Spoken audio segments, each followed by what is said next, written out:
The Greater Southwestern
Insurance Company office in Kingman, Arizona. The following is an account of expenses incurred during my investigation of the Red Rock matter. Expense account item 1, $1.70 for a telegram to Jake Kessler giving him my flight time. Item 2, $169 even, plane fare and incidentals, Hartford to New York to Las Vegas, Nevada. Early the next morning then, Jake was there at the Vegas airport waiting for me. Tall, angular, well-tanned, wearing jeans, a denim shirt, high-heeled boots, and a broad-brimmed hat. Well, he looked like he should have been riding a range pony instead of a car. We headed east on 95 through Boulder City, then south toward Kingman, Arizona. All right, now, Johnny, now that we got the how-to-dos over with, I better tell you why I called you out here. Hey, you said something about a murder, Jake. We'll know for sure when we get down to Kingman. Now, back in '52, Johnny, a couple of boys named Ralph Garrett and Jerry Bisby were doing quite a bit of prospecting around these parts. Gold? Gold, silver, copper, anything they could find. So how they ever joined up together, nobody could rightly understand it. Yeah, why do you say that? Well, Ralph was okay. Not much money, but a nice wife, home, family.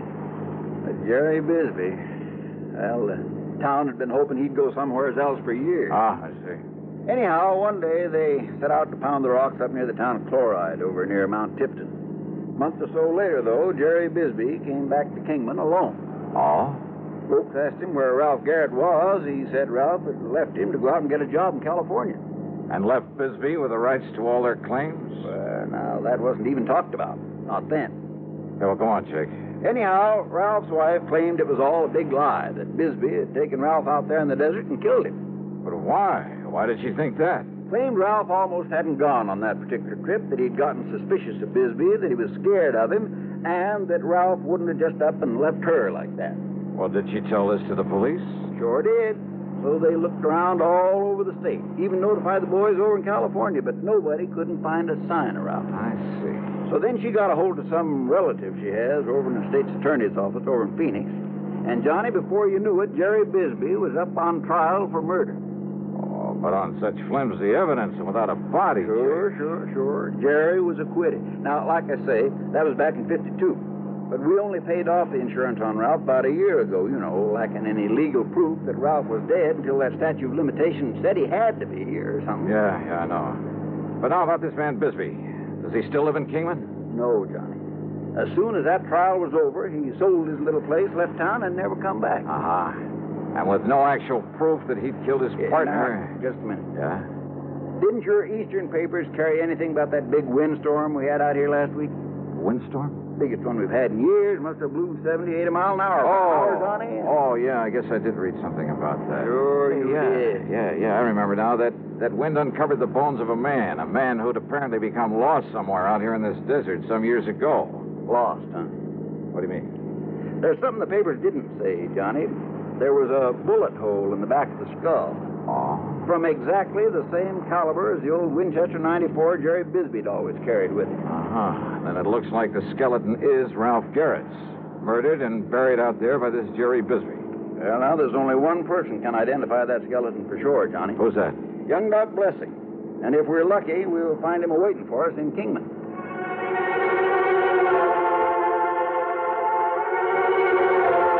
Well, that was all Jake had to say about the matter until we could talk to Dr. Blessing. When we got to Jake's office there in Kingman, we found a note in the door from Dr. Blessing asking us to wait for him. So we sat there and waited. And then he came here and... Rat the dang flies. Think out here in this nice, clean desert air, they wouldn't... There you are. Oh, I won't be able to hear out of this here for a week. Yeah, I thought you were trying to knock your head off there for a minute.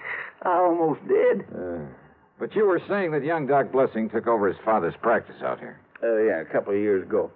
And that included all the records his pa had always kept, complete records of every case he'd ever handled. Notes, prescriptions, x-rays, everything. Boxes, crates, cartons of them, Johnny.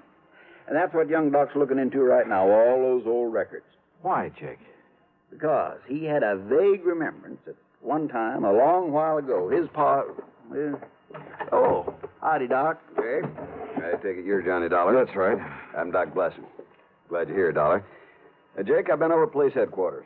And you found something, Doc? Yes, Doctor. Now, you must understand this, Dollar.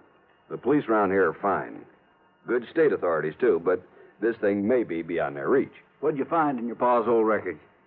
Jake, I found evidence, including x-rays, that proved that my father patched up a broken thigh for Ralph Garrett back in 47. X-rays clearly showed the steel femoral plate he used to pin two sections of bone together. Then, Doc.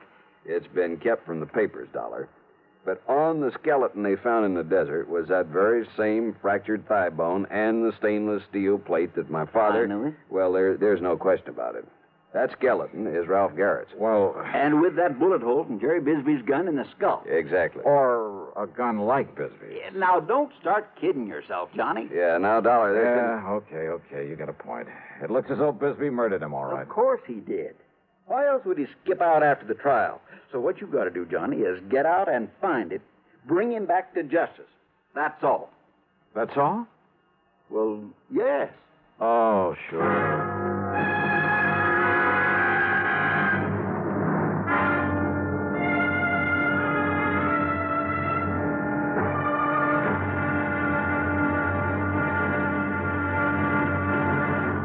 Next time you refresh, enjoy a frosty, ice-cold Pepsi-Cola. Sociability, Charlie. All right, Kay, how's this? Pepsi is light, refreshes without filling. You like to refresh? Have a Pepsi right now. Well, offer it to everybody, Charlie. I will. Enjoy Pepsi at the fountain. It's delicious at home, too. Have one at lunch or with a snack. Charlie. At the beach or at dinner.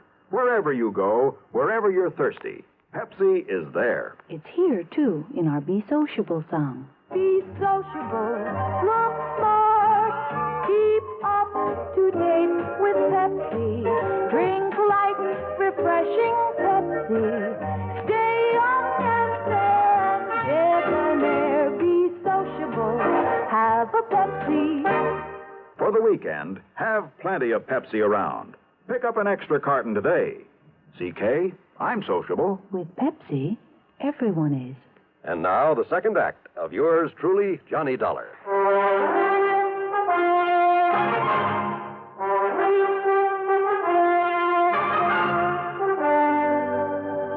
Now, Jake, you say that right after his trial, Bisbee left town. And no forwarding address, and I don't need to tell you nobody's seen hide nor hair of him since. Well, what happened to the rights to the mining claims? Sold him out, didn't he, Doc? That's correct. Did he get much money for them? No. And, of course, he had to share and share alike with Ralph's widow. Hey, Doc, you say you just saw the police. Yeah, Dollar, and of course they're certain, too, that Bisbee murdered Ralph Garrett. On the strength of the evidence I was able to provide for him. Uh-huh. Any idea how they plan to proceed? Yeah, I assume they've notified the state police and that they'll put out bulletins all over the country. All of which will take time, of course. Yeah, in other words, they have no idea whatsoever where Jerry Bisbee might be by now. Well, after all, Johnny, after all these years. Yeah. Bisbee may have gone anywhere after he left here, and since he alone had knowledge of his guilt at that time. Yeah. So all I have to do is perform a slight miracle and... Hey, wait, you say that he was a prospector while he was living here in Kingman. That's right. Well, what else did he do? Well, he kind of worked some of the mines now and then, enough to keep him in food and clothes and tobacco's all. And liquor, of course. He was a heavy, disagreeable drinker. But that's all. It's the only work he knew. Now I got some house calls to make. If I can be of any further help. Yeah, well, maybe that gives me an idea. Yeah? No, you go ahead, Doc. I can work on it right here. Very well. Don't hesitate to call me. What's this idea, Johnny? Just let me use this phone. Well, sure, go ahead.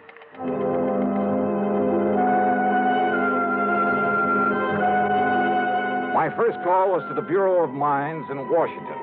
I practically had to have them check me out with the FBI before they'd give me the information I wanted. But finally, in the course of running up a $27 phone bill, that's item 3 on the expense account. Yes, Mr. Dollar, I've located a listing of mining claims in the name of Jerry Bisbee. Then he's still prospecting. The list begins with 1944. All claims up to 1952 were in Arizona. Yeah. Would you like me to read them to you? No, thanks. What I'm interested in is recent claims, and I've got a suspicion they won't be in Arizona. Let me see now. Yes, you're quite right. Yeah? Within the past few years, he's apparently been doing some prospecting in the state of Nevada. Where? Well, in several rather widely separate... Well, of course, the office in Carson City could give you more up-to-date information than we have. Yeah, you're right. I'll call him. Thanks very much. Progress? Yeah, Jake. It looks like maybe we're getting somewhere. I knew you would, Johnny.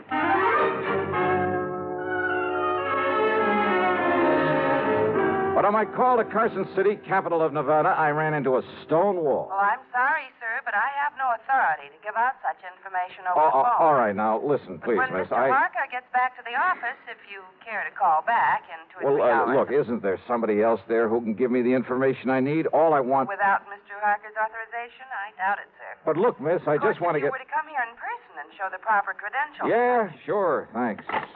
What's the matter with him up there, Johnny? Oh, I don't know. Jake. Yeah? Is there anybody around here who owns a plane? An airplane? Well? Well, there's young Kenny McManus has a little single Then come on, let's find him and see if he'd like to fly a charter job.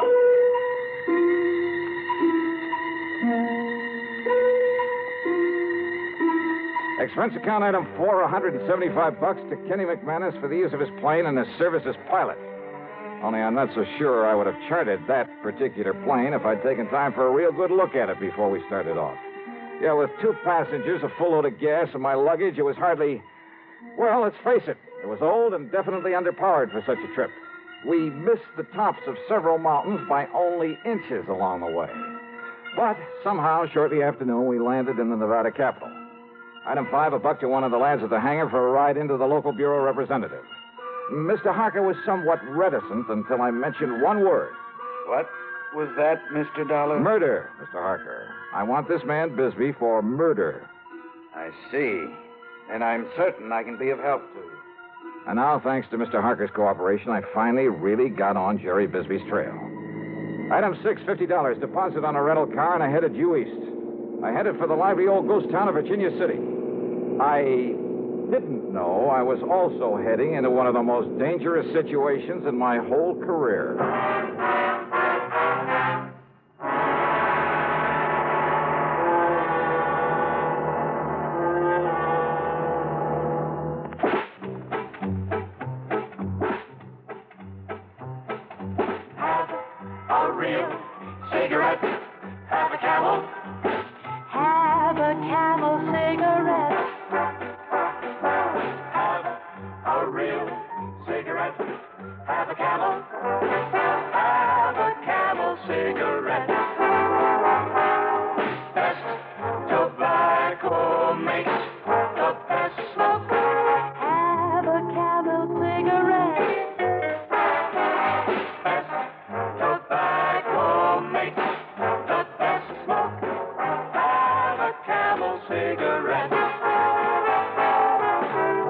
Smoking more these days, but enjoying it less, change to Camels. The Camel blend of costly tobaccos has never been equaled for real smoking satisfaction. Have a real cigarette. Have a Camel! Start to really enjoy smoking again. Now back to yours truly, Johnny Dollar, and the Red Rock matter.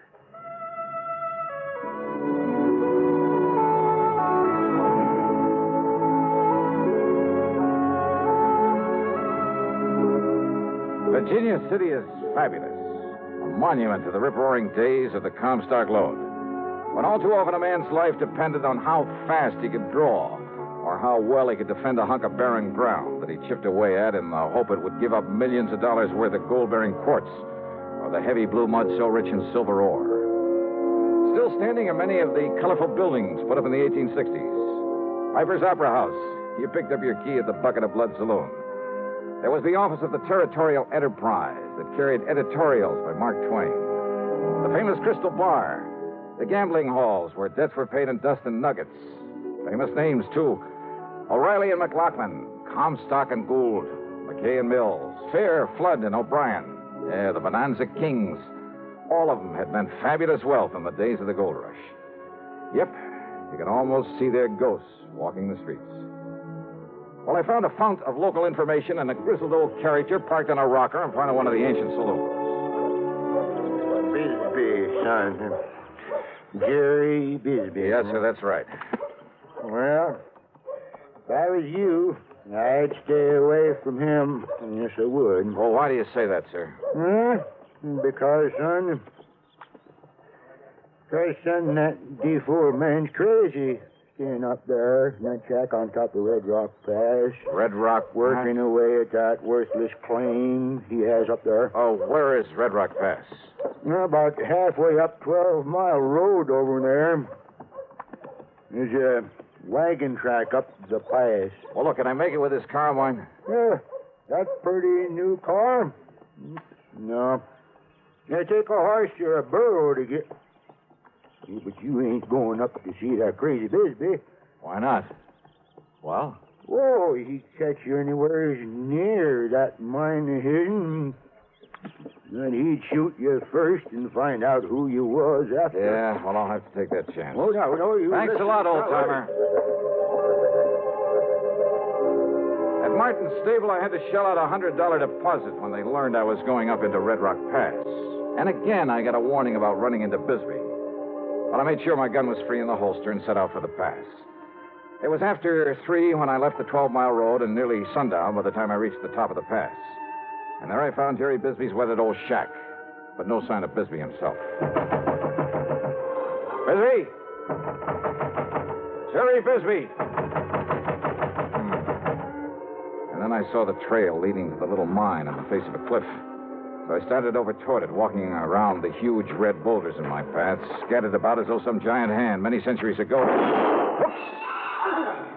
That's fair enough. Bisby!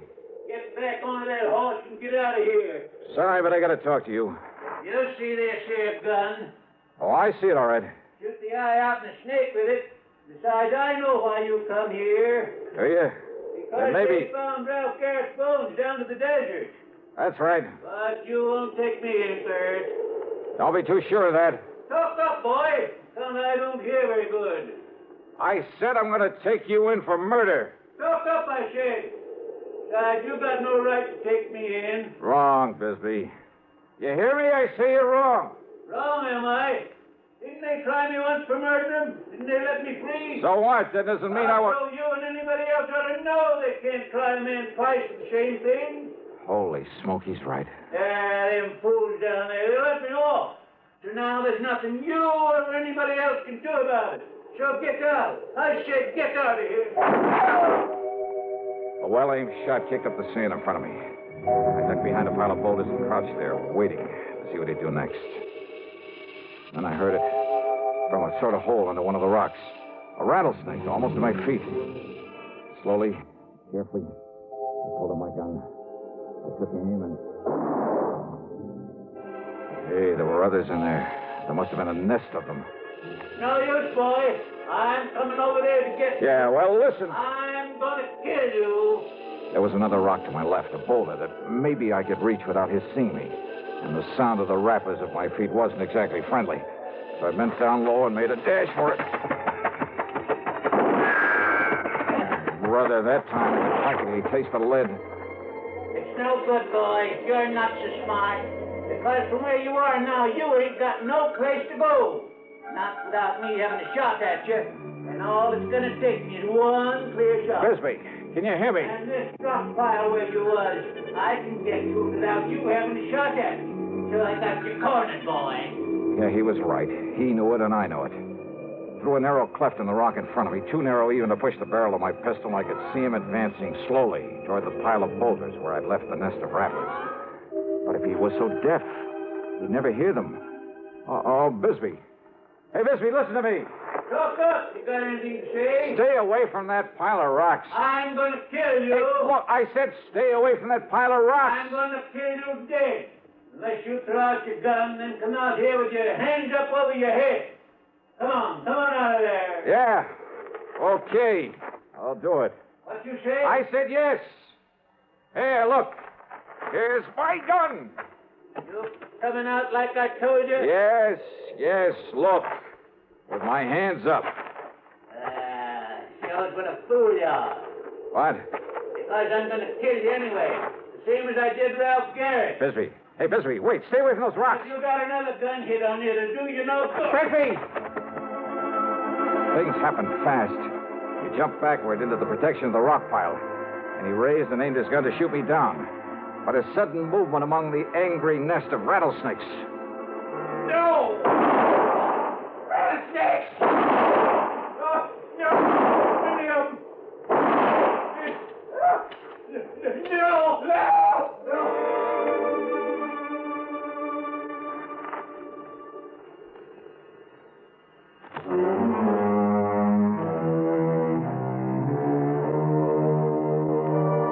the time I got over to him and hauled him out of that pit of death, half a dozen of the deadly rattlers must have struck him. He died before I could get him back to Virginia City.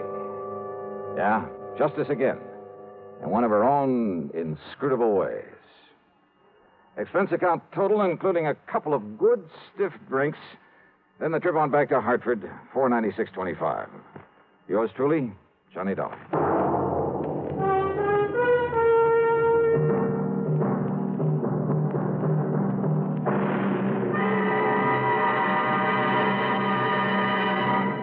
Hi, this is Dennis James. Say, remember way back when this melody was popular?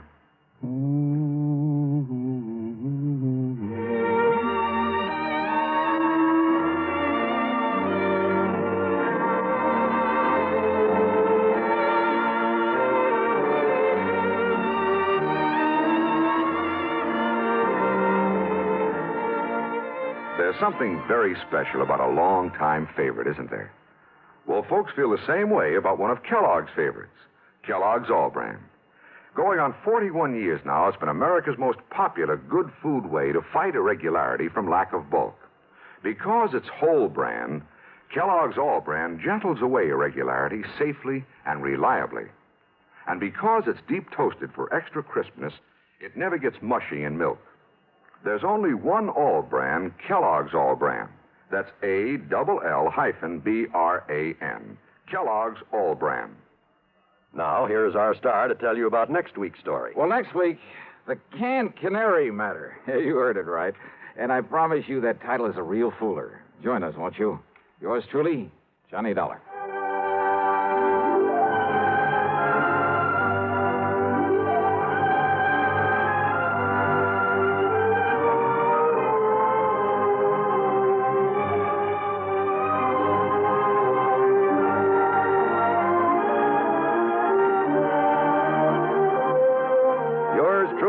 Johnny Dollar, starring Bob Bailey, originates in Hollywood and is written, produced, and directed by Jack Johnstone. Heard in our cast were Virginia Gregg, Arlie Bear, Harry Bartell, Vic Perrin, John Daner, Will Wright, Tom Hanley, and Bill James. Be sure to join us next week, same time and station, for another exciting story of yours truly, Johnny Dollar.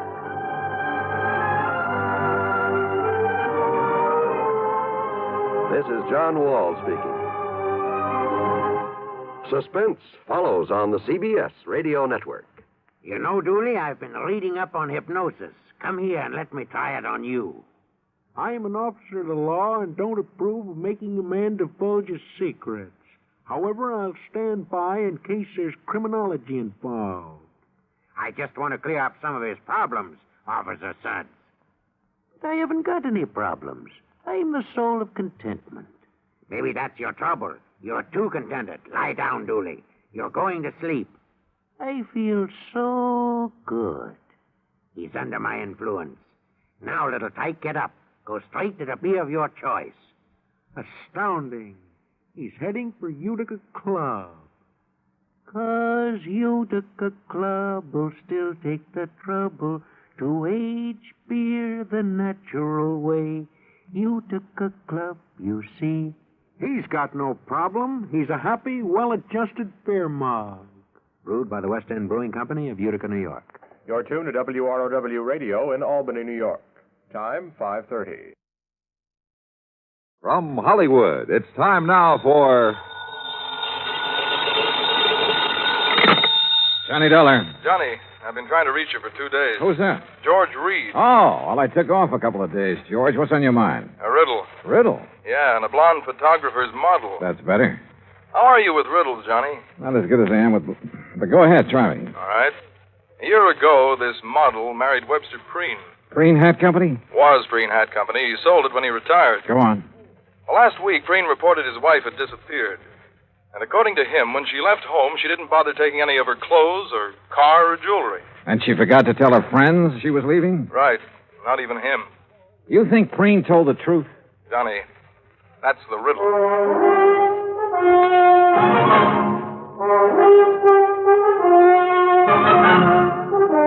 Bob Bailey in the exciting adventures of the man with the action-packed expense account, America's fabulous freelance insurance investigator. Yours truly, Johnny Dollar.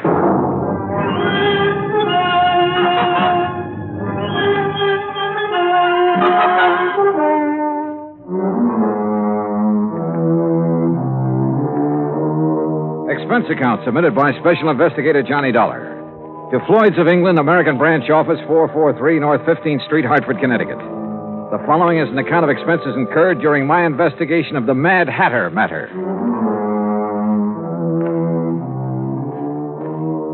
Expense account item 1, 85 cents, cab fare from my apartment to George Reed's office. He was seated behind his desk, his lily-white nose buried in a copy of Playmate magazine. He didn't look up until I was halfway across the room. Oh, Johnny, come in. Hiya, George. What you reading? I was just taking a look at Bridget Randall.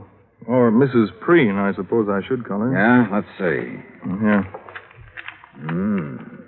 Very nice. She look familiar to you? Oh, George, you're flattering me. No, really.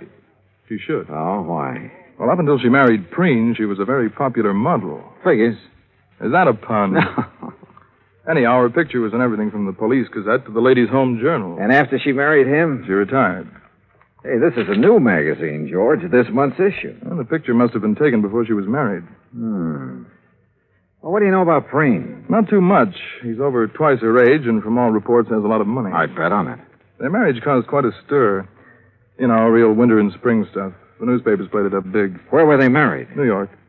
She'd done some ad work for Prene's hat company. He liked her look. And she liked his bankroll. Cynical, aren't you? Yeah? Anyway, since then, they've been living at his place near Los Angeles. Here's the address. All right, thanks. I called Mr. Prene long distance day before yesterday. He knows you're coming out. What about the police, George? You know who's handling their end of it? According to Prene, it's a man named Steiner, detective lieutenant. I got the feeling Prene doesn't much care for Steiner. George, how much life insurance does he carry on his wife? None. None? Nope. Or if he does, it's not with us. Then would you mind explaining why you sent for me? Not at all. We're not interested in her life. Obviously. That's a pretty callous attitude. Let me finish. We're not interested in her life, but we are in her face. In her what? The fine print reads from a point 2 inches below her chin to the hairline. Come on, break it down, George. Of course. Last year, a couple of months before she married Prene, she took out a special coverage policy in case something happened to her face that would finish her modeling career. You know, like a permanent scar, bad burn, anything like that. Uh-huh. She received quite a bit of publicity at the time, and it didn't exactly hurt us either. When does this policy lapse? Well, that's why we're so concerned, Johnny. When she married Prene, she announced that she had given up modeling for good. So we quite naturally thought she wouldn't renew the policy. But she did. Yes. And just 10 days before she disappeared. How much did you people bet that she wouldn't ruin her face? The amount she earned year before last. $25,000. Expense account item 2, 85 cents cab fare back to my apartment. On the way, I had the cabbie stop at a newsstand where I spent $50 of my hard-earned cash for a copy of Playmate magazine. Yeah, there was no doubt about it. Mrs. Webster Prene was the kind of woman any red-blooded American boy over 30 would be eager to locate. Item 3, $190 plane fare, Hartford to Los Angeles, then a cab to the Statler Hotel. I checked in, made arrangements to rent a car, then put in a call to police headquarters. Lieutenant Steiner was out, so I left word for him to call me, had lunch, and then drove out to the San Fernando Valley. The Prene home was one of those Spanish stucco and adobe jobs, 2 stories, probably 30, 40 years old. It sat in the middle of some 2 acres of orange trees, with a plaster wall around all the property, separating it from the subdivision on one side and a main thoroughfare on the other. I walked up to the front door and rang the bell. In a moment, it was opened by a beautiful blonde. If she hadn't been wearing a nurse's uniform, I might have mistaken her for Bridget Prene. Yes? Afternoon. Is Mr. Prene in? Do you have an appointment, Mr. Dollar. Johnny Dollar. No, I don't have an appointment, but I'm sure he'll see me. Really? Yes, really. I'm investigating his wife's disappearance. You're from the police? No, insurance investigator. I see. I'm sorry, Mr. Dollar, but Mr. Prene can't possibly see you. You're sure of that, Miss... Richard, and I am sure. Mr. Prene has suffered a severe shock.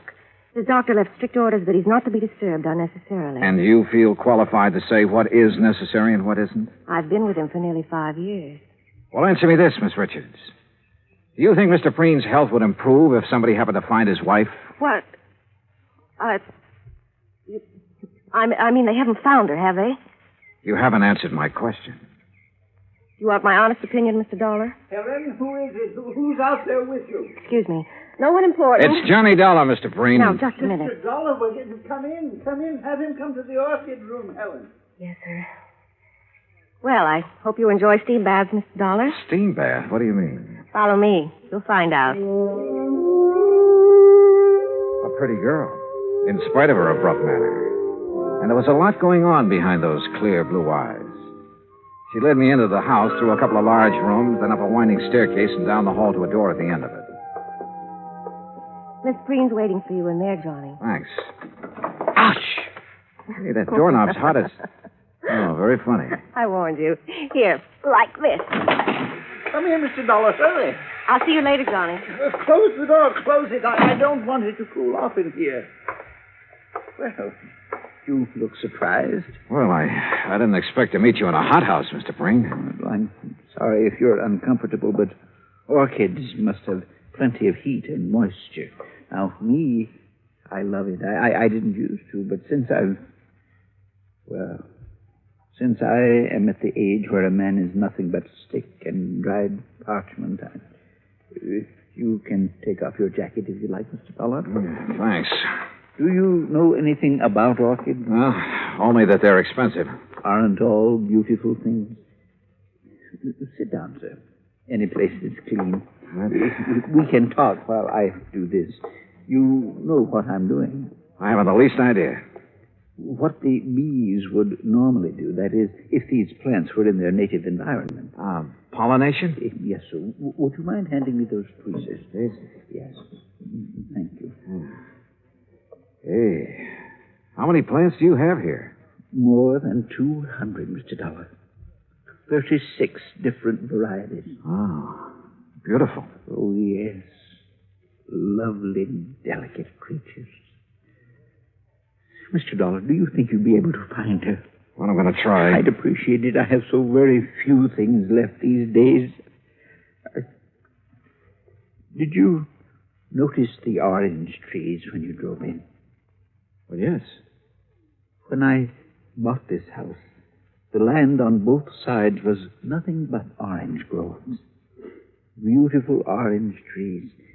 Green, growing things as far as the eye could see. And now it's a housing project. Yes, well, Mr. Prene, I understand you aren't entirely satisfied with the efforts the police are making to find your wife. And you understand correctly. They have done nothing but ask me the same asinine questions over and over again. Have you talked to them? No, sir. I felt that I should see you first, get all the information you have. I will cooperate with you all the way, Mr. Dollar. All right. When exactly did she disappear? Just 10 days ago. She'd come down from our place up at Lake Arrowhead, where she'd spent Saturday and Sunday. Uh-huh. We had planned on going up together that weekend, but I developed a cold. Oh? The evening she returned, I retired earlier than usual, and then when I awoke about 11:30 that night, she wasn't in her room. I called to her, searched the grounds, then waited up. But she never came home. I see. Was anyone else in the building that evening? No. We were alone. Rather, I was. Any sign of a injury to her face, blood, anything like that? Nothing. Uh-huh. Do you remember if she made any remark earlier? Anything that had given you some indication as to whether she planned to go out? She had no plans. She was tired from the drive home, had already put cream on her face and her hair up in curlers. But... Yes? Well, she did say something about wanting to go back to Arrowhead the next day. And you're positive she didn't that night? Mr. Dollar, my wife is a very beautiful woman and an extremely vain woman. She would never leave this house with her hair in such a state. Oh? And even if it were brushed, she wouldn't leave on an overnight trip without taking along a complete wardrobe. All right. What do you think has happened to her? I don't know what to think. If I did, I wouldn't have gone to the police. A few minutes later, I left the lonely old man with his orchids and started toward the stairs. I was about halfway down when I suddenly felt as though I'd forgotten something. Only I was sure I hadn't. Still, something was wrong about this setup. I was trying to figure out what it was when Miss Richards called me. Johnny? Yeah. I'm in here. Better put your jacket on. You'll catch cold. Yeah, well, you better let me worry about that, huh, nurse? Helen, Johnny. I'm sorry I was so rude. But I thought you were just another detective who was going to upset Mr. Prene. Well, now, what makes you think I didn't? Because he didn't shout at you. Does he usually shout at detectives? He ripped into Lieutenant Steiner yesterday morning. Oh? You know why?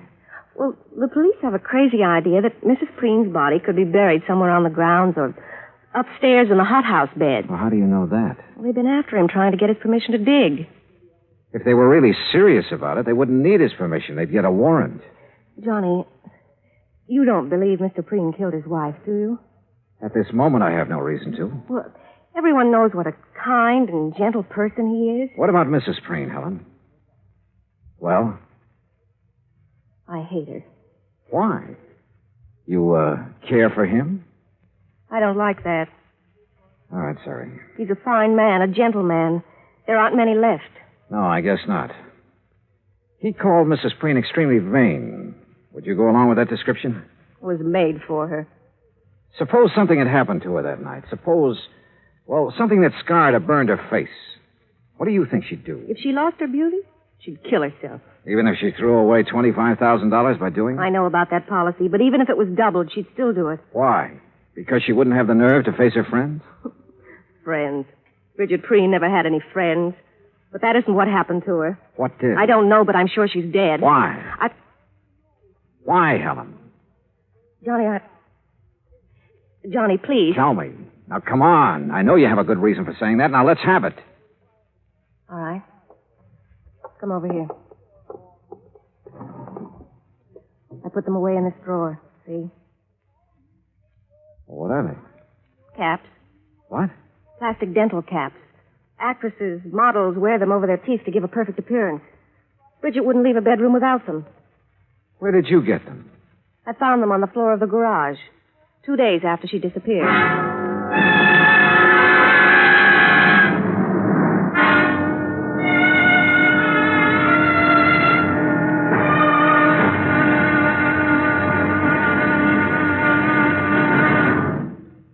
Act two of yours truly, Johnny Dollar, in just a moment. Democracy. What does it mean to the farmer? How can democracy benefit the farmer better than any other form of government? These are easy questions to answer because the facts are there. Only in a democracy can the farmer get the most aid from his government, own his own land, produce, and equipment, and still earn a standard of living that is comparable to workers in the manufacturing industries.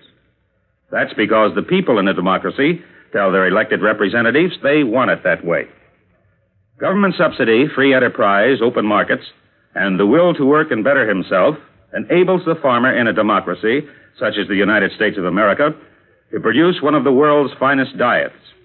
Scientific agricultural advancement and democratic government are the reasons why this can happen. This is a part of democracy. But whether it functions in agriculture or some other form of endeavor, democracy gives mankind its finest legacy of freedom. Now, Act two of yours truly, Johnny Dollar, and the Mad Hatter Matter.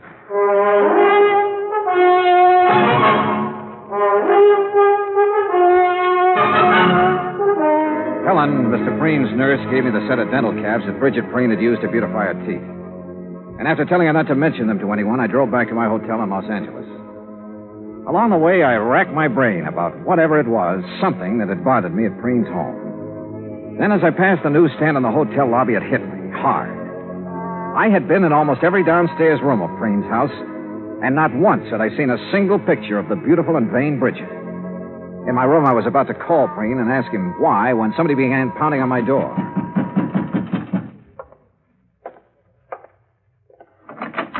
Well, Dollar, we seem to have had a hard time making connections, didn't we? I'm Steiner. Oh, how are you, Lieutenant? Fine, just fine. And I think I've got our little case all sewed up. That's so? Yep. You mind if I rest? No, go right ahead. Thank you. See, we've been checking back on Miss Prene's activities for the past few weeks. Uh-huh. Been making quite a few weekend trips, ain't she? I wouldn't know. We figure she found herself a new man, a young man, and took off for parts unknown. What about her clothes? Why didn't she take them? She didn't want to take what old Prene had given her. She's too proud. A little too proud to be true. She had enough things paid for out of her own money to last a good many years. Oh, now, Dollar, you guys let your imagination run away with you. Now, you look at this realistic. Here's a girl in her 20s married to a man who's content to sit home and wait for the golden chariot. And maybe she's content to sit there with him at first, but it ain't normal she should for long. Yeah? You locate anyone who's seen her out with another man? Nope. Tried to. That's the thing that's still stuck in my craw. Well, I don't think you will. Why not? Because she was smart, a smart woman. If she had a boyfriend, and I'm not disagreeing with you on that score, she was very discreet about it.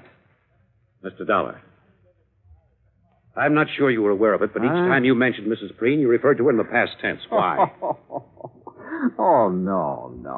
Don't tell me I fell for the oldest trick in the business. Come on, Dollar. Stop playing games and answer me. Oh, you should talk about playing games, Steiner. Sorry, but I wanted to throw you off guard. Oh, you did, pal. You did. What did you learn bird-dogging around today, Dollar? Nothing, Steiner. Nothing, Look, really. you either let me have all the information you've received today, or tonight you'll be on your way back to Hartford.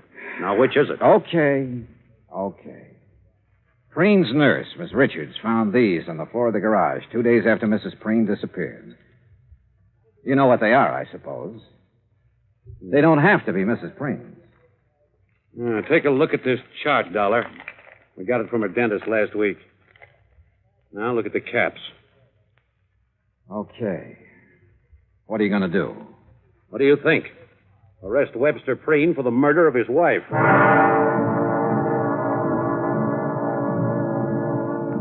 I told Steiner he could never get an indictment. The teeth caps definitely belonged to Bridget, but they were found in her own garage. She could have dropped them any time during that evening she came home from Arrowhead. And I reminded him of Prene's position in the community, his money, how well he was liked, everything. Hoping I could still stall him long enough for me to try something that had been in the back of my mind since I left Hartford. I opened a copy of Playmate magazine to Bridget's picture. Then I placed a long-distance phone call to New York City. We're ready with your call to Mr. Howard, Mr. Dollar. Okay, thank you, operator. Go ahead, please. Hello? Hello, Mr. Howard. This is Johnny Dollar, insurance investigator. Yes, Dollar? A client of ours has her picture in the current issue of your Playmate magazine. Oh, yes. Lovely girls, Mr. Howard, her name is Bridget Prene. Bridget Prene? Or Randall. Bridget Randall. Oh, yes, I know her very well. Well, where is she? We aren't sure yet. Mr. Howard, I've got to know when that picture was made and the address of the photographer who shot it. Have you got that? Yes, you just hold on. Now, I remember now I was surprised to see Bridget after all that talk about retiring. Yeah. Yes, here it is. Photographer's a new one as far as we're concerned. What's his name? Tracy. Russell Tracy. Address? Box 17. Got it? Box 17. Lake Arrowhead, California. What? Lake Arrowhead. You ought to know where that is. Yeah. Yeah, I do. It took me a little less than 2 hours to drive up to Lake Arrowhead. When I reached the village, I stopped in at the post office. Yes, sir. What can I do for you? Well, I'm looking for an old friend of mine. He's got a place up here somewhere. What's his name? Tracy.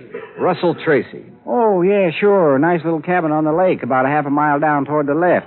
You just follow the road. Okay, thanks. The cabin just before you get to Russell's has a big mailbox out in front with the name Prene on it. Got it? Prene? Yeah, I sure have.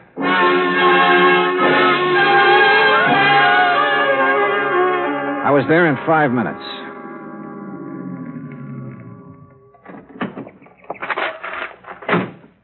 It was small, 2 rooms at the most. A dog came from the direction of Prene's cabin to bark at me, then went back into the woods again.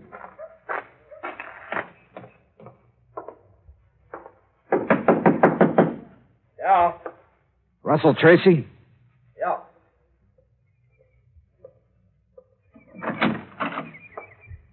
Who are you? Name's Dollar, insurance investigator. May I come in? Yeah, come on in. Thanks. Oh, Mr. Dollar, what's this all about? Bridget Prene. Oh, wait a minute. You wait, I'm friend. not... That's a very good picture of her in Playmate. You tell her you sold it? Yes, I did. When? The day you decided to submit it? Or after it was sold and too late to start publication? Or not until some other photographers started calling her home to see if she'd come out of retirement? Now, look, Mr. Dollar, I haven't done anything wrong. I didn't say you had. I mean it, Dollar. All I did was take some pictures of her. I didn't have any reason to kill her. Who said she was dead?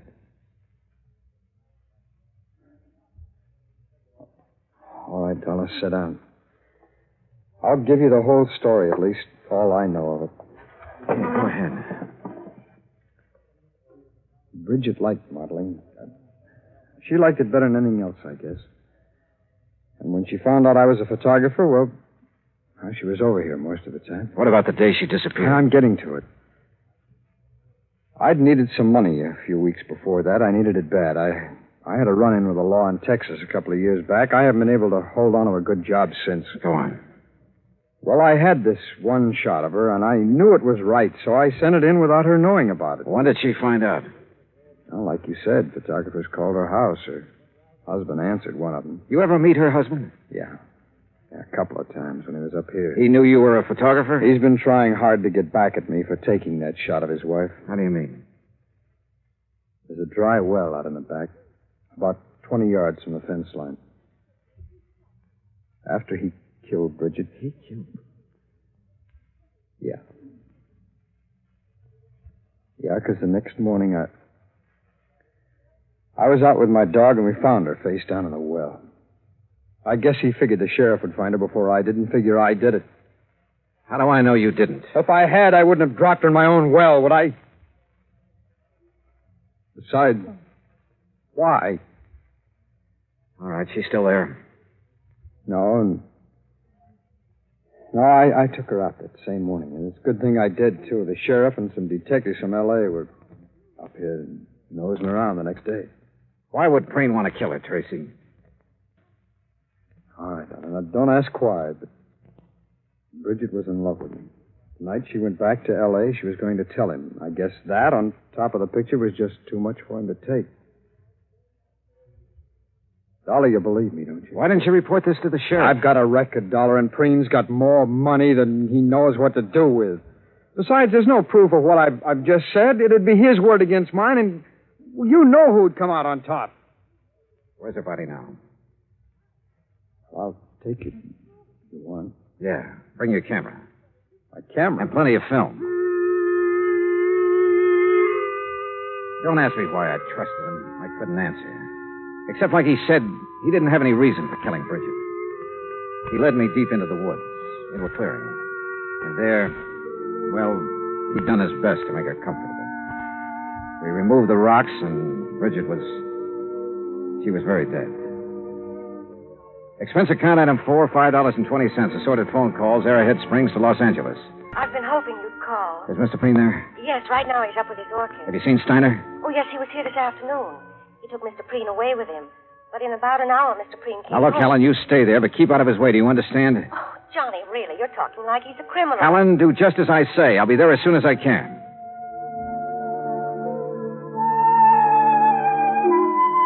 After seeing that Russell Tracy was safe and in the custody of Steiner, I took the freeway out to the San Fernando Valley.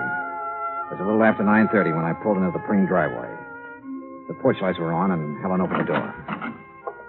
Johnny, you look awful. You had dinner? No, not yet. Well, let me fix you something. No, please, Helen, no thanks. What's in the envelope? Nothing important. Where's Mr. Prene? Where do you suppose?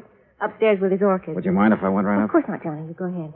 When your dinner's ready, I'll call you. Yeah, okay, thanks. Careful of the doorknob. Yeah, I remember.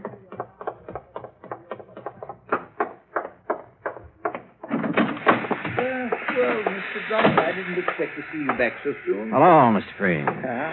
Didn't dress for us again, I see. You'd better take off your jacket, Mr. Dollar. Afraid I'm not going to stay long enough to bother. Oh, well, now that's too bad.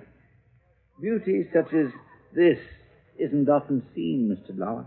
I disagree with you, sir. What? I think I have something here that's every bit as beautiful as any flower in this hothouse.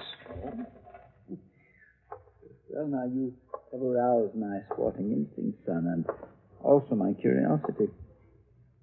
What have you... Here. Oh, no. Oh, no. She was Please, beautiful, no. wasn't she, Mr. Prene? Here, she's very beautiful. But here... Oh, no. Look at this picture. Taken just a couple of hours ago. Yeah, what about this one? What about it, Mr. Prene? What do you think of your handiwork? Proud of what you've done, Mr. Prene? No.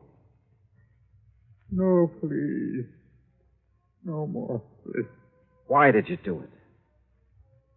I had to. I had to. She was going to leave me. Like everybody else had done. Everything does. She was going, and I couldn't let her. I just couldn't let her go. The hunch had been right. After he'd killed Bridget, Prene had not been able to face the many photographs of her about the house, or any pictures of Bridget, as we learned. One photograph had caused her death. The others we took later put Bridget's husband away for the few remaining years of his life. Expense account total, including car rental, hotel incidentals, and transportation back to Hartford, $870.40. Yours truly, Johnny Dollar.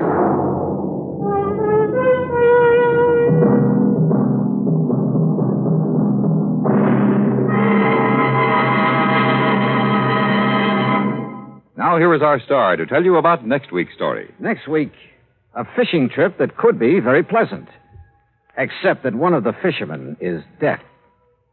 Join us, won't you? Yours truly, Johnny Dollar.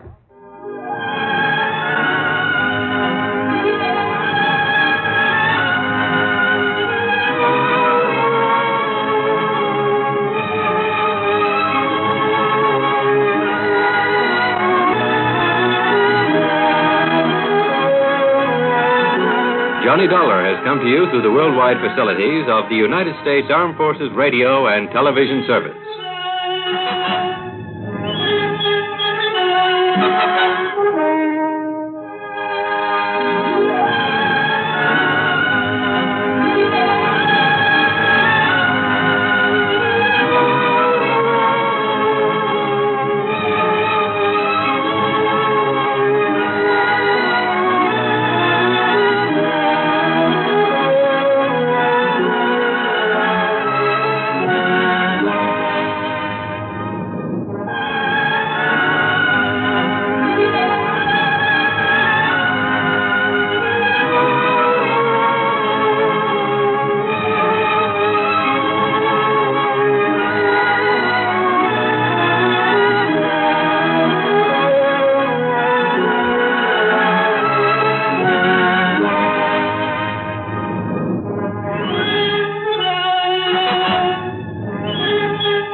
From Hollywood, it's time now for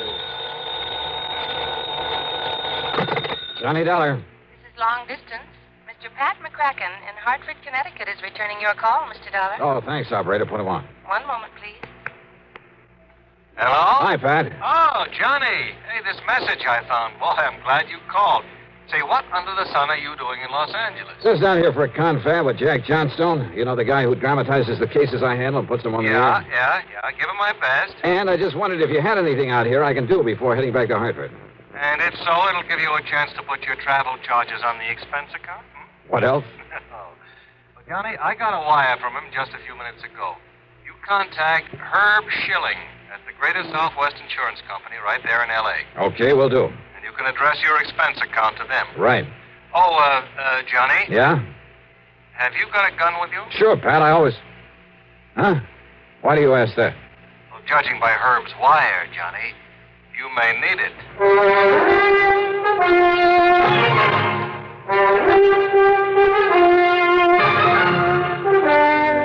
Bob Bailey in the exciting adventures of the man with the action-packed expense account. America's fabulous freelance insurance investigator. Yours truly, Johnny Dollar.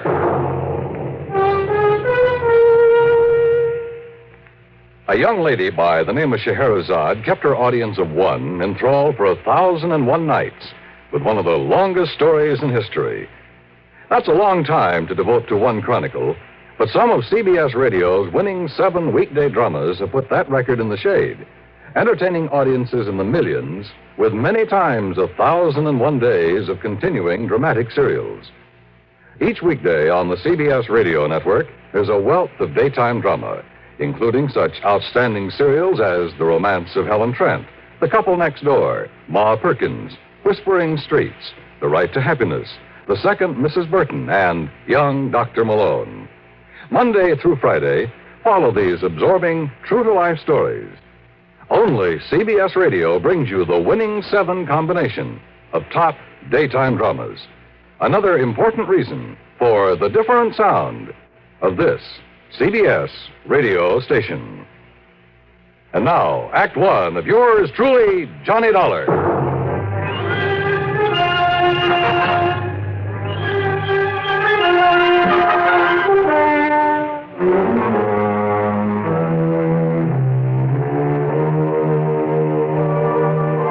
Expense account submitted by Special Investigator Johnny Dollar to the Greater Southwest Insurance Company, Los Angeles office.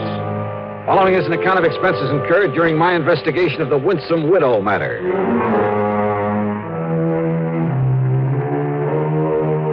Expense account item 1, $1.40 for a taxi from my hotel in West L.A. to Greater Southwest Insurance at one of those big office buildings on Wilshire Boulevard's Miracle Mile. Herb Schilling almost fell off his chair when I barged in on him.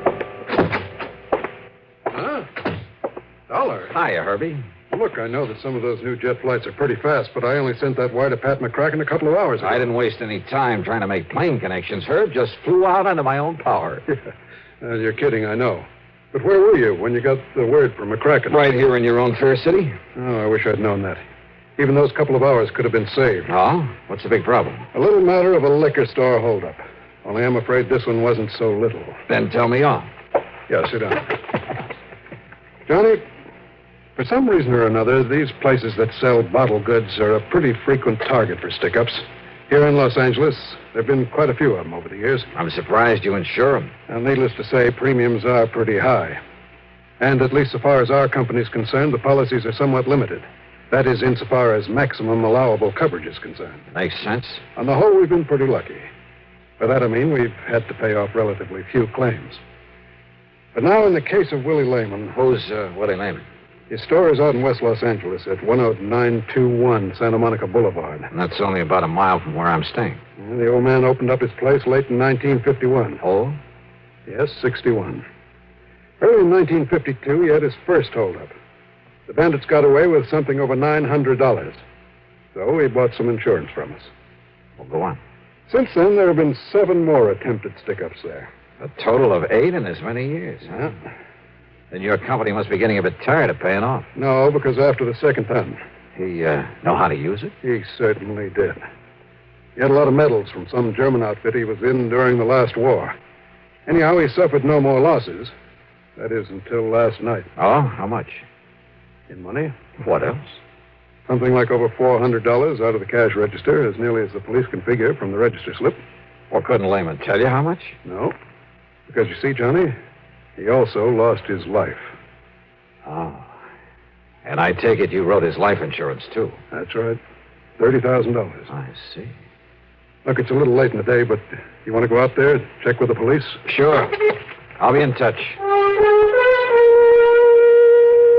Item 2, $50, deposit on a drive-your-own car. I passed up 10921 Santa Monica Boulevard and went right on out west to West L.A. Police Headquarters. There I ran down Sergeant Mike Kirby, who was covering the whole affair. Mike turned out to be a young, alert guy on the ball and completely cooperative. That's right, Dollar. 8 times since he opened the place in 51. And that's way out of line. Yeah, I should certainly think so. And the last 3 stick-ups have been within the past 10 weeks. Sergeant, Mike contacted the insurance company. Herb Schilling tells me that Willie Lehman managed to fight off most of the bandits. He told you right, Dollar. Lehman was not only a crack shot, but I guess he was pretty quick on the draw. It was only last month that he killed one of the 2 men that tried to hold him up. 2 men? What about the other? I'm way ahead of you. Huh? We find that other man, we find the killer. Probably. It would seem like a pretty safe bet. But look, Mike, if there were so many tries at this one place and so many all at once... Stakeout? Sure, somebody watching over the place. We tried it. As long as we had somebody there, sitting in the back or working behind the counter or just watching from across the street, nothing happened. But the minute we took him away, bing, another holdup try. Somehow they seemed to know whenever we had the place under surveillance. And more important, when you didn't. Well, what have you got to work on? Oh, nothing but a couple of bullets, I'm afraid. Want to take a run over and look at the place? Sure, Mike. Why not?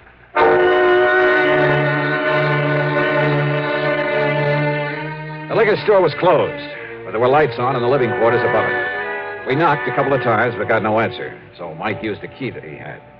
He and his men had been careful to leave things as they'd been at the time of the killing. He was lying right there, Dollar, as though he'd come around the end of the counter. Uh-huh. Near that door to the back room, huh? Yeah. That door also leads upstairs to the apartment. He must have taken a couple of shots at the bandit. You see where the bottles were broken over on the shelf? Yeah. No bloodstains or anything. I guess he missed for once. But not the bandit.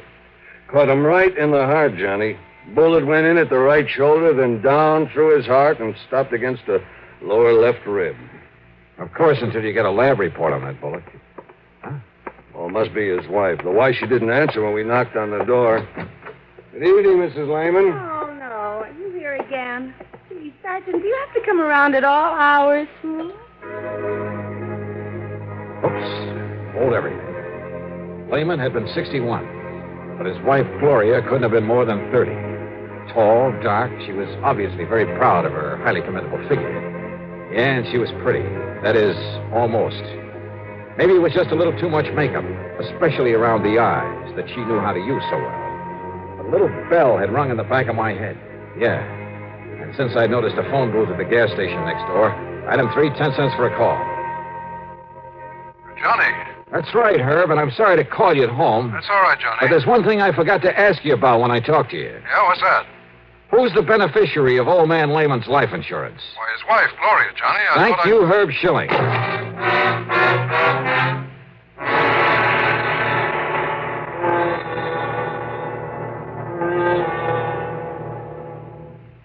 Act 2 of yours truly, Johnny Dollar, in a moment.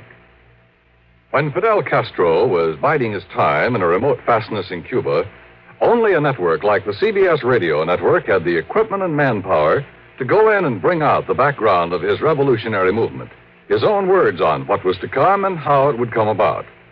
When major news breaks anywhere in the world, only a network like CBS radio has correspondents on the scene or within short range. Only news like CBS News is global in scope and is up to the minute as a direct report from on the scene. That's why millions prefer CBS News on CBS Radio and its affiliated stations to every other reporting medium for speed, for accuracy. Remember, when the story's big, only a news-gathering force like ours can scoop it up and send it slicing through space to your set, packaged for immediate delivery. Get it first, and get it right. Make CBS News on CBS Radio your listening post on the world. And now, Act 2 of yours truly, Johnny Dollar and the Winsome Widow Matter.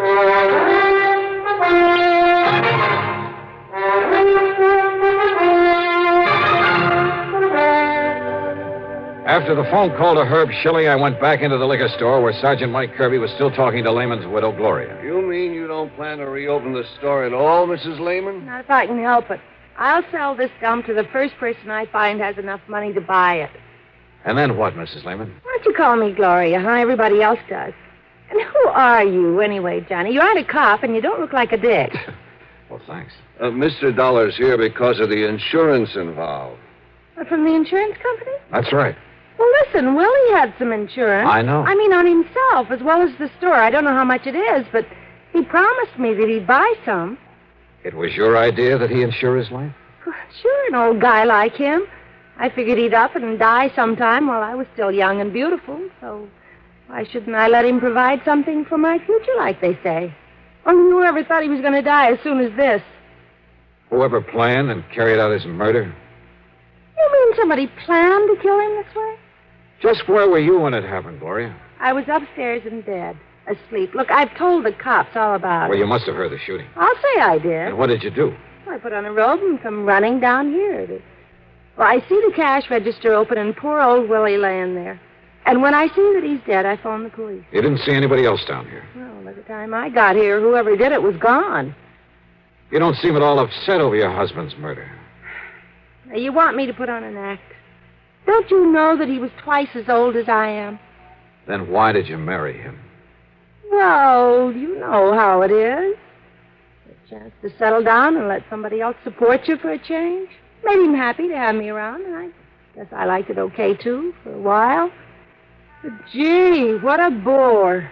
All he did was talk about getting enough money to go back to the old country. Well, who wants to go back to any old country when you can have such a ball in this one? I know I always have, even when I was married to old Willie. Of course, he just didn't always know where I was half the time. Well, don't you like having fun, Johnny? Huh? I mean, with people more like your own age, huh? How old are you, Johnny? Don't answer it. No, don't answer it. The place is closed. Well, it might be for me, Mrs. Lehman. Oh, yeah. Shirley. Yeah? And listen, Johnny. Oh. If you can get me that Sure. insurance money in a hurry, well, Oh, good. I'll want take you it to away know fine? I appreciate it. Gloria, how long ago were you married to Willie Lehman? Last September. Yeah. Oh? Now, why do you say it that way? I Okay, told I'll you, go on Johnny, back I to the married the station. old man so he could take care of me. Excuse me, Johnny. I got to get back to headquarters. Ballistics downtown is sending up a report on the bullets we found. Oh, good. Also, Bob Golden picked up a bum in a saloon, and it looks like he's the one that did this job. They picked up the guy that killed Willie? Looks like it. You want to come with me, Johnny? Well, do you or don't you? Yeah, Mike. I'll go along with you.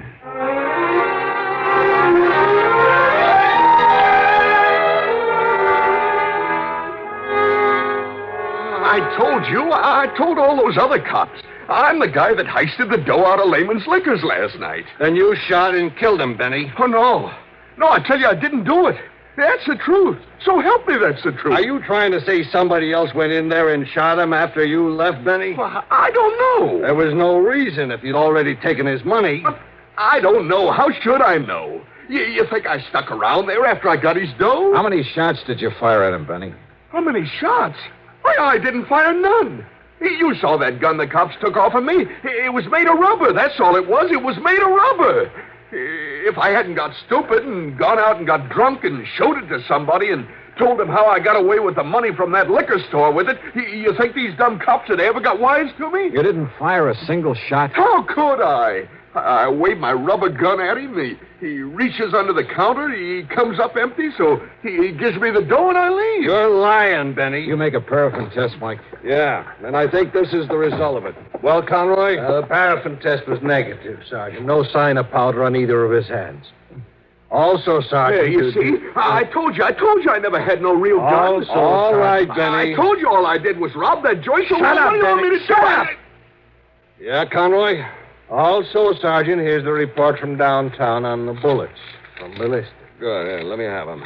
And also, they returned that gun of Mr. Lehman's that they found beside his body. There's no prints at all on it. Now, Johnny. Is there anything else? Take a look at this. Yeah? Conroy? Yes. Get this bum out of here. Lock him up upstairs. Yes, sir. Come on, Benny. You wise guys can't pin no murder rap on me. You wait till I get a lawyer. Oh, yeah, we'll wait. What's it say, Mike? Listen. The bullet that killed Willie Lehman and the bullets we pulled out of the wall of that store. Well? Johnny, they all came from Lehman's own gun. Well, how about that? In other words, with the help of that phony rubber pistol, Benny somehow got Lehman's gun away from him. Maybe Lehman had already pulled off a couple of shots and missed, but the one that killed him... Oh, yeah. The paraffin test showed no powder on Benny's hands. Then he must have worn gloves. He must have killed Lehman. You want to bet? Then who did? Well, first, I think I'd better get some proof. Act 3 of yours truly, Johnny Dollar, in a moment. Be sociable, look smart, keep up to date with Pepsi, drink light, refreshing Pepsi, stay young and fair and debonair, be sociable, have a Pepsi. When friends drop in, let your hospitality show you're sociable in the modern manner. Pepsi, you know, is the favorite of the smart and young at heart. Be sociable, look smart,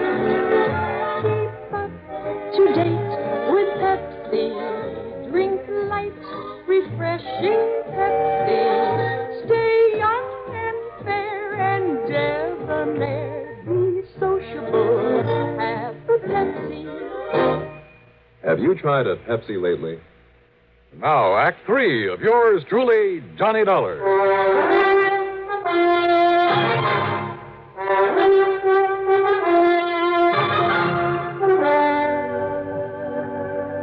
Listen, Mike, you're overlooking one thing. Like what, Johnny? That Benny's a shaky old bum, a wino. Suppose he'd gone into that liquor store with a real gun instead of that phony little rubber one you boys found on him. Well? You think for a minute he could have stood up against a crack shot like you say Lehman was? Well, now, that's Of course beside... not. Now, could he get Lehman's gun away from him and kill him with it? Ever since he kept the gun in that store, not a single hold-up man has got the better of him. He even killed one of them a month ago. That's very true. All right. Now, I think I can get your killer for you. Only you have to let me get her my own way. Her? That's right. You mean Lehman's wife, Gloria? That's right.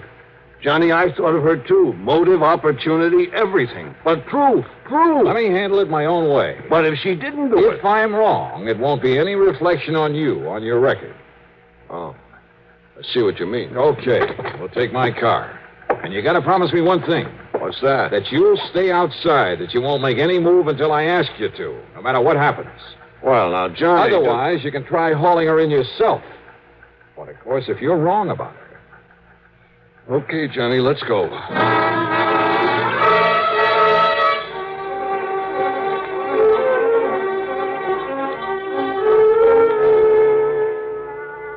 I'm glad you came along, Johnny. I'm getting awful tired of having all those cops around here.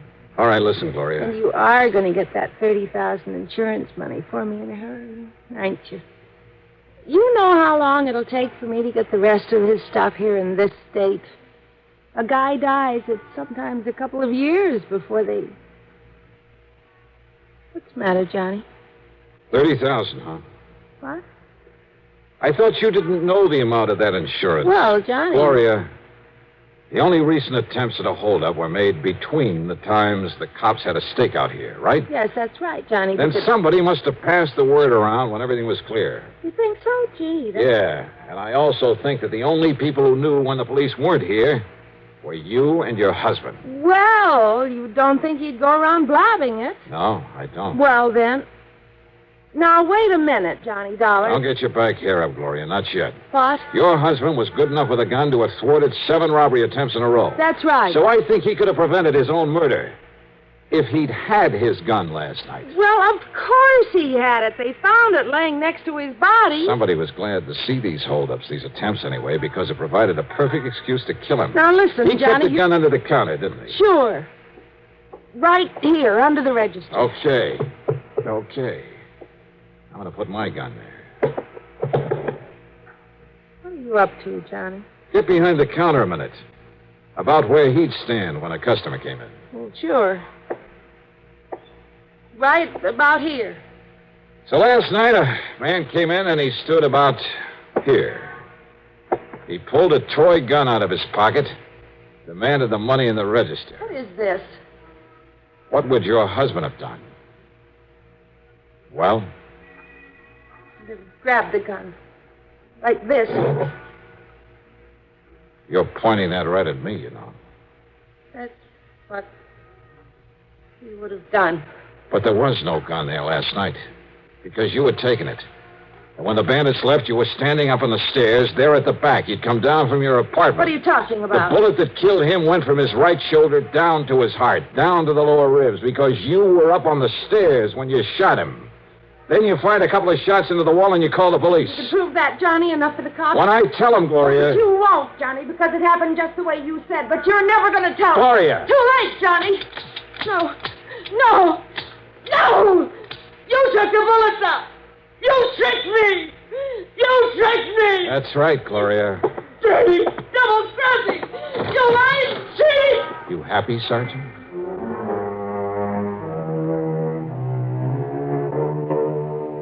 Pretty obvious, I guess, right from the beginning. But as I said, getting proof, or in this case, a confession, isn't always so easy.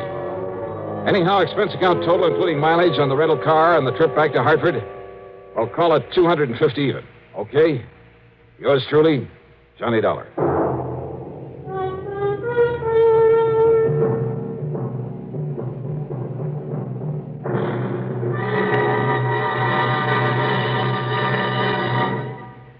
Our star will return in just a moment. Can you get premium gasoline performance at regular gasoline price? Find out what so many other car owners have found. In 3 out of 5 cars, regular priced Sinclair Dyno gasoline matches performance of premium gasolines, saves you up to 4 cents a gallon. Almost anywhere you see the Sinclair sign, you can save up to 4 cents a gallon with Dyno and still get premium performance and mileage. Drive with care and buy Sinclair Dyno gasoline.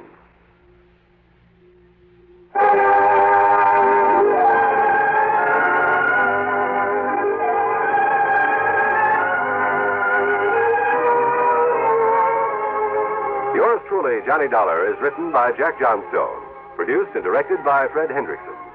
Johnny Dollar is played by Mandel Kramer.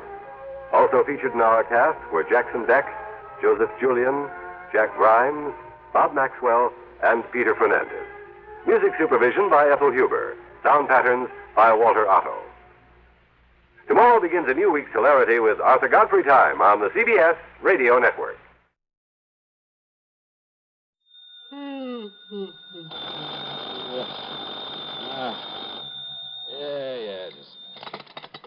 Johnny Dollar. We're all clear, Johnny, because I've assured them that you have more than adequate federal security clearance.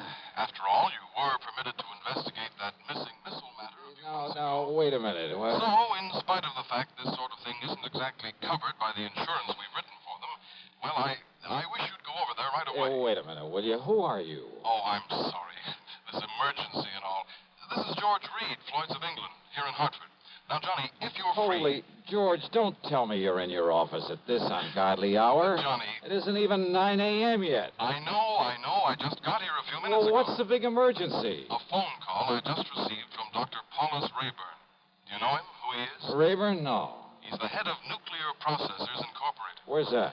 Out on Woodland, beyond the north end of town. You know, that large group of concrete buildings at the edge of Piney Woods? Nuclear processors, huh? Yes, that's right. Now, we handle all the insurance on the place and its equipment, though I understand there's no actual coverage in this specific instance. Nonetheless... What do you mean? Nonetheless, because they're a client, in view of our reputation for extraordinary service at all times, plus the sizable premiums we collect from them, well, I hardly think we should let this call... Yeah, well, what's bothering this Dr. Rayburn out there? Something very important has been stolen, he tells me. Like what? I don't know, he wouldn't say. But he did imply it's something vital to the outer space rocketry program. Okay, George. So, in view of the fact you have security clearance... Yeah, I said okay. And the fact it'll take some hours for an investigator to come up from Washington... Yes, George. Plus the fact he made it plain the time element is George. most important. And since you're right here within a few miles... George, stop yammering and hang up that phone so that I can... Okay, baby. Oh.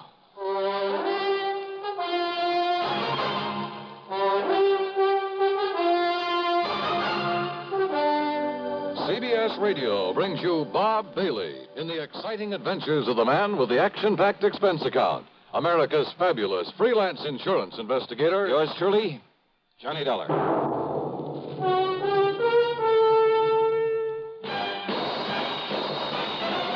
Are you smoking more now, but enjoying it less? Have a real cigarette, have a Camel. The best tobacco makes the very best smoke. Have a real cigarette, have a Camel. Are you looking for flavor and mildness? Have a real cigarette, have a Camel. The best tobacco makes the very best smoke. Have a real cigarette, a real cigarette, a real cigarette, have a Camel. Again, for the 11th straight year, Camel outsold every other cigarette, filter, king size, and regular. The best tobacco makes the best smoke. So if you're smoking more now but enjoying it less, change to Camels. Get more real satisfaction every time. Start to really enjoy smoking again. Have a real cigarette, a real cigarette, a real cigarette, have a Camel. And now, Act One of yours truly, Johnny Dollar.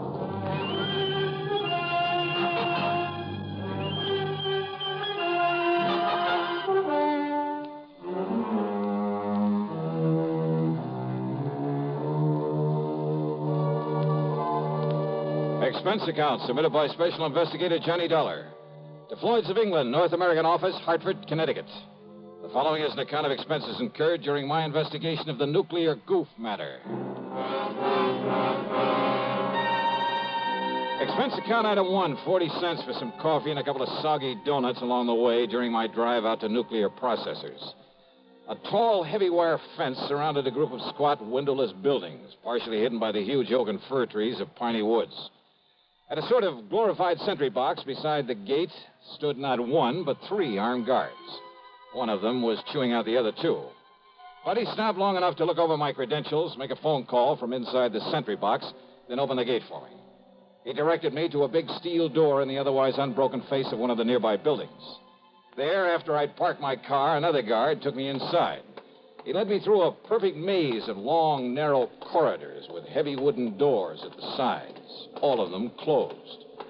From somewhere in the building came the almost ominous hum of machinery. Big, powerful machinery. Or maybe I felt it rather than actually heard it. Finally, we came to a door with a single name Rayburn on it.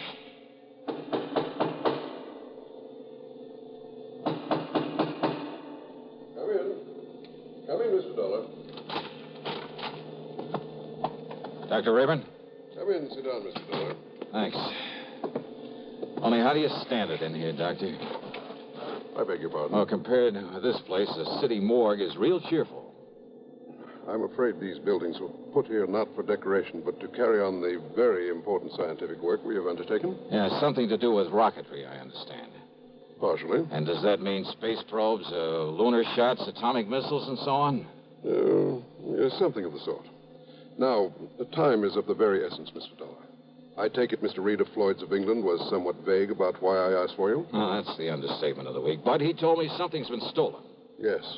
A minutely small quantity of a highly radioactive substance that is vital to a new concept in cyclotrons. That is to say, atom smashing. Oh, something like radium or uranium or strontium or...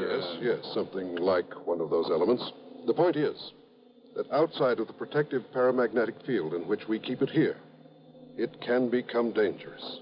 Terribly dangerous, within a matter of hours. Oh, how dangerous? The tiny amount in the container that was stolen. That container, made of lead, is no larger than this book, by the way. Well, Dollar, although its chain reaction is limited, there's enough in that container to wipe out a small city. What you said within a matter of hours, Doctor. The chain reaction could begin in anywhere from 4 to 6 hours from the time it left here, depending on temperature and whatever shocks and vibration to which it might be subjected. Then unless it's found and brought back here... Exactly. That is why I was afraid to wait for the men to get up here from Washington. But you have told them about this. I've told them everything. They promised to have men up here immediately. Do you know exactly when the stuff was stolen? It's now 9:34. Yeah. Dr. Rallinoff left here with this material at exactly 7:46. Rallinoff? Dr. Igor Rallinoff, the man who stole it from us. But if you know... If only he knew the potential, the terrible potential destructive power of this thing he's carrying about with him. You must find him, Mr. Dollar. It must be returned to us before it's too late. Here's Hollywood star Mona Freeman. Who feels like acting with a miserable cold? I relieve cold distress the fast way with 4-way cold tablets. Yes, tests of all the leading cold tablets proved 4-way fastest acting. Amazing 4-way starts in minutes to relieve muscular pains and headache, reduce fever, calm upset stomach, also overcomes irregularity. When a cold strikes, do what I do. Take 4-way cold tablets. It's the fast way to relieve nasty cold distress and feel better quickly. 4-way, only 29 cents. Now, here's a word about another fine product of Grove Laboratories. Does dandruff dull your hair, leave scalp itchy? Get Fitch Dandruff Remover Shampoo and get rid of unsightly dandruff in 3 minutes. 3 minutes with Fitch regularly is guaranteed to keep embarrassing dandruff away forever. Apply Fitch before wetting hair, rub in 1 minute. Add water, lather 1 minute. Rinse 1 minute. Every trace of dandruff goes down the drain. 3 minutes with Fitch, unsightly dandruff's gone. Fitch can also leave your hair up to 35% brighter. Fitch Dandruff Remover Shampoo. And now, Act 2 of yours truly, Johnny Dollar and the Nuclear Goof Matter.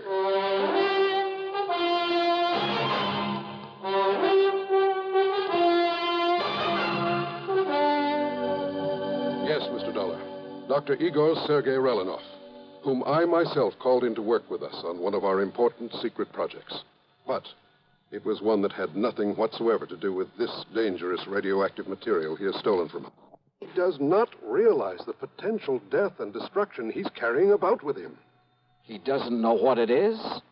Then why did he steal it? Not knowing what it was, not knowing its destructive power, he nevertheless must have realized it would be of importance to, shall we say, to a foreign government. Rolinoff. You see, because of pressure from Washington on the project to which I had assigned him, well, I had employed him. I alone am responsible for bringing him here before obtaining a final security clearance on him. Oh, then I guess you're in real trouble. If you can find him, if you can return that leaden container with that deadly material in it... And you have no idea where he might have gone when he took off from here? We have only his address and a list of the names of some of his friends here in Hartford. Then let me have them. Yes, of course. I'll have my secretary get them for you right away. I don't know who your contacts in Washington are, but have you notified the FBI of this? Not yet. After all, Mr. Then do Dollar... it right away. Call the New York office. If nothing else, they'll at least be able to tell you if this Rolinoff is a spy. I'm afraid he can be nothing else. If only the guards had questioned his leaving so soon after he got here. If only you hadn't hired him in the first place without getting a proper clearance on him. But his recommendations were excellent.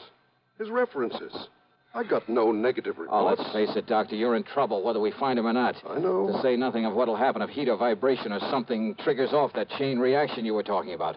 Or even just the passage of time. I know. Give me those names and addresses. And more important, this, Mr. Dollar. Oh, what's this? A detector. A sort of adaptation of the Geiger counter, in very compact form. It reacts only to this material that was stolen. Then if I get near him and he has the stuff with him? It will make a clicking sound like a Geiger counter. This tiny needle will move and indicate the degree of radioactivity. All right, good. Provided, of course, this switch is on. I see. But be very gentle. Oh? It's extremely delicate, like a fine watch. So be very careful. Very gentle with it. Okay, Doctor, I'll take care of it. Now, give me that list of names and addresses.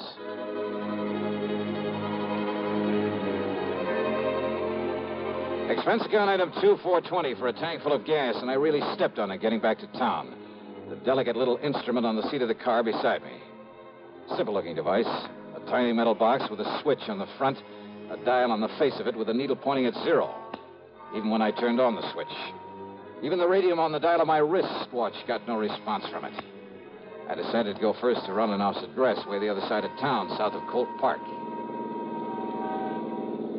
Then it suddenly occurred to me that in all the rush, I'd failed to get a description of the man I was looking for, or even a photograph of him.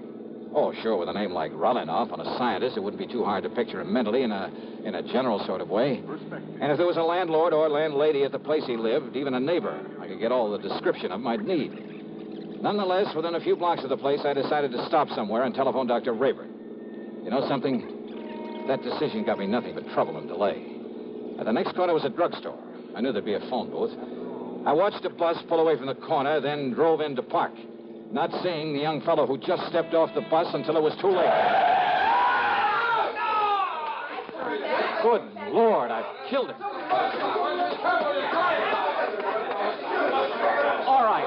All right, folks, please, listen. Look, it was an accident.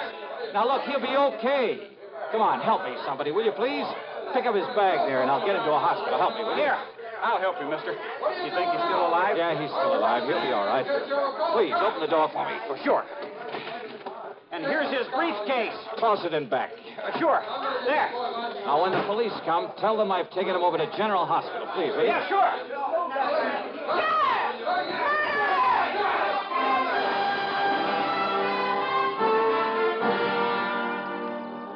The nice-looking young blonde fellow I'd struck down was still unconscious when I got him to the hospital, but apparently had no broken bones or internal injuries. I showed my credentials, told them to notify the police of what had happened, that I'd be available whenever they wanted to question me. I told them to give him the best possible care, that I'd foot the bill.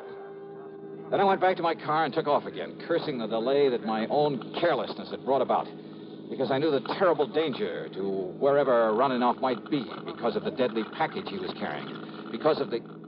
And then I saw it, where the shock and impact of my sudden stop had knocked it to the floor when I'd struck the young blonde fellow.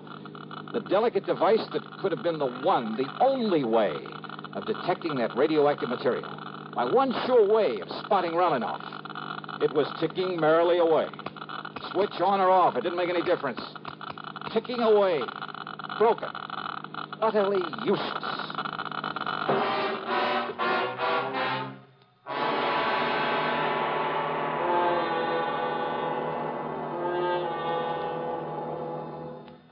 We'll continue with the third act of yours truly, Johnny Dollar, in exactly 1 minute. Constipation can be a problem for anyone, even doctors.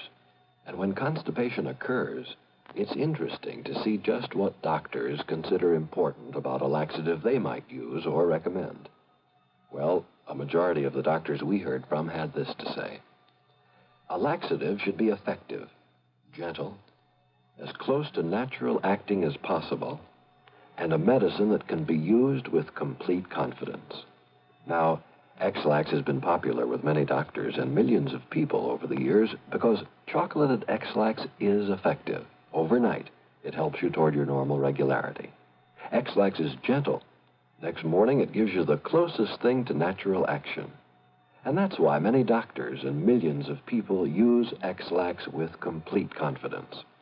X-Lax, the laxative that helps you toward your normal regularity gently, overnight. Is X-Lax in your medicine cabinet? And now, Act 3 of yours truly, Johnny Dollar, and the Nuclear Goof Matter.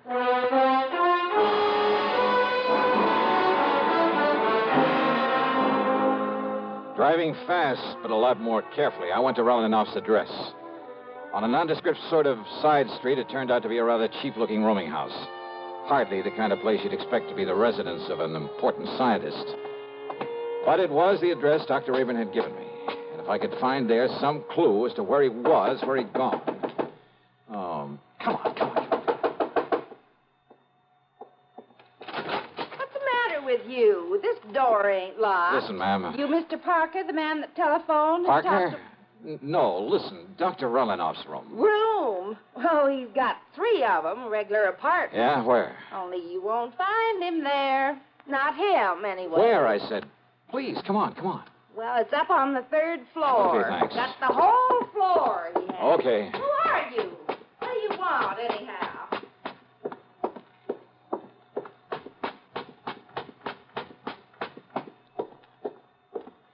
Oh, great. I didn't get the key from her. Well, there's no time for that now. Here you get it. The shades and drapes were tightly drawn. The room was dark. I felt my way along the side of the wall looking for a light switch, then gave up and headed over toward one of the windows. I never got there. You're not Parker. Huh? I thought not. Yes, sir.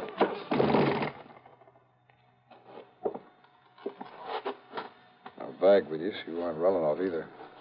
Okay, then, buddy, let's have some light in here and see who you are. If you're one of his pals, come here to... What? No, you can't. Oh. Brother, you certainly look like... Now, maybe you got some identification. This card case of it. Holy smoke, it is. Now, you just look at here, mister. Come here. When I let you in here, you Sir, didn't say will you anything listen to like me? this was going to happen. I haven't got time to explain. Just get me some water and a towel and a washcloth, please. Go ahead. You listen here. Will you mister. please do as I tell you? Now, go ahead. Sir. Johnny. Come here, Johnny. Hi. Look, I'm sorry, old man. I had no idea it was you that you'd be coming up here. Johnny boy, can you hear me? Johnny. Here. Stace. That's right. Now, come on. Take it easy now. Stacy Ringler. That's right, Johnny. Look, I'm sorry. FBI. No, Johnny, I'm with Nucleonic Investigation Department now. Easy, baby. Then it's you I gotta thank for this. Yeah, Johnny, and I'm sorry as the devil. I had no way of knowing it. You all right? All right, now listen to me, Johnny. Yeah, Stacy. Listen. You're working on that stuff that was stolen from nuclear processing? Yeah, that's... Harry Parker and I came up from Washington on it. Yeah, We Parker came in by jet. Now listen. Relinoff must have thought he had plenty of time, that they wouldn't miss that stuff until tomorrow when they planned to work on it. Uh-huh. Well, rather than arouse suspicion by galloping out of town, he was taking his time. But we got here in a big hurry. All right. I holed up here in his rooms, and Parker was checking on how he'd get over here from that plant in case he came back here. Are you listening to me? I'm listening. Go ahead. He was there in the drugstore at the bus stop. He was about to close in on Ralanoff when you ran him down. When I what? You ran him down, Johnny. Ralanoff, with your car. That young, good-looking blonde guy? Yes. That was Ralanoff? That was Ralanoff.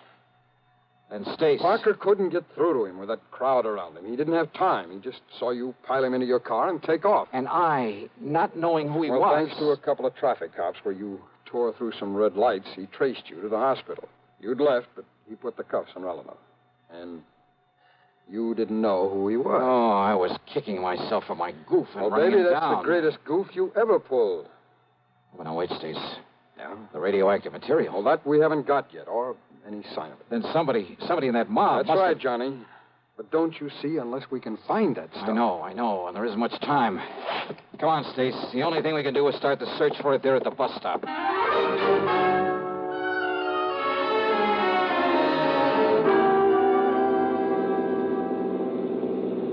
Johnny, unless we can locate every one of the people who were there. And Parker said there was a big crowd by the time he got out of that drug... Hey, where'd you get this? Detector for radioactivity. Yes, I know. Where'd you get it? Dr. Rayburn gave it to me. Thank heaven the darn thing is run down now. It's what? Oh, it fell off the seat. It must have got busted. What do you mean? It was clicking like mad, even with the switch off. Busted. No. Huh? Busted or not, Johnny, there's only one thing in the world that could have made it operate. So don't you see, until it ran down the tiny battery that was... You're sure of that? Of course I am. Now, where was it when you heard it make the clicking? Johnny, what's the matter? Good Lord. Well, yeah, come on. Look, behind the seat. What is it? This briefcase of yours back there? Stace, the man who helped me put him in the car. This thing? It weighs a ton. Gently, Stace. What? Not mine. Ralanoff's. Then it's weight. The lead container with the stuff in it. Then your goof really paid off. Oh. Yeah. What time is it? It's 11:38. 39. Would go off in 4 to 6 hours. After 7:46 this morning. That means we have exactly 7 minutes. Yeah. Johnny, you think we can make it back to the plane in time? Unless some sudden change in temperature, some shock or vibration sets it off. I'll drive as fast as I dare. Okay, Johnny.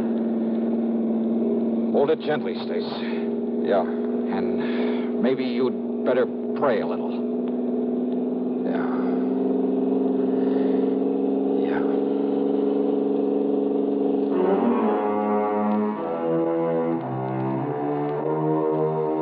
So, by some miracle, we made it. But only seconds before that tiny mass of nuclear destruction was due to become critical. Yeah, we made it by the skin of our teeth. But after all, what more could you ask? Expense account total... Oh, so what? I needed a tank full of gas anyway. Yours truly, Johnny Dollar.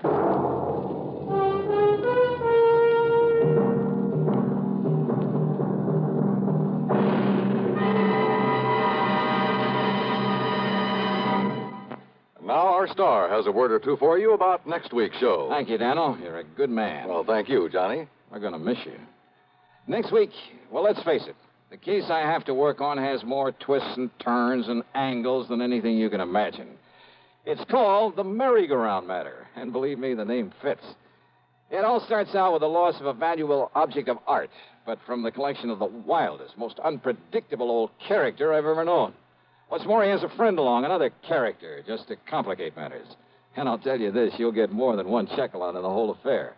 So join us, won't you? Yours truly, Johnny Dollar.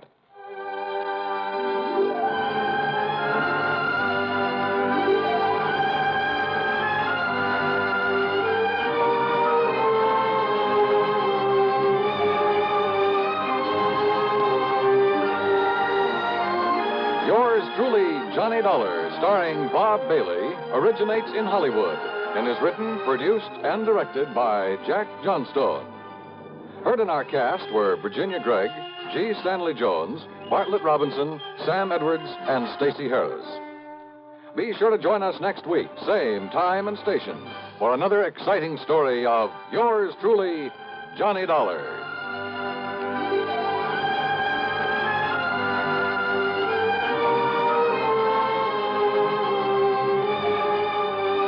This is Dan Cubberly speaking.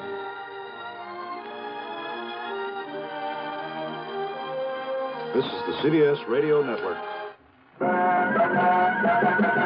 Better buys are your reward at Orange Motors 404. Get your orange guarantee from the largest dealer in Albany. In the heart of Auto Row, Orange is the place to go.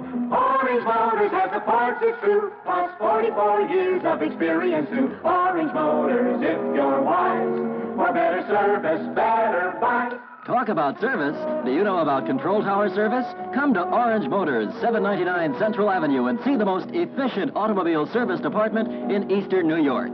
44 years of experience. Get quality work and get it fast at Orange Motors, 799 Central Avenue, Albany. Better Ford buys, used or new, at 799 Central Avenue. Orange Motors, if you're wise, for better service, better buys. Radio 59, WROW, serving Albany, Troy, and Schenectady. From Hollywood, it's time now for... Johnny Dollar. Johnny, this is Ed Barrett at Tri-State Life and Casualty in New York. Oh, hi, Ed. How are you? A little sick at the moment. Oh, what's the matter? I was planning to go up to the fishing lodge of a friend of mine over the weekend, Tommy Hargrave. Oh, but now you've had to call it off, and, brother, I know exactly how you feel. No, Johnny, I don't think you do. Look, Ed, I'm a fisherman myself, and when something interferes with going... What was that? I just received word that Tommy had a car accident up there. Car rolled over on him. He was killed instantly. Oh, I'm sorry, Ed. Yeah.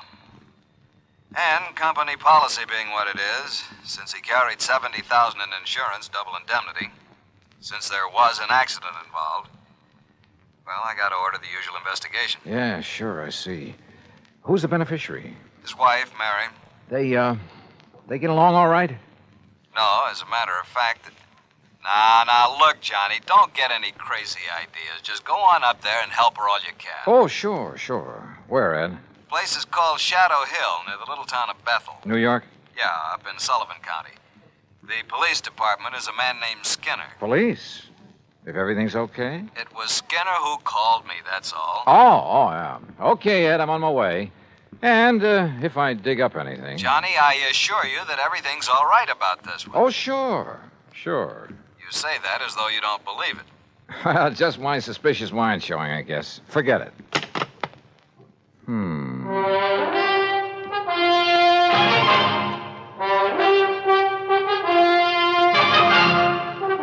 Bob Bailey in the exciting adventures of the man with the action-packed expense account. America's fabulous freelance insurance investigator. Yours truly, Johnny Dollar.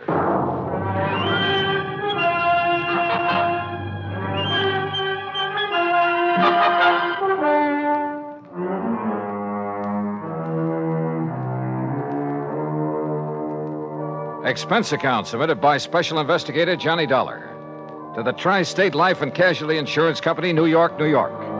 Following is an account of expenses incurred during my investigation of the gruesome spectacle matter. Expense account item 1, $620, fare and incidentals, Hartford to New York. Item 2, $50 deposit on a rental car. I swung north, crossed the George Washington Bridge, then picked up Highway 17 through Goshen with its famous racetrack, through the summer resort town of Monticello, then past White Lake, a good fishing spot, to the little town of Bethel. It really isn't much more than a crossroads, a couple of filling stations, a general store and post office, and Emmer's Hotel, where I park my bags. Shadow Hill, however, turned out to be a beautiful summer lodge sitting high above the edge of a nearby private lake. From the highway, I could see the narrow, winding road that led from the lodge down to the lake shore. I could also see the spot where a car had apparently taken a corner too quickly, skidded, and rolled over to where it lay on its side. Then, shortly after pulling off the highway, I could see something else. Another car, just short of where the accident had occurred. It was half hidden in a clump of trees that bordered the road. And as I slowly pulled up to it, a man suddenly jumped out and leveled an old .30-30 rifle at me. Stop right there. Don't come any closer. Oh, well, now, just a minute, mister. Who are you? What are you doing around here? Stranger, huh? Yeah, I guess you'd call me a stranger, but look... Then maybe you're the stranger I'm looking for. Get out of that car with your hands up over your head. And don't try no funny business. Hey, what is this, a holdup? Do like I tell you to. And be quick about it. Okay, whatever you say. Come Come on. This door doesn't seem to want to... You trying to pull some trick? No, Open that door. Well, it's stuck, I guess. Well, here, I'll do it. Now then. Thanks. Yeah, now I'll take that gun. Oh, no, you won't. All right. Now, All right, up on your feet. now, just a minute, son. Turn around. Go on, turn around. You just look here, son. You just take it easy, old man, and remember I have the gun now. I'll lock you up for this. That's what I'll do. You'll what? Yes, sir. Interfering with the law this way. The law? You? That's right. See? Here's my badge. See? Oh, okay then. Look, Mr. Skinner. You look, you... Hey, how'd you know my name? You are Mr. Skinner, aren't you? Well, sure I am. Amos Skinner. Only it's Chief Skinner to you. Police Chief Skinner. And if you think you're going to get away with this, you... What's your idea? Oh, Chief, it looks like you're just the man I came to see. Huh? Only, maybe you'd better have your gun back. Here. Well, all right. All right, now, you just put your hands up and... Say, now, just a doggone minute. Who are you? Johnny Dollar? Johnny Dollar? That what you said? That's right. The Johnny Dollar? I'm an insurance investigator. Well, praise be to Betsy. Well, I might have known there was someone like you, the way you outsmarted me. Banging the car door against me that way. Oh, I'm sorry about that, Chief. Well, Johnny, I'm real proud to meet you. And believe me, son, I'm just mighty glad you're here. Oh? Why do you say that? Just you look here, Johnny, over the edge of this road. Look. You see it down there? That car? Is that the car in which Mr. Thomas Hargrave was killed? Oh, you know about that?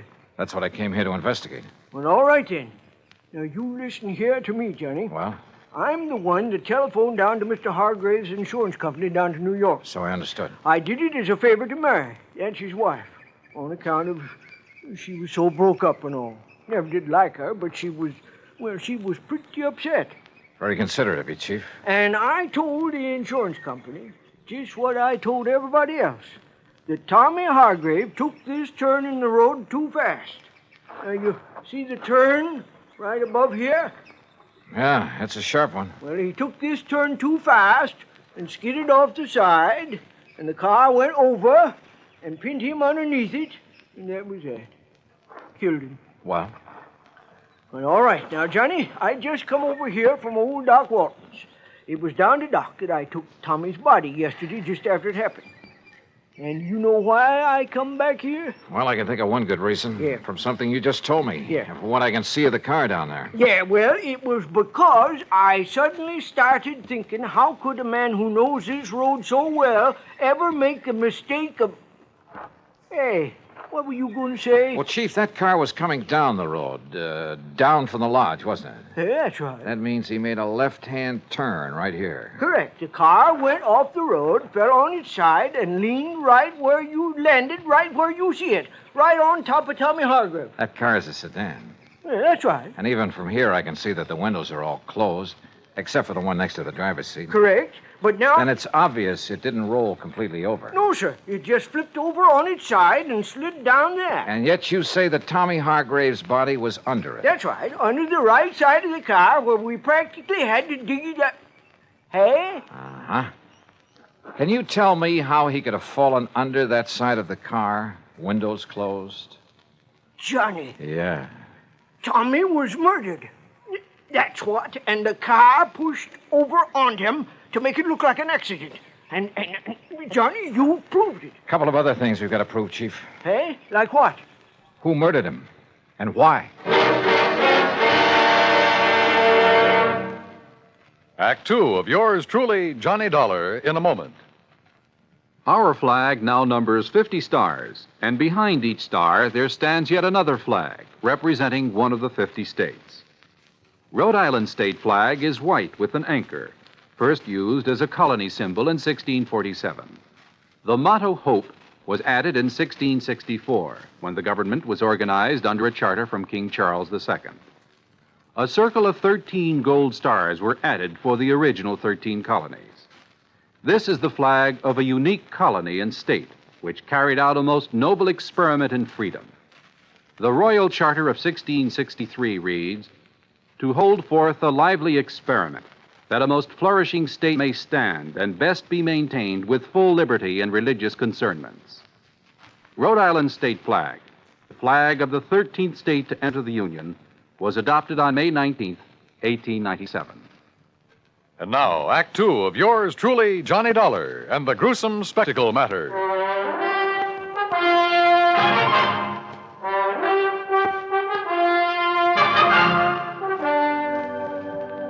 All right, Chief, tell me this. When and how did you learn of this so-called accident that killed Tommy Hargrave? Well, from Mary, his wife. Oh? It was like this, Johnny.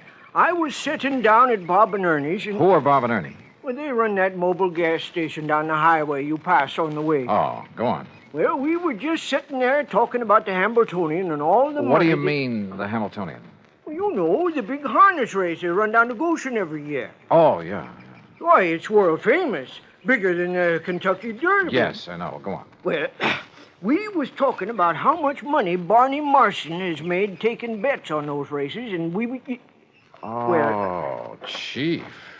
You mean you have a bookie here in Bethel? Well, now, Johnny... And that you, as chief of police, condone such goings-on? Well, now, we... Oh, I'm surprised at you, Chief. Oh, well, it's just a little sort of harmless betting is all. Oh, sure. Every man's entitled to a little...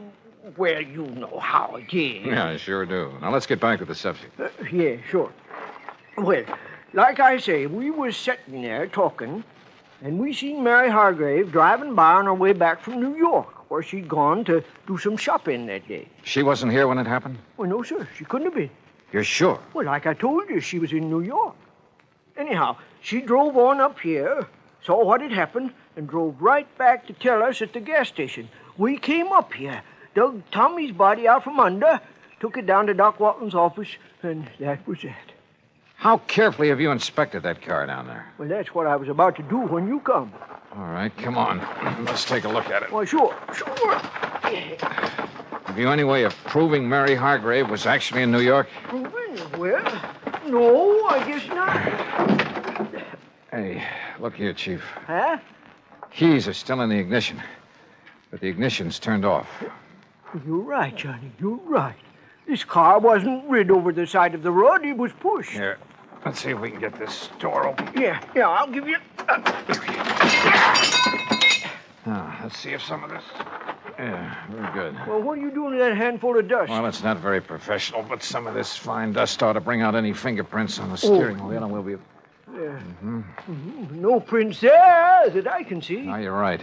Chief, this wheel has been carefully wiped off. So whoever did it... Huh? What'd you find? Did Tommy Hargrave wear glasses, spectacles? Tommy? No, sir. What? Come on, Chief. First thing I want is a look at his body. At Doc Walton's, you say? That's right. Then let's go.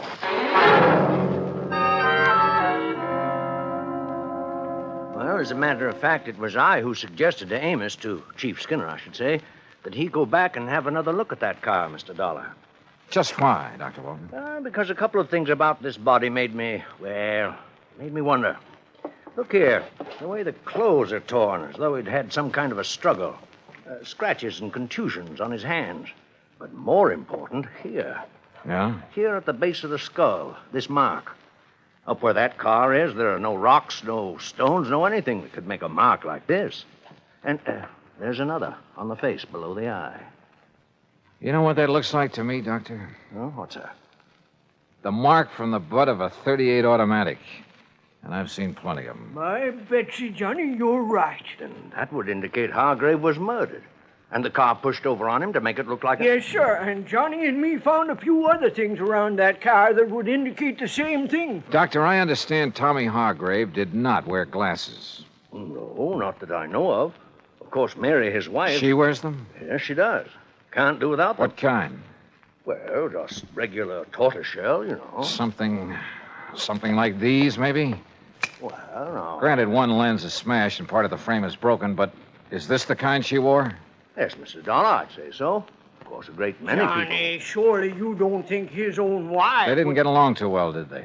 Well, no, but after all, when any couple's been married 10, 11 years... Also, she just happens to be the beneficiary of his sizable insurance policy. Good heavens, Mr. Dollar. Yeah, I think we'd better pay a little visit to Mrs. Mary Hargrave.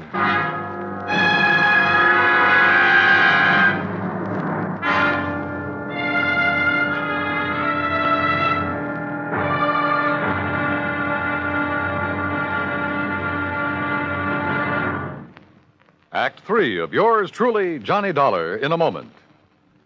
Many times in the history of mankind, nations have pooled their forces to exert a greater strength against a common aggressor. This happens not only in the face of a world war, but between such giant holocausts, as during the Boxer Uprising in China in 1900. 6 nations combined their forces to come to the aid of their citizens. In the thick of the fight, undaunted by devastating enemy fire, Chief Bosun John McCloy of the United States Naval Contingent distinguished himself by meritorious conduct above and beyond the call of duty. For his valorous action, he was awarded his first Medal of Honor. But a man of action doesn't get the job done because of possible awards. It is the spirit of his code of conduct that guides him. John McCloy was guided by that code again and again. In June 1914, during the Mexican campaign, when the government of the United States was put upon once more to aid its persecuted citizens, Chief Bosun John McCloy was constantly risking his life. Our landed troops were in danger of being annihilated on the beach at Veracruz, when McCloy voluntarily filled 3 picket launches with riflemen and led them along the seafront to draw the enemy fire. Though badly wounded, he remained at his post and gallantly directed his part of the campaign. For this action, Chief Bosun John McCloy was awarded a second Medal of Honor. But he hadn't been concerned with medals. His only concern was conducting himself as a man should, and that is according to the code of the American fighting man.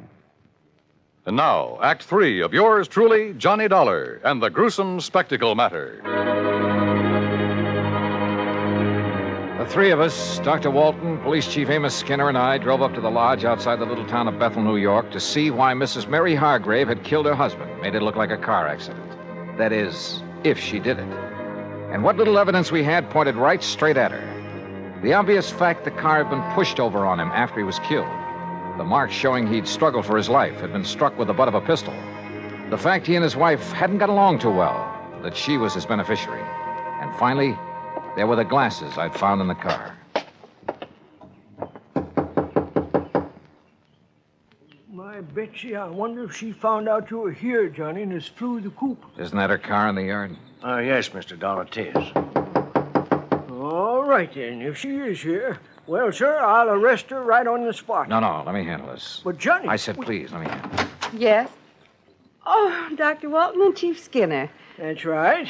And this here is Mr. Johnny Dollar. Oh, yes, Mr. Dollar. Mr. Barrett at the insurance company phoned that you'd be here. Won't you come in? Well, surely. Thank you. I'm sorry to have been so slow in answering the door, but I seem to have mislaid a pair of my glasses. Yeah, that, Johnny. I'm blind as a bat without them. Won't you all sit down? Thank you. Yes, thank you, Mary. I've been using an old pair of steel rims with an old prescription, but they look so terrible. When did you lose your glasses? Oh, I must have mislaid them a couple of days ago. Ha! Now, what do you mean by that, Amos? You know very well what I mean. You don't seem terribly upset about your husband's death, Mrs. Hargrave?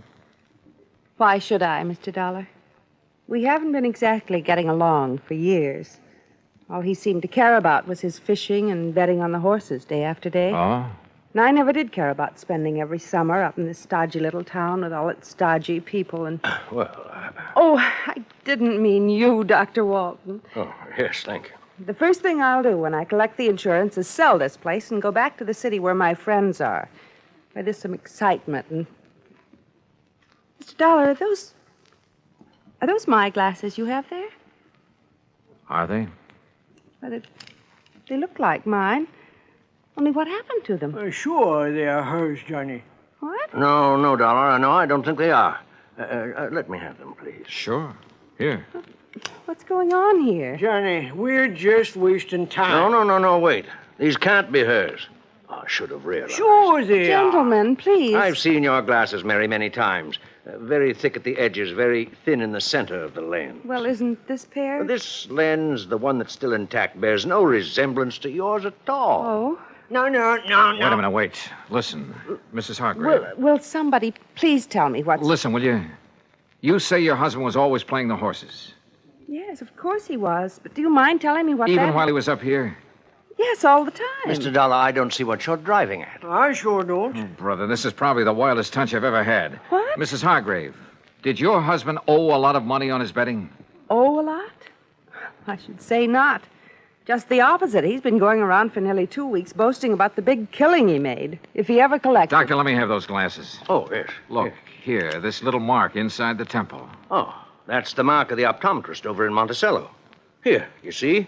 The same mark as in mine. Yeah, okay. Now, just sit tight, the three of you. Oh? Now, Mr. Dollar. Now, you look here now, Johnny. And Amos, don't try arresting anybody while I'm gone. But it Johnny... might make you look a little foolish when I get back. Back from where, Dollar? I'll see you all later.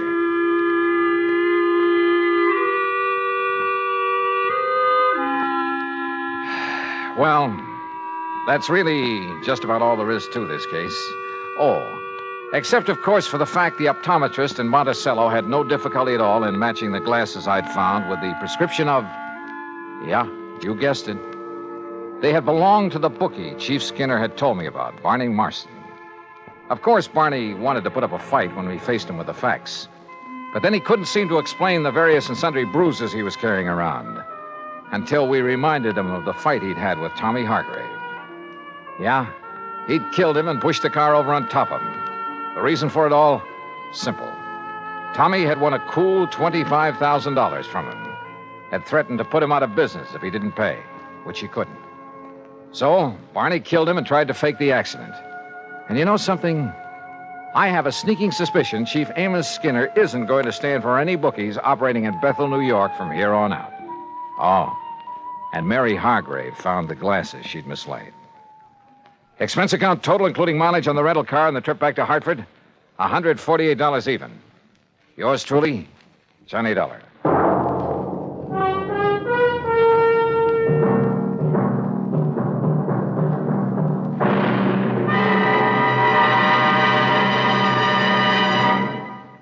Our star will return in just a moment. Our flag now numbers 50 stars, and behind each star there stands yet another flag representing one of the 50 states. Kansas' state flag is dark blue, and in the center is the state seal, surmounted by a large sunflower, the official state flower. The seal reflects the history of Kansas, the train of ox wagons going west, for most of the great roads passed through Kansas. An Indian is depicted chasing a herd of buffalo, recalling the words of the official state song, "Oh, give me a home where the buffalo roam." For this truly was the home of the buffalo and Indian. The East is represented by a rising sun, and the promise of future prosperity is indicated by the steamboat on the river and the farmer plowing the field. Above a mountain range are 34 stars, for Kansas was the 34th state admitted to the Union. Over all is the state motto, Ad astra per aspera, to the stars through difficulties. Kansas state flag, the flag of the 34th state to enter the Union, was adopted on March 23rd, 1927. Now, here's our star to tell you about next week's story. Next week? Well, listen. I promise you the most unusual case and some of the most unexpected people you ever... Well, join us, won't you? Yours truly, Johnny Dollar.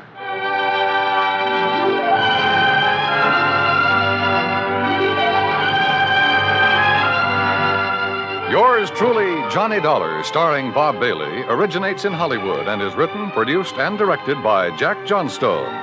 Heard in our cast were Virginia Gregg, Harry Bartell, Junius Matthews, and Joe Kearns. Be sure to join us next week, same time and station, for another exciting story of yours truly, Johnny Dollar. This is Dan Coverly speaking.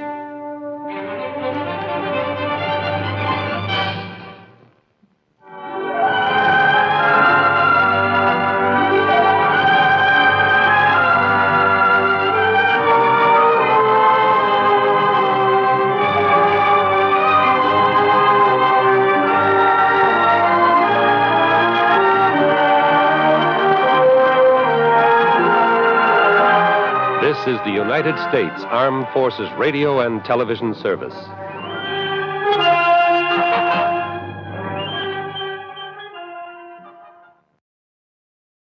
$20. This nice weather kind of get under your skin, Johnny? Who's that? Make you want to be sitting in a boat on Lake Mojave, hauling in 5- and 6-pound bass.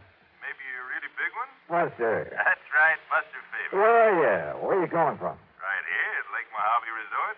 And, Johnny, I've just picked up a new spinning rod and reel that I think you ought to give a workout. Oh, you dog. You know I have to work for a living, and, brother, I mean work. Isn't it pretty hard, huh? Too hard. Well, then it's time for you to relax a bit. Yeah, I know, but... Live longer, Johnny. You know the old saying. What old thing? The time a man spends in fishing is never deducted from his lifespan. So come on out here for a few days. Oh, Buster, I'd love it. And if there was some insurance problem that I could use as an excuse, Buster, is there? Yeah. Then give it to me quick. Well, it's not the sort of thing I could very well explain over the phone. But unless I know what it is, what company's involved. But it could turn out to be something pretty important. And purely incidentally, the fish are biting like mad. That's right. Okay, Buster, what am I waiting for?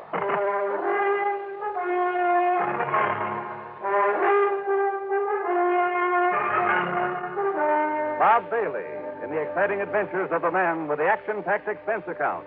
America's fabulous freelance insurance investigator. Yours truly, Johnny Dollar.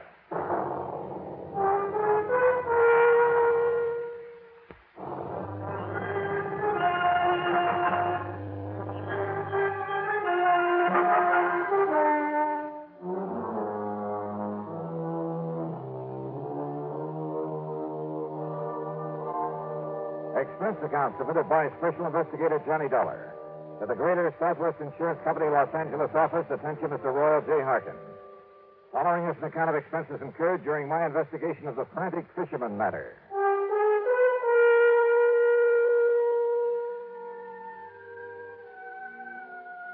Roy, why kid about it? When I started this trip, I had no way of knowing that your company was involved. Knowing Buster Faber, I honestly figured that his mention of an insurance angle was just to give me a good excuse. But when you've read the facts of this report, I'm sure you'll agree that Greater Southwest should pay the old expense account without question. Yeah, and probably a nice extra fee to boot. All right. Item 1, $154.50 night flight from Hartford to New York to Las Vegas, Nevada. Item 2, $50 deposit on a rental car. I headed south and east to Lake Mojave Resort.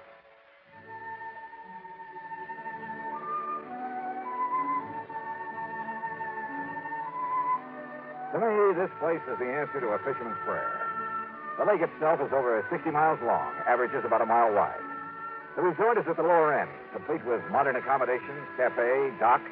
Well, just about everything you could ask for. Ham Pratt, the general manager, Buster Faber and his wife Marilyn are the salt of the earth. And because of it, the customers are a pretty fine lot without exception. Almost. I'm going to put you here number 18, Johnny. Good, Buster. I'll feel right at home. And here's a new spinning outfit I want you to try out. 7-foot Harnell. Uh-huh. That's right. And a Mitchell 350, loaded with 4-pound test. So, as soon as you can change your clothes, we'll hit the lake. Okay, now, this is all very nice, Buster, and I'll be changed in about 5 minutes. But... Good, I'll be waiting at the dock. But...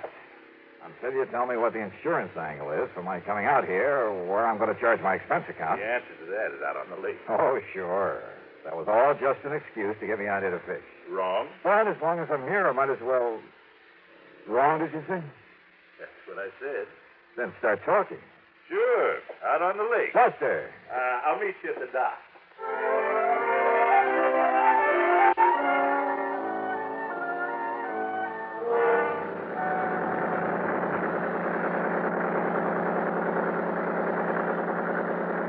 The big 35 on Buster's boat moved us up the lake at an easy 30 knots. The day was clear, the weather warm. I got to earn a wait to break out the tackle and get started. But Buster carefully passed up half a dozen holes where I knew there were fish. Instead, we kept going 5 or 6 miles up beyond the power line crossing. And then finally we nosed into a long, narrow, L-shaped cove. It extended back from the main body of the lake a couple of 100 yards, with flat, rocky walls on either side. At the end, it angled off to the left for perhaps 100 feet. I knew there was a very deep hole there, but as we idled in toward it, I noticed another boat back there. And the man in it seemed to be using a mighty strange fishing technique. He had a long, heavy saltwater rod in his hand, and from the bend in the tip of it... Now, how about that? Somebody feed us into this spot. Woo! Swing around and... Oh, fine.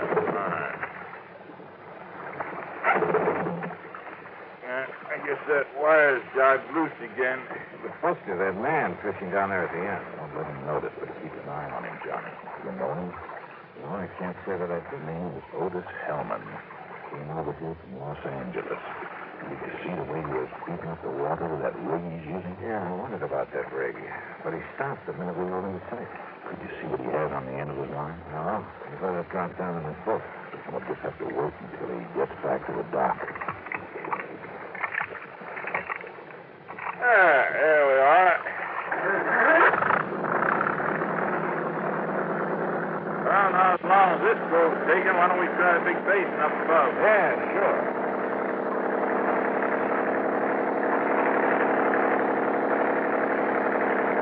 Now, what did you mean, Buster, about that man in the coat? Where'd you get a close look at that rig he's using? Wait a minute. Otis Hellman, did you say? That's right. In all the papers last week. When he got out of prison over in California. Yeah, sure. Yeah. Fishing, huh? At the end of that same code, day after day. But if you ask me, that man isn't after fish.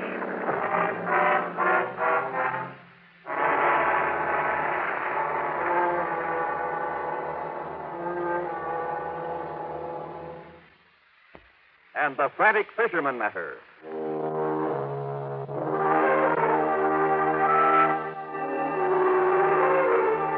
Buster Faber and I went up to Sculpture Rock there on Lake Mojave. We caught fish, plenty of them. Nice big lunker bass. We also kept an eye open for the man who'd been so frantically working the little cove on the way up, using heavy saltwater tackle in a rather peculiar way. At sundown, we saw him pull out and head back to Lake Mojave Resort. So we followed him and set our speed to arrive at the dock just ahead of us.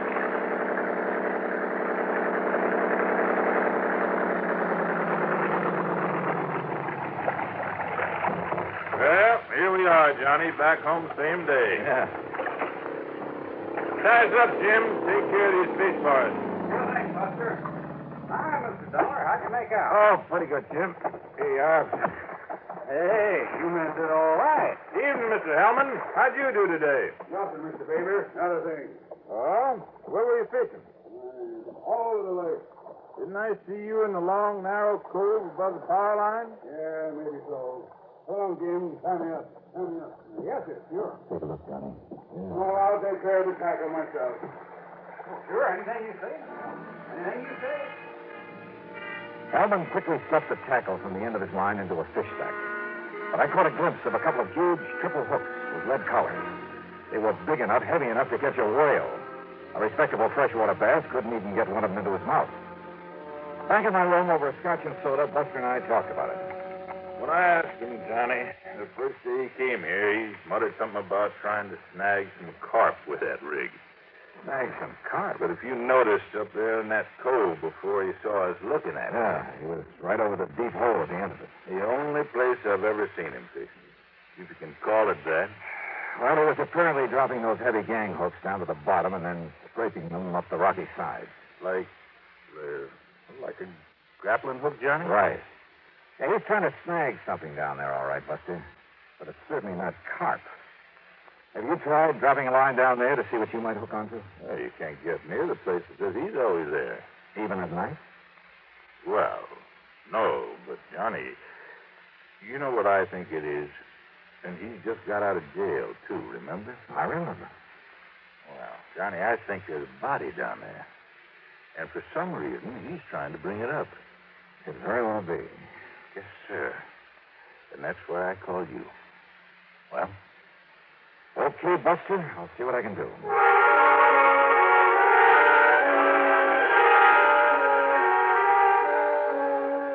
Buster had said that Hellman came here from Los Angeles. Well, there was a man in L.A. who was a veritable fount of information. Roy J. Harkins at Greater Southwest Insurance. It was evening now, so I put in a call to his home. That's item 385 cents, and he had plenty for me. Of course I know who Otis Hellman is, Johnny. When when he and that partner of his walked out of McKinney Mining Supply with $60,000, and in cash, mind you. We had to make good on it. Is that why Hellman was sent to prison, Roy? Yeah. For complicity in that job, though, I believe his partner was the one who really did it. Who was the partner? Another old prospector named Oscar Kirkman. Kirkman.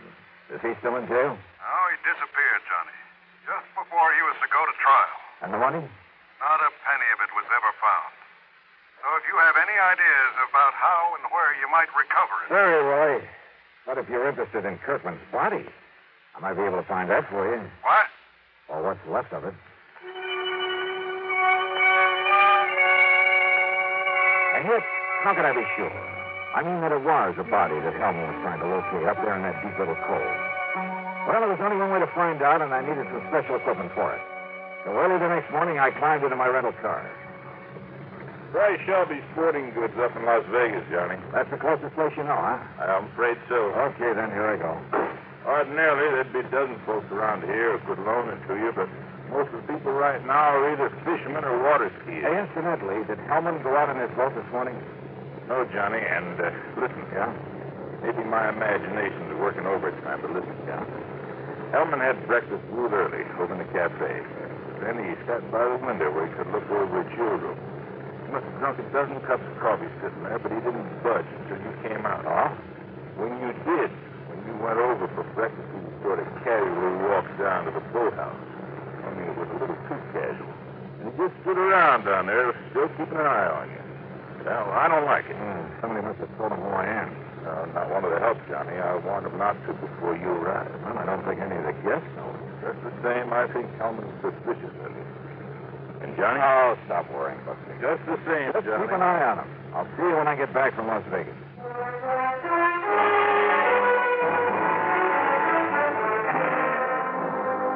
It was nearly 100 miles to Vegas, and I made it in 2 hours flat.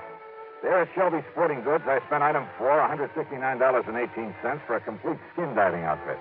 Fins, faceplate, diving tank, and regulator, a powerful waterproof headlamp, and, yeah, a passionate pink pair of swim trunks.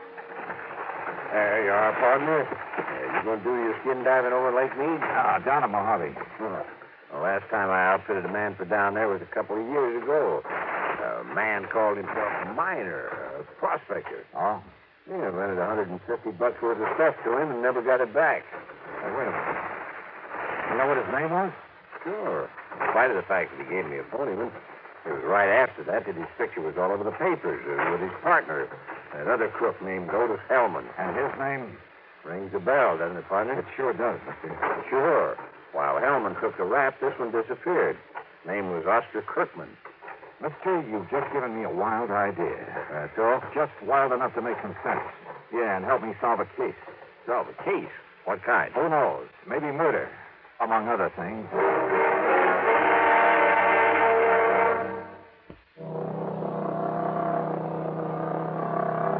On the drive down to Lake Mojave Resort, I stopped in Boulder City at the office of the National Park Commission.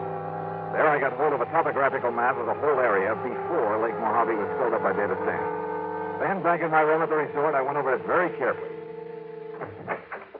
I only got a minute, Johnny, before I drive over to Bullhead City. But I saw you come rearing in a minute ago, and... What do you got there? Hey, come here. Huh? Look, Buster. Take a look here on this map. Yeah? Before the new dam filled up the lake a few years ago. Uh-huh. Over here. There. Now, look here. Oh. Why, yeah, that's where that long cove is now, where Otis Hellman's been working with that phony rig of his. Uh-huh.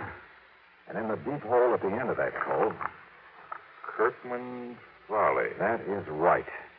Kirkman had a mine there before the lake was filled, when it was all just desert land by the side of the Colorado River. And right there is where Hellman is grappling for something. Right. Kirkman disappeared, Johnny. Yes. But what's really happened is that Otis Hellman killed him and stuffed him down there in that underwater mine. Maybe. But why he wants to bring him up again, whatever is left of him... Buster, I want to use your boat. Well, sure. And if Hellman hasn't gone out fishing, has he? Oh, he's still hanging around down at the dock. All right, good. Somehow, you've got to keep him from following me. Well, Hellman's seen you and me together so much, but I can have Jim fill up the fuel tank on Hellman's boat and Meantime, take out one of the spark plugs, something like that. Good. He'll have plenty of chances because Hellman will be watching me when I take off. What are you going to do? A little skin diving up at the end of that cove. And don't be surprised at what I may bring up.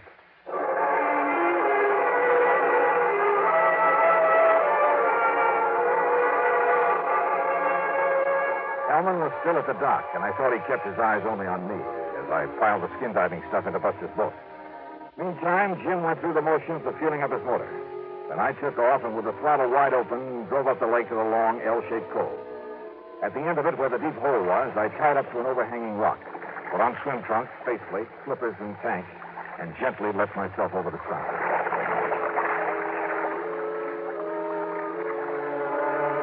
I've done a lot of skin diving here and there, but this was something new.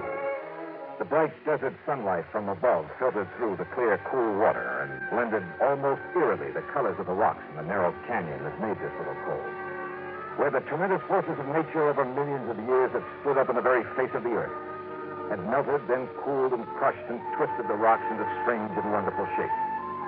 And the fish, bass and crappie and bluegill, even a lazy old carp, they watched me without fear as I glided down beside them, moved gently aside, then followed me. A huge catfish casually turned aside as I flipped on the powerful beam of the headlamp. I could almost imagine a look of disdain on his face as he spied this alien beings in the world above. And then I found what I was looking for. The entrance to the old Kirkman mine, carefully boarded up. But I managed to pry one of the boards loose. And I found a package wrapped in heavy plastic with a heavy coating of wax. But I could see the color of money inside. I swam back up to the surface with it, to the shadow I thought was such a boat. Tossing off my gear, I flung it and the package into the boat and grabbed the gun. Don't bother about coming aboard, Mr. Dollar. Wow. Mr. Help. I convinced Jim that he should replace the spark plug in my motor that you had him removed. Well, good for you. You saved me a lot of trouble, Dollar, locating and recovering the money for me. Now that I have it... Look, if you'll aim that thing the other way... Did you also find the remains of Oscar Kirkman down there? Now, listen, Hellman. It don't matter. After I've killed you, you're going to join him down there with his anchor tied to your feet. Thanks again, Mr. Oh, no, you... I kicked with all I had and overturned the boat. As he entered the water, Hellman fired again.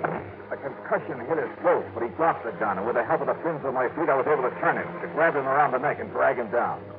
I had taken a deep breath before capsizing his boat, and he was an older man than I. But it seemed like hours before he finally quit struggling, and with my lungs almost bursting, I carried him back up to the surface. He was still alive, but harmless.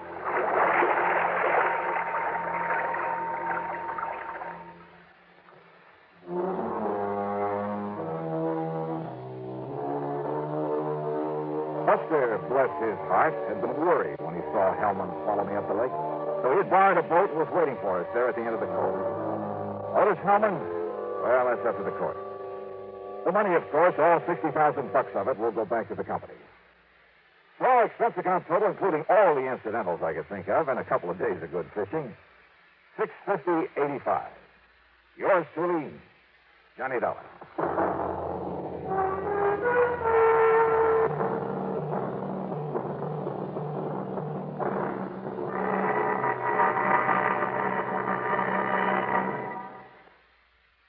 Here's our star to tell you about next week's story. Next week, a call from an old friend. Yeah. To meet with death in the desert. Join us, won't you? Yours truly, Johnny Dollar.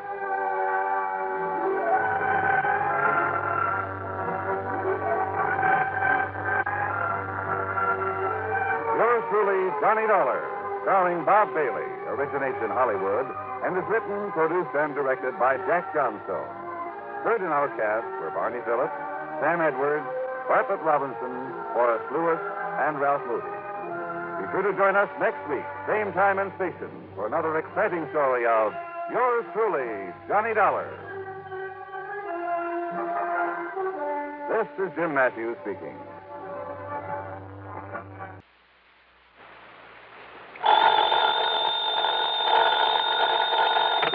Johnny Dollar. Hi there, Johnny. This is Helen Daner. Helen Daner? That's right. I live out here in Morro Bay, California. I see.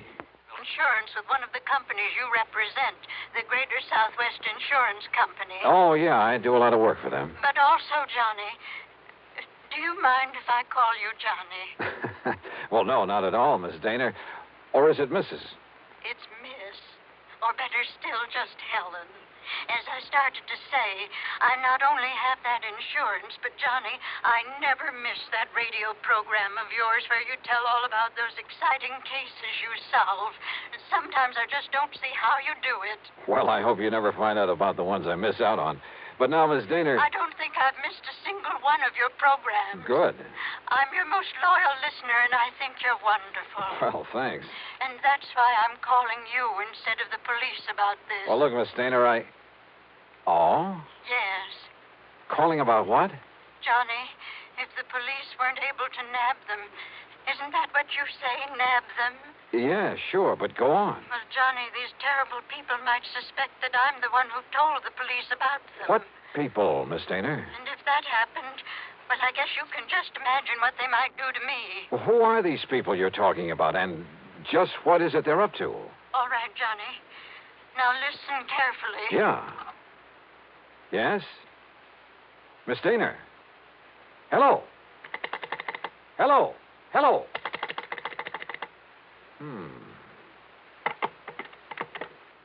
Oh, come on now, Dollar. Don't be a sucker for a... And yet... I wonder...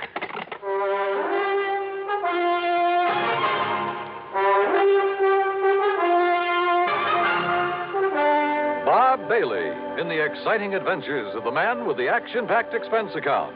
America's fabulous freelance insurance investigator. Yours truly, Johnny Dollar.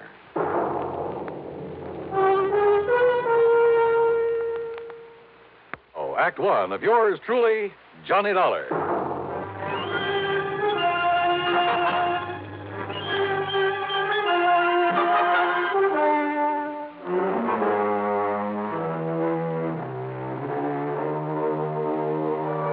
Expense account submitted by Special Investigator Johnny Dollar to the Greater Southwest Insurance Company, Home Office, Los Angeles, California.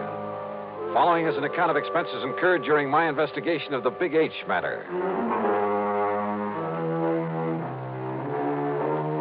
Expense account item 1275, long-distance telephone call to Hollywood 82124. That is to say, the office of Royal J. Harkins, contact man at Greater Southwest Insurance in Los Angeles. It was late in the day, but luckily he was still in his office. Nice to hear from you again, Johnny. What can I do for you? Roy, I'm putting this call on expense account. Oh? But that ain't all. If I could make connections down to New York, well, let's see. There's a plane leaving for the West Coast a little after midnight, so I'd arrive in L.A. early in the morning. You coming out here? Unless somebody's been pulling my leg. Roy, do you have a policy holder named Helen Daner? Yes, somewhere up we certainly do. Well, now, what's that mean? She's an elderly woman, a spinster, who lives up in the little town of Morro Bay. That's about 200 miles north of here. Johnny, she called this office early this afternoon. She demanded your phone number there in Hartford. And? Well, I didn't give it to her. Why not? Because she wouldn't say why she wanted to get in touch with you. Oh, fine. And knowing how busy you always are, well... But then, just a few minutes ago, I began to wonder about it. Yes? Well, after all, if she wanted to contact you about some insurance matter... Yeah. What? Well, did you call her back? Yes, since we handle all her insurance. That is, I tried to, but I got no answer. Then, Roy, I'm going to grab that plane I was talking about. Well, now, wait. Did she get to you? Did you talk to her? Yes. And it has something to do with her insurance? Plenty. So I'm flying out there, Roy, at your company's expense. Now, just a minute, Unless, Johnny. of course, you'd rather pay off her insurance to some beneficiary. Johnny. Then just be sure to have a rental car waiting for me when I pull into the airport. Item 2, 162.85 plane fare. The big mainliner took off from New York's International Airport promptly at 12:30 a.m. At 6:30 Pacific time, I stepped off the plane at L.A. International. Dollar, oh, this way. Oh, hi, Roy. I didn't exactly expect you to be here in person this early in the morning. Well, I am. I've got a rental car ready and waiting for you out at the curb. Good. But listen, you still haven't told me what this is all about. Because I'm not too sure myself. But you sounded over the phone as though something's happened to the old lady. Miss Helen Daner, I mean. That's exactly the way I meant it to sound. And since I still haven't been able to get her on the telephone... Well, what? What's happened to her? I don't know. This my car? That's right. Oh, start making some sense, will you? I wish I could. Well, do you actually know that something's happened to Miss Dana? Nope. But if it hasn't, I've got to do everything I can to prevent it. Johnny, prevent what? Royal, I only wish I knew. Johnny! Johnny! Thanks to an excellent highway and light traffic, I made good time through Santa Monica, then Santa Barbara, even past the famous Pismo Beach. It was just afternoon when I pulled into Morro Bay. When I stopped for gas, that's item 3, 420, I looked up Miss Helen Dana's address in the local phone book. It turned out to be a modest little frame house about half a mile south of Morro Rock on the landward side of the bay. It had some nice, well-kept flower beds in front, and at the back I could see a small, rather decrepit dock that stuck out into the bay. A brand new, expensive automobile was parked in the street in front of the place. Hardly the kind of car you'd expect a sweet old lady to be driving along. Well, there was only one way to find out.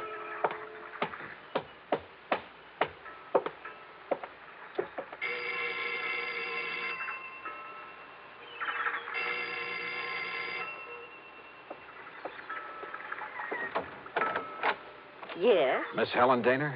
No, I'm Bessie Dana, Helen's sister. And who are you, young man? Johnny Dollar. I'm from Hartford, Connecticut. Is your sister? Oh, yes. I've heard Helen speak of you. You're an old friend of hers, aren't you? Well, yes, I guess Won't you come in? Well, is she here, Miss Dana?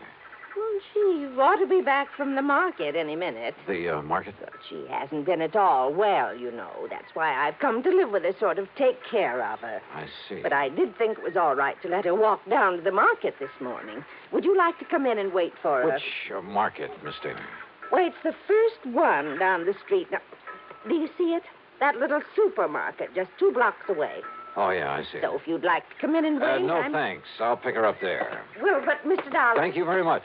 Mr. Dollar...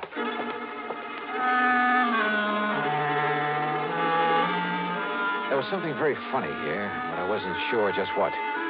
Or maybe I'd just fallen for some gag on the part of a fan on my radio program who wanted to see her favorite hero in person.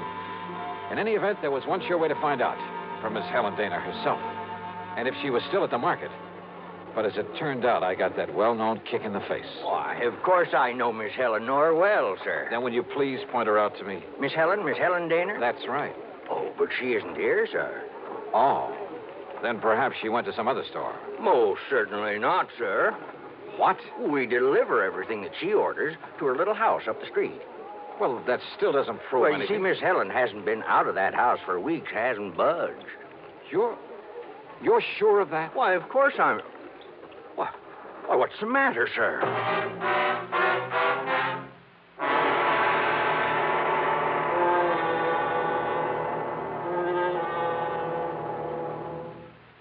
And now, Act 2 of yours truly, Johnny Dollar and the Big H Matter.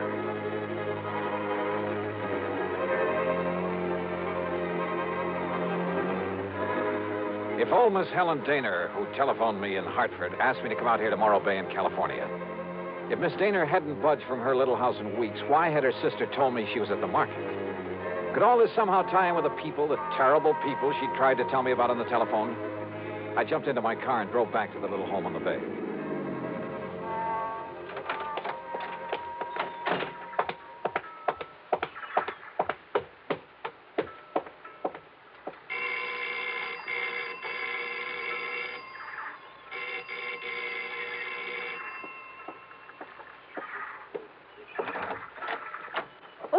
Mr. Dollar. That's right. Now, where is Helen Dana? Oh, Sister came back while you were gone. Came back? Without my seeing her? Now, listen, I was... Yes? Well, the manager of that market said she hasn't been out of this house for weeks. What? Oh, you must have gone to the supermarket. Well, where else? And just because she isn't shopping there anymore... Oh, now, look, Miss Dana, you told me... Won't you come in?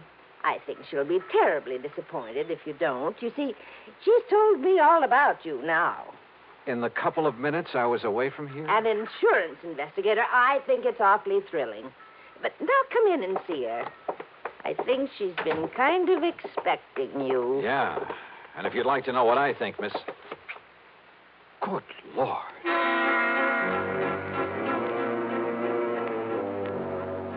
In the middle of the tiny living room was a heavy oaken armchair. Sitting in it, tied down to it, was a sweet-looking gray-haired lady of maybe 70 or 75. A handkerchief was lashed tightly across her mouth. and the eyes behind her old-fashioned steel-rimmed glasses were filled with tears and a look of utter despair. I swung around to her so-called sister and was struck by two things. She seemed to have suddenly lost about 20 years. Her face wore an unpleasant smirk, and in her right hand was a .38 aimed at me. Don't move, Mr. Dollar. This gun is not only loaded, but cocked, and it has a hair trigger. Stand perfectly still, because it'll be right in the middle of your back. So, while I take away your gun...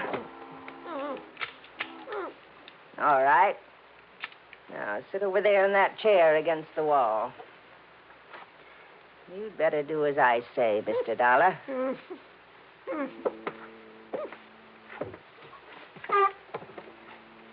Now, we may have to wait a little while, so get one thing straight. Any move, any tricks, and I pull this trigger. Mind telling me what we're waiting for? You'll see. And why you've tied her up that way? That is Helen Daner, isn't it? Why, what's the matter, honey? Getting a little short of breath with that gag in your mouth? Well, then why don't I take it out for you? No, Dollar. Not a single move. Just crossing my legs. Sure. Here now, honey. Don't want you to conk out on it. After all, you may be of some use before we're through with this caper. There you are. Johnny, I don't know what. These terrible people, they sneaked in while I was phoning you. Yeah, Helen, I guessed that. If only you hadn't come, but I thought maybe. They're smugglers, Johnny, of the worst possible kind. You tell them, honey. It'll help to kill time while we're waiting for Pete and Dollar. Okay. They're smuggling in narcotics, heroin, from the way down in Mexico. Oh, pretty smart picking a spot as far up the coast as this. If only I'd known when this man Pete asked if he could use my dock. He said it was to tie up his boat at night when he came in from fishing. How did you get onto them, Helen? When they saw I turned my lights out so early every night, they thought I was asleep. That I wouldn't notice he wasn't taking fish off his boat, but little cans of heroin. Heroin? Then Bessie here, who can look so sweet when she wants to. Why, Helen, I thought I was pretty sweet. Then Bessie would meet him with her car. How did you know it's heroin? Because they told me they'd use it on me if I don't behave myself. Which is a lot better than you'll get, Dollar. And besides, Johnny. Yeah? I found a little of it that was spilled on the dock. And I remembered how you described it once when you caught a man bringing in the terrible stuff. Yeah, she's a real smart old biddy. Except when she phoned to you, Dollar, and we caught her at it. We can handle her all right. With a little H in her veins, we can even let the neighbors see her now and then. And with me acting as her sister, taking care of her. Oh, listen, here he comes now from the dock. Just relax, Dollar.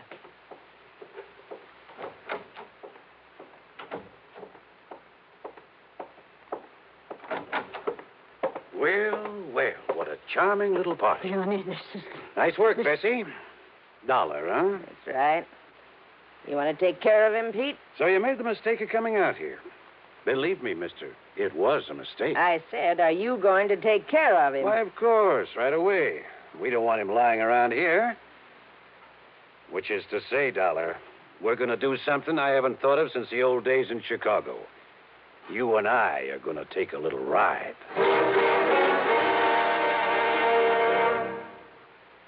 Act 3 of yours truly, Johnny Dollar. Take a little ride, huh? That's right. Chicago style. Exactly, Dollar. Oh, Johnny, don't you see what that means? He's going to take All right, honey. Just keep out of this. No, I won't. Pete's going to kill him. That's right. Now, shut up. Oh, now, just a Dollar. minute. You. Sit down. Bessie, be sure you keep the gun on him. Oh, don't worry, Pete. If I had a silencer, though, I'd get rid of him here and now. Has it occurred to you, Pete, that I may have left word with them that if I'm not heard from... Now, don't try to be cute, Dollar. Sure, it occurred to me. I dismissed it. For the simple reason that you couldn't possibly have had any reason to know what you were getting into out here. So forget it. What are you going to do with him, Pete? Well, whatever it is, we'll have to wait till after dark, when this one-horse town closes up for the night. Well, then what? Well, I've got to be sure the Dollar's body won't be found until No. Shut up. until we're through with this operation. That means a week or... Wait, I got it. What, Pete? Up on Cayucas Beach. Cayucas? Yeah, that little town 5 or 6 miles north of here. There's a big pile of rocks, a big cave in them. Nobody'd ever think of looking in there. So as soon as... Oh, what are you doing? Just digging out a cigarette, if you don't mind. No, sure, go ahead. But this is one time the condemned man won't enjoy a hearty meal. Johnny, isn't there anything? To think I got you into this. I told you to shut up. Listen, I told you. Oh, no, you don't.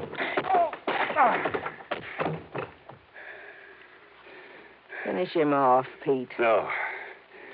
No, we'll wait for dark and do it right.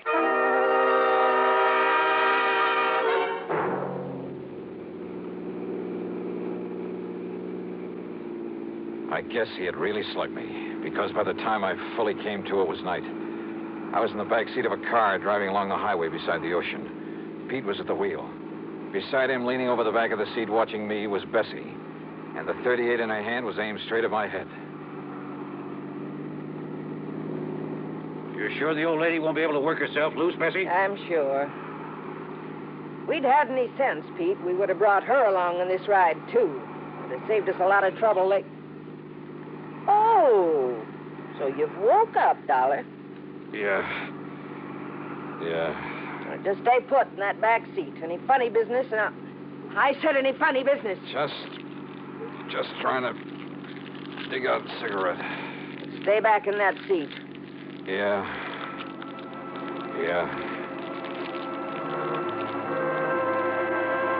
She didn't take her eyes off me for a second, or the gun either. As clumsily as possible, I struggled with a pack of cigarettes, rolling and squeezing it, and hoping the tobacco was plenty dry. Then, having apparently failed to pull out a cigarette, I turned the pack upside down over my hand. And yeah, the fine tobacco poured into it. I took a deep breath. What's the matter, Dollar? You need some help with that. Oh, no! No, my eyes! My eyes! Oh! Instinctively, she dropped the gun, put her hands to her eyes, now filled with tobacco dust. With what little strength I had, I picked up the gun and slammed it against the side of Pete's head.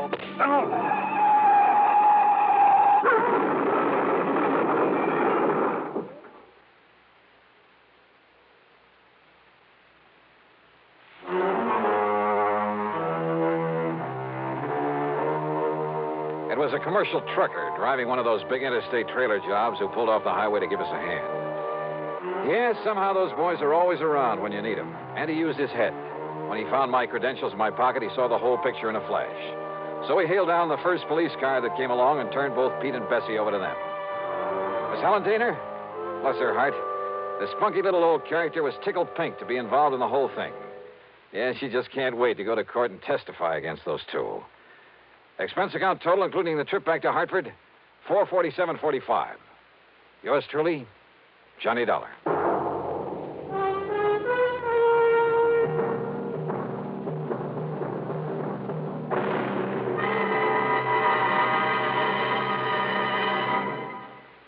Now, here is our star to tell you about next week's story. Next week? Well, so help me, it's the wildest case I ever got messed up with. Join us, won't you? Yours truly, Johnny Dollar.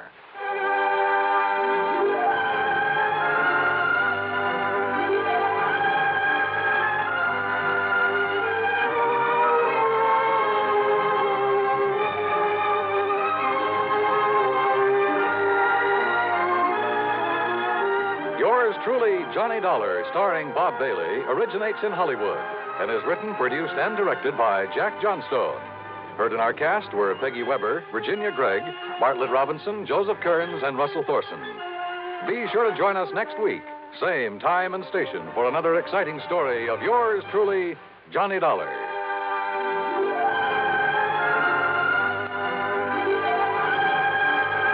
This is Dan Coverly speaking. From Hollywood, it's time now for Johnny Dollar. Mr. Dollar, I want you to come over here right away. What's that again? I want you to come over here right away. That's what I thought you said, but who is this and where's here? This is Ellis P. Watkins, Mr. Dollar. You've heard of me, perhaps? Yeah, I think so. Manufacturer, aren't you? Well, at the moment, that seems to be a matter of opinion. Over here is Broad Acres at Fairfield, Connecticut. Would you mind telling me what this is all about, Mr. Watkins? It's very simple. I have $100,000 to give away. Oh?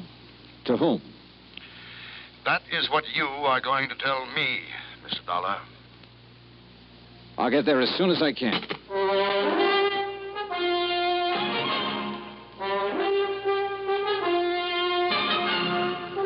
Bob Bailey in the exciting adventures of the man with the action-packed expense account, America's fabulous freelance insurance investigator. Yours truly, Johnny Dollar.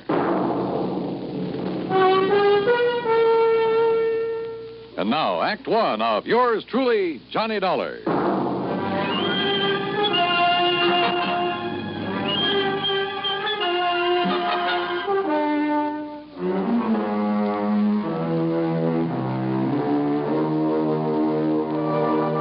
Expense account submitted by Special Investigator Johnny Dollar to the estate of E.P. Watkins, Fairfield, Connecticut. Following is an account of expenses incurred during my investigation of the Happy Family matter.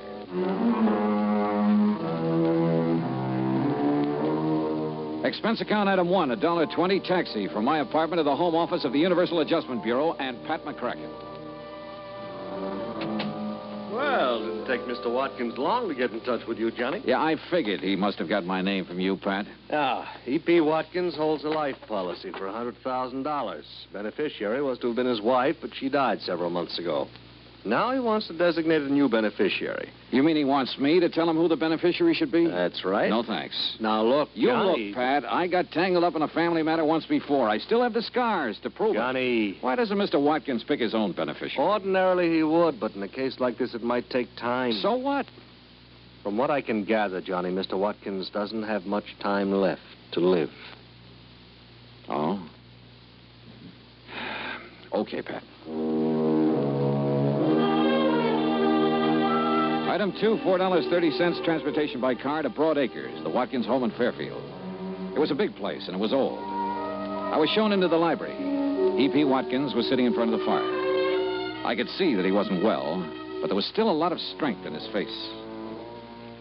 Mr. Dollar, according to the medical authorities, I have somewhere between 1 week and 1 year to live. I'm sorry. I'm not. Oh? My wife is dead. My business is on the verge of collapse, and my children are strangers. Should I be sorry? Well, I don't know. I have 3 possible beneficiaries. A daughter, Sheila, 28 years old. A son, Michael, 26, and another daughter, Elizabeth, 24. Well, why not have all 3 share equally? Mr. Dollar, had I wished to do that, I would not be calling on you.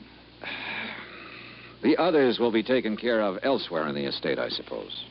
There is no estate other than this insurance policy. Oh. Most of it has gone down the drain of an ailing business. The rest will be consumed in estate expenses. I see. Watkins' money should be kept in the Watkins family, as I see it. But I most emphatically wish the money to go to one member and one member only. And the other 2? They're to be left out in the cold, huh? I did not engage you to examine my motives, Mr. Dollar. You have asked me a direct question, and I will give you a direct answer. Yes, I intend, as you put it, to leave the other 2 out in the cold. You say there are 3 of them, Sheila, Michael, Elizabeth. What can you tell me about them? Well, Sheila, who lives with me, seems to think that she should be managing my affairs instead of I. Uh-huh. Michael seems to prefer the so-called life of an artist to assuming the responsibilities of the name of Watkins. And Elizabeth? Stubborn. Married to one James Lovett, who is quite convinced that he knows infinitely more about business matters than I ever did. Well, you seem to take a pretty dim view of all of them, Mr. Watkins. I do. I do indeed, Mr. Dollar. You know, one little item occurs to me. And what is that? Whichever 2 are left out aren't going to like it very much. Obviously. Which means they're not going to like me very much. Also quite obvious. So I intend to pay you a considerable fee. But you will earn it. Every penny of it. Act two of yours truly, Johnny Dollar, in a moment. And now for another episode in the life of Sergeant Donald Bellwether, my husband.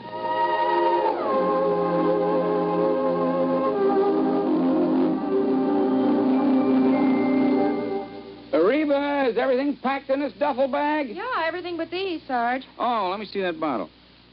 Reba, what in the world would a bunch of guys on a fishing trip want with these indigestion pills? Well, now, you just take them along, Don. Remember, you boys will be doing your own cooking for 3 whole days. Yeah. Maybe you're right. Oh, boy, I can hardly wait to pop some of those freshly caught fish into the pan. There, now. Everything's all packed. Yeah, well, we better get going. The fellas will be waiting. Well, I'll walk you to the car. Okay. I'll carry this bag. The rest of the gear's already packed. Here, I'll open the door for you. Oh, thanks, honey. Now, I'll just put this bag in the back seat. Okay. Now, kiss me goodbye right here on the front lawn so the neighbors will know I'm not leaving because we quarreled. Oh, you're so silly. Good luck, dear.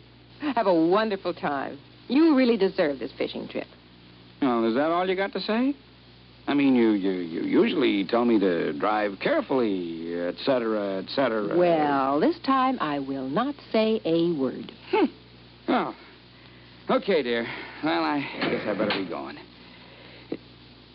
Hey, what's this note on the steering wheel? Dear Sergeant, on one holiday last year in the States, speed was a factor in 71% of the accidents. Drinking was a factor in nearly half. Accidents were most frequent early in the weekend. 82% of the accidents happened in rural areas, and the victims were usually the drivers. Your loving wife, Reba. I might have known you'd get to me somehow. Goodbye, dear. Oh, I'm going to miss you. I'm going to miss you too, Reba. And don't you worry. I'll drive safely. That's my Donald. That's my doll.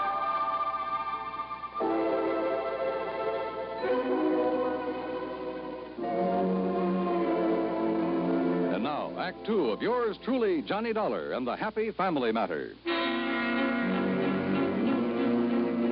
Well, this was undoubtedly the weirdest assignment I'd ever been handed, and from one of the weirdest characters I'd ever met, E.P. Watkins. And yet I couldn't help feeling sorry for him. He was really alone. And somewhere along the line, he must have been hurt pretty badly. I left the library and started through the drawing room. Mr. Dollar? I'm Sheila. Oh, yeah. I'd like to talk to you for a moment. Sure, why not? Mr. Dollar, I know what you must think of my father. Oh, do you? But if you're inclined to judge him harshly, just remember, he wasn't always like this. Oh? So very many things have gone wrong for him. Like what? Well, I'm afraid the main thing is his feeling that the 3 of us, Elizabeth and Michael and I, have let him down somehow. He seems to resent us so terribly. Why should he, Sheila? I'm not sure. I think he resents me because I'm not a man. Oh? You see, I'm the oldest. And in many ways, I'm more like Father than the others are. If I'd been a man, I could have, taken over for him. Yeah, I see. I've tried to do what I could. Help make decisions, that sort of thing. But I think he somehow resents that, too. Well, I gather it hasn't exactly been easy for you living here with him. Somebody has to. And the others have lives of their own. Speaking of the others, I'd like to talk to them. Where can I find them? Elizabeth and her husband live in Cranford, New Jersey. And Michael's in New York, in Greenwich Village. Okay. Thanks, Sheila. Outwardly, she was poised, but I could tell she was nervous, tense. Her fingers wouldn't stay still. She kept shredding bits of cellophane from her cigarette package. Yeah, she was under strain, all right, and I could understand why. Item 3, $8.40. Transportation to New York City to the Greenwich Village apartment of Michael Watkins. Mr. Dollar, you can tell Dad that I do not want that insurance money.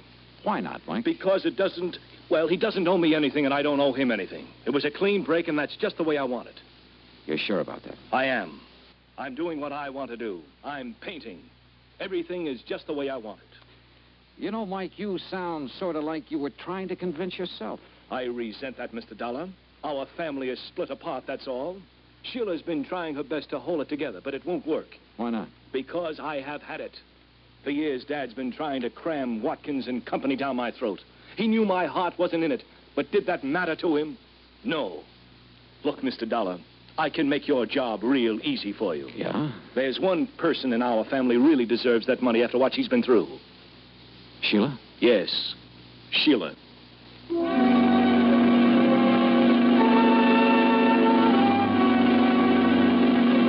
Item 4, $6 even. Transportation to the Lovett's home in Cranford, New Jersey. Look, Mr. Dollar, if sending you here is some scheme of Dad's to force us into line, you're wasting your time, and so is he. Now, wait a minute, Elizabeth, After the way he's treated Jim. Relax, honey. That's all over and done with. Look, Dollar, I can simplify your job for you. Can you? Give the insurance to Elizabeth here. Why? Because then I can get my hands on it. Oh? Well, what would you do with it, Jim? Buy controlling interest in Watkins and Company and put the business back on its feet. You once worked for Watkins and Company. Why did you leave? Because he's still running it the way he did 30 years ago. It won't work, and I wouldn't be a part of it. Jim tried, Mr. Dollar. He really did. But Dad wouldn't even listen to him. For years, he tried to get Mike to take over the business. But Mike prefers to be off in Never Never Land painting those lousy pictures of his. Now, Jim. They are lousy, and you know it, Liz. Look, Jim, you say Mr. Watkins didn't give you a chance to put your ideas into effect, huh? No. Finally, things got to the breaking point. Dollar, I sent him a written contract guaranteeing I'd raise the necessary financing. I asked for only 6 months in charge. Contract? But he wouldn't accept your offer, huh? No. Sheila begged him to sign. Finally, he sent word back for me to tear up the contract and get out of the company. I see. Well, Dollar, you've met all three of us now. Who's going to be the beneficiary? Sheila, or Mike, or Elizabeth?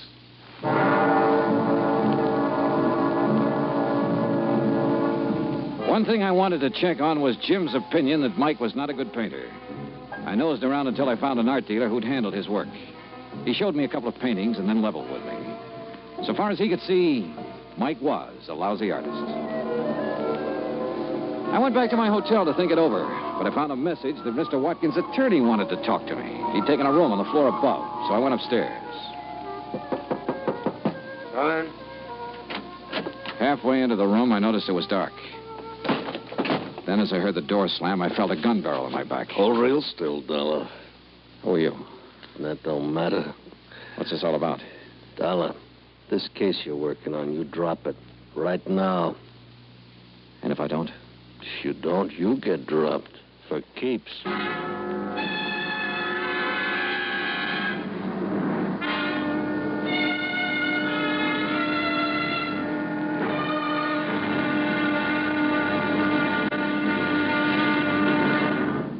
Act 3 of yours truly, Johnny Dollar, in a moment. Do you know who said, "That man is free who is protected from injury"?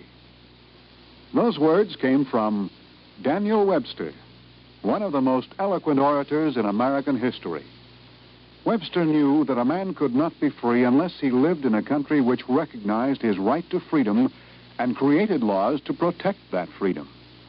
A slave state may say that its citizens are free, but as long as a single citizen can be harmed by the whim of a country's rulers, true freedom does not exist. A man is free only if his rights to freedom are protected. Remember the words of Daniel Webster. They are part of your American heritage. The free man must be protected from injury. And now, Act 3 of yours truly, Johnny Dollar, and the Happy Family Matter.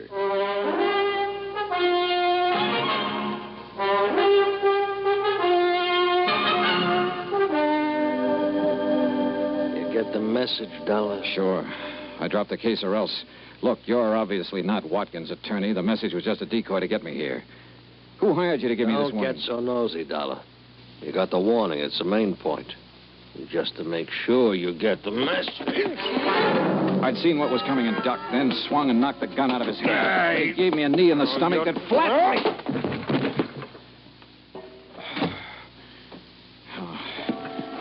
By the time I got to my feet, he was gone. I turned on the lights and looked around. And then on a table, I spotted something that stopped me cold.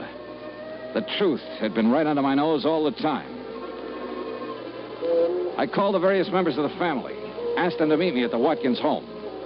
When I got there, they were waiting for me. Mr. Watkins, Sheila, Mike, Elizabeth, and her husband, Jim. There was a stiff, chilly politeness in the air. There was tension, too. Mr. Dollar, I want you to know that I resent your theatrical gesture in assembling us like this. And I'm sorry, Mr. Watkins, but you hired me to do a job, and I'm trying to do it. I'm sure you have reasons for this, Mr. Dollar.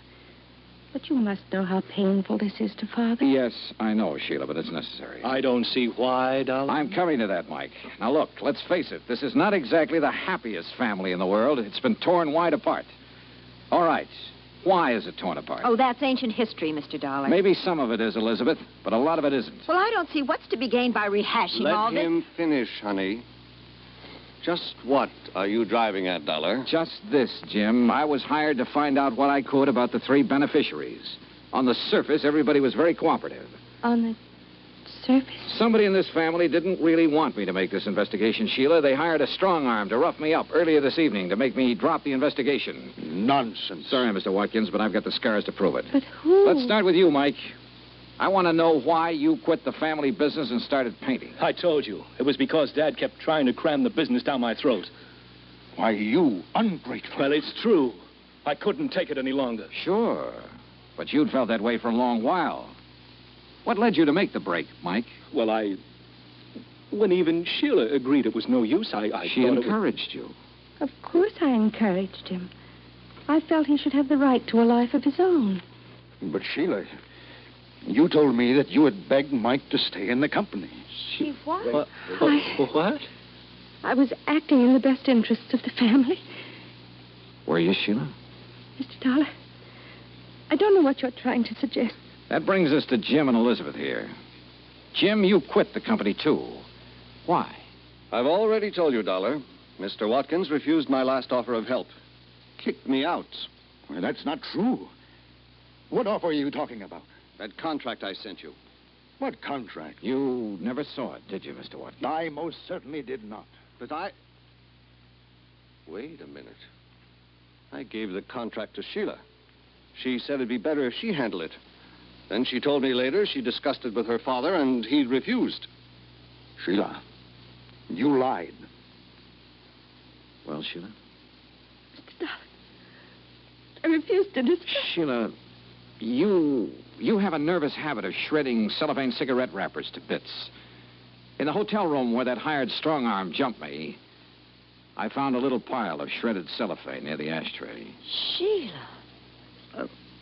I don't understand. Mr. Dollar, do I understand that you're suggesting it's been I who've torn the family apart? Well?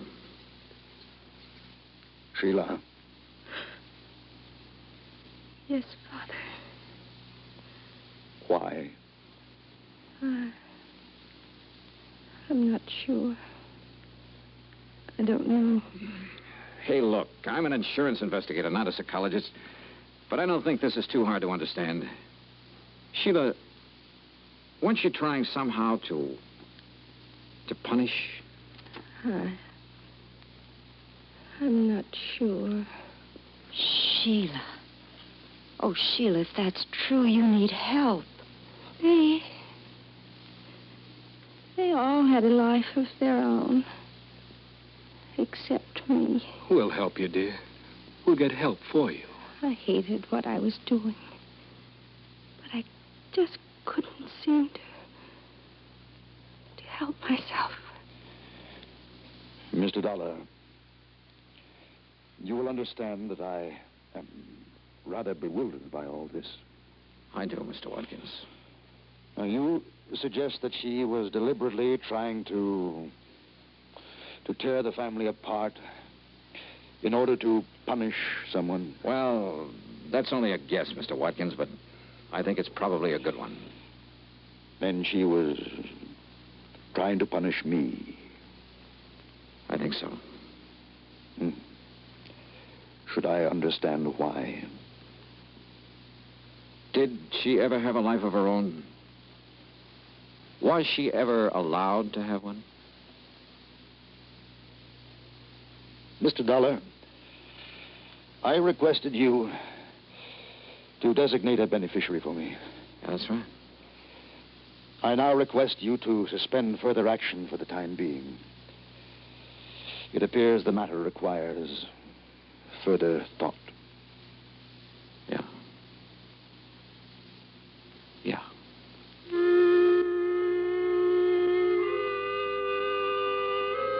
Item 6, $8.50. Transportation and incidentals back home. Expense account total, $73 even. Remarks? Sheila is now undergoing treatment, and the outlook is favorable. Elizabeth's husband, Jim, is managing the affairs of Watkins and Company. Mike is helping him. And I guess he's doing a good job. Mr. Watkins, well, he's still alive. And his doctor tells me that now the old gentleman has found some reasons to be alive, he'll probably be with us quite a while. And make all 3 of his children his beneficiaries. Yours truly, Johnny Dollar.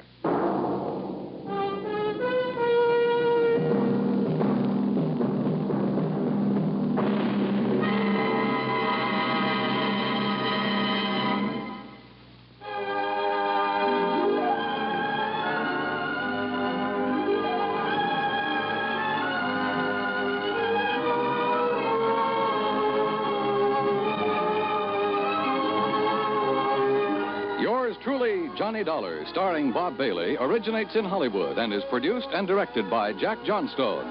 Tonight's story was written by Robert Wright. Heard in our cast were Virginia Gregg, Shirley Mitchell, John Daner, Larry Dobkin, Peter Leeds, and Paul Duboff.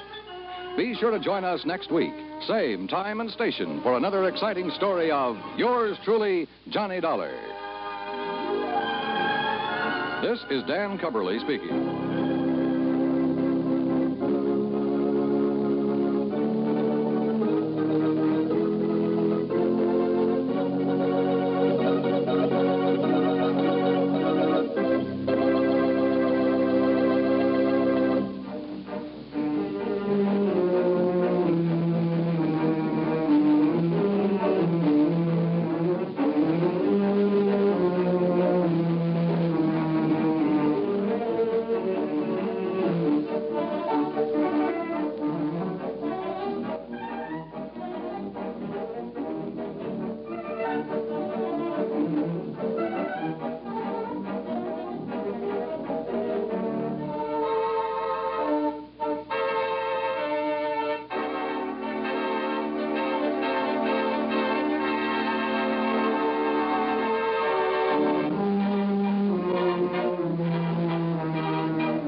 From Hollywood, it's time now for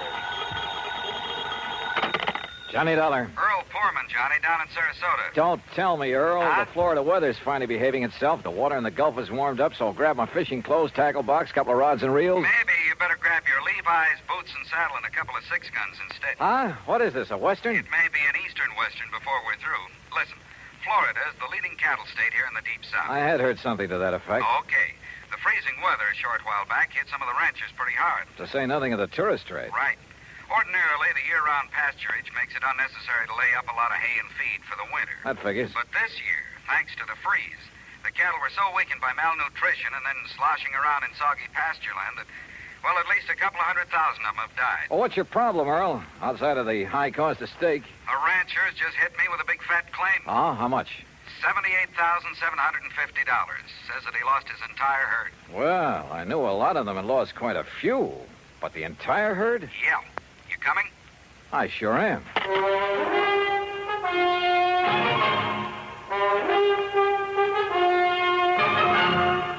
Bob Bailey in the exciting adventures of the man with the action-packed expense account, America's fabulous freelance insurance investigator. Yours truly, Johnny Dollar.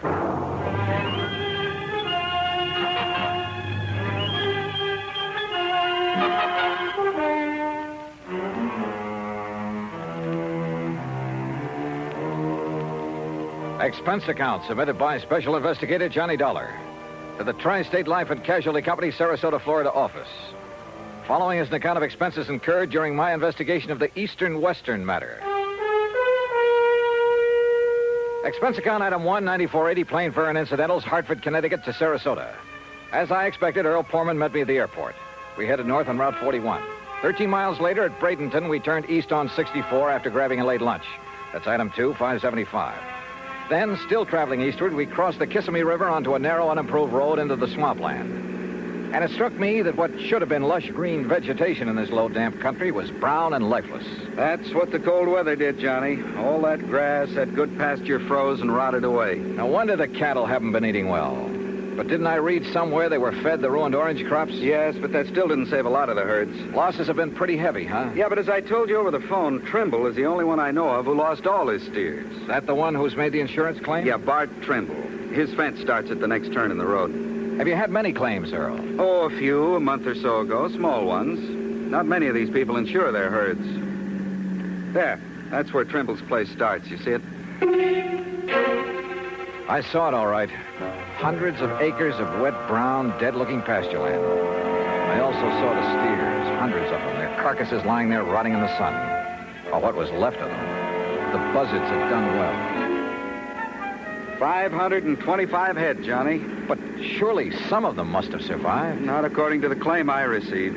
That's why I called you immediately. Earl, you said the other claims were filed a month or so ago. I hoped you'd catch that. Why did Trimble wait so long?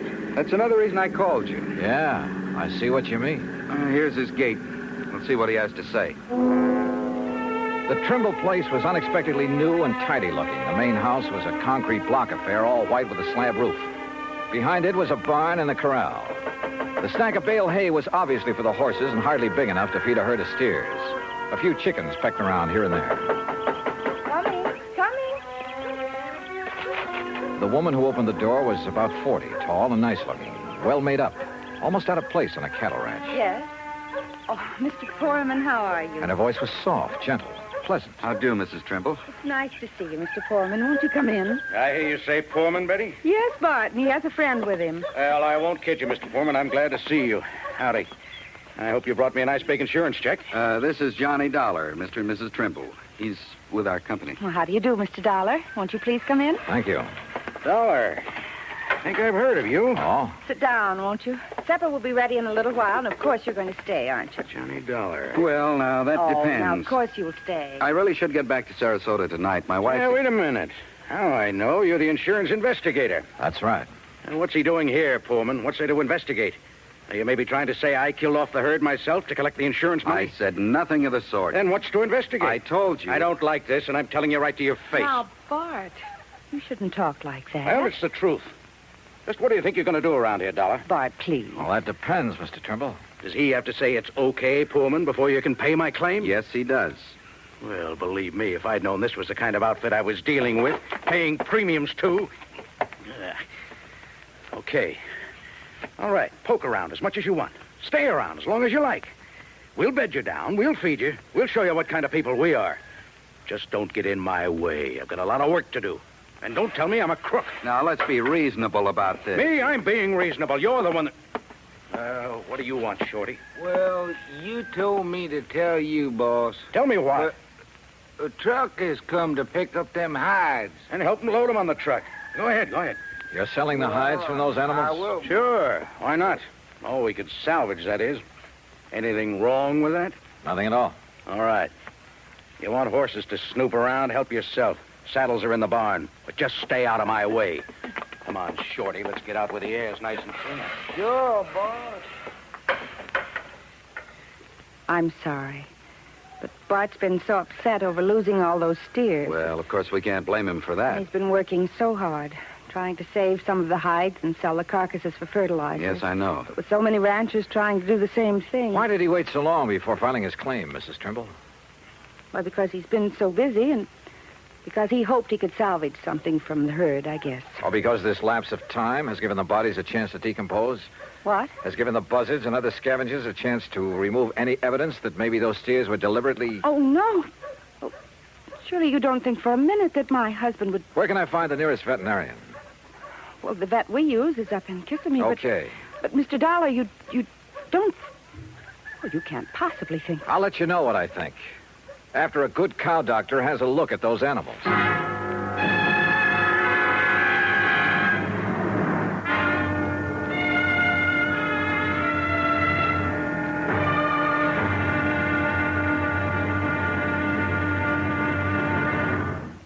Act two of yours truly, Johnny Dollar, in a moment.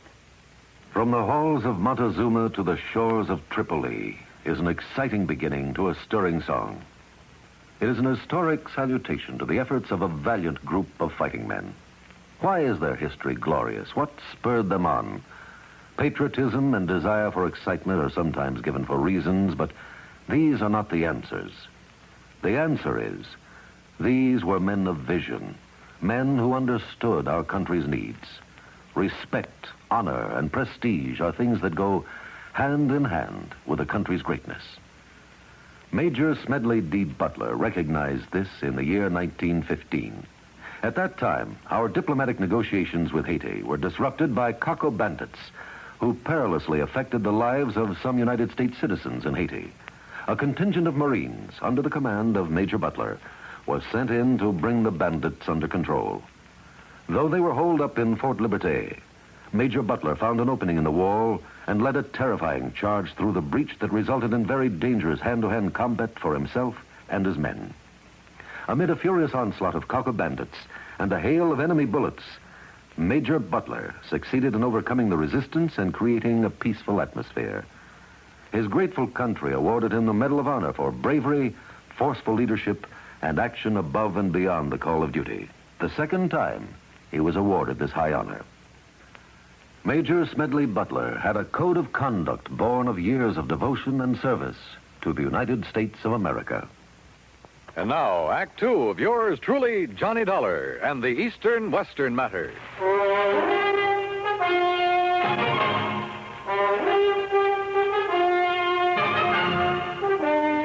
At dinner that night, Bert Trimble had changed his tune, was very apologetic. Almost too much so, and too nice. I didn't mean it, Mr. Dollar, what I said before. At least, not the way I said it. But this whole thing has hit me pretty hard.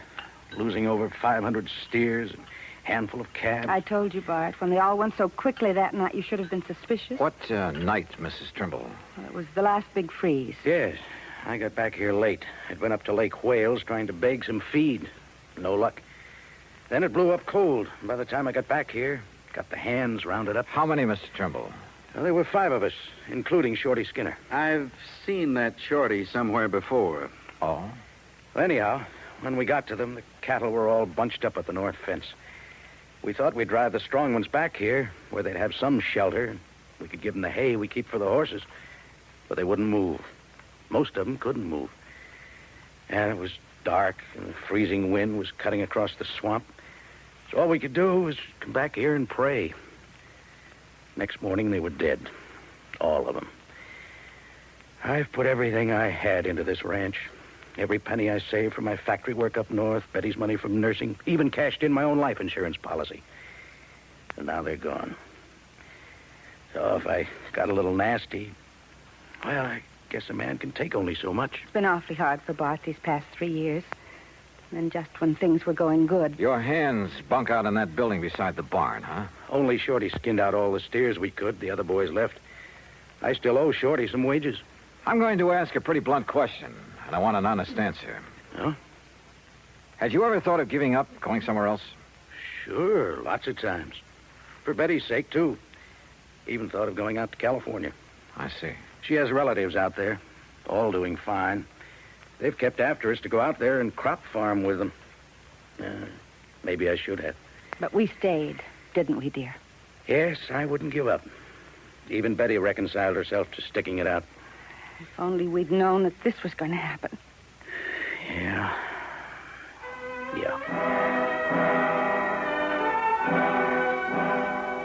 We talked on for a couple of hours, but got nowhere, and finally Earl and I plunked into our beds in the guest room. Mine was beside the open window. Now, when Earl Poorman sleeps, he's dead to the world, but he snores mightily. So after throwing a couple of shoes at him, I gave up and managed to drop off with the pillow wrapped around my head. That was a mistake. An almost deadly mistake. Johnny! Johnny! Johnny, wake up! Wake up! Johnny! Johnny, you hear me? Johnny! What? Wake up! Oh, my head. Stand up. I'll help you. Breathe deeply. Can't you smell it? What are you talking? Deep breath. Deep breath. Come on. What are the... It's chloroform. Yeah, on your pillow. Holy hell. I threw it out the window, your pillow. It was saturated with chloroform. Give me a hand, Earl. I'm dizzy. Oh, somebody came in that window. The pillow was over your head. You see him? No, but Johnny... Oh, let me sit down again. Yep. Here, by the window. Now breathe deeply. Oh, yeah. I rolled out of bed in my sleep, that narrow bed, or I'd never have wakened. I heard the door slam, then I smelled it. But who? Johnny, I knew I'd seen that Shorty Skinner somewhere. Yeah? It was on a road gang over near Sarasota, a prison gang. You sure? I was driving my brand new Cad. As I passed him and the rest of that glowering bunch, he let fly with a handful of mud. Now, if you ask me, he's the one who came in here and tried to chloroform. But why? That's what I'm going to find out right now. No, wait. I'll be feeling okay in a minute. Let me handle it.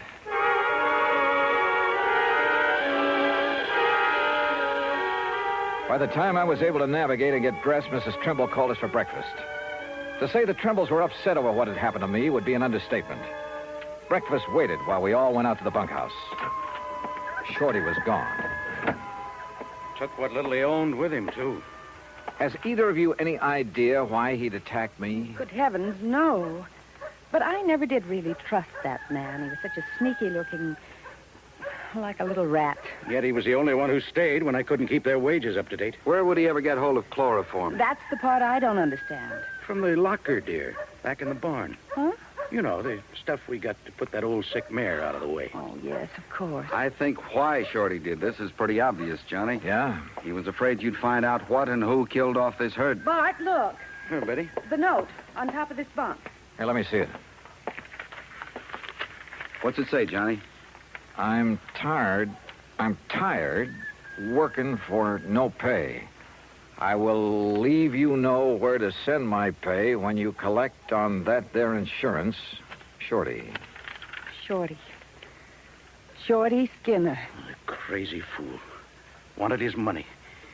He knew I had none, but I could collect plenty on the insurance if he poisoned my herd. Oh, was it poison, Trimble? What? You didn't seem to think so before, but now that you have somebody to depend it on... No. Now you seem pretty sure of it. Mr. Dollar. No, Johnny, it must have been Shorty. Maybe not. When the vet arrives, if he decides the herd was poisoned, okay, we'll take it from there. Act 3 of yours truly, Johnny Dollar, in a moment. Our flag now numbers 50 stars, and behind each star there stands yet another flag representing one of the 50 states. Wyoming's state flag pays homage to the monarch of the Great Plains, the bison, or buffalo as we call him. Set over the bison is the Great Seal of Wyoming, almost as a brand. The red on the flag's border represents the Indians who knew and loved the country long before white settlers arrived.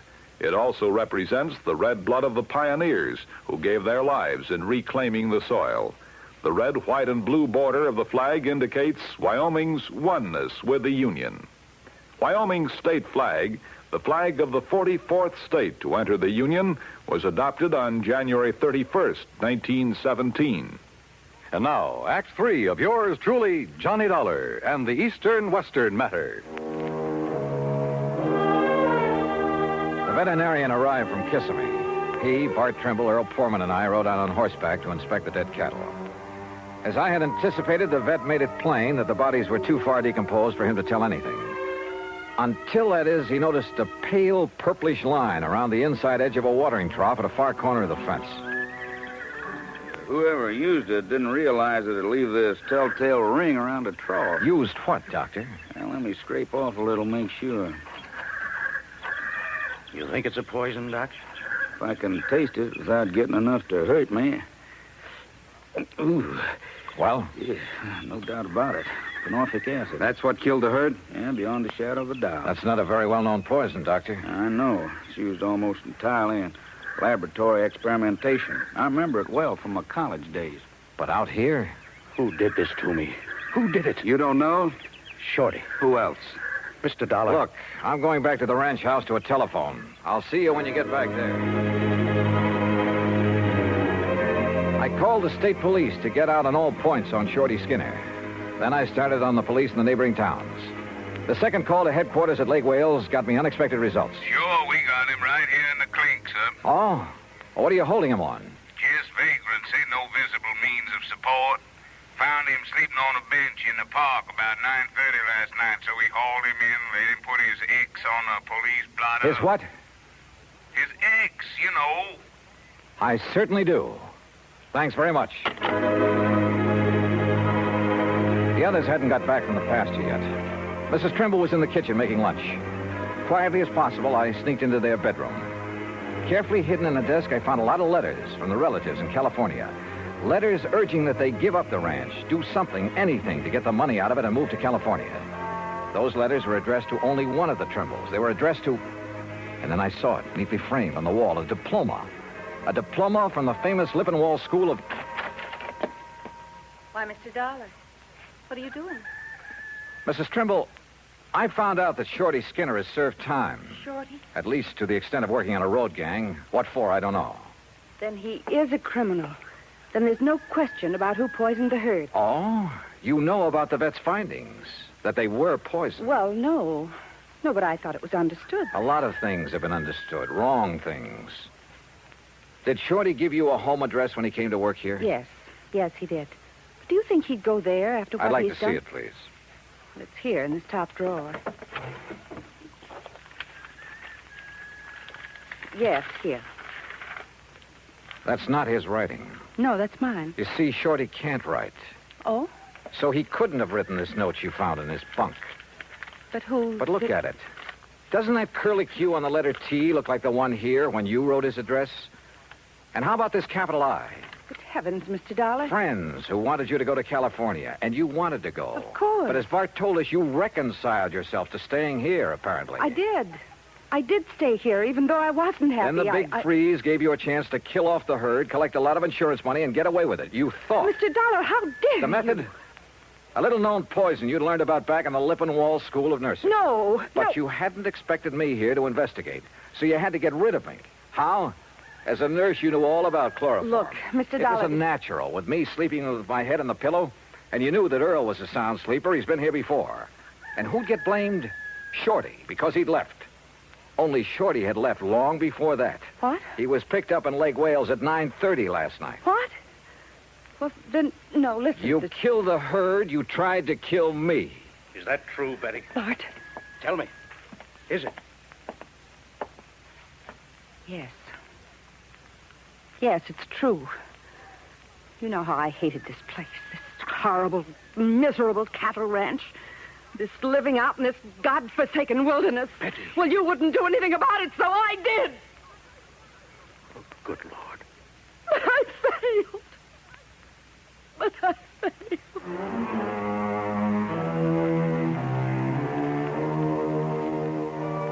Item 3, $50 to a lawyer at the county seat who took my deposition. It'll be used in the trial of Betty Trimble.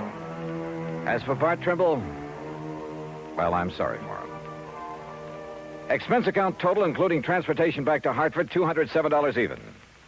Yours truly, Johnny Dollar.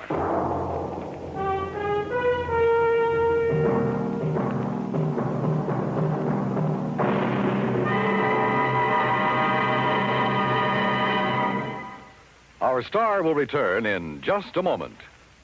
It doesn't take a war to make a hero, nor does it take a situation filled with an onslaught of deadly enemy gunfire, bombs, and mortars. It takes a man to make a hero, and a man's qualities of greatness are based on his code of conduct. It serves him in peace as well as war.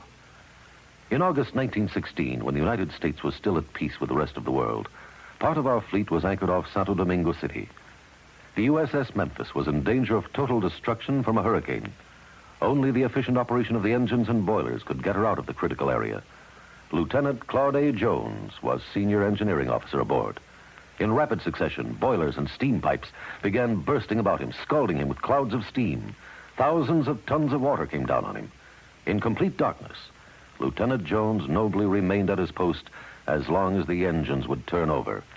His supreme, unselfish heroism inspired the men with him. When the boilers exploded, Jones, with 2 men, rushed into the fire rooms and rescued the men trapped there. In the face of death by drowning, burning, or suffocation from the scalding steam, Lieutenant Claude Jones performed a heroic feat because he felt it was his duty to do what he did. He earned the Medal of Honor because he had a code of conduct that served him well. Now, here is our star to tell you about next week's story. Next week, 1 honest woman, 2 honest men. Yet $100,000 was gone. Fact. Join us, won't you? Yours truly, Johnny Dollar.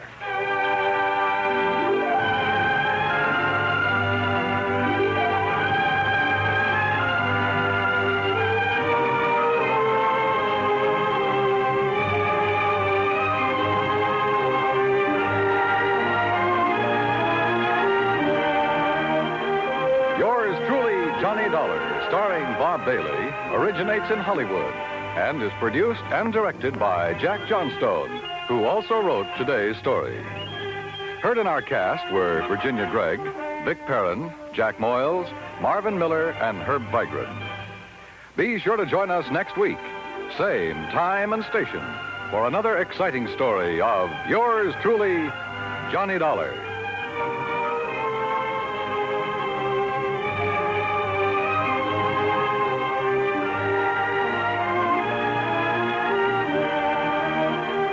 This is Dan Cubberly speaking.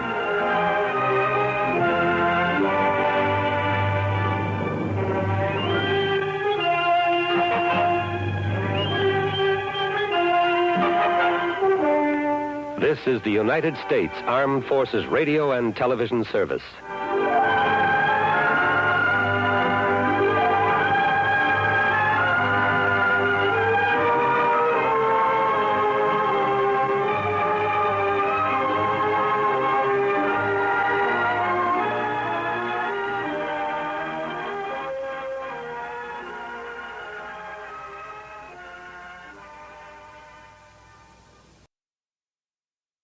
From Hollywood, it's time now for Johnny Dollar. The bases are loaded and there's nobody out. What? And you're pitching, Johnny boy. Bert McGraw. Yep, right as rhubarb. What's in your mind, Bert? You and a job you didn't finish. A job I didn't... What are you talking about? The Mason-Dixon matter, remember? Well, sure. Ruth Dixon's body was found on Newport Beach. But you didn't find out who killed her, Johnny. I figured that was a job for the police. They want to talk to you about that. And so do we. Oh? Yeah, Ruth Dixon was insured with our company. For how much? $1,000. 1,000? You don't expect me to go back to Newport for the commission I'll make off that, do you? Nope. But if you'll go, we'll foot the bill. Oh, how come? Tell you when you get here. Interested? Yeah. Now.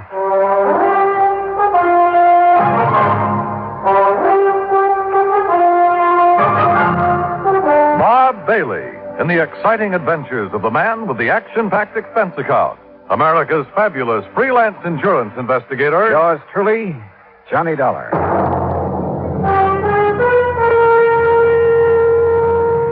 And now, Act One of yours truly, Johnny Dollar.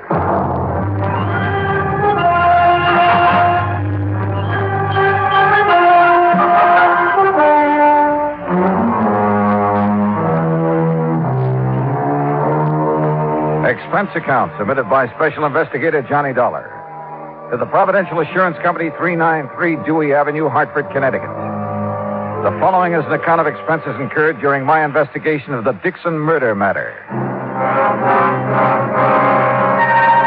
Expense account item 1, $1.20 taxi from my apartment to the Providential building. Along the way, I did some thinking. A week ago, a girl's body had been found on Newport Beach. The Masons and the Dixons had each identified it as the body of their missing daughter. I managed to locate the Mason girl. That meant that Ruth Dixon was the girl on the beach. Who had killed Ruth? Well, I didn't figure that was my job. But evidently the brass at Providential did. Why? Well, I hope Bert McGraw would tell me. Oh, Johnny, come in. Morning, Bert. About this Dixon matter. I suppose you're wondering why I was so anxious for you to go back to Newport. Well, I am kind of curious, Bert. Well, I told you, Ruth Dixon was insured with our company. But for only $1,000, you'd save money by paying it off and forgetting it. Maybe. But it isn't that easy. Oh, why not? Because of the Newport police, for one thing. Well, what have they got to do with her insurance? Well, not a thing. But they have got plenty to do with our company and its representatives. And last week, you were one of them. So the Newport police, Captain Lewis of Homicide to be exact, called here this morning. Who's Lewis? Miller was the man I worked with. Lewis took over because Miller didn't follow up on you. And he's very unhappy with you, Johnny. I can't imagine why. No? Well, Captain Lewis says you left Newport without giving his office all the information you had on the Mason girl. The Mason girl? What's she got to do with the Dixon investigation? Well, how should I know? Darla Mason didn't even know Ruth Dixon. Lewis says different. But that's beside the point. We can't afford to have any police department in this country feeling the way the Newport boys do about our investigators. Oh, come on now, Bert. It isn't at all that serious. Johnny, we have to have police cooperation. And we can't force them to cooperate, so we try to build up a sufficient amount of goodwill. But, Bert, No, it's too late to apologize. Who's apologizing? Captain Lewis chewed out my boss. My boss did it to me, and I have orders to do it to you. Okay, so get it over with. Well, I'm almost through. Except that no matter what it costs us, it's going to be worth it to have goodwill restored. You understand? Sure. And whatever you do in Newport, please keep Captain Lewis informed. If you stumble onto something that might lead to the Dixon girl's killer, tell Lewis about it. Okay, Bert, whatever you say. No hard feelings, Johnny. No, everything's just fine. Oh, good boy. Glad to see you understand. For an expense account like the one you're going to get, I can understand the theory of relativity.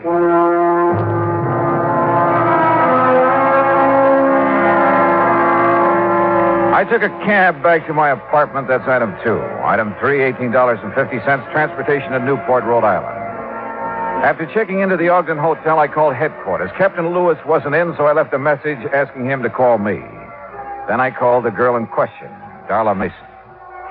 Johnny, hi. What are you doing back in Newport? Oh, just winding up a little unfinished business. Nothing to do with me, I hope. No, not a thing. Darla. Yes? If you're not busy tonight, why don't you meet me for dinner? Why, Johnny, I'd love to. Fine. You say where? Well, how about the yacht club at 8? Good. I can take the cruiser from our dock. And after dinner, we can go for a ride on the bay. Sounds great. See you at 8:10, Johnny. Bye. Bye. Expense account item 4, $15 worth of American Beauty roses for Ruth Dixon's mother. I rented a car and drove out to the Dixon home. The moment I stepped into the house, I could smell the heavy, sweet odor of oriental incense. While Mrs. Dixon put the flowers in water, I located the source of the incense. It came from an ornate burner on the mantel in the living room. Behind the burner, draped in black, was a large photograph of Ruth Dixon. And on each side of the photograph were 2 lighted candles. Oh, Mr. Dollar, these are the most beautiful roses I've ever seen. Well, I'm glad you like them, Mrs. Dixon. Oh, yes. Ruth will, too. Beg your pardon? I said Ruth will like them, too. I'll take them to her in the morning. That is, if you don't mind. Oh, no, not at all. Mr. Dollar, I don't know how you feel about such things, but I believe those who have passed on never really leave us. What do you think? Well, I haven't given much thought to the subject. But you should. Ruth will appreciate these roses as much or more than she ever would have. Do you believe that? Well, I didn't know Ruth when she was alive. When she was here, Mrs. Dixon. Oh, that's right. You didn't. Well, she's still here. And if there's any doubt in your mind, why, you just come with me and visit Madame de Salle. Madame de Salle? Yes. She's been such a help and comfort to me these past few days.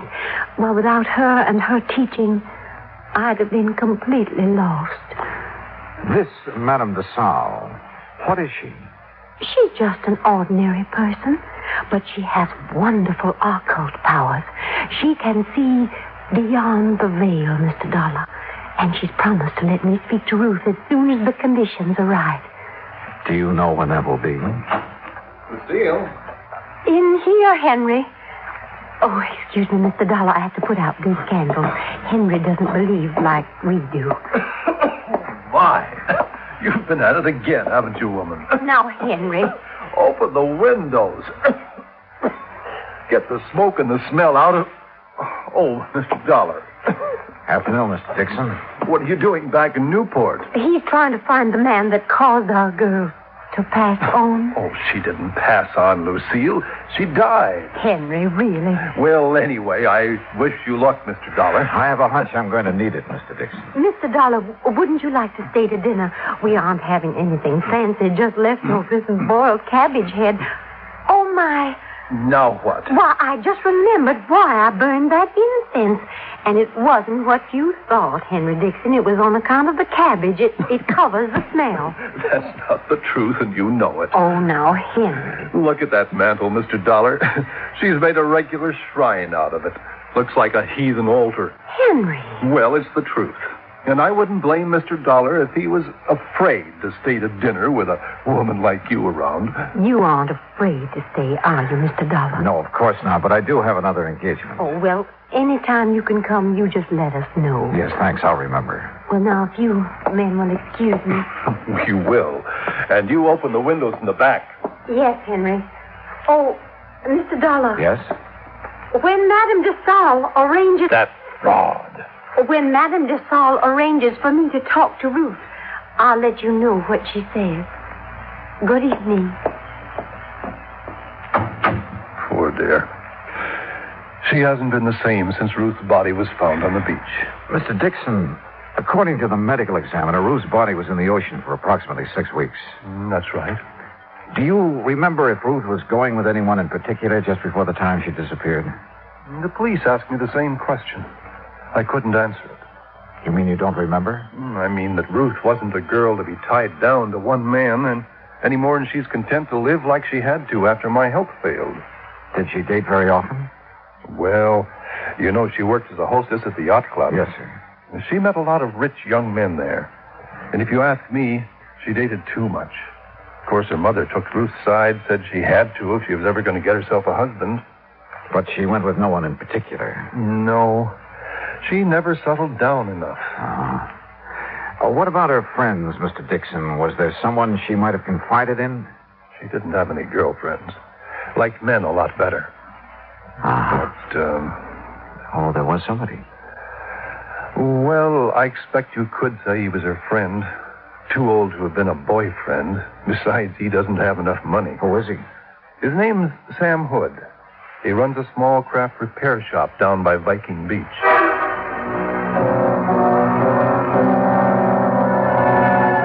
Viking Beach is on the Atlantic side of Newport, approximately a mile from Land's End, where the Dixon girl's body had been washed ashore. Once there, I didn't have any trouble locating Sam Hood's repair shop. It was on the end of a large wharf. For a moment, I thought the wharf was deserted. Then I heard it. Below the wharf, sitting low on the water, was an old converted PT boat, and standing on deck, tinkering with the controls, was a heavy-set man wearing thick glasses and greasy dungarees. I was about to call him when he looked up. Afternoon. Hi. Can I help you? Yeah, I hope so. I'm looking for Sam Hood. He ain't here. Gone on his vacation. Oh, fine. Can I do anything for you? I'm his brother, Leroy. Well, yeah, Leroy, maybe you can. You want me to come up, or you going to come down? I'll come down, but how do I do it? Stairs over to your left there. Oh, sure. You're a stranger around here, ain't you? Yep, that's right. Well, I'm always glad to meet up with a stranger. This is such a little bitty place. Most everybody along the waterfront's heard everybody else's stories so many times till they're sick of it. What'd you say your name was? It's Dollar. Johnny Dollar. Well, welcome aboard the Connemore, Mr. Dollar. Connemore? That's an odd name for a boat. Sure is, ain't it? But I found it in a book. Sure fits her. And me, too. What's your line, Mr. Dollar? I'm an insurance investigator. Well, now, that must be mighty interesting work. Yeah, sometimes. You chew tobacco? No, thanks. Oh. Well, I got a brand new plug of brown mule here. Ain't had it out of the wrapper. So if you want some... No, thanks, Roy. You sure missing something? Yeah. Yeah. Ooh. Man, my teeth. You want to take a look around? Go ahead. Of course, the Conmore ain't no fancy yacht. Excuse me, what did you say? I said the Conmore ain't no fancy yacht, but she's all mine and Sam's, and I'm proud of her. Oh. So where did you say your brother was, Leroy? Sam? Oh, he's visiting our folks down in Augusta. I would have gone too, but somebody had to stay in mind the store. Yeah. You know when he'll be back? Not for sure. But anything Sam knows about, so do I. We got real runny mouths in our family. Tell me, Leroy, did you know a girl named Ruth Dixon? No more than just to tip my hat to. But Sam did. Yes, sir. That gal and Sam, they used to sit up there on the wharf looking out toward Gooseberry Island, and they talk. You know what about? Nope. Get off that railing, you whitewash brother! See ya! Leroy, you told me a moment ago Sam couldn't keep a secret. Well, he said she was full of dreams. Man, you asked me, she wasn't nothing but another two-timing, just like all of them. Oh, that's not a very good opinion of her, Leroy. I can't help it. Sam was crazy for her, but she didn't even let on like she knew it. How did your brother take the news of her death? Oh, just awful. That why he left town? Yep. Does Sam own a .38 revolver, Leroy? Oh, sure. Most everybody who has a boat owns something like that. But, hey, wait a minute. You getting ideas? No, just asking questions. Oh. Well, Sam couldn't have killed her. I know it. What makes you so sure? Well, 'cause he's my brother. And how he was so broke up when he heard about Ruth. Why would you suppose anybody'd want to put a bullet in a pretty gal like that? I don't know, Leroy. I don't know. I asked him a few more questions, watched him chase the seagulls off the railing once more, then left. At 7:45, I was sitting in the yacht club bar waiting for Darla Mason. At 8:30, I was still waiting. And at 9:30, I gave up and went back to my hotel. I hadn't been in my room 10 minutes before someone started pounding on the door. Darla, you in there? Yeah, who is it? Captain Lewis, open up. Well, good evening, Captain. Nothing good about it. Huh? Fine thing you pulled. You come over here to help, then you go gallivanting off where nobody can find you. I called your office as soon as I hit town. Because the people you're working for in Hartford told you to. Now, look, that insurance agent said you were skeptical about there being a connection between the Mason and the Dixon. I still am. You won't be when I tell you what happened early this evening. Okay, so what happened? Darla Mason was shot, and the bullet came from the same gun that killed Ruth Dixon.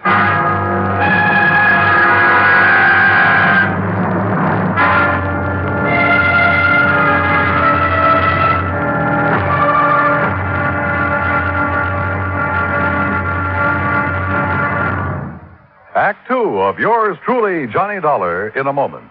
It is a very well-known fact that symbols are important to men everywhere. Whether they be symbols of country, religion, or honor, they're a cherished part of the culture and tradition of all peoples. As in almost all countries of the world, the people of Spain are very religious. And in the Spanish town of Vendrell, the people were having difficulty with a symbol. A 300-pound angel sitting on top of a 150-foot church steeple. The angel had been there since 1784 and needed repairs to keep it from falling down on the heads of the parishioners. But 150 feet is a long way up, and 300 pounds are a lot of weight to bring down. Now, there was a great deal of head-scratching over the problem until someone casually mentioned the problem to someone else who happened to be stationed at the United States Air Force Base in Zaragoza, Spain. It wasn't long before visions of a helicopter came to mind.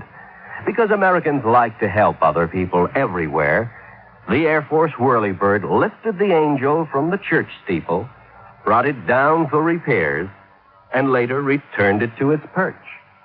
So grateful were the people of Vendrell for this act of friendly cooperation that they held a mass celebration of American Day to show their appreciation. Television and newsreels carried the story of kindness. So did the newspapers and magazines throughout Spain. This gesture on the part of the United States Air Force created a new symbol, a symbol of friendship and understanding. It became a symbol of freedom, the right of all men everywhere. Now, Act Two of yours truly, Johnny Dollar and the Dixon Murder Matter.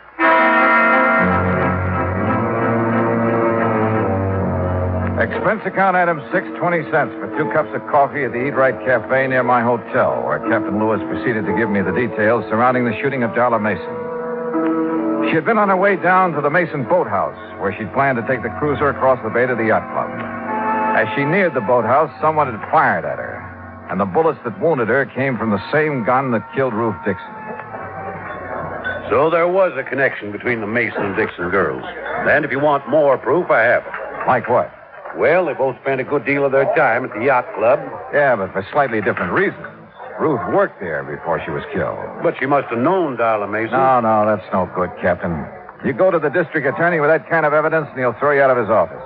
He'll want proof they knew each other, and how well. Yeah, I suppose. What about Darla? When can we see her? When the doctors tell us we can. She still hasn't regained consciousness. Hey, Captain, do you know where the Masons have the work done on their cruiser? Yeah, and that's another thing. That's Sam Hood's place. Have you questioned him? Never had a chance to. According to his brother, he's away on some sort of vacation down Georgia. Left the day the Dixon girl's body was identified. Are you sure he's still in Georgia? Well, I can ask the Augusta police to check up on him. If he is, have them tell him about Darla being shot up and find out if he knew her. Okay. Well, you ready? Yeah. No one was seen prowling around the Mason place tonight, huh? Nobody else was down at the boathouse. Thanks, Johnny. Sure, Captain. And stop being so formal. My name's Pete. Okay, Pete. Well, I guess we've done all we can for a while. I'm not so sure. No, what do you mean? I'm not sure about that either. But I have an idea. Or maybe I ought to call it a hunch. About what? Well, I'd like to sleep on it first, if it's all the same to you. Have I anything to say in the matter? Nope, not a bit. It was late and I was tired, so I did the obvious thing and went to bed. Early the next morning, I called the hospital. Darla Mason had regained consciousness and would recover. But she couldn't be questioned for another 2 or 3 days. So I finished dressing and went down for breakfast. I was crossing the lobby when someone called me. Mr. Dollar. Mr. Dollar. Oh, Mrs. Dixon. I've been waiting to see you. Well, you should have called. I'd have come right down. Oh, no, I was afraid I'd wake you up, and I didn't want to do that. Oh, that's very thoughtful of you. Mr. Dollar, is there some place we can go and talk? Well, there's my room. Oh, no, I mean, well, it wouldn't look right, you know. Oh, yeah, well, then, how about over here? Looks like a nice, quiet corner. Yes, this will do nicely. Mr. Dollar, remember I told you about Madame de Salle? Yes, I remember.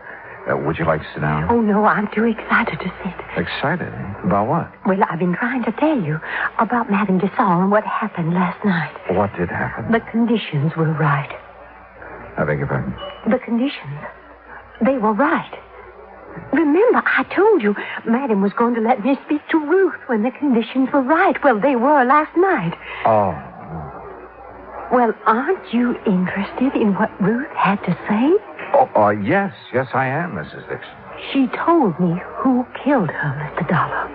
What? Yes, sir. Just as plain, I heard it from Ruth, and there's no doubt about it. It was her voice, all right. Mrs. Dixon, exactly what did Ruth say about the person who murdered her? Oh, Ruth described her to a T. Her? She said it was a woman. Young, dark hair, brown eyes, and a big red scar on the back of her left hand. I see. You seem disappointed, Mr. Dollar. I guess I was doing a little wishful thinking, Mrs. Dixon. Well, wishful thinking or not, Ruth told me who it was that killed her. Oh, her name, too? Well, she didn't know her name. Oh. But that big red scar. Now, you find a woman who has a thing like that on the back of her left hand, and you'll have the guilty party. Yes, well, I'll look for someone like that today, Mrs. Dixon. Now, come on, I'll buy you some breakfast.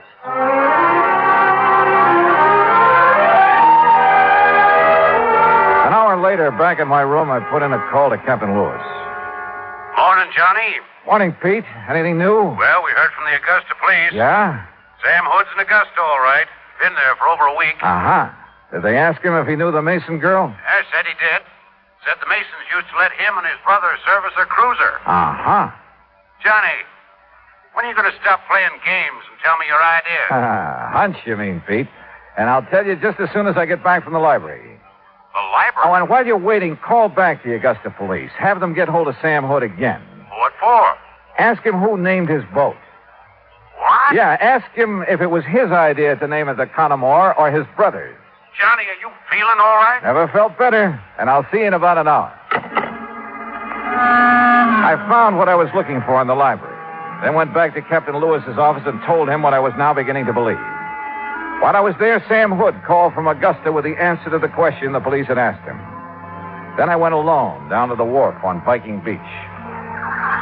Leroy Hood was sprawled lazily over the deck of the Connemore, trying to sleep and at the same time keep an eye on a fishing line he tossed over the side. I started down the steps toward the boat. Well, doggone. Hi there, Mr. Dollar. Ah, morning, Leroy. Man, I sure didn't think you'd be back down here so soon. You know, Sam ain't back yet. Yeah, I know. You having any luck? No, just making believe. For real fishing, you got to go out beyond Gooseberry Island. Oh, how about taking me someday? Why, sure. Man, you just say the word and we'll go right now. Well, no. I'm afraid I couldn't do that this morning, Leroy. Well, you just let me know anytime. Yeah. How fast this boat cruise? 25 knots. Now, ain't that something? Fastest boat between here and the Navy station. How long would it take you to get over to the Mason home and back again? Why, it wouldn't take no time at all. How come you asked that? Did you know Darla Mason was shot last night? Heard something about it, yeah. Do you know Darla Mason, Leroy? How could I know somebody like that? I don't know. But if you didn't know her, why did you try to kill her last night? You joking? No, not a bit. Oh, come on now, man. What you mean I tried to kill her last night? Just what I said. That ain't funny. That ain't one bit funny. But it's the truth, isn't it? The truth? Now, who told you that? Darla. What? She couldn't have. No, why not? Because the papers say she's still unconscious. Besides, she couldn't see nobody around that boathouse last night. It was too dark. Dark as it was the night you killed Ruth Dixon. You know, you're beginning to get me riled, Dollar. That's so. It sure is so. Coming around here with all kinds of lies saying I killed Ruth Dixon. I didn't say it. Your brother did. Sam? Oh, man, now you really lying. Sam's in Augusta. You ain't seen him. We talked to him on the phone this morning. He told us about you and Ruth Dixon and the Mason girl and every other woman who comes around here. Well, just because I try to make a little time with him, that don't mean I killed nobody. Sam told us differently, Roy. He told us that you can't stand to have a woman laugh at you. Every time a girl has, you've tried your best to make her sorry for it. You really did talk to Sam? What do you think? But why would he tell on me? Why? He never has before. He didn't want to, Leroy. That's why he left here when he did. He needed time to think. Decide what to do about his brother. About you. What you gonna do about it? What I have to do. Take you in. No. Nobody's taking me anywhere I don't want to go. And anybody cries, they're gonna be sorry. Leroy, come out of there. I'm coming. You look out, dog. You look out. You don't try stopping me. Leroy, come back. No!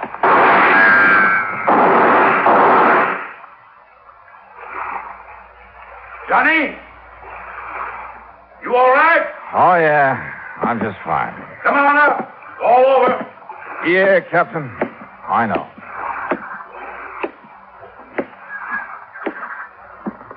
Tell me something. If I can. What put you onto him in the first place? Two things. You see, he liked the girls, wanted to be a lady killer, but they'd only laugh at him, and he couldn't stand that. I see. But the big thing is, what he named this boat, Connemore. I don't get it. Well, a man like Leroy, not much education, he'd have to have a real reason for wanting to name it that. But why? What's so special about that? You ever hear of Bluebeard? A lady killer? Sure, who hasn't? Well, Connemore was his real name.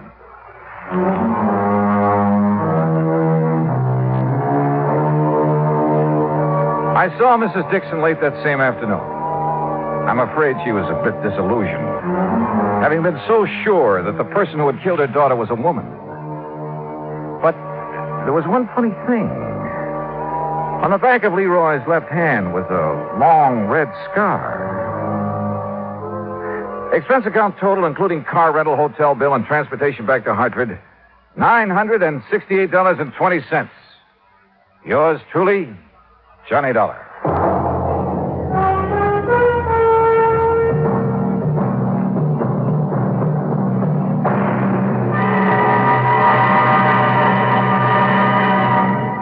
Now, here is our star to tell you about next week's story. Next week, a case that couldn't be solved because there was no solution.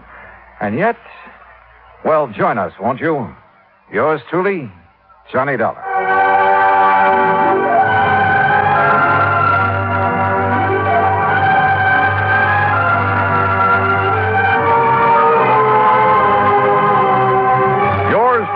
Johnny Dollar, starring Bob Bailey, originates in Hollywood. Written by Charles B. Smith, it is produced and directed by Jack Johnstone. Heard in our cast were Gene Tatum, Jeanette Nolan, Frank Nelson, Russell Thorson, Sam Edwards, and Austin Green. Musical supervision is by Amerigo Marino. Be sure to join us next week, same time and station, for another exciting story of yours truly, Johnny Dollar. This is Dan Cubberly speaking.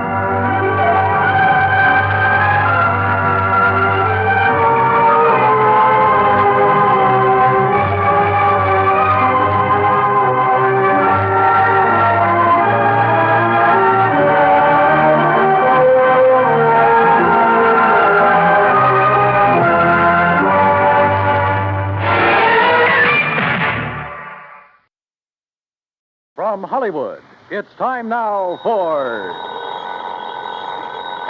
Johnny Dollar. Randy Singer, Johnny. Oh, hi, Randy. How's the New York City Police Department these days? Well, the department's fine. Me, I'm not so sure. Well, then maybe I'd better run on down there and cheer you up a bit, huh? Yeah, you'd better come down here on account of Mary Grace Marshall. Hey, how do you know Mary Grace? The point is, you do.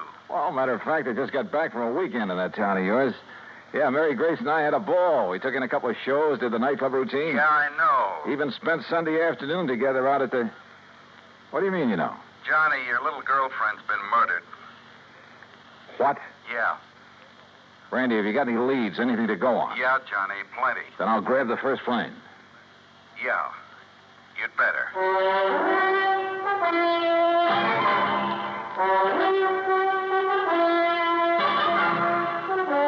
Bob Bailey in the exciting adventures of the man with the action-packed expense account, America's fabulous freelance insurance investigator. Yours truly, Johnny Dollar.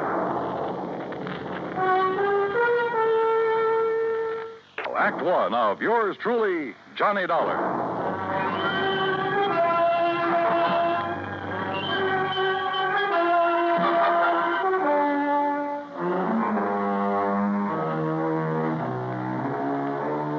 Expense account submitted by Special Investigator Johnny Dollar to the Mideastern Life and Casualty Insurance Company, Home Office, Hartford, Connecticut. Following is an account of expenses incurred during my investigation of the Mary Grace matter.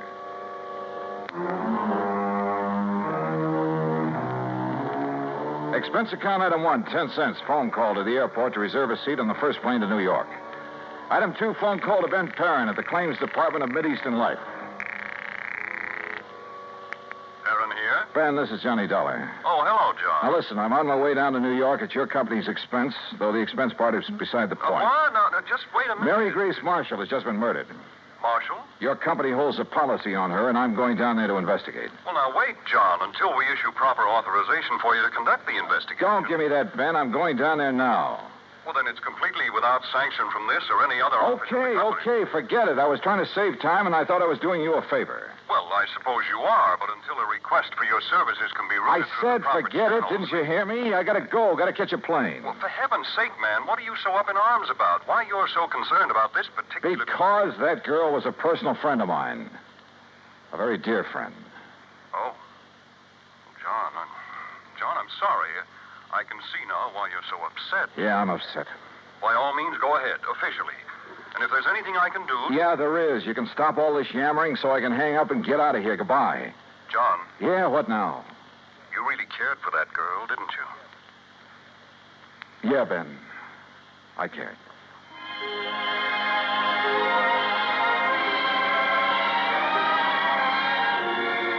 Expense account item 3, 920. Cab to the airport and plane ticket to New York. The trip down there gave me time to think. And thinking about it hurt. Mary Grace Marshall. Tall, brunette, and very beautiful. And as straight a girl as I'd ever known. There was a time a few years ago when I'd hoped she might marry me. But she wanted to stay with her successful career as a fashion designer. And she was right. I'm not the marrying type either. So we just remained friends. We had a lot of fun together. Theaters, dancing, an occasional nightclub. Sometimes the long hair stuff, a recital or the opera. And we'd go to the zoo or the circus, a boxing match or a baseball game. Or just go for a quiet walk in the park. And often just a long, quiet evening in her apartment over a tall, cool drink and good conversation. A goodnight kiss? Sure. But that was all. Now she was gone. And believe me, somebody was going to pay. Item 4, $6 even for a fast taxi to the 18th Precinct headquarters and Sergeant Randy Singer. Come on in, Johnny. Close the door. Sure. Hi. Better sit down, huh? Yeah.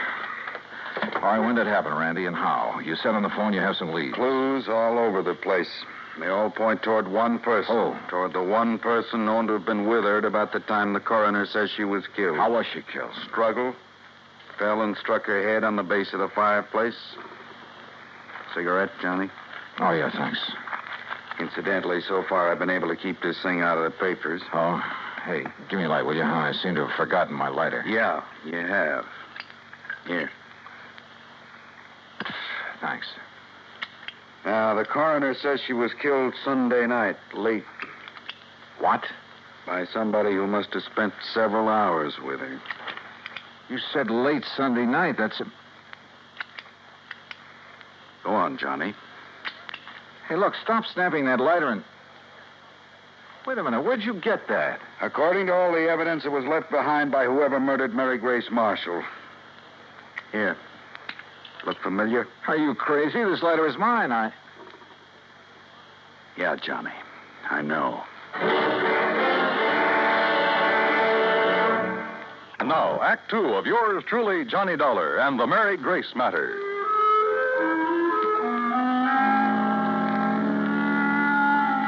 Mary Grace Marshall, an old friend, a very dear one, murdered in her New York apartment on East 77th Street.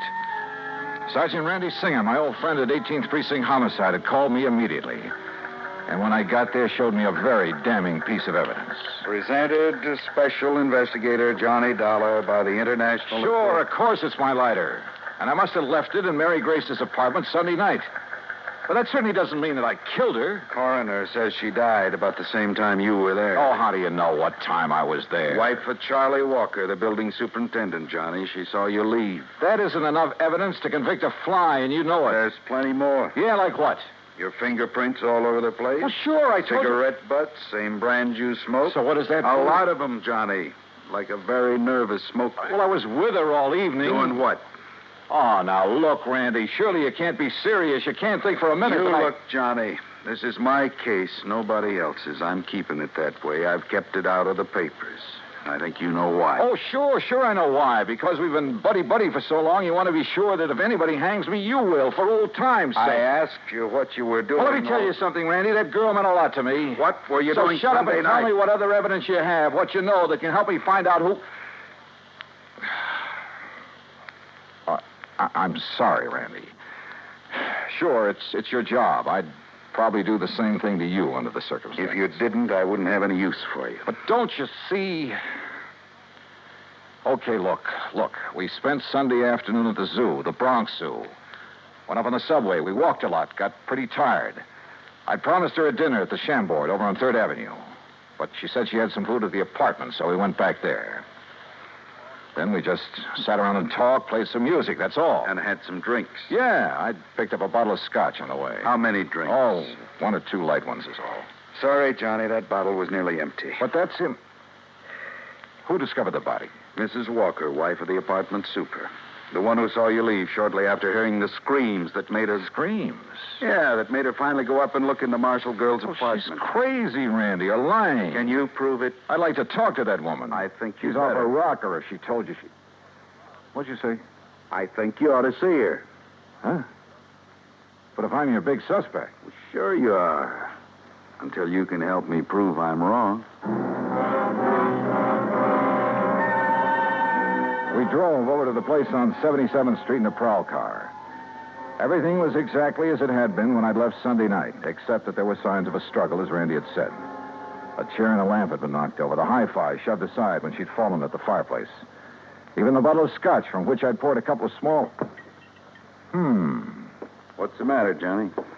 Well, I'm not sure, Randy, but I'd have sworn I left this bottle out in the kitchenette where I... Huh? Hey, are you making more prints? Yeah. Look, this bottle of soda, 3/4 full. You don't kill most of a bottle of scotch with only this much soda. Unless you're drinking it straight. Oh, who drinks it straight these days? An alcoholic? Or somebody who needs a jolt for his nerves. Maybe. Want to go downstairs and talk to the super's wife? Yeah, let's.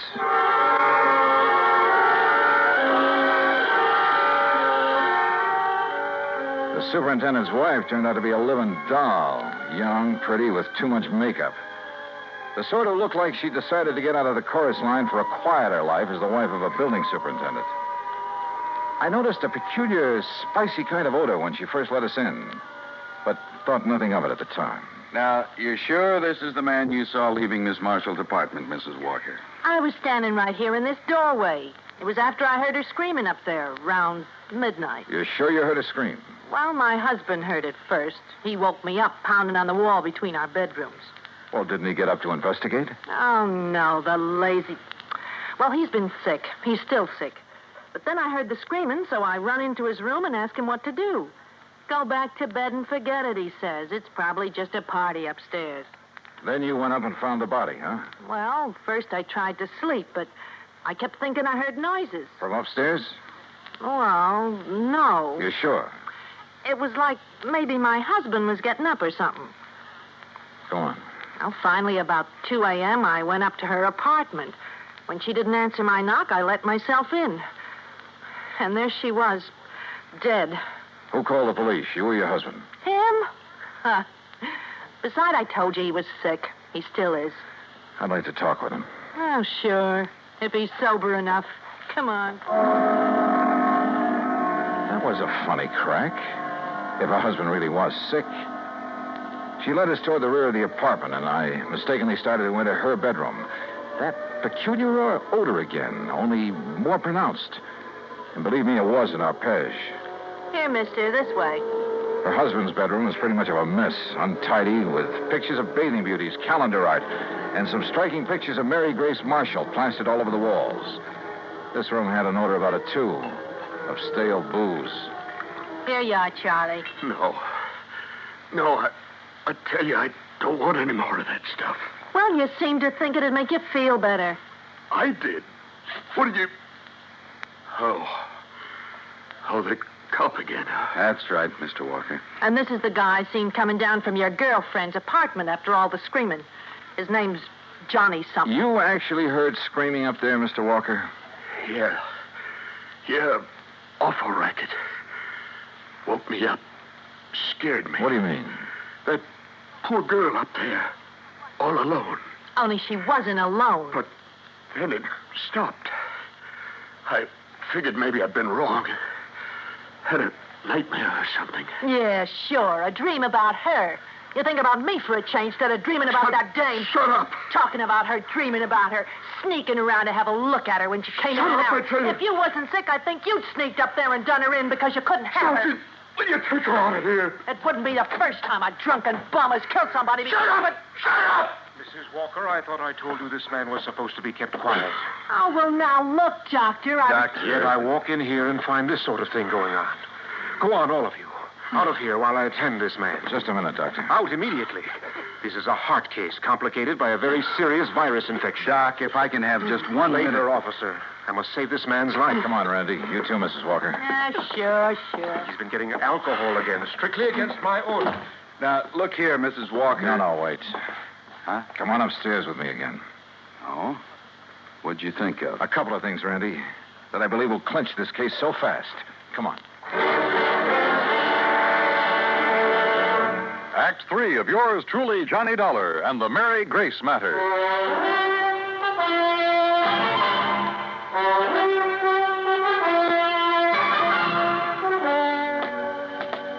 What do you mean, clinch the case, Johnny? Didn't you hear enough from Charlie Walker and his wife? Yeah, I heard plenty, Randy. Well, then what's the point of coming back here to the dead girl's apartment? Let me show you something here in the kitchenette. A scotch bottle. You shouldn't pick that up, Johnny. Print. Yeah, prints. And where your boys dusted over them to show them up. But look. Yeah? Right here they're smeared, see? By a piece of cloth. Sure, he tried to erase them when he killed that bottle. Now, come on back to the living room. And here, take a look at this. Well, what's the hi-fi set got to do with I it? told you Mary Grace and I sat here Sunday night talking and playing records. So? This record on the turntable is the same one we were playing just before I left her. Look at it. Dolorima by Vingetti. Never heard of it. We shut it off because it got too noisy in the death scene from that opera. Huh? Listen.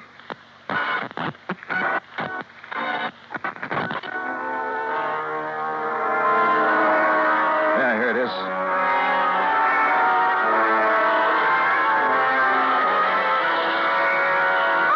Holy...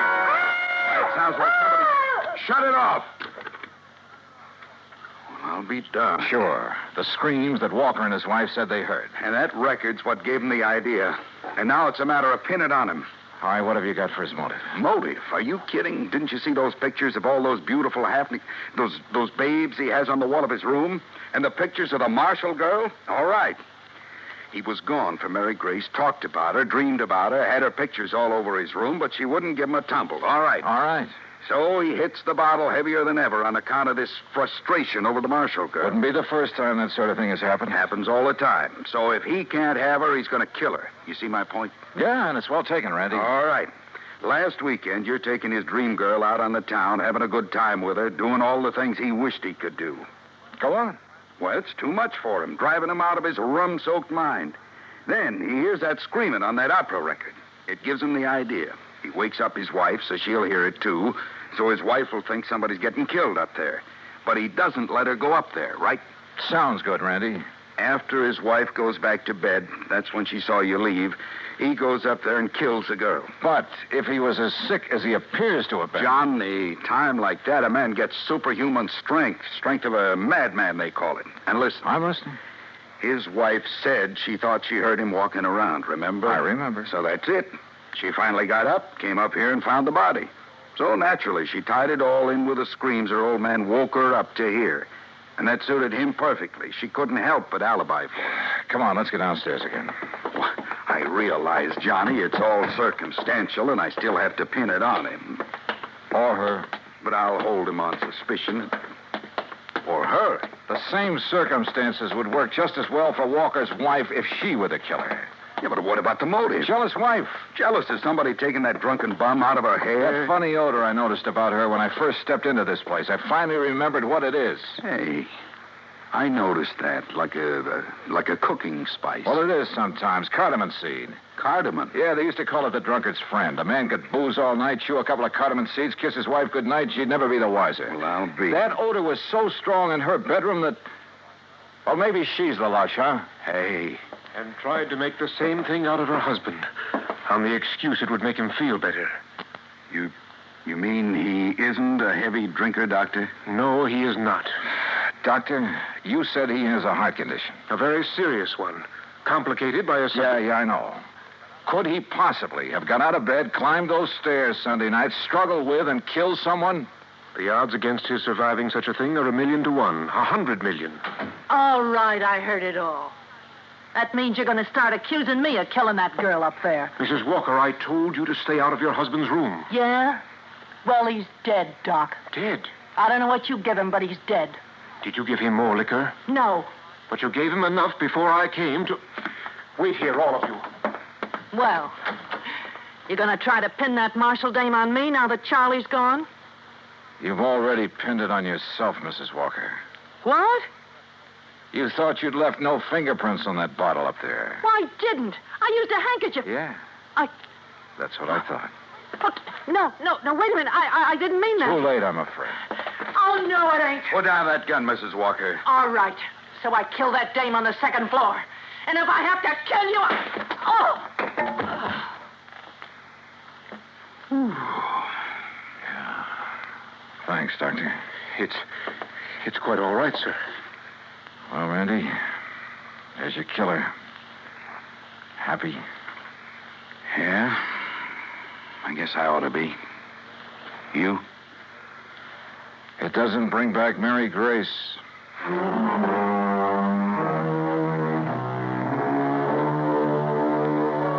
Expense account total, including transportation back to Hartford? No, wait. I took on this case myself because of Mary Grace and, well, whatever she may have meant to me is none of the company's business. Oh, sure, you'll have to pay the claim on her policy. But let it go at that, will you? The rest is on me. I want it that way. Understand? For old time's sake. Yours truly, Johnny Dollar.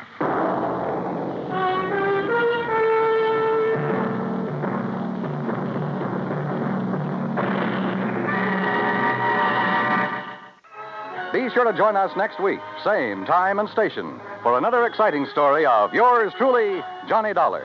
This is Dan Cubberly speaking.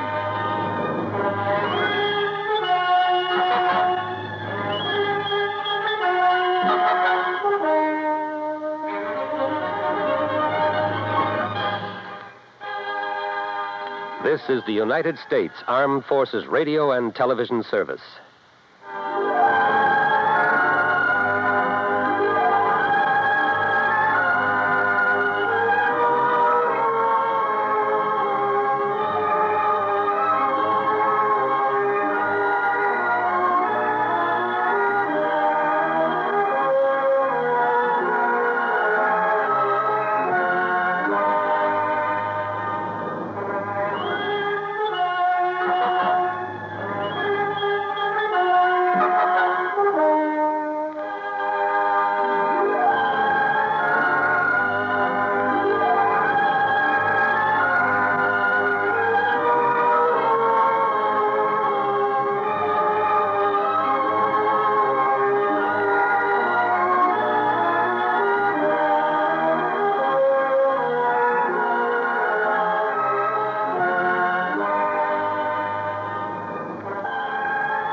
From Hollywood, it's time now for... Johnny Dollar. George Reed here, Johnny. Well, George, I'm really glad to talk to you. Oh? Why do you say it that way? Because every insurance case I handle for that company of yours pays me a nice fat fee. And right now I can use a little extra cash. Well, now, Johnny... So tell me all. What's Floyd's of England upset about this time? Well, I'm not sure. Uh-oh, here we go again. But, Johnny, I just received a transatlantic telephone call from Paris, France, from a man who wanted to contact you but didn't know where to call you. And he identified himself only as Le Chat Gris. Ah? Le Chat Gris? It's French, Johnny. No. And I believe it means the gray cat. Yeah. And George, the name fits him. You know him, then? His real name is de Marsac. He probably knows more about the dark alleys and back streets of Paris. Oh? Yeah, and about the people. In other words, the underworld. What did he call about? He mentioned the Blue Madonna. The what? It's a painting, Johnny, a small oil painting by a modern artist named Vincent Bardot. It's owned by a Mr. Kingsley Holland down in Philadelphia. Yeah? It hangs in the Gavin Galleries, and we've insured it for $12,000. Well, what did he have to say about it? Only that you're to call him. His number there in Paris is Orleans 57722. Uh-huh. That he has some very interesting information for you about that painting. Oh, sure. That he'll be glad to give me for a price. Exactly. I can't for the life of me figure what his interest is in it. If there were anything amiss, I'm sure the gallery would have called me. George, if you knew that character as well as I do, you'd okay my expense account without even looking at it and be willing to pay me that big fee I was talking about. What do you mean? Want to make a bet? What kind of a bet? I'll give you odds of 10 to 1 that whatever's hanging in that gallery down there in Philadelphia is not the Blue Madonna. What? Now, look, Johnny, good heavens. George, I'll be talking to you.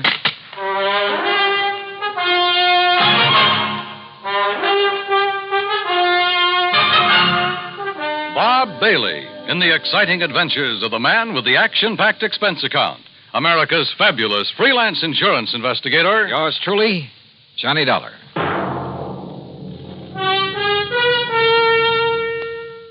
And now, Act One of yours truly, Johnny Dollar.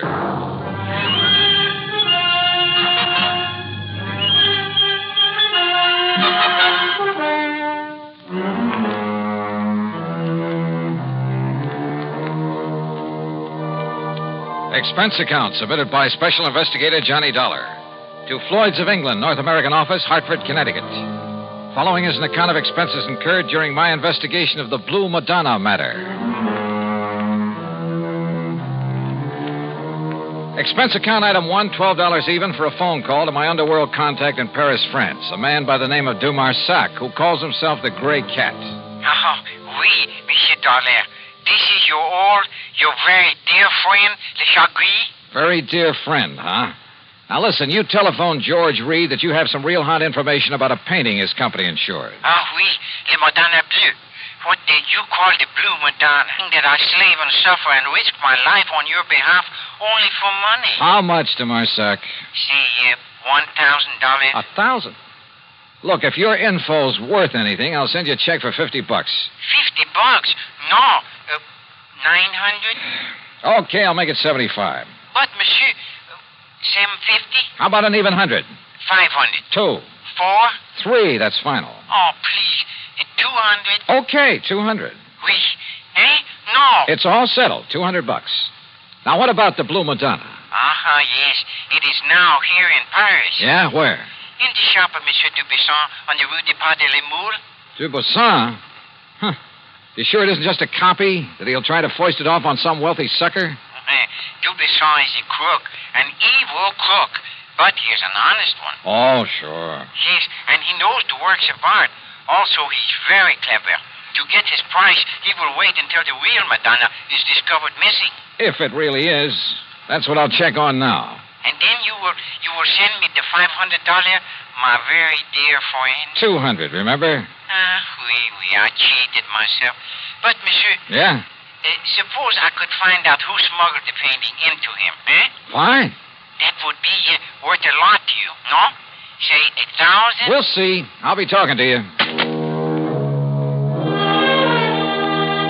Item 2, 420. I phoned to my old pal, Foster Harmon, down in Sarasota, Florida. Told him I'd pay his fare if he'd grab the first plane out and meet me in Philadelphia at the Bellevue Stratford Hotel. I knew that if anybody could identify the genuine painting, he could. Item 3, $9.40 for my own transportation to the city of brotherly love. Item 4, $9.50, cocktails and dinner for the two of us there at the Bellevue. Yes, the Blue Madonna is one of Vincent Bardot's best-known works. I don't think there's another living artist who could so effectively use various shades of just one color. But what about it, Johnny? Well, first thing in the morning, I want you to come along with me and take a look at it. It's in the Gavin Galleries, isn't it, up on Walnut Street? Yeah, at least it's supposed to be. Suppose? Now, all I want you to do is take a good look at it, then reserve any comments until after we get out of the place. And? That's all. Well, but Johnny... Meantime, I want to check with the owner of that painting. The telephone directory gave me Kingsley Holland's address. Item 4, 620 for a cab to a small apartment house out in West Philadelphia. Holland turned out to be, well, I'd say he was about 30, short, lean, and nervous, with the surly expression of a man who feels the world hasn't done right by him. Yeah? You mean you're interested in buying the Blue Banana? Well, it all depends, Mr. Holland. Uh-huh. Look, Dollar, that's what you said your name is? Yes, that's right, Johnny Dollar. Sounds familiar. Well, anyway, listen. Yeah? That gallery's got a price of $18,000 on it. But if you want to buy it direct from me, and right now, I'll give it to you for $12,000. Save yourself a few $1,000, and it'll save me having to pay them their 20%. But if you've already commissioned the gallery to sell it for you... So I'll tell them I changed my mind, that I want to keep it. Then when they find out that I've sold it, well, let them try and catch up with me and collect. Because me, I'll be right back in little old gay Paris. Back in Paris? Sure, I'd be there still, only I ran out of money. $12,000, huh? That's exactly what it's insured for. And that's what they appraised it for when I got it from my uncle's estate. With all his money, what does he die and leave me with but a lousy painting? Well, do you want it? Let me think about it. I'm staying at the Bellevue Stratford. Sure. Just don't tell them at the Gavin Gallery about our little deal, huh? What those crooks don't know won't hurt them. Crooks? You think for a minute all that stuff they've got laying around the place is genuine? But the Blue Madonna is. You're sure? Huh? What do you mean by that? Just stick around, Mr. Holland. Any reason why I shouldn't? I don't know. Is there? Now, wait a minute, Dollar. I'll be in touch with you. Act two of yours truly, Johnny Dollar, in a moment. Now, Act two of yours truly, Johnny Dollar, and the Blue Madonna matter. Had Kingsley Holland, the owner of the painting, recognized my name? I thought so. And if a switch in that painting had been made and he knew about it, well, I'd do well to look out for him. Yeah, the more I thought about it, the more certain I became that whatever hung in the Gavin galleries was not the Blue Madonna. Item 5, another $6 for a taxi back to my hotel. Item 6, $5.80, breakfast the next morning for Foster Harmon and myself. By 10 o'clock, we were at the Gavin galleries, looking at a pretty modern, but I must say beautiful painting. It's amazing, Johnny, amazing. The most extraordinary... Well, I just can't believe it. Can't believe what, Foster? That it's the real thing or just a good copy? Oh, good morning, sir. That's just it. You see? I've helped these gentlemen. Johnny... Hold it, Foss. That painting, you know, is a genuine Bardot. Yeah? My name is Johnny Dollar. This is Mr. Foster Harmon. Gentlemen, I'm Arnold Gavin. You're interested in buying the Blue Madonna? If this is really it. Johnny, listen. Wait, Foster. What is the price of it, Mr. Gavin? $20,000. Mr. Dollar, did you say? Yeah, but, wow. Haven't you got a Bardot that's a bit cheaper? His Laconic Lagoon is priced at $10,000. Holy. Well, how about a copy of this? Bardot has never allowed his works to be copied. Johnny, listen. Yeah, Foster. It looks like this stuff is too rich for our blood. No. Come on, let's go back to the Bellevue Stratford. No, listen. Perhaps there's something else that might interest you. No, I'm afraid not, but thank you. That's quite all right. Now, look, suppose I come back later. Johnny, listen. Come on, will you? Yeah, I'll see you tomorrow, Mr. Gavin. Now, Johnny... Just take it easy. Well, Foss? It's a fraud, Johnny. It's a copy. I'm sure of it. Hey. Did you say that Blue Madonna's a copy, mister? Yes. Wait, Well, I thought you were looking at it kind of funny there in the gallery. Yes, sir. It's a fraud. Foster. You don't mind my asking, who are you? My name is Foster Harmon. Harmon? From the John Ringling Museum down in Florida? That's right. Well, then you ought to know. Now, just a minute, mister. Say, aren't you Johnny Dollar, the insurance investigator? So what? Who are you? Me? Well, I'm Rube Alloway of Transworld News Service. News Service? Oh, fine. Yeah, I'll see you, boys, and thanks a lot.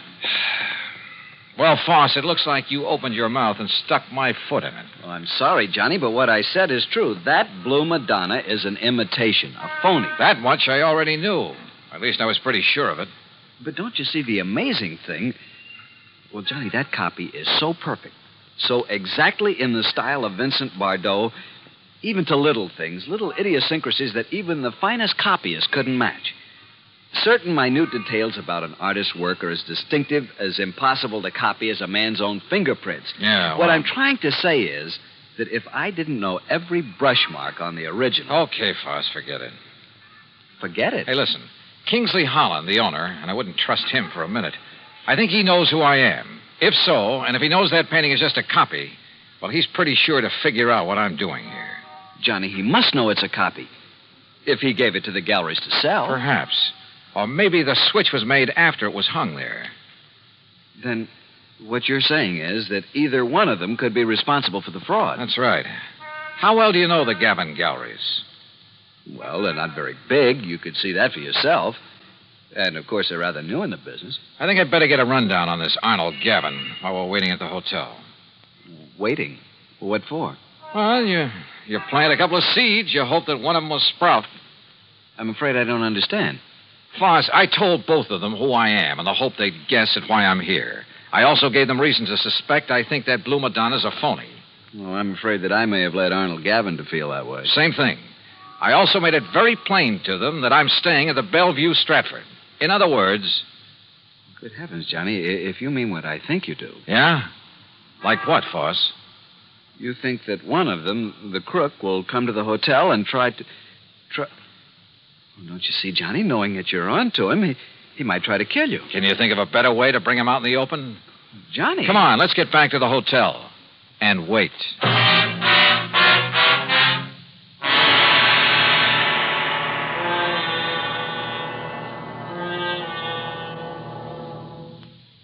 Act 3 of yours truly, Johnny Dollar, in a moment.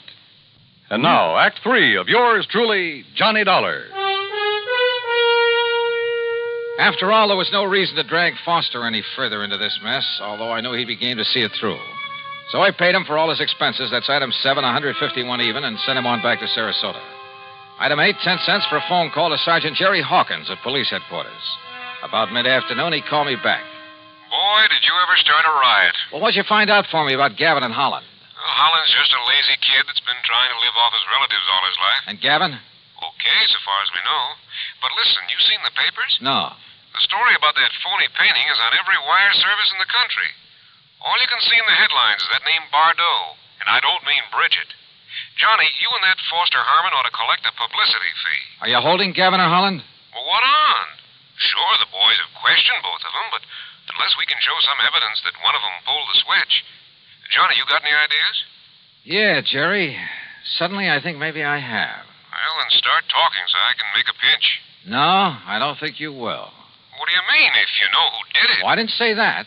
But, Jerry, I've got a hunch, a real potent one. And if it's right... Yeah? Well, read tomorrow's papers. Huh? Item 9, half a buck for an evening paper and a tip for the bellboy who brought it up to me. Yeah, the sergeant was right. This was the most free advertising any artist has had in years. Prices on genuine Bardots were skyrocketing. As for the fake Blue Madonna, I put in a fast call for Paris. But before the operator could get it through... Yeah? Arnold Gavin, Mr. Dollar. Well, Mr. Gavin... Do you see what has happened? Have you seen the papers? I sure have. And the police have closed my shop, my galleries. Can you blame them? But don't you understand? I've had offers of up to $30,000 for the Madonna. I've received wires offering me nearly $20,000 for the other Bardot, the real one. No kidding. Well, I'll show you how much I'm kidding. I've cabled Bardot to paint some more for me. Paint anything. Don't you see? After all this publicity, we'll make $1 million. So it was you that rigged this whole thing, huh, Gavin? I, Mr. Holland? Why, of course not. Sure, to raise the price of some of your lousy paintings. Why, how can you say that? You who gave me that copy. Expert, huh? You trying to tell me you didn't know that was a copy? No. It was only this morning when the authority from Sarasota, when I called in the people from the museums here in Philadelphia. Do you know what they said? What? And it better be good. They said the only one who could have made that copy... Wait a minute. The only artist in the world who could have possibly... Hold it. Hold everything. Holland, you said you got that painting from your uncle's estate. That's right. It was willed to me. Where did your uncle get it? Why, Well, listen. I'm listening. Dollar, that Madonna was smuggled into. Smuggled? That's right. But by whom?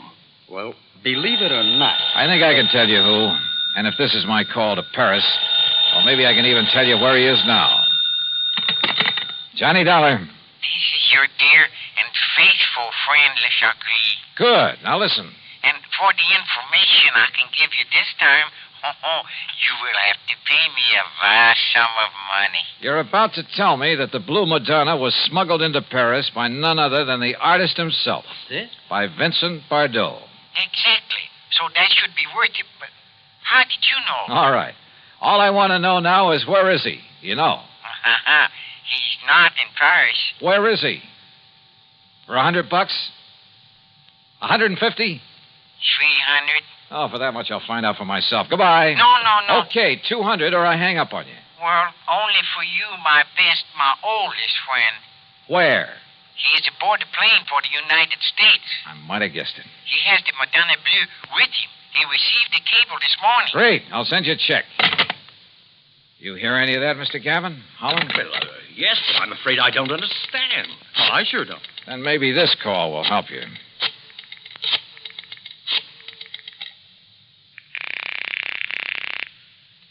Headquarters? Sergeant Jerry Hawkins. Yes, sir. Sergeant Hawkins. You can have the boys in New York pick him up or wait for his plane to arrive here in Philadelphia. Johnny.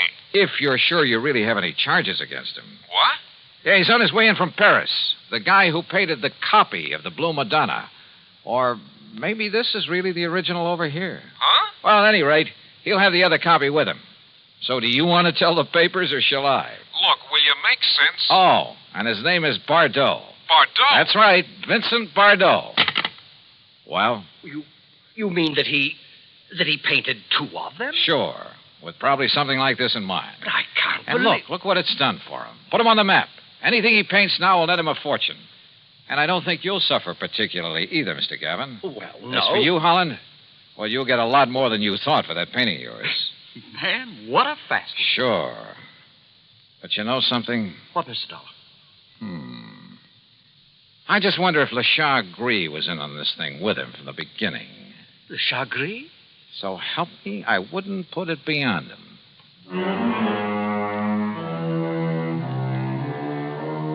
Sure he was in with Bardot. And probably collecting plenty from him. Anyhow, the insurance company isn't on anything. But I hope they'll be a lot more careful the next time they insure a painting. Any so-called original. Expense account total, including $400 for Le Chagris, the hotel, and the trip back to Hartford, $620 even. Yours truly, Johnny Dollar.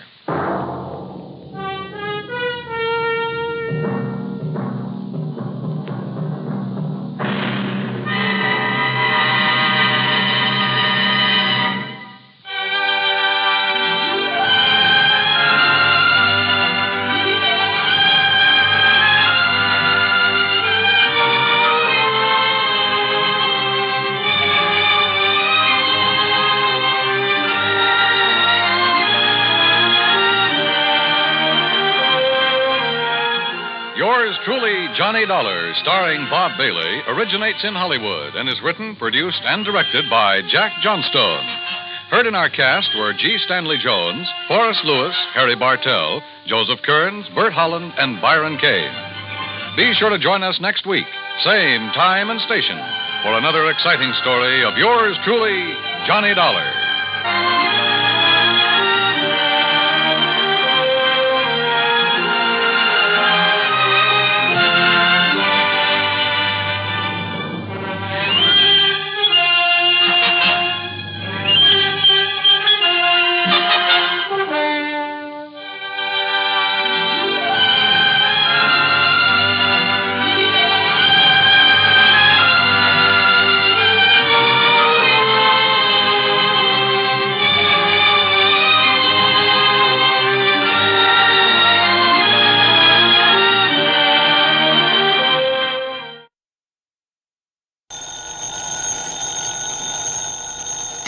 Johnny Dollar. Pat McCracken, Johnny. Universal Adjustment. Sorry, Pat, but the answer is no. Huh? My bags and fishing tackle are all packed. Johnny. My plane ticket is just waiting for me out of Bradley Field. Plane's due to take off in a few minutes, and believe me, I'm going to be on board. Well, fine. So don't try to stop me. Well, because what I called you about... Well, listen, Johnny. It's no use, Pat. I'll see you when I get back, and not until. That's what you think. Well, now, look, there's nothing so important that it can't wait a week or so. Wrong, Johnny. Now, listen. No, I'm sorry, but it's no use. But don't you see, Johnny? All I see is that it's time for me to get out there to the airport. I'll drive you out. Oh, no, you won't. Johnny, will you listen to me? So long, Pat. Johnny. And so help me if he tries chasing me out to the airport.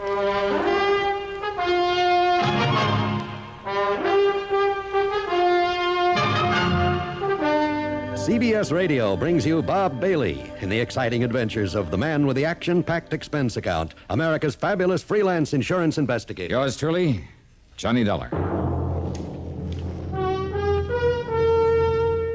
Now, Act One of yours truly, Johnny Dollar.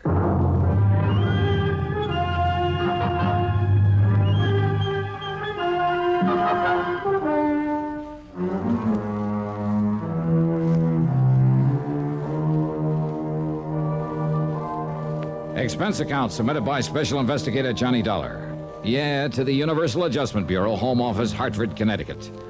Following is an account of expenses incurred during my investigation of the wholly unexpected matter. Well, it looked as though even my taxi out to Bradley Field was conspiring against me. It developed a flat tire along the way that almost made me miss the plane. Oh, and that cab and plane fare, item 1 on the expense account, $163 even. Though I didn't realize that at the time it was going to be paid for by Universal Adjustment Bureau. Anyhow, I got to the field in the nick of time, jumped aboard the ferry plane for New York. Just sit right here by the door, please, Mr. Dollar, Okay. until we get airborne. Oh, and be sure to fasten your seatbelt, please. Yeah, sure, miss. There. Well, I thought for a minute we'd have to take off without you. Oh, not a chance. I wouldn't have missed this plane if I'd had to fly after it under my own power. Johnny Dollar. You're the famous private investigator, aren't you? Yeah, I'm an insurance investigator. Oh, I listen to every one of the exciting cases you handle every Sunday on CBS. Do you? Good. Only, believe me, they're not as exciting as they sound. I don't believe that. No, it's just like any other job of work. And as for that wild expense account of yours, thousands and thousands of dollars. That's a very touchy subject, Miss... Claire, my name's Claire. I mean, after all, Claire, a man has to wangle some kind of compensation on a job like mine. You mean because it's so risky and all, and I don't blame you a bit. Are you off on some dangerous investigation now, Mr. Dollar? No, sirree. No, ma'am. I'm heading for a place over in western Arizona, Lake Mojave Resort on the Colorado River. I know. The place you're always going to fish. Well, the place where I always try to get in some fishing. That's right. Something always happens and spoils your plans. But not this time. You see, I do listen to your program. But now we're airborne, Mr. Dollar, so you can get rid of the seatbelt and go up to seat 11 that I saved for you. Oh, yeah, sure. Thanks a lot, Claire. Pleasure, Johnny, and I hope you have a wonderful trip. Oh, believe me, nothing's gonna stop me this time. For once in my life, I'm gonna... Oh, no. Yeah, I arranged for this seating myself, John. Pat McCracken. That's right. Sit down. Stewardess! Claire! Oh, John. Help! Now, you listen to me, Pat. Come on, sit down and make yourself What is easy. it, Mr. Dollar? What's wrong? Give me another seat on this crate. Oh, now, Johnny. I'm sorry, Mr. Dollar, but this is the only one left, and Mr. McCracken insisted that I save it for you. Oh, he did he? You wouldn't want to stand all the way down to New York. Besides, the airline wouldn't like it. Now, Pat... Okay. But only as far as New York. Yes? Yeah. If I were you, I wouldn't be too sure. Yeah? All right, now you listen. The minute we land in New York, where I can pick up another plane, Pat, you and I part company. You want to bet on that?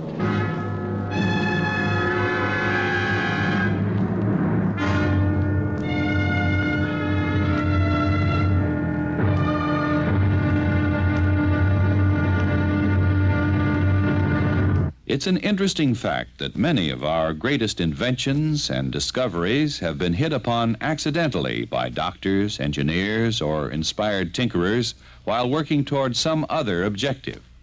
Thomas Edison had such an accident.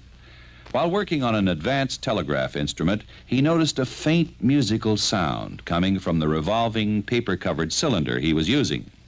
He noticed that indentations in the paper caused the needle to vibrate, and the vibrations produced the sound. Setting aside the telegraph instrument momentarily, he experimented with the principle he had accidentally discovered. He fixed a needle to a diaphragm mounted on the short end of a horn and arranged this apparatus so that the needle would scrape on the revolving cylinder as it turned. Instead of paper on the cylinder, he used a covering of tinfoil and then spoke through the horn as the cylinder turned, and the vibrations of his voice caused the needle to make indentations of varying depths in the tinfoil surface. After a few models had been made and tested with minor success, Edison recited into the horn the nursery rhyme, "Mary Had a Little Lamb." Then it was played back, and for the first time in history, a machine spoke with a man's voice. Thus the phonograph was born, an invention that grew out of an ingenious inventor's attempt to produce something else. The phonograph and all its various advancements and refinements up to today's tape recording have brought endless pleasure to millions throughout the world. More importantly, they have been used for the advancement of science and culture to an incredible degree. This is just one of many cases in which the illustrious Thomas A. Edison succeeded in his efforts by following the American inventor's traditional philosophy, there must be a way. Let's find it. Now, Act Two of yours truly, Johnny Dollar, and the wholly unexpected matter.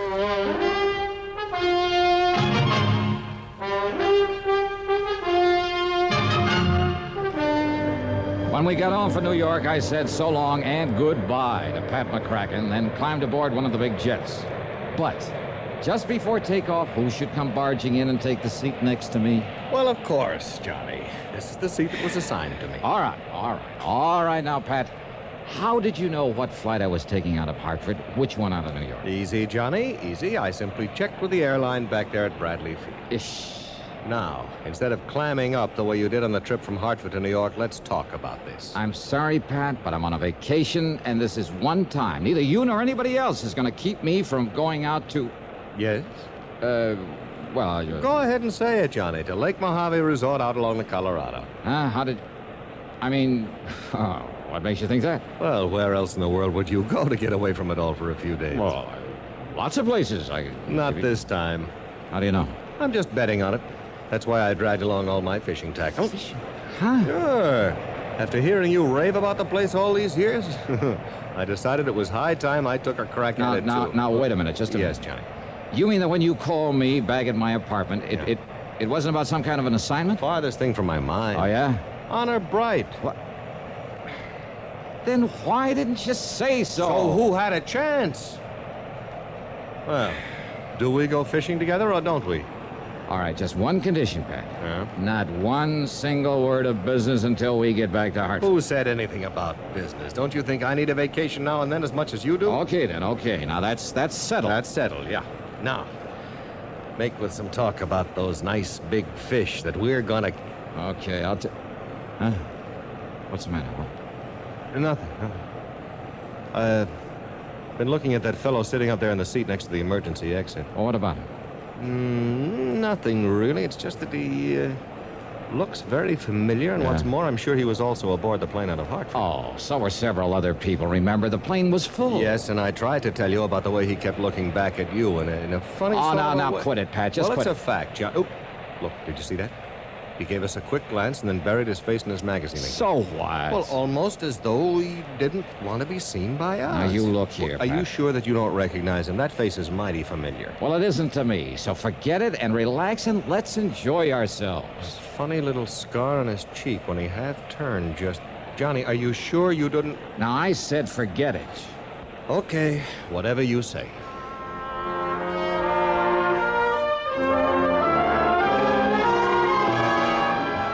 At Los Angeles, we grabbed another ferry plane, this one to Las Vegas, Nevada. Johnny, look, that same man aboard. And don't tell me so what.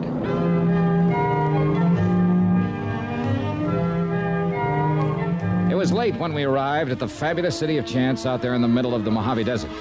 So we grabbed a cab into the Hotel Sahara. That's item 2, $1.25. Item 3 is $16 for a suite of rooms.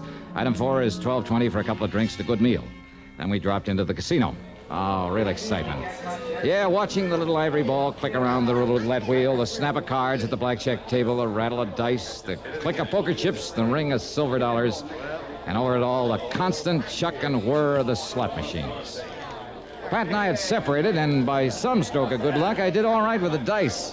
So I hauled my stack of chips over to the cashier's cage and collected, believe it or not. 200, 300, 350, 60...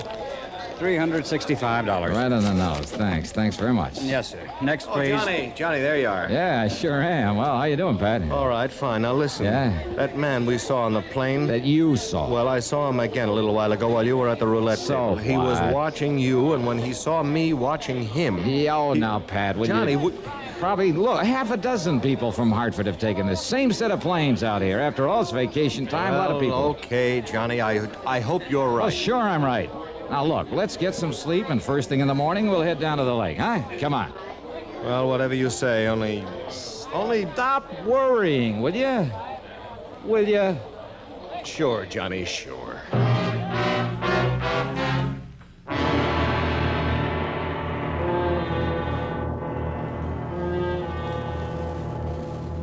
Any American accused of a serious crime has the right to a jury trial. But you also have the right to have your case decided by a jury in most civil cases when you're suing in the federal courts for damages or for the recovery of your property. Do you know when you can exercise this right? The answer is in the Constitution. The Seventh Amendment says that you can have your case decided by a jury whenever the amount involved is greater than $20. This is one of the ways in which the Constitution seeks to provide every citizen with fair and impartial justice. It is one of the ways in which the Constitution ensures that this country of yours and mine shall be our country under God.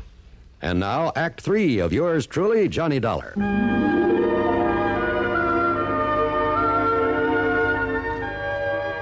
Well, it wasn't much after the crack of dawn that Pat McCracken and I rented a car. That's item 5 on the expense account, $50 deposit.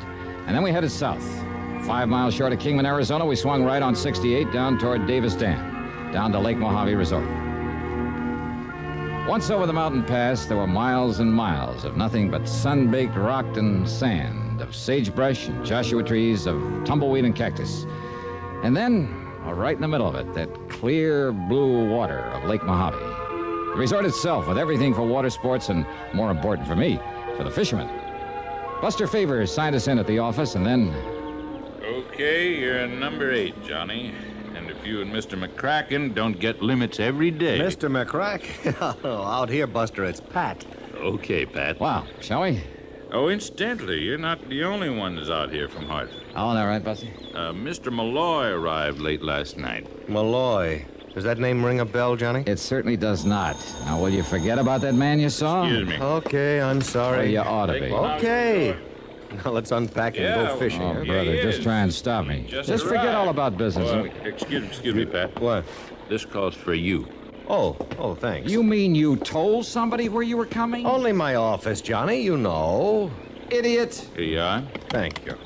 Hello? Mr. McCracken, this is Marion at the office. Now, Marion, I said the only calls I want out Please, here... Mr. McCracken, is Johnny Dollar with you?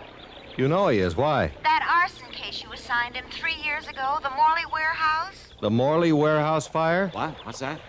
Get this, Johnny. Yeah? What about it, Marion? Well, it was Mr. Dollar who told the police how to catch Danny Maloney for that job. Yes, that's right, Scarface Maloney, when they put Maloney in state prison for it, he swore that if he ever got out... Well, he's out. Maloney.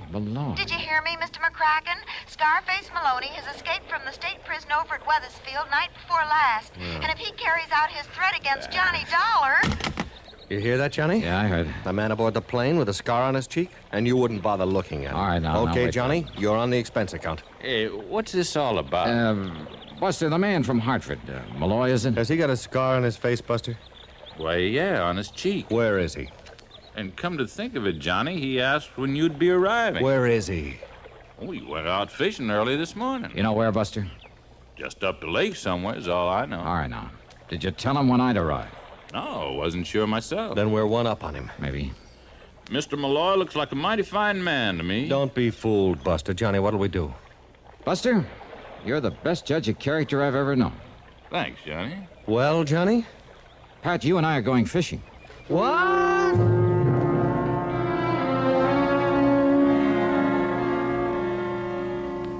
I know Lake Mojave well. Scarface Maloney, he couldn't possibly know much about it. So Pat and I put on fishing clothes, took along our tackle, I took along a gun, and we headed up the lake in a fast outboard. We prowled into every wash and cove at the lower end of the lake, slowly and methodically. We saw lots of fishermen, but not the man we were looking for. Finally, well, I guess the spell of Lake Mojave was just too much for me, so I hove to at the end of a long, narrow cove with high walls of rock on every side. Hey, why stop here, Johnny? Well, one cast cove, Pat. What? Oh, look, it's just too good to pass up. Now, you drop a plug there in the corner. Just one cast, and I guarantee you a bass. You think of fishing at a time like this? Oh, come on now. Just try it, Pat. Then we'll go back to the main body of the lake and we'll find the... Johnny, look. Huh? No, careful so he won't see you. Up on that rock that overhangs the end of the cove. Yeah, I see him. hiding behind a boulder. Yeah. Look. I see it. At least the glint of the sun. Blued steel, Johnny. Yeah. I can't see what it is, but I don't need to, Johnny, because it's aimed this way. Of all the heavenly bodies, the moon has gained such importance that it's continually in today's news. Now, to land a rocket ship on the moon, you must know the moon's exact orbit and rate of speed around the Earth. For decades, scientists were sure they knew these facts, but one man felt they were wrong and proved it. Simon Newcomb was born in 1835 in Wallace, Nova Scotia. Throughout his childhood, he amazed his elders with his uncanny perception of mathematics. While in his teens, Newcomb joined his father, who was teaching in the United States. In 1854, they finally settled in Maryland, where Newcomb also became a teacher. One day on a trip to Washington, he visited the Smithsonian Institute. From then on, he spent every free moment studying from its wonderful wealth of books. Reading book after book, he stumbled onto 4 volumes which kindled his enthusiasm into a brilliant flame. The books told of the amazing world of astronomy. Early in his new career, he became especially interested in the moon. He studied it intensely. One evening, he noticed that it seemed to be lagging a little behind its predicted schedule of motion.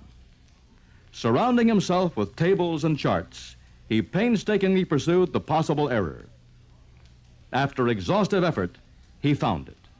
An error in computation had been made back in the year 1675. If Newcomb had not discovered this error, a flight to the moon might never have been possible.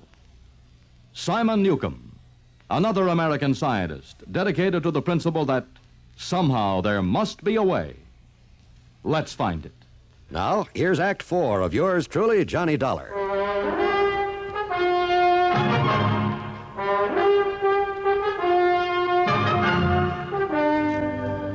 The end of a long cove surrounded by high walls of rock, and on top, a man with blued steel in his hand, aimed straight down at us. Johnny, with the sun in our faces, he's got the advantage of us.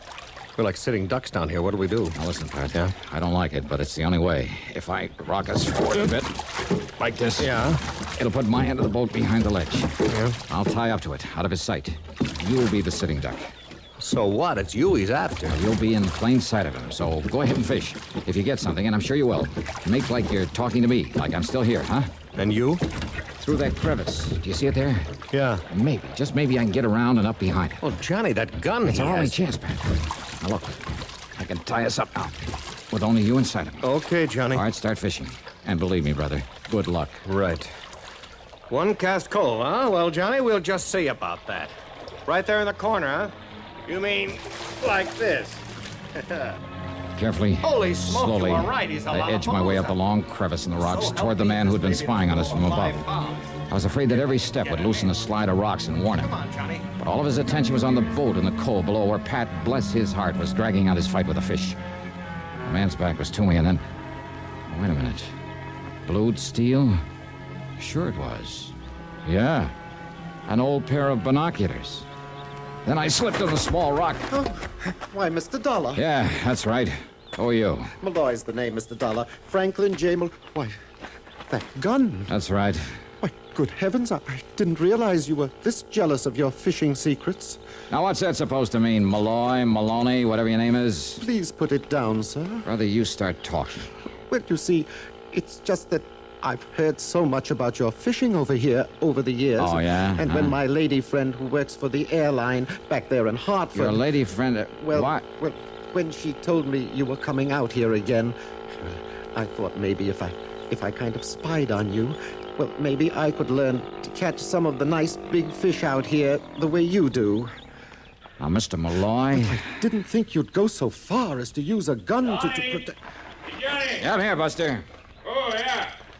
Well, I just thought you and Pat here ought to know about another phone call just came in. Yeah? Those Hartford police of yours must be pretty good. What's that mean? They picked up that Scarface Maloney about an hour ago, and he's back in the pen. Johnny! Oh, and I see you found Mr. Malloy. Buster, please, Mr. Dollar. I'll get to you in a minute. Hey, Buster, you You take Pat out where he can catch some little bluegill or a tired old carp, maybe. Eh? Mr. Malloy and I are going after some real lunkers. A couple of secret spots I know. Well, sure. Okay, Mr. Malloy? Bless you, Mr. Dollar.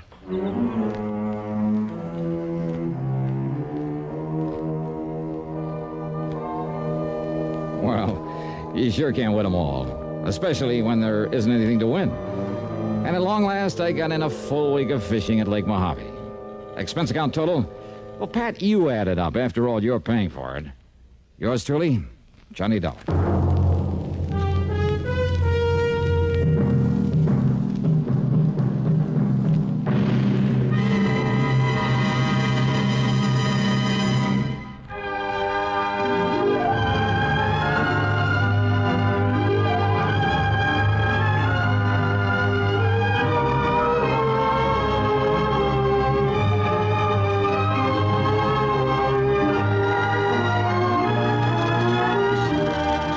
Yours truly, Johnny Dollar, starring Bob Bailey.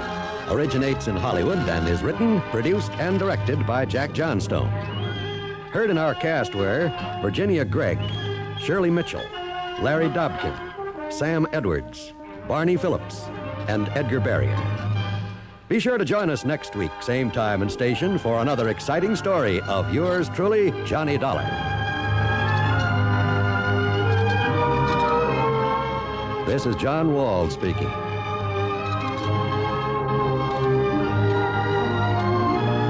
Johnny Dollar has come to you through the worldwide facilities of the United States Armed Forces Radio and Television Service.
From Hollywood, it's time now for... Johnny Dollar. I have a call for you from Hartford, Connecticut. One moment, please. Oh, thank you, operator. Go ahead, please. Hello? Johnny? Yeah, that's right. Bill Ferguson at Continental Insurance and Trust. I'm glad I caught you before you left Los Angeles. Oh, I was just about to check out of my hotel here in Beverly Hills and grab the morning flight back east. Well, don't. Yeah? What's up? Do you remember Alvin Peabody Cartwright? Cartwright? That wild old character who lives up in Lakewood a few miles north of Hartford? That's the one. Batty as they come, but worth a lot of money. Yeah, you can say that again. Oh? That robbery I cleared up for him last winter? Bill, he insisted on giving me a small bonus for it. 3,000 smackers. Wow. Yeah. So if Mr. Alvin Peabody Cartwright is calling for my services, I am ready, willing, and able. Well, he is, Johnny. He says it's tremendously important that you contact him at once. All right, then I'll finish my packing and grab the plane. No. What? He's out there on the coast. has a little, or at least he calls it little. He has a place right there in Beverly Hills at 10321 North Roxbury Drive. 10321 North Roxbury. Did he tell you what it's all about? Only that it's very important that he see you right away. When you consider how many attempts have been made on his life over the years. Yeah, I know. And Johnny. Yeah? Don't forget that Cartwright is a pretty important client of ours. If anything should happen to him. I see what you mean. Okay, Bill, I'll be in touch.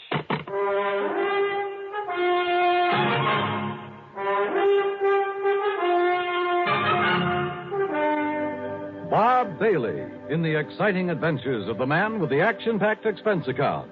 America's fabulous freelance insurance investigator. Yours truly, Johnny Dollar.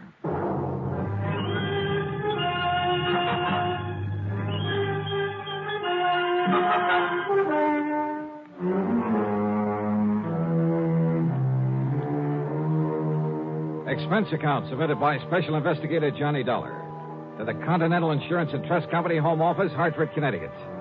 Following is an account of expenses incurred during my investigation of the life at stake matter.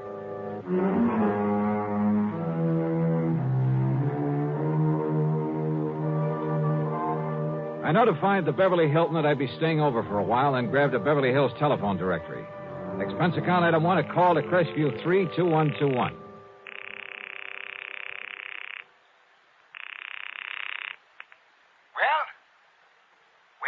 Mr. Cartwright? Cartwright? Yes, sir. Cartwright, huh? Well, that's very interesting. I beg your pardon? What's the matter? Don't you hear good? I said that's very interesting. You see, my name is Cartwright, too. No, you misunderstood. So, what can I do for you, Mr. Cartwright? Listen, will you? This is Johnny Dollar. Dollar? Oh, now, what's the idea of trying to confuse me that way? I'm Cartwright. You remember? Yes, sir. And, Johnny? Yeah? How did you do it? Do what? Get out here so fast. I only put in that call to Hartford about an hour ago, and here you are. I mean, how did you manage it? Oh, well, you see, Mr. I know these new jet flights are pretty fast, but...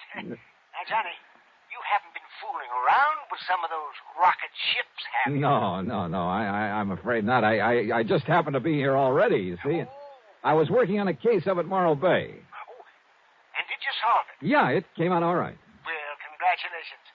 Johnny, you are a wonder. And I think you deserve some kind of a reward for it. So, maybe I'll think of something. Oh, well, thanks, but that won't be necessary. Whatever you say. I know that I'm deeply indebted to you for the things you've done for me, so, Johnny... Well, don't worry about it. Whatever you say. Well, nice to have talked to you. Goodbye. Yeah. Now, wait a minute. What? Wait a minute. Well, can't you see I'm busy? But you sent for me. I did? Yeah. You called Hartford, said you wanted to see me right away. Oh, of course I did. What's the matter with you, anyway? Of course I want to see you. Jonathan Peebles, too. Right away. Who is Jonathan Peebles? He's an old friend of mine. He lives out here. I telephoned him to come a-running, too. Oh, well, what's it all about, Mr. Cartwright? Well, just you get yourself on over here to my house, and I'll tell you. And don't you waste any time. You just hurry. Pretty important, huh? Important? It's vital. Well, is somebody threatening you, something like that? I said it's important, Johnny. And I mean important. Okay, Mr. Cartwright. I'll be right over. Hurry, Johnny. Please. Yes, sir. Yeah, old man Cartwright was as wacky as a bedbug. But what Bill Ferguson had told me was true. A lot of people had tried over the years to get to him, get to his money. So I phoned the desk for an Avis rent-a-car and started down from my room. I say started. The youngster who came barreling down the hallway, chasing a hula hoop, was probably a very nice kid, a great joy to his parents. May even grow up to be president of the United States. But as I started out the door, that hoop caught me between the knees and down my leg. Oh. Daddy! Mommy! I killed him! I came to a couple of hours later on a table at the dispensary, I guess you'd call it, there at the hotel. I was conscious of a good-looking blonde in starched white uniform standing beside me, holding a wad of cotton a few inches from my face. That's better now. That's better. How is it? Now, once more, take a good, deep breath. Inhale, Mr. Dollar. Yeah. Oh. What? Just smelling salts. You had quite a bang on the head. Yeah. You should see what you did to that metal door panel. When the child's parents say that if there's anything they can do, they... No. Nurse, where's my coat? Oh, here. But you ought to rest a while. No, sorry. I gotta get out of here. And thanks. I dashed out to where my rental car was waiting for me and drove to the address on North Roxbury Drive in a wealthy section of Beverly Hills. A beat-up touring car that must have dated back to the early 30s was parked in the driveway. The front door of the house stood wide open. Mr. Cartwright! Mr. Cartwright! Oh, hello. Is that you? He isn't here. What? Are you Mr. Dollar? Are you Mr. Dollar? Yeah, that's right. I'm Jonathan Peebles, Alvin's friend, and... Oh, Mr. Dollar. Yeah. What's the matter? He's gone. Something's happened to him, and... Oh, Mr. Dollar. Well? Yeah? Well, from what I saw, from what I've found around here... Oh, Mr. Dollar, he's been murdered. He what? I'm sure of it. He's been murdered.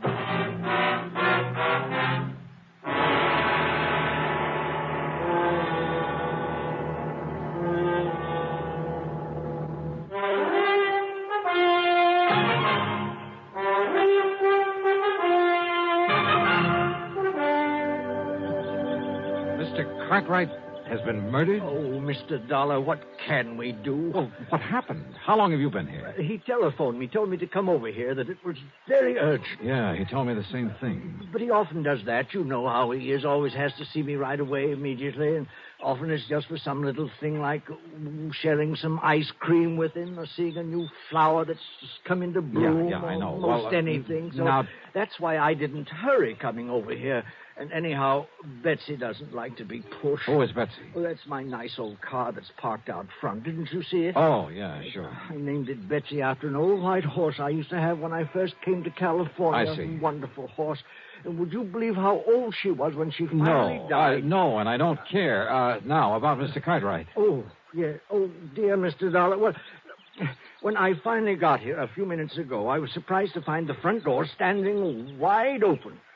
But then I wasn't surprised either, if you know what I mean. I certainly do not know what you mean. Well, I mean that he often left it open that way, and I told him 1,000 times he shouldn't do it, that it was careless of him, and that one of these days some ruffian knowing about all the money he had... Well, I told him, Mr. Dollar. Yes, I'm sure you did, but that doesn't do us any good right now. No. Look, before we go any further, Mr. Peebles, just who are you? One of the many of Alvin Cartwright's eccentric old wealthy friends? No, I beg your pardon. I didn't quite mean that the way it sounded. Well, I should hope not. Believe me, I may be eccentric, but I am not wealthy. If it wasn't for beneficial finance, I couldn't even keep up the payments on Betsy. You mean to say you're still making it? Oh, now, wait a minute. Mr. Cartwright. Oh, yes, of course. So, well, anyway, I came into the house and I called to him. I looked around for him, but there was no one here. No servants? No. And anyway, he keeps changing them so often that, well, I just can't keep up with him. So I looked all through the house. Any sign of a struggle, anything like that? No. Then I looked out the window, and I saw them. Who's them? 2 men walking out the driveway from back where the garage is. What did they look like? They were awfully rough-looking, but they were well-dressed, so I thought perhaps they were a couple of Alvin's new servants I hadn't met, but... Oh, if I'd only thought about that tool robe they were carrying, and the way it was dripping. Wait a minute. What's a tool robe? Oh, it's like a big, heavy suitcase, like a small wardrobe trunk. Well, it's more like a suitcase. Oh. It was heavy. They could hardly carry it. And, oh, Mr. Dollar. Wait a minute. Listen. You said it was dripping. Oh, yes. Oh, all over the drive. Come on. I think we better take a look. And close that front door. Oh, yes. Come on. These men were coming from the garage. That's right, yes. But Alvin doesn't have a car, so what could they be doing there? Is that where he kept his old luggage? Yes, and the frozen food locker and some garden tools. Oh, there. Now, look. Yeah, I see. Oh. Good Lord. Oh, yes, it's blood, isn't it? Yeah. Oh, they've killed him, dismembered him. Then, oh, Mr. Dollar.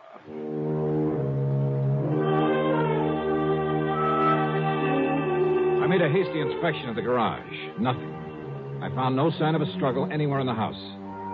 I tried to get a description of the men he'd seen from Jonathan Peebles, but I'm afraid he wasn't much help.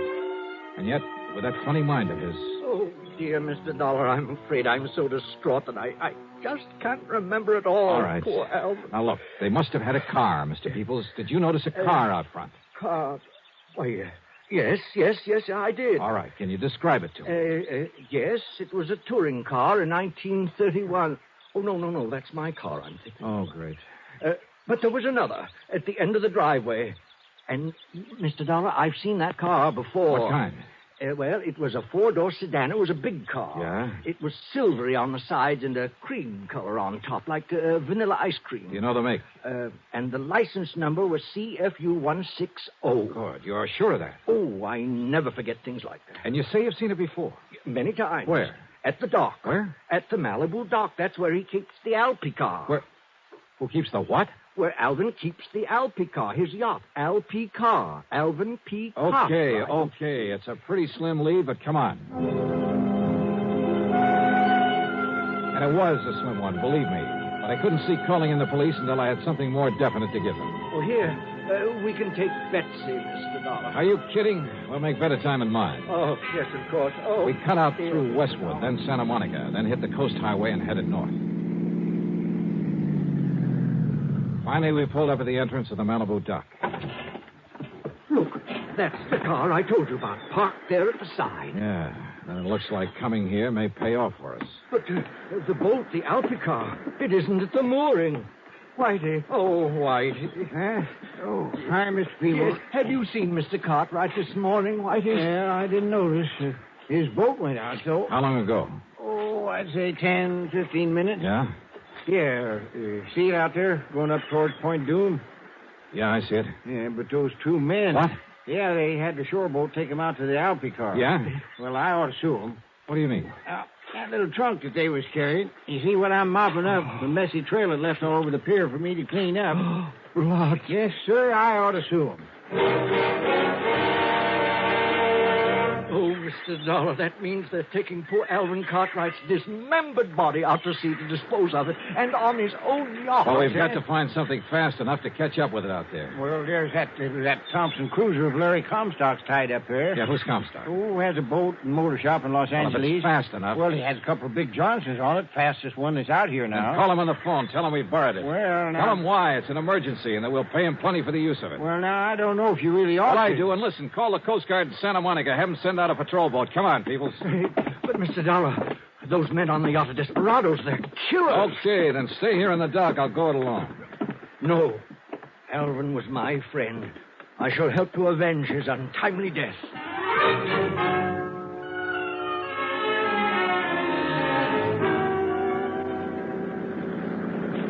Maybe I should have left him behind. Of course, I had a gun with me. But that wouldn't keep him from stopping a bullet if the men aboard the Alpha car decided to shoot it out. I opened the throttle wide on the twin outboards, and within 15 minutes, we overtook the big 75-foot yacht. Much to my surprise, it was simply cruising along. Of course. So as not to arouse suspicion. That's why, Mr. Dollar. Yeah, possibly. And yet it must be pretty clear to them that we're chasing them. Look, the man at the wheel. That's one of the ruffians I saw carrying the trunk with Alvin's bleeding body in it. Ruffian, huh? I'm not so sure about that. And there's the other, coiling up those ropes up on the foredeck. Killers. Now, look, you better stay down low, Mr. Peoples. They're stopping the boat. If there's going to be any shooting... Look, there's Alvin. What? Yes, Alvin. He just came up on deck. Oh, you're right. Can't you see, Mr. Dollar? They put him together again. Yes, those killers... Alvin, we are here. We've come to your rescue. Jonathan, what a surprise. And Johnny Dollar. Now, what are you doing out here? Are you kidding? What? Oh, of course. I remember now. I wanted to take you out for a nice long ride in my lovely yacht. Huh? Of course. That's why I called you. Johnny, I think you deserve something nice like this for all the good work you've done. And since you've done so many fine things for me over the years, I decided I should take you on a nice long cruise. And you could relax and eat and sleep and fish and... yeah. And that's why you called the insurance company to get in touch with me? That's right. Now, wasn't that a great idea? Well, I'll be it. And I invited Jonathan along, too. But an awfully funny thing happened, Johnny. No. Yes, sir, Johnny. The minute we left the dock, I just knew there was something else that I'd forgotten. And you know what it was? Don't tell me. Of course I will. I'd forgotten to wait for you and Jonathan. Oh, now, isn't that the funniest thing? Yeah, Mr. Cartwright, it sure is. Now, just a minute, Alvin. Yes, Jonathan. What about those two men, those terrible killers? What did you say? Right there beside you. They killed you. They murdered you. And they... what am I saying? Oh, wait a minute. Yeah, you think it over, Mr. Peoples. Mr. Cartwright. Yes, Jonathan. You said something else you'd forgotten. That's right. You and Jonathan. I forgot to wait for you at the house, and then when we started off, wasn't it silly of me? I forgot all about you. What was the other thing? The other thing? Yeah. Oh, yes, of course. Oh, the other thing that I'd forgotten was the trunk full of nice, thick, juicy tenderloin steaks that I'd set aside in the garage for this trip. Trunk full? Well, it was not a real trunk, just a little two-rope that I had out in the garage. But I remembered that the minute we came on board. And so I had to send Gerald and Harold back to the house in their car to get it. Gerald and Harold? Oh, they're my new butler and cook. Oh, they are the nicest boys. Oh, Gerald and Harold, come over here to the rail so my friend... No, wait, Alvin, wait. Yes, Jonathan? You mean to say those men standing there beside you? Now, why don't you and Johnny come aboard, and I'll introduce them to you. Now, wait, just a minute. Then all that blood... What, Johnny? All that blood that was dripping out of that trunk? Yeah. Oh, wasn't that awful? And it was all my fault because I let the steaks fall out too much. Oh, no. All over the place. I never saw so much blood. But now, come aboard, and we'll take the nice trip that I planned for you. Come on now.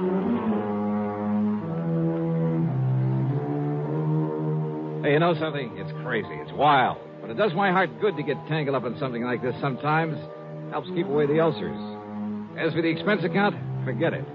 Alvin Peabody Cartwright shoved a check into my hands before I left that would cover the expense account 12 times over. As for Larry Comstock, the man whose boat I'd appropriated, well, when he heard the story of what had happened, he wouldn't accept a penny for it. So, that's that. Yours truly, Johnny Dollar.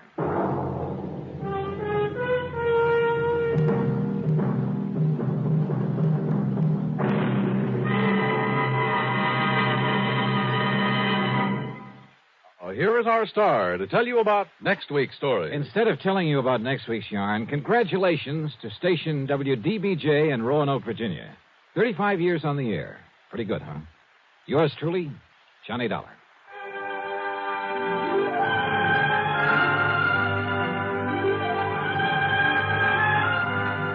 Yours truly, Johnny Dollar, starring Bob Bailey, originates in Hollywood and is written, produced, and directed by Jack Johnstone. Heard in our cast were Virginia Gregg, Gene Tatum, Howard McNear, Forrest Lewis, Joseph Kearns, and Paul Dubov. Be sure to join us next week, same time and station, for another exciting story of yours truly, Johnny Dollar. This is Dan Cubberly speaking.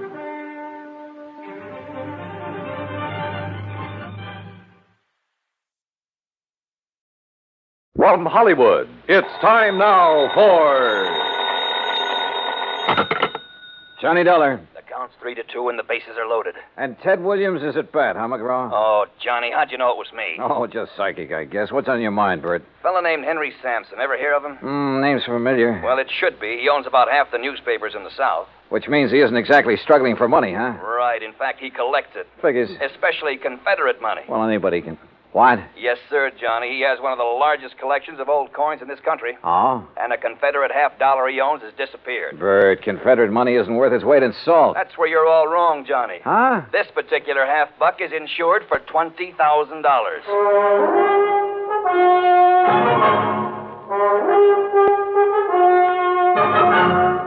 Bob Bailey in the exciting adventures of the man with the action-packed expense account. America's fabulous freelance insurance investigator. Yours truly, Johnny Dollar.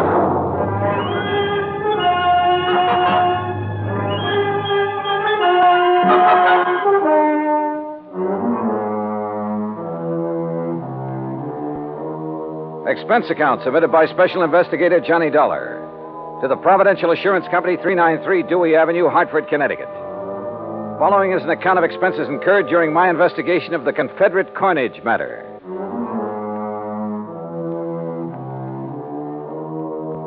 Expense account item 1, $1.20 taxi from my apartment to Bert McGraw's office.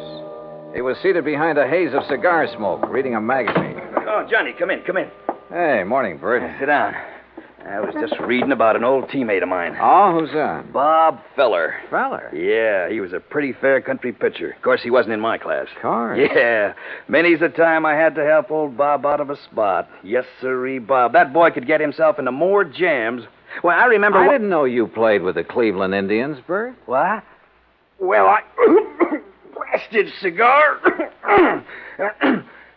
You been reading up on baseball, Johnny? No, but I remember Bob Feller. Who doesn't? In 1940, I saw him pitch a no-hit, no-run game for the Indians. Oh, well, now, wait a minute. You and me, we must be talking about two different fellers. Yes, sir. That's so? Why, sure. This Bob Feller that was my teammate, he played ball for the Apalachicola Alligators. Yes, sir. Good old Bob Feller. Spelled it F-A-L-L-E-R. Fowler. Yeah. Yeah. Now, Johnny, about this Henry Sampson thing. His secretary called here just before I talked to you. Told me the coin had been stolen. Well, now, what makes that particular coin worth $20,000, Bert? Well, like I said, it's Confederate money, a silver $50, and where it was minted or something. That's what does it, I guess. Where was it minted? New Orleans. Now, during the whole time of the Civil War, that mint only turned out $4 $50. How come? Well, how should I know? I'm only going by what's on Sampson's original policy application. But you're sure about there being only 4 of those $50? Well, no, I'm not sure. You mean you've never checked?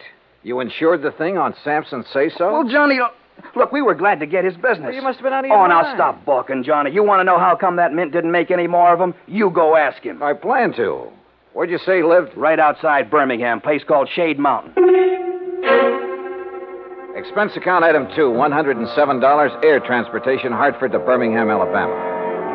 I claimed my luggage and was about to step into a cab when I was approached by a man of about 30, crew cut, Brooks Brothers suit. Mr. Dollar? Yeah, that's right. My name is Kopek, Michael Kopek.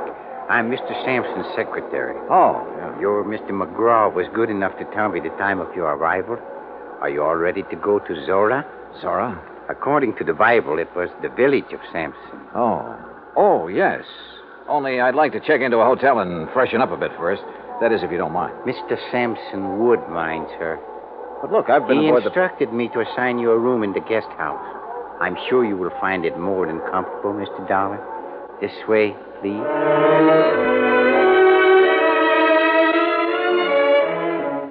Just outside, standing in a no-parking zone, was the Sampson limousine. A uniformed chauffeur took my bag, and about 40 minutes later, we passed through the gates of Zora, Sampson's private domain. Beside the main house, there were 2 guest houses, 2 swimming pools, a private zoo, stock farm, turkey ranch, and a number of cottages for the servants and maintenance people.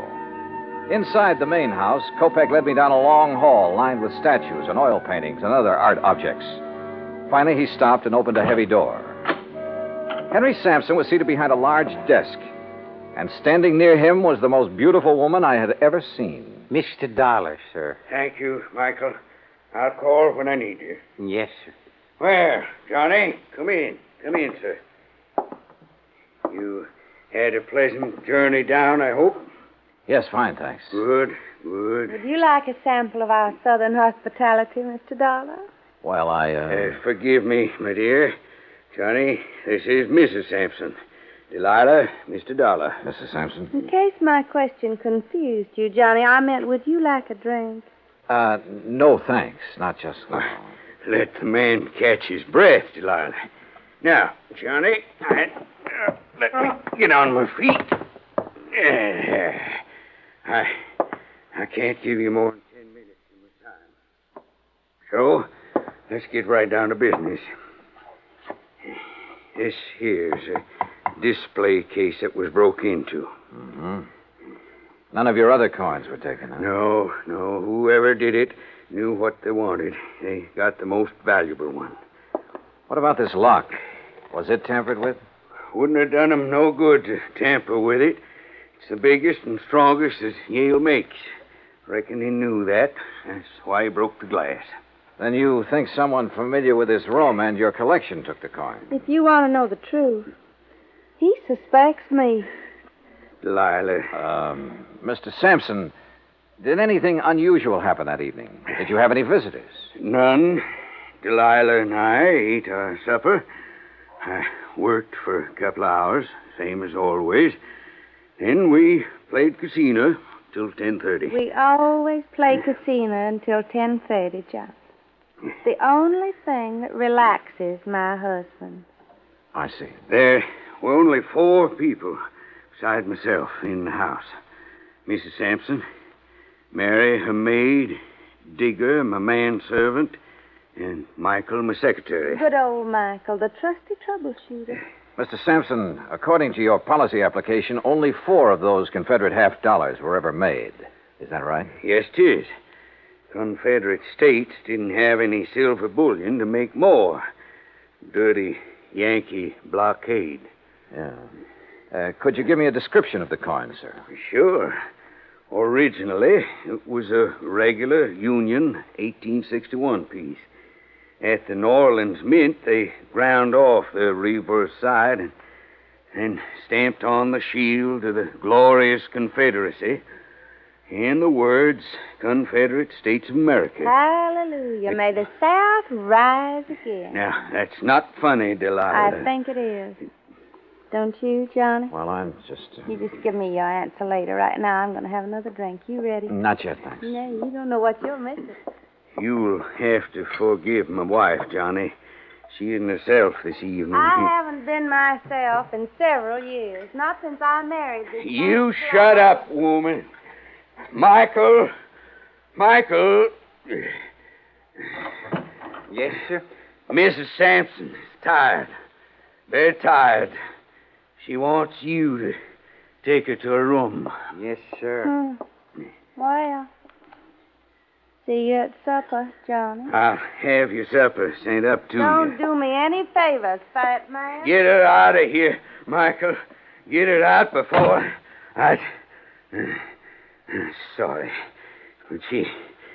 Sometimes... It's all right, sir. I understand. Do you? Good. Good man. Now then. Oh, that's better. Now, about the coin. President Jefferson Davis gave it to my great-grandpappy for his service to the cause. Are you sure of its value? Sure it's worth $20,000? Why, shoot, boy.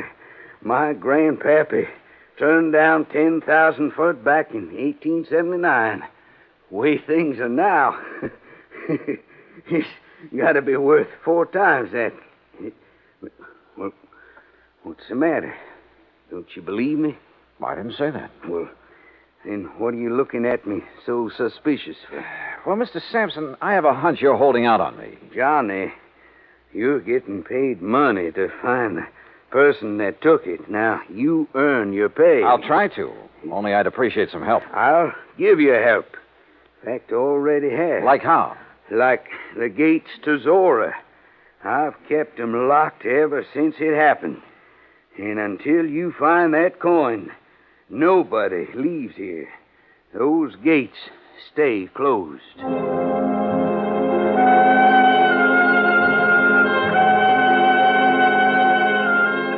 A few moments later, Kopek returned and escorted me across the magnolia-scented grounds to my rooms in one of the luxurious guest cottages. I unpacked, took a shower, then called Bert McGraw in Hartford. Well, how's it going, Johnny? It is not. Oh, come on now, boy. Sorry, Bert, but it looks like a real toughie. You don't want me to send in a pinch hitter, do you? Nope. But how about getting the dust off your pants and doing some legwork? All right, what kind of work? Find out for sure how many of those 1861 $half were ever made and what their value is today. Wait a minute. What'd you say, John? Not you, Bert. Somebody at the door. You check on that coin. Got it? Like the Yankees have the pennant. Good luck, boy. Okay, I'm coming.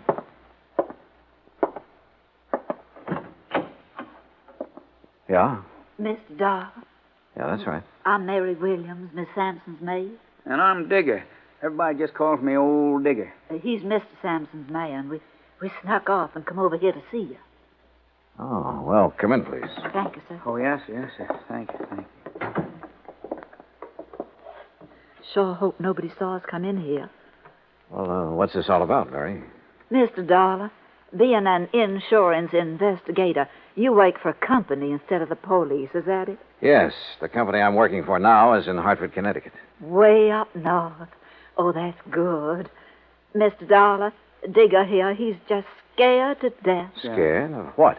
If you'd be here a while, you'd know. Gosh, you sure would. Well, can't you tell me? Mr. Sampson's got a big place here. He needs lots of folks to keep it up for him, and he gets them cheap from the prisons. What? Yes, sir. Somebody finds out who's going out on parole. The next thing a man knows, instead of being all the way free, he's here, working for Mr. Sampson. Yes, sir. And if he don't like it, Mr. Sampson has him sent back. Oh, come on now. Look, this is 1957. Things like that just don't happen anymore. Tell him, Digger. Well, Mr. Dollar, sir, I don't want to go back to that place. No, sir. I don't ever want to go back. Oh, it's all right, Digger. Mr. Dollar, we wouldn't have bothered you at all, except that we, Digger and me, that is, we want to get married. That's right, yes. But if he's sent back to prison, well, he's already spent 15 years there. And you're afraid that Mr. Sampson is going to send him back? Yes, sir. Mr. Sampson or somebody else around here. But why? Well, come on. One of you say something. Well, sir, I ain't going to tell you, nobody else, Mr. Dollar. No, sir. I won't tell no matter what they do to me. I won't tell unless you give me your word. Unless you promise me. Promise you what? That you won't let Mr. Sampson or nobody send me back. You give me your word on the Bible, I'll tell. Yes. Well, come on. Tell me what. Well, sir, Mr. Dollar, Digger knows who took that $half piece.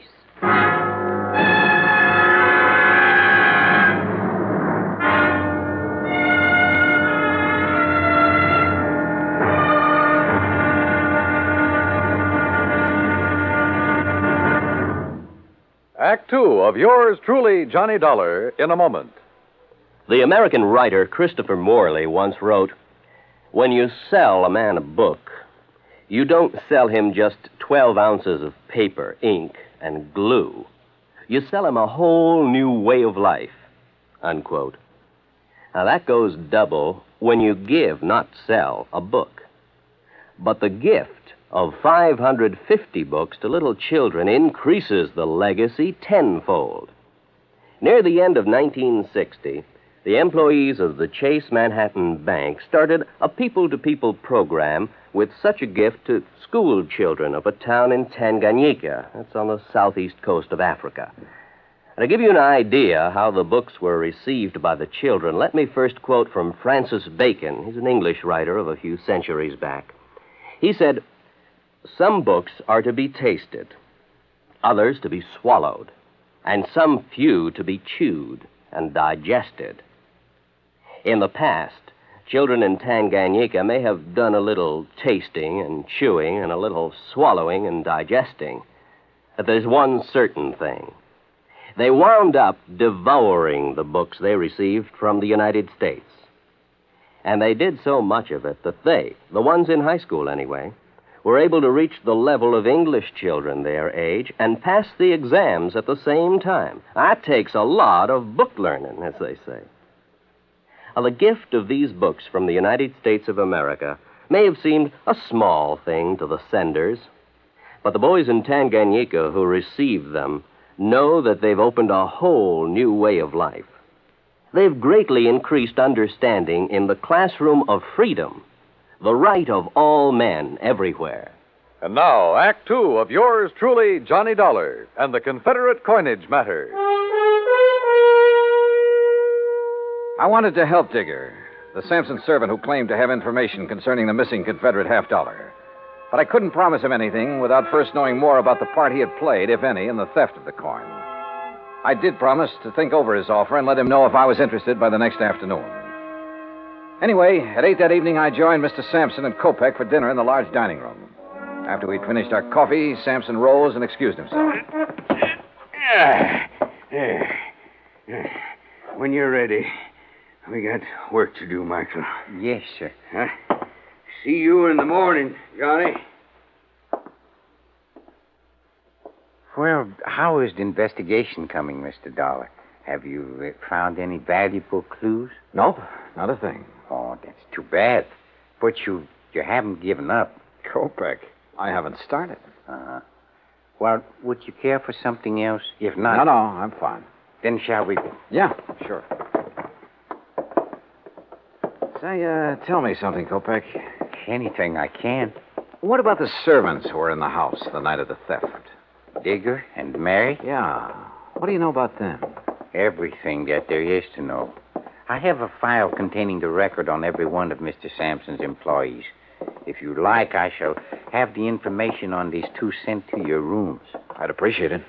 Now, if you will excuse me, Mr. Sampson is waiting in the den. You can find your way back to the guest house? Hmm? Sure. Good night. Good night, Mr. Dollar. Johnny. Oh, Delilah. Oh, where are you? Up here, on the stairs. No, don't come up. Oh. Johnny, do you like to ride? Well, sure, only it's been a long time since I've had a chance to, and I didn't bring any riding clothes. Well, that doesn't matter. Meet me at the stables before breakfast. You will, won't you, Johnny? What do you think? I went back to the guest house, and about half an hour later, Kopek delivered the files on Mary Williams and Digger. Everything Digger had told me was true. He had spent 15 years in prison on a manslaughter charge. So early the next morning, I crossed the green lawns of Zora and met Delilah at the stables. And a few minutes later, we were riding our horses away from the main house. Where shall we ride, Johnny? You want the cook's tour? Oh, I don't know. What's it include? Oh, the turkey farm, dairy, and zoo. Or would you rather go down to the river? Hey, you know, it's a funny thing, Delilah. What is? I've never seen a river. You fool. Come on, I'll race. Come on, boy. Come on.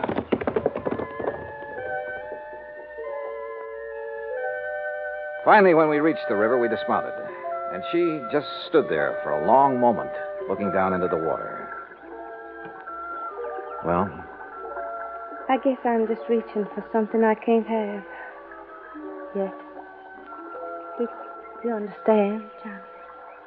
Why did you marry him, Delilah? His money. Only I was fooled. Or made a fool of. How do you mean? Well, he's a collector, Johnny. Of coins and paintings and people. Well, hadn't you noticed?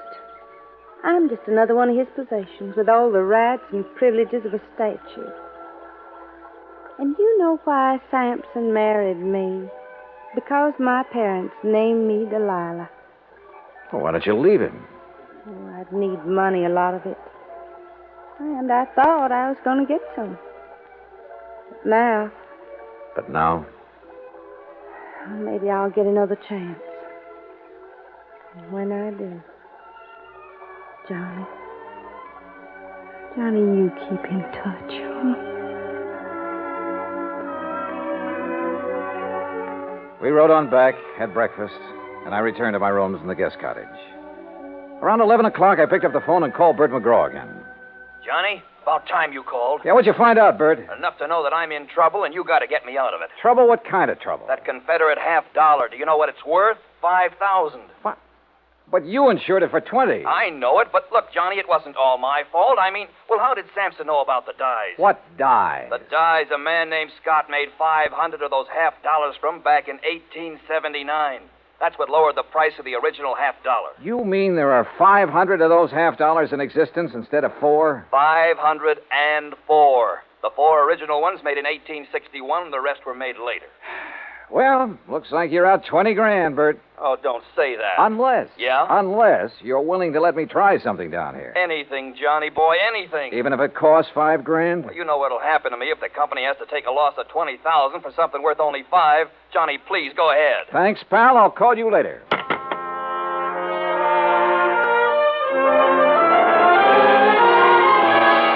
As soon as I could, I sent word to Digger and Mary, the 2 servants, asking them to come to the guest house. It was almost 3 o'clock before they arrived. Miss Dollar, have you decided on what you're going to do? Yes, Mary, I have. Digger. Yes, sir? I can't promise that you won't be sent back to prison. Well, then I ain't going to tell you nothing. Now, wait. Sir. Let me finish. But I can promise that I'll do everything possible to help you. Well, sir, I have to ask Miss Mary. You know, she's the one who talked me into coming to you in the first place. I did it soon as he told me what he'd done. I didn't know about it till afterward, Mr. Dahl. All right. Just what did he do, Mary? Well, it wasn't his fault. He just had to break into that case and take that $50. Yeah, sir, that's right. I had to. Why? Because she said that she'd tell Mr. Sampson something real bad about me. Something that'd cause him to send me back to prison. She? Mrs. Sampson? Yes, sir. That's the truth, Mr. Dollar. I swear it. All right, Digger, go on. What happened after you took the coin? Well, sir, it all went like she said it would. I got hold of the $50 and ran on down to the river. Late that night, I was on my way back to where I was supposed to meet Miss Sampson and give it to her. Well, sir, then I tripped over something, and doggone if I didn't lose it. Oh, wait a minute. Come on now, Digger. You don't expect me to believe that. But it's the truth. Yes, sir. I had it in my hand, and when I fell, it flew out. And you can't find it? No, sir. No, sir. And I looked and looked. There's a good reason why he can't find it, Mr. Dahl. Oh? Yes, and you come with us. We'll show you. They showed me, and I had to agree there was a good reason. I told Kopek I wanted to see Mr. Sampson. While I was waiting for him, Delilah came down the stairs from her room. Johnny, I saw Digger take your suitcase out to the car. You aren't leaving. I will be in a few minutes. Well, Johnny, have you found the coin? No, not quite. But I know where it is. And I know how it got there. You do? Why did you do it, Delilah? Why did you make him do it? You ought to know by now, Johnny. I did it for the same reason I've done everything else in my life, for money.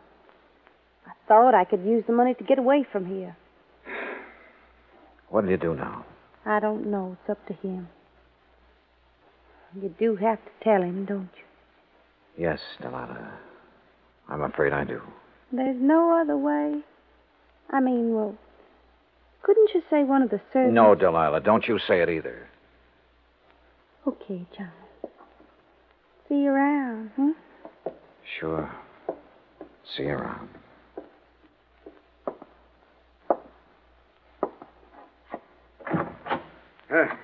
Come in, Johnny. Come in. I hear you have news for me. Well, boy, start in. Tell me. I told him as simply as I could. When it was over, he got to his feet and stared out the window for several minutes. When he turned back, he ordered Kopek to find Digger and take him to the place where the coin had been lost. A few minutes later, we joined him there.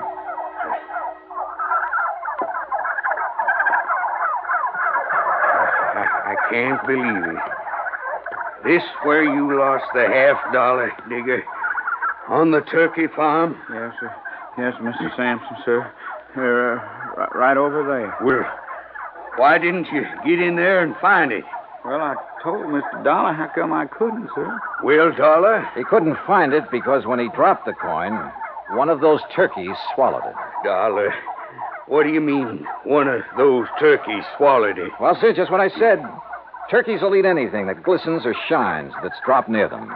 And since Digger was cutting across this field when he dropped the coin... But, boy, do you realize there are 2,000 turkeys in there, and any one of them could have my $50? The $50 Jefferson Davis, president of the glorious Confederacy, gave my grandpappy.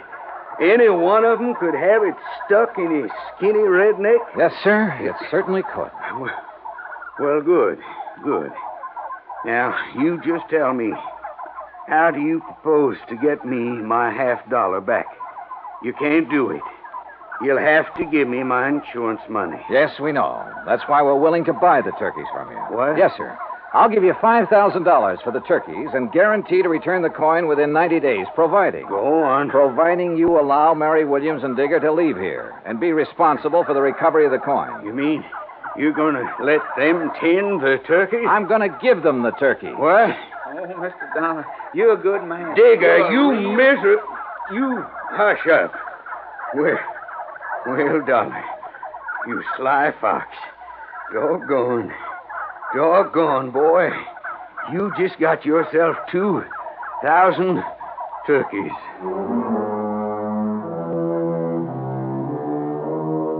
A couple of weeks after I left Birmingham, I received a letter from Mr. and Mrs. Digger telling me that they'd found the coin in the craw of the bird they'd killed for their first Sunday dinner together.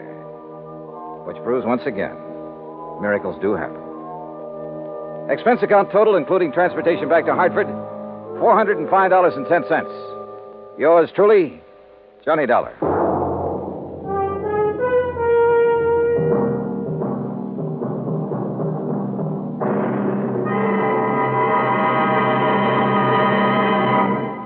Now, here's our star to tell you about next week's story. Next week, the story of a tragedy that befell a sweet old widow and the very surprising results.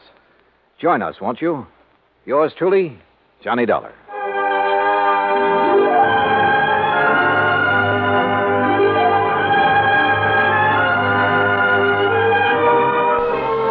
Yours truly, Johnny Dollar, starring Bob Bailey, originates in Hollywood. Written by Charles B. Smith, it is produced and directed by Jack Johnstone. Heard in our cast were Virginia Gregg, Eleanor Audley, Herb Ellis, Herb Vigran, Horace Lewis, and Vic Perrin. Be sure to join us next week, same time and station, for another exciting story of Yours truly, Johnny Dollar.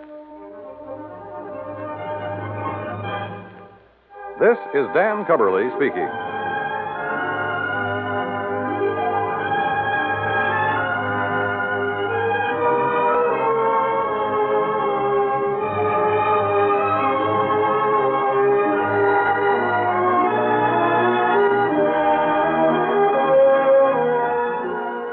This is the United States Armed Forces Radio and Television Service.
Johnny Dollar. Well, here I am. I'm home. Huh? Who, I said I'm home from my vacation. Wow, great. Good for you. So, when are you going to come over and ask me to marry you? Oh, it's you. Who else? Well, I don't know. How about if I pop the question right now? Well, go ahead. Will you marry me, Paula? You bet your life. What, Paula? Who else? Why, you two-timing. This is Betty Lewis. Yeah, I know. Come clean with me, Johnny. Who's Paula? Oh, now, does it make any difference? Paula who, Johnny? Johnny? Oh, Smith, Jones, Brown, you pick one. You rascal, I could... You were kidding me, weren't you? Weren't you kidding me? Yeah, sure, I guess so. Oh, sure, honey. With this crazy business of mine getting slugged and shot at all the time, well, you know as well as I do it wouldn't be conducive to a happy married life. Not for either of us. Yes, I know, honey, but someday... Yeah, someday. Anyhow, I'm home again for my extended vacation, so... So, how about dinner and a show and a big night all around? I'd love it. Say 7 o'clock? Make it 6:30 and I'll have cocktails ready and waiting, right here at 11:325. Eddie, my love, it's a deal. Good. I'll see you in exactly 7 hours and 31 minutes. On the nose. Bye, honey. Yeah. Let's see now. Yeah, honey. Huh?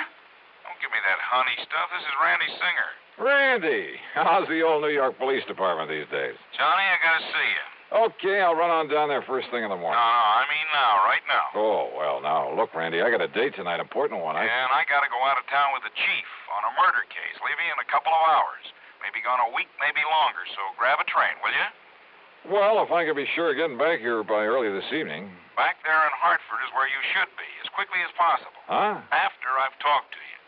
So if this timetable I have means anything, you can grab a train in about 20 minutes. Well, now, listen, Randy, I'll I have don't... the boys in the prowl car pick you up at Grand Central Station. Listen, will So you? grab your hat and come on. See you, Johnny. Randy!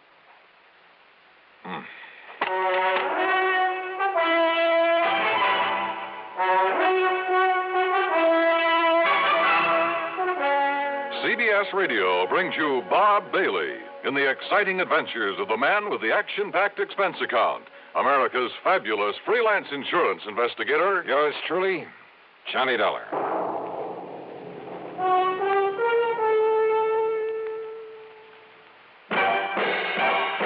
Are you smoking more now, but enjoying it less? Have a real cigarette, have a Camel. Are you missing the smoke the nation likes best? Have a real cigarette, have a Camel. Are you looking for flavor and mildness? Have a real cigarette, have a Camel. The best tobacco makes the very best smoke. Have a real cigarette. A real cigarette. A real cigarette, have a Camel. If you're smoking more today, but enjoying it less, try Camels. More people smoke Camels than any other cigarette. Any filter, any king, any regular. The Camel blend of costly tobaccos has never been equaled for rich flavor and easygoing mildness. The best tobacco makes the best smoke. Have a real cigarette. A real cigarette. A real cigarette, have a Camel. And now, Act One of yours truly, Johnny Dollar.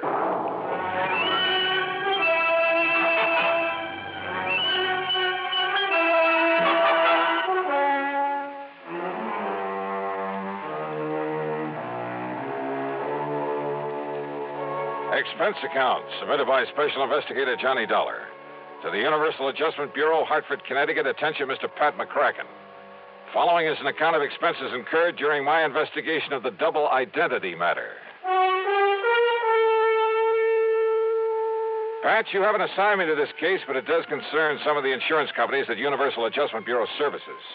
And if there's any question about reimbursing me for whatever charges I may run up, I'll read on. Expense account item 1, $4.95, taxi to the station and a train down to New York. As promised, Lieutenant Randy Singer had a prowl car waiting for me at Grand Central, and a few minutes later I barged into his office in the Homicide Division of the 18th Precinct. Okay, Conroy, okay. Just go tell the chief I'll be ready to leave by the time he is. Now, go ahead. Yes, sir, Lieutenant. Sit down, Johnny. Glad you could make it. All right. Tell me one thing, Randy. Is this an insurance matter? It sure is, or rather, they are. They? Maybe you weren't called in on them, but, brother, you should have been. Here, look here. Fall 1956. John R.V. Brownfield. Lived in a small apartment over on the east side, but the old boy had a lot of money. So what happened? Somebody knock him off? His death was pronounced a suicide, overdose of sleeping pills. Yeah, happens all the time. Does it? The insurance company that paid off was Eastern Casualty and Trust. Oh? How much? $41,000. Beneficiary? His wife. He'd only been married to her a couple of months. And after she collected, well, she just sort of dropped out of sight. Ask me, a lot of those companies of yours pay off too fast. Now, what do you mean by that? Listen, September 1957. Franklin P. Ogborn died the same way. Insurance paid to his widow was $30,000. Tri-Mutual Insurance Company. Well, now, Randy, the mere fact that he also died from an overdose... Listen, will you? August 1958. Peter William Gerhardt. Same thing. His widow collected $50,000. Are you trying to say you don't think they were suicides, Randy? I'd bet my bottom dollar on it. Why? Now, here's the last one, middle of last month. William Earl Chadwick. $25,000 to the widow. I said, why? Johnny, in every case, the marriage was only a few weeks old. A good-looking young girl and a wealthy old man. Also, circumstances of death were exactly the same. Exactly. You investigate them all yourself? No, they all occurred in different precincts. So until I started digging through these files, until I realized that all these men had been married, and for only a short time, mind you, had all been married to the same girl. What? Yes, sir. You're sure of that? She used a different name every time, and we have no pictures of her, but, Johnny, according to the description by all the people who'd seen her, well, Johnny, it's one and the same gal. Okay, Randy, as long as there was insurance paid by some of the companies I work for. Right. Now, so far, I've been running this down alone on my own hook until I could really spot her.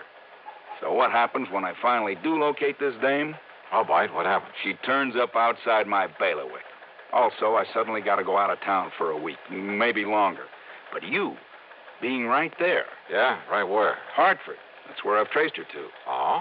You know her name? Sure do. So I'm handing it over to you, Johnny. You've done me a lot of favors over the years, so, well, maybe you can collect yourself a nice commission. Oh, what is her name, Randy? She lives at 11325 East Maple Drive. 11325. That's right, and she goes by the name of Lewis. What? Yep, Betty Lewis. Oh, what's the matter, Johnny?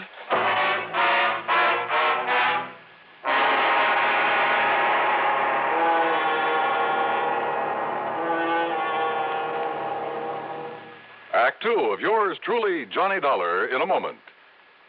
Are you looking for a career with a lot of bright job opportunities and a chance to be someone? Then by all means, look into professional nursing. Young women between 18 and 35 who are high school graduates in good physical condition can qualify for nurses training. There are many fascinating outlets for nurses' talents. They can work in hospitals, private homes, doctors' offices, in research, industry, or the armed forces. There's a great need for women to teach nursing, too. Women under 50 are also needed as practical nurses. Practical nurses require less training than professional nurses. They assist in hospitals and perform countless valuable services in private practice. This message is also addressed to men, because there's an increasing number of men going into both professional and practical nursing. So, find out if you can qualify for a nurse's career. Inquire at your nearest hospital or inquire at your nearest school of nursing. And now, Act Two of yours truly, Johnny Dollar and the Double Identity Matter.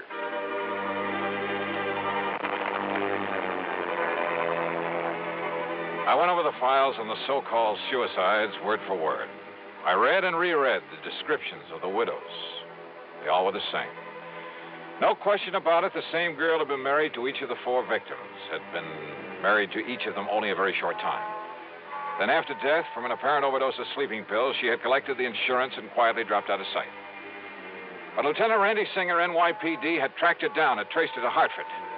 And according to him, according to the description, she was Betty Lewis of 11325 East Maple Drive. Betty Lewis, the girl I knew and palled around with. The girl I had a date with that very night. The one girl in the world I almost took seriously. What is it, Johnny? You know her? You know this girl? Yeah. That is, I think I've seen her there in Hartford, Randy. Good. Then go back there. Get next to her, Johnny. Trip her up. Make her spill the beans about these murders. Murders? Well, don't you agree she must have fed those old codgers all those sleeping pills just to collect their insurance? Kind of looks that way, doesn't it? What's the matter with you, Johnny? It's as plain as the nose on your face. And boy, how those descriptions of her all tie together.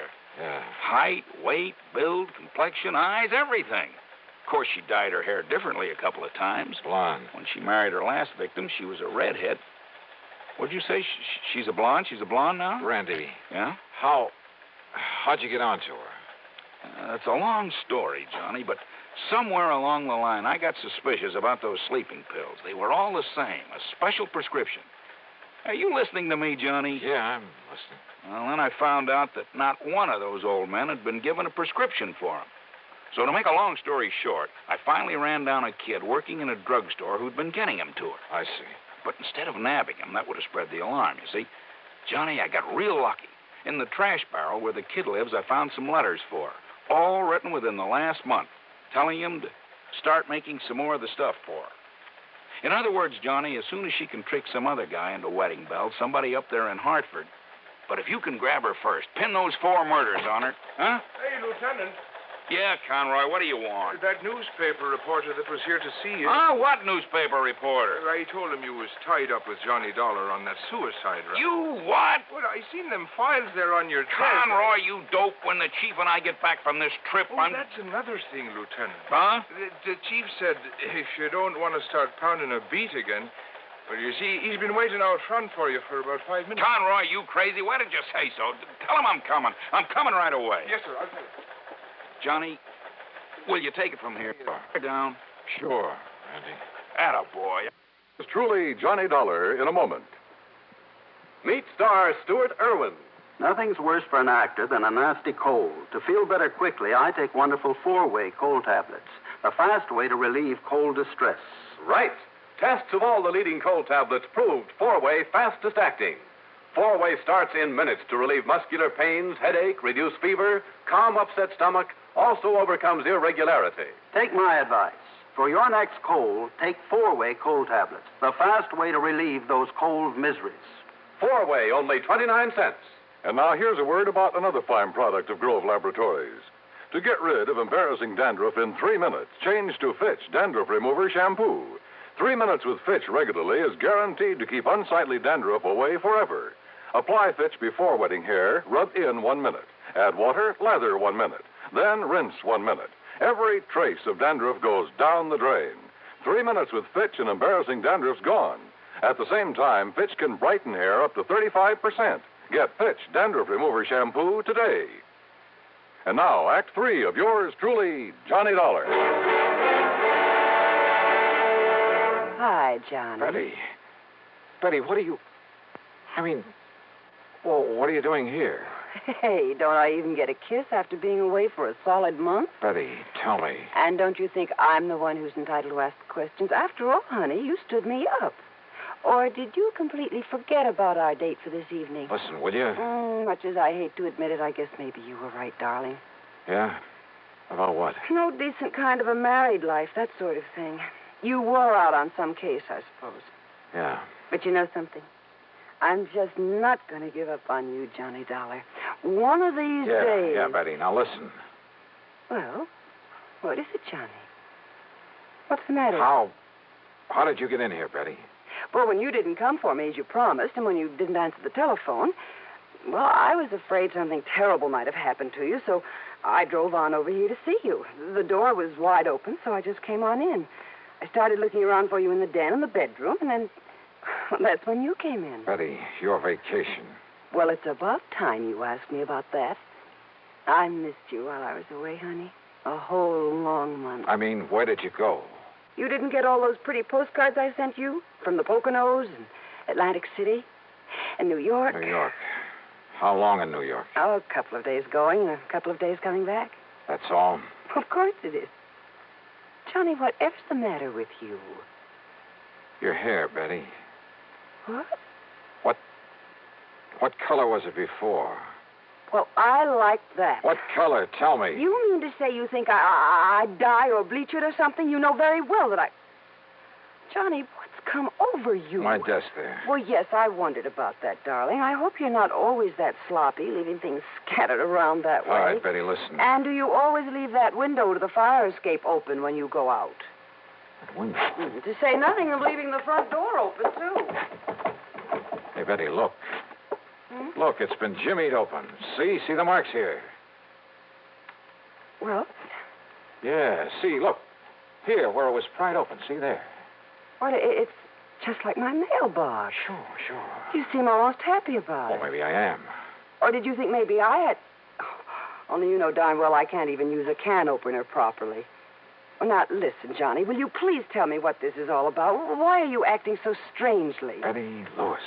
What? Listen, darling, has all this big mystery anything to do with that newspaper headline I saw? Some kind of a suicide case? You don't know anything about that. So that's why you were so late. And Johnny, does it have anything to do with your window being forced open, your desk being rifled this way? Yeah, I think so. And maybe you're coming here. Maybe you scared away whoever it was. Wait a minute. What? Wait a minute. Did you say that your mailbox out at your little house, did you say that thing had been forced open, too? While I was away. I don't know whether anything was taken because I don't usually get much mail, but the tiny lock on it was broken. You came back yesterday. Late last night. And then today, well, you see, the mail's always delivered during the day while I'm at the office. What time, Betty? Oh, I don't know, 10, 11 o'clock in the morning, I think. So what happened today? Well, you know that rain, that drizzle we had this morning? Yeah, go on. Well, I got back from the office and went out to see if there was any mail. Now, you love mysteries, Johnny, so maybe you can solve this. Go on, Betty, go on. All right. Well, there in the mud around the mailbox were the marks from those big clodhoppers the mailman always wears. Well? And right on top of them was some other footprints. High heels, Johnny. Of course. The shoes must have been almost exactly the same size as mine. So, do you suppose maybe somebody else, some woman, has been using my mailbox and my address while I was away? You bet I do. Betty Lewis. What? 10 or 11 o'clock, you said. Oh, you mean the mailman? That's exactly what I mean. Now, listen. I want a key to your house. Oh. Will you marry me? I'm serious, Betty, and tomorrow morning you go to the office as usual. Don't you mean if I feel up to it after we finish celebrating my homecoming tonight? That party's going to be tomorrow night. Tomorrow? Because I have a sneaking suspicion that by then we're going to have something to really celebrate. Oh, like what, dear? The solution of 4 murders. Oh, Johnny. Shortly after Betty left for the office the next morning, I established myself in a little house on East Maple Drive. I parked myself behind the filmy curtains at one of the front windows. Then I waited. At 10:31, the mailman walked up. In addition to a couple of letters, he left a small package in the mailbox. It didn't take much to guess what was in it. I waited some more. An hour and a half. Did whoever that package was intended for, and I was sure it wasn't Betty, did they know the mailbox was being watched? After all, they knew from the newspapers that I was on the case. But unless they appeared to collect this package, I had no case. Then it suddenly occurred to me the important thing was to be sure of having that package myself as evidence. So after making sure the street was clear both ways, I slipped out the front door, walked casually out to the mailbox.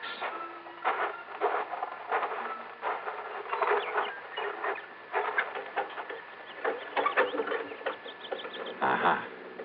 Miss Betty Lewis, 11/3/20. Huh? Just a minute there, you. Yes? Just what do you think you're doing poking around my mailbox that way? By golly, you do look like her. What are you talking about? The real Betty Lewis. Well, I'm Betty Lewis.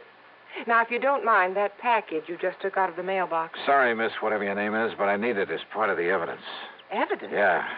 That'll pin the murders of 4 husbands on you. Johnny Dog. That's right. All right. Give me that package. Oh, put that thing down, lady. I'll pull the trigger, Johnny, if you don't give me that package. Give it to me. Okay. Whatever you say. You dirty... Maybe you're a lousy shot. No, you're hurting me. Oh. Okay, now back in your car. Now listen, Johnny, listen. Get in. Listen, Johnny, I'll make a deal with you. And you're driving, lady. Right straight to police headquarters.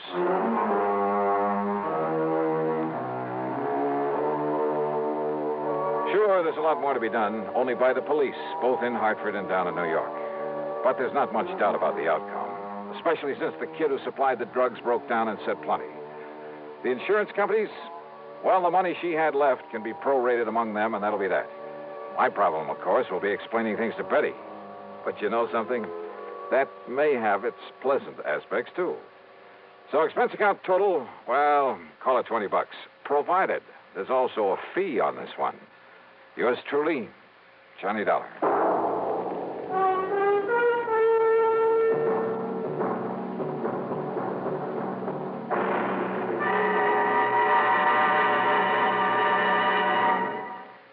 Our star will return in just a moment. Constipation is something people don't talk much about, but it can be a problem for anyone, even doctors. And when constipation occurs, it's interesting to see just what doctors consider important about a laxative they might use or recommend. Now, a majority of the doctors we heard from had this to say. A laxative should be effective, gentle, as close to natural acting as possible, and a medicine that can be used with complete confidence. Well, pleasant-tasting chocolated X-Lax is effective. Overnight, it helps you toward your normal regularity. X-Lax is gentle. Next morning, it gives you the closest thing to natural action. And that's why many doctors and millions of people use X-Lax with complete confidence. X-Lax, the laxative that helps you toward your normal regularity gently, overnight. Is X-Lax in your medicine cabinet? Now, here is our star to tell you about next week's story. Next week, the wildest bunch of crooks I ever tangled with. Join us, won't you? Yours truly, Johnny Dollar.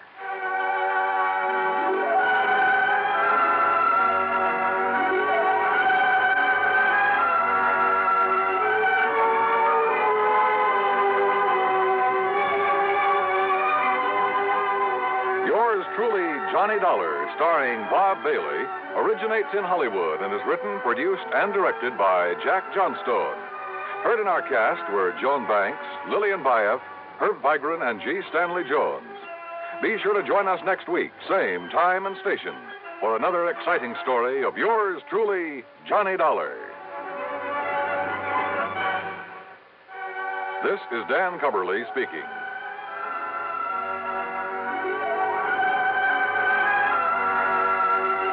Fate stacks the cards against a jittery gamble in Suspense. Next from the CBS Radio Network.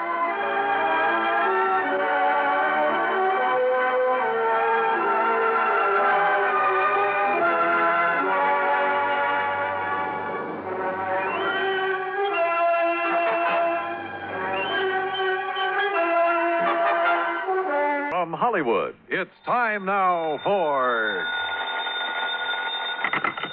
Johnny Dollar. George Reed here. Oh, hello, Georgie. How's Floyd's of England doing these days? If payments keep on the way they started this morning, the company will go broke. What's that mean? One of our old clients, quite a character, by the way. Oh, now wait, George. For just once, give me a case involving some nice, ordinary, normal person. No, Johnny. First, it was that old fuss-budget Jediah Gillis. Yes, but Then now... big bad Michael Meany, who thought he owned half the state of Louisiana. Well, yes, I know, but compared to them, Durango Laramie Dalhart is as normal as they come. Durango what? Except for one thing, of course. The payment of his insurance premium this morning. What was the matter with it? $4,500, Johnny, in $100 bills. They're still here on my desk. $100 bills? You call this character normal? Listen, will you?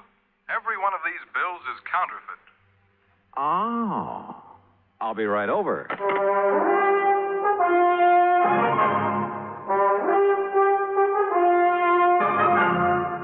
Bob Bailey in the exciting adventures of the man with the action-packed expense account. America's fabulous freelance insurance investigator. Yours truly, Johnny Dollar.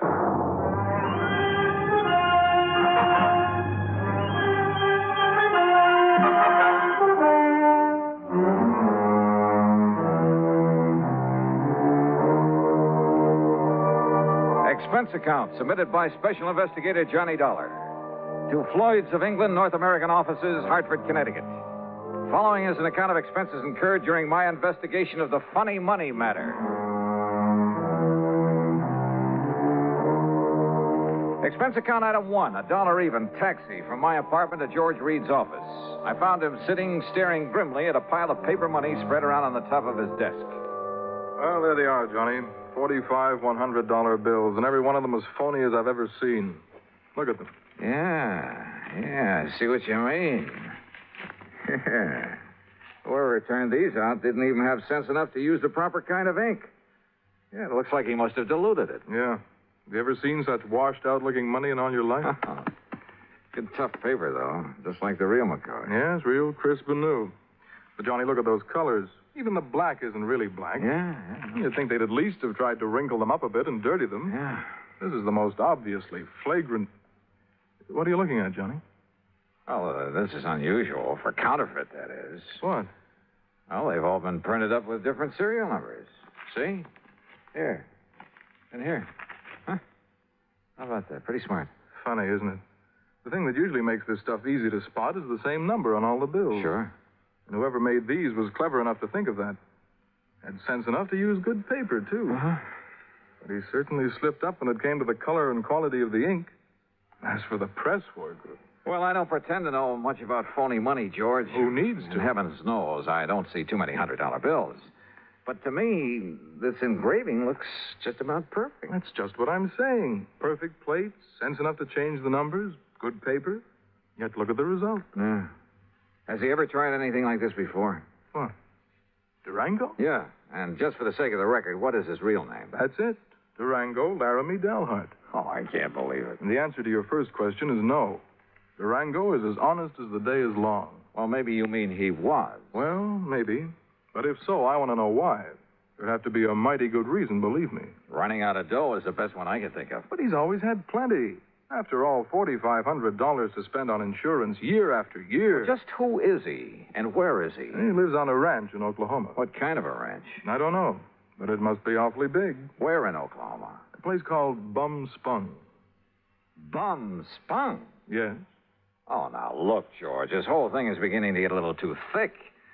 Durango, Bum Spung, Laramie Dalhart, whatever it is. Look, counterfeit money is for the Secret Service for her, so why don't you just put in a phone call to them and let them carry the ball? No. Why? Because of Durango. I simply can't believe he'd deliberately hand over a lot of phony money. He's been paying on that policy for years. Always in cash? Always in cash. Crisp, new, legitimate $100 bills. Up till now. Were you here when he left these? No. Now, look, Johnny, if somebody is trying to take him, it's up to us to protect him. Well, that's a big if, George, from where I stand. Johnny, we've always tried to give more personal service to our clients than some of the other companies. Look, I want you to investigate this thing for us, without Durango's knowing, of course, on a fee plus expense account basis. Oh, an extra fee? That's not usual, George. With you, it is. You know as well as I do, the padding that goes on your expense account is plenty fee for anybody. Oh, George, you cut me to the quick. All right, where is where is Mr. Dalhart now? Back in Bum Spung, Oklahoma, or at least on the way. But I thought he just left this money this morning. Every year he follows the same pattern. Comes east for a fling. You know, New York and all the nightclubs, that sort of thing. Then, just before leaving, he drops in here, makes his premium payment, and is gone. So?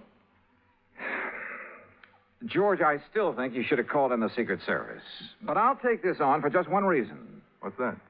I want to find out what kind of a place could ever deserve the name of Bum Spung. Since George had already arranged for plane travel as far as Enid, Oklahoma, item 2 is a mere $8.55 for incidentals along the way. I arrived in Enid shortly after noon. Item 3, $2.60 for lunch. Item 4, $50 deposit on a rental car. And the owner of the drive-your-own agency wore a silly little smile as he gave me the directions to Bum Spung. Anyway, I headed due north on Highway 81 across the Oklahoma flatland. Some 26 miles or so further on, after passing through Pond Creek and crossing the Salt Fork of the Arkansas River, I spotted a rather crude, weather-beaten sign indicating that the place I was looking for was somewhere up a dirt road to the left. Road? That's a laugh. And it twisted and turned for seemingly endless rough miles along the riverbank. I just about decided that Bum Spung was a bum steer when suddenly I almost ran into the gate of an old wooden fence, surrounding some 2 or 3 acres of sandy ground.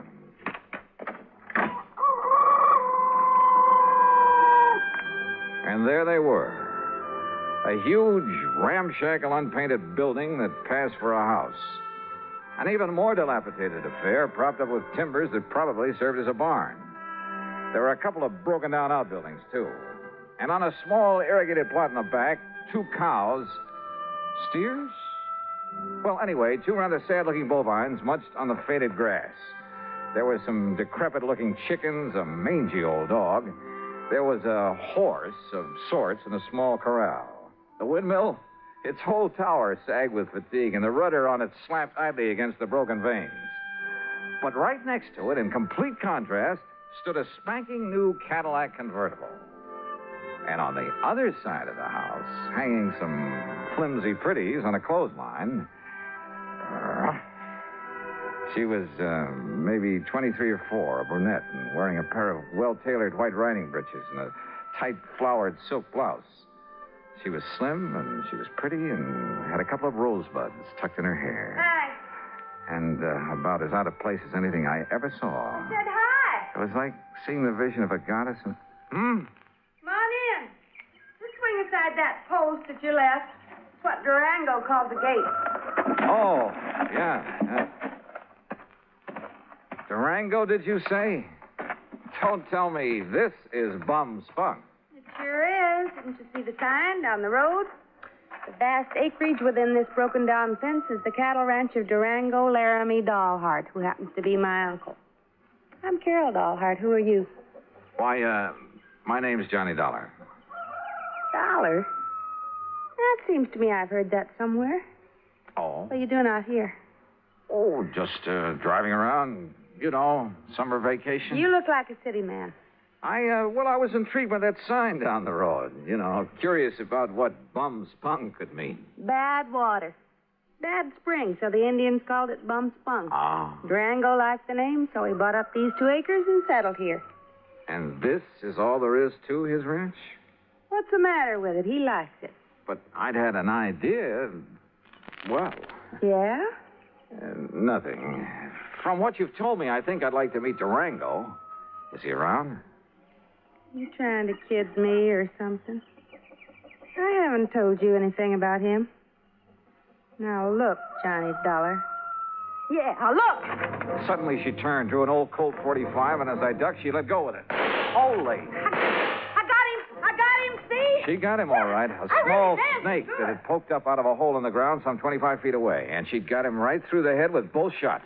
Oh, God darn rattlesnake? Rattlesnakes? That looks to me like a poor old gopher snake. What's left of him. So what's the difference? Could have been a rattlesnake. Hey, you were plenty fast with that gun. Yeah, gotta be. Or old Durango wouldn't have me on the place. It's no use for anybody to... Hand me a couple of those clothespins, will you? I gotta get these things hung up. Yeah, sure. Here. You said you're his niece. That's right. Only one left to take care of the old buzzard. You live here with him? Part of the time. Well, enough to look after him, make sure he don't get lonely, that he's got enough food in the house, that kind of thing. And I stick around when he goes out on the West Coast or back east for a fling. That's where he is now. Yeah, and he's due back. Hand me that slip out of the laundry desk. Sure. Here you are. I take it that convertible's yours, huh? Yeah, that was my birthday present. Oh, your family must be pretty well heeled. Family. Me and Durango, we're all that's left. Give me them stockings now. Sure. But certainly Durango... Why not? He gives me a new one every year. And this ranch is all he owns? Except for his money. Says he has a barrel of it. Well, he must have. Or else... Or else what? Nothing. Go on with what you were saying. More clothespins. Yeah, here. And when he kicks off, I get it all. And I can give up the filling station. Filling station? Well, you must have passed it, just the side of Enid. Durango says a woman's no good unless she's got a job, so I got a filling station. Let somebody else run it for me, though, and Durango don't know the difference. Or at least he don't care. The main thing is I'm around to keep him happy and give him somebody to cuss at now and then. And say, why am I shooting off my face to you this way? I don't know, but don't stop. There. Them clothes will be dry in an hour, and if you're still here, you can help me take them down again. Okay. Carry that basket for me, and I'll give you a cool drink in the house. Hey, great. You say Durango is due back here, huh? Mm-hmm. Why, don't save yourself time traveling by plane instead of train, I'll never...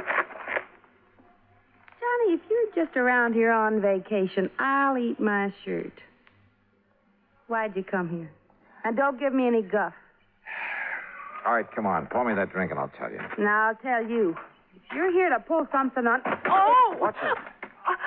Son of a dog blasted gopher. Oh, Easy now. Easy. Don't you easy now, me. I busted my ankle. Oh, it's just a little sprain. Here, arm over my shoulder. Okay. Dang fool that I was to kill that gopher snake back there. Oh, Johnny, it hurts. Then I'll carry you. Here now. Oh, that's better. And hey, boy, you got muscles. Here now. Huh? What the? Well, take me over to the sofa. What's the matter, Johnny? What stopped me was the inside of the ramshackle old house. Clean, modern, well-furnished. Even the kitchen with its gleaming porcelain, electric range, huge refrigerator and freezer. Modern in every way. Well, don't just stand there staring. Get some water, hot and cold for this ankle. While you're at it, pour us a drink at the bar over there in the corner. I could use a good, stiff snort.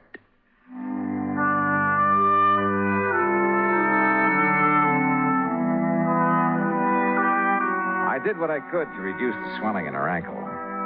But by the time I'd taped it up and she was snoozing comfortably on the sofa, it was getting dark. So I hied myself into the well-stocked kitchen to see what I could scratch up to eat.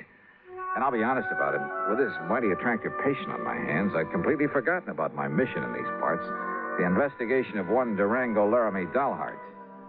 I wasn't allowed to forget it long, though. As I opened and was about to reach into the ample freezer... Stop right there, you. Huh? There's only one way to deal with a thieving, stealing, dirty varmint like you. Now, wait a minute. Put that thing down. And that, partner, is this way. Holy, no. Hey, no, you're out of your... No!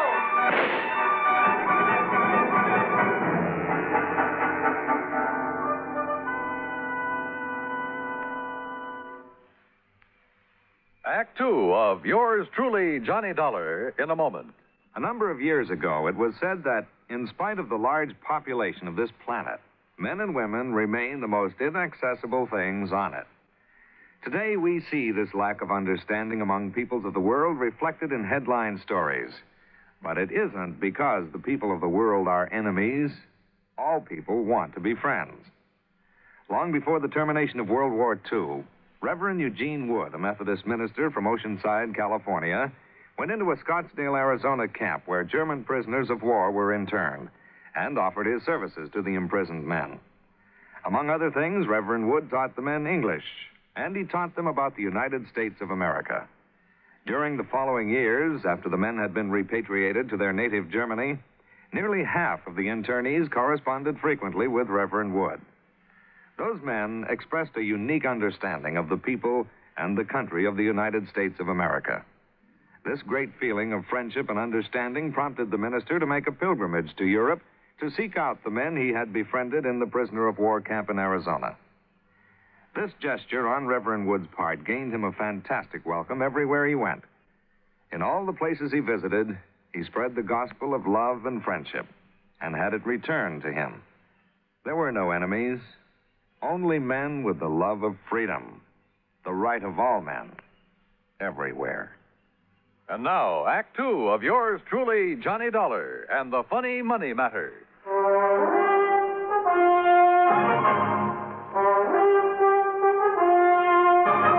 Robbing my house, eh, you No. thief?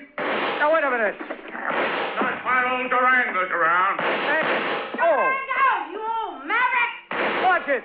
Cut out that shooting while I'm trying to sleep. Ain't had a chance like this in years. Will you cut it out? Quit it! Cut it out, I said! Enough. Me, too. Take a swing at me, will you? Right. Holy Moses. Okay. Yeah, and here's your gun. Keep it in your pocket where it belongs. Sure. Now, what was the big idea? Well, whenever you bring one of these fancy boyfriends of yours around to my house, I got a right to have a little fun with them, ain't it? Fun? Is this your idea of fun? Crazy gall darn fun. Look what you did to the stove. You blowed it full of holes. Yeah, the old wood stove would have held up. Here, buy yourself another one. There's $500 nice new dollars. Hey, wait, let Now, me what see about those. that window and the jars on the shelf? Okay, here. You should have saw him when I started throwing that lid all around him. Sure. Here, Johnny, let me wipe off some of that jam that fell on your head. Johnny? Johnny who? Johnny Dollar. And I take it you're Durango Laramie Dollheart. Nah, sure am. Fastest shot in the country, too. My pa learned to hound Durango, my ma learned to hound Laramie, and I'm better than both of them was. Only thing is, I get no chance to show off no more. Durango, you crazy idiot. What's the idea? No harm, man, no harm. Yeah, take a slug of this. You forget all about it. I'll get a glass. Glass, a man drinks out of the bottle. Go ahead, Johnny. Oh, well, thanks. Bad enough a he-man has to live around all this feminine fripsy and lace curtains and rugs all over the floor and You know stuff. dad blame well you like the way I fixed up this old dumpy ears Durango. Yeah. Now, wait a minute. Look, you two. Yeah, you know dang well a man gets tired just sitting around, no matter how pretty it is. Why else do you suppose I got to get away every now and then to San Francisco or New York or some of them places where they got some noise and excitement? Is that right, Johnny Dollar? Just leave him out of this. Why? What's he doing here, anyhow? Well, Durango, I'll tell you why.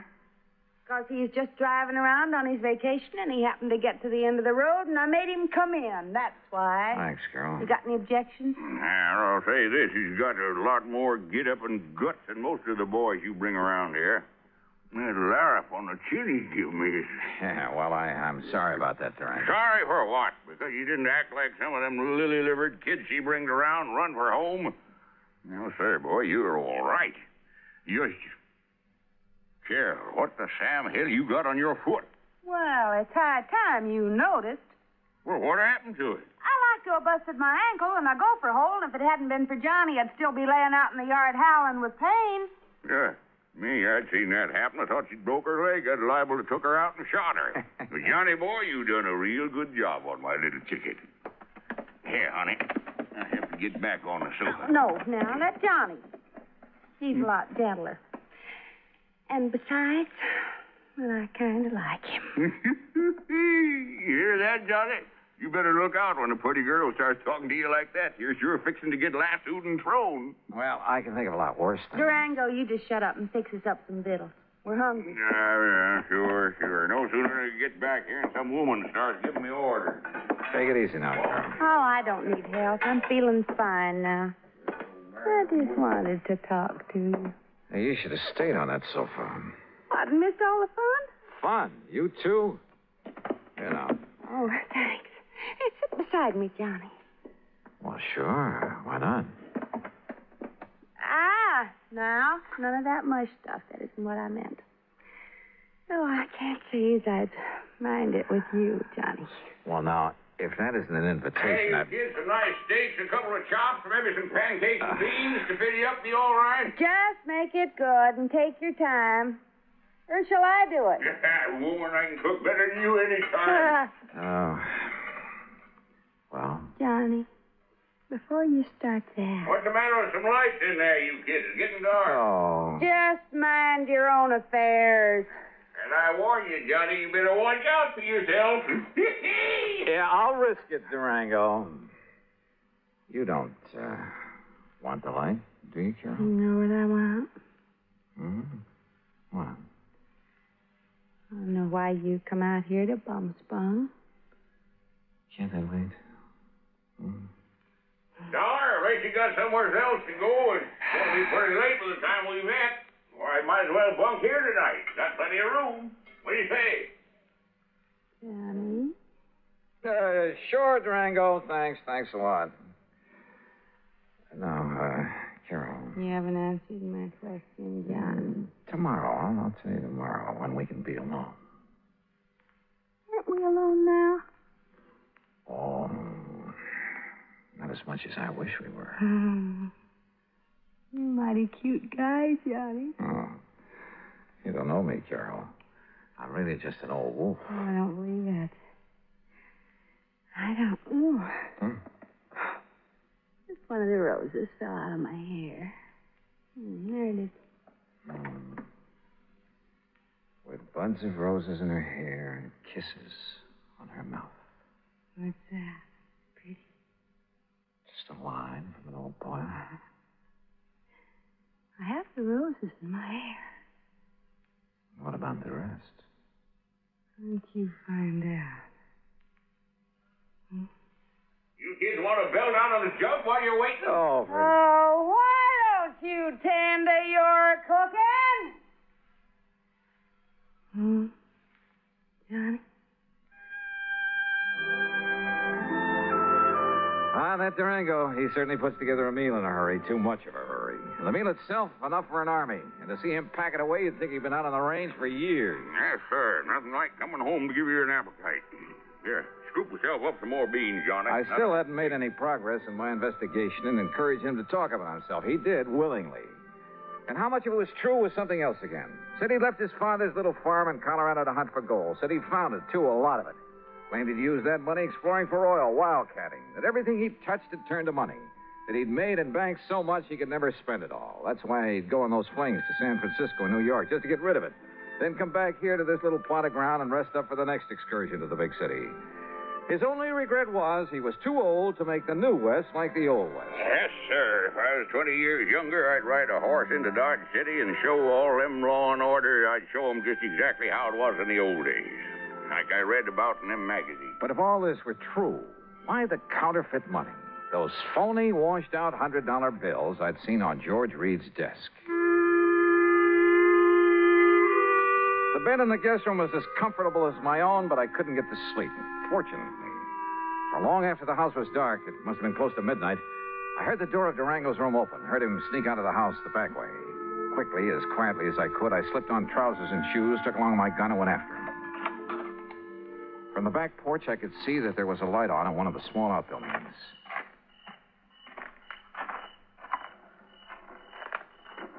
With my ear pressed tightly to the side of the little shack, I could hear it only too plainly. The printing press on which Durango was turning out the phony money. No question about it. And I was sorry. Kind of begun to like the old character. To say nothing of his beautiful... Johnny. Huh? Carol. What are you doing out here? If it's a walk in the moonlight you want, why didn't you ask me to come with you? Carol, listen. I'll lay my cards right on the table. What I really came to this place for was to find out... Well, it was right here inside this little shack. Oh, no. And now that I've found out, I've... Johnny, you'll break his heart. He thinks nobody knows about this. Oh, of course he does. He's been doing it ever since... And he thinks that even I don't know about I'll it. bet. Oh, Johnny, please, you'll spoil everything. Why not? It's about time, isn't it? And he means no harm to anybody. What do you mean, no harm? Are you kidding? Or maybe you're in this whole thing with him. Are you? Oh, no, but I don't see what difference it would make. Johnny, baby, Oh, don't pull that stuff. It's time for a showdown. Harry, what's the racket? What's going on? Oh. Snooping, huh? Why, you ornery, low-down, sneaking coyote. All right, Durango. Just cut it and stand where you are. Huh? Well, what are you doing with that gun? I only hope you won't make it necessary for me to use it. Johnny. Open up that door, Durango.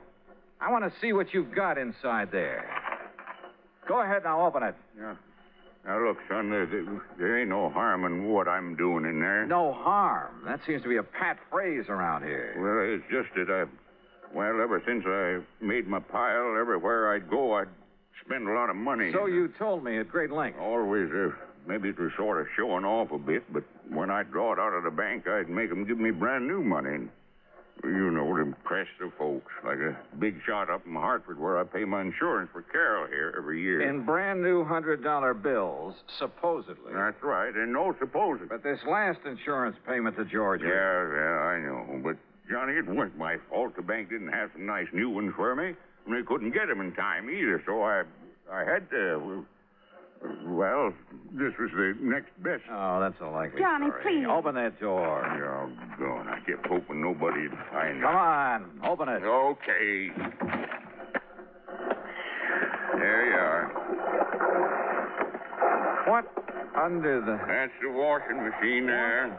And that's the soap and plenty of strong bleach and the starch to make them nice and crisp. Oh, no. And that there's the ironing board where I press them out real nice and flat. They'll never believe it. But it does make them look real pretty and new. Honest, Johnny, I didn't think there was no harm in it.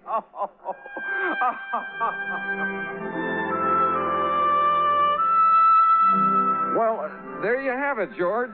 Full report on the funny money that turned out to be only cleaned up a bit. And the next time, call in the Secret Service, will you? No, I didn't mean that. Just don't question the charges on this account for the extra week I've spent out here. If you could see this pretty little Carol. Oh, that Carol. And if I ever get enough money, so help me, I think I'll retire to Bum-Spung, Oklahoma.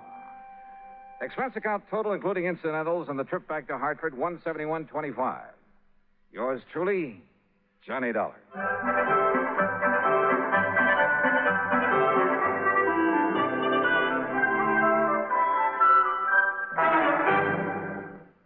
Now, here is our star to tell you about next week's story. Next week, well, just remember one thing. That old saying about a cat having 9 lives. And be sure to join us, won't you? Yours truly, Johnny Dollar.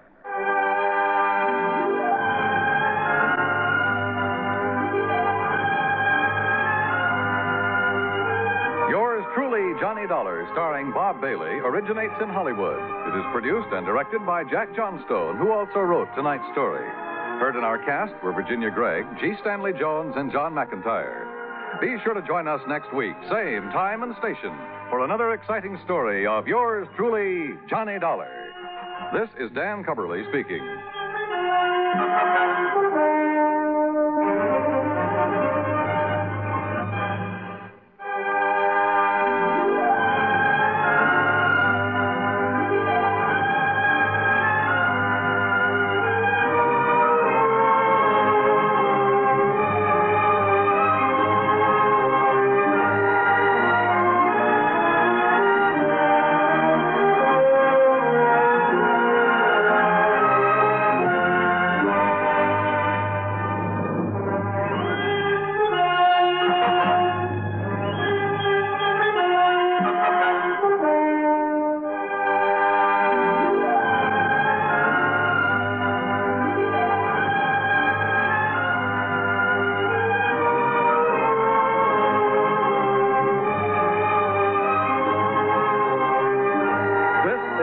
United States Armed Forces Radio and Television Service.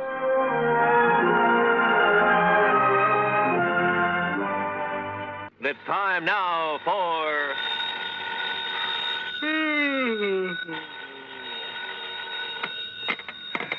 Johnny Dollar. Hi, Johnny. This is Art Price, International Press Service. Oh, holy smoke, Art. What are you doing up at this hour of the morning? I'm on the night desk, and I'm sorry to have to wake you up. So am I. Listen, I just got a call, a real frantic one, from a guy who insisted on having your phone number. Well, did you give it to him?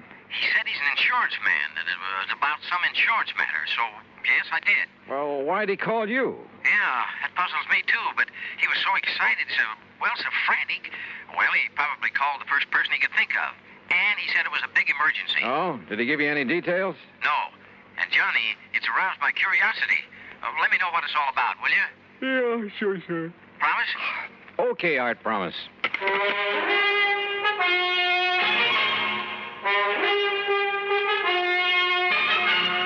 Bob Bailey in the exciting adventures of the man with the action-packed expense account, America's fabulous freelance insurance investigator. Yours truly, Johnny Dollar.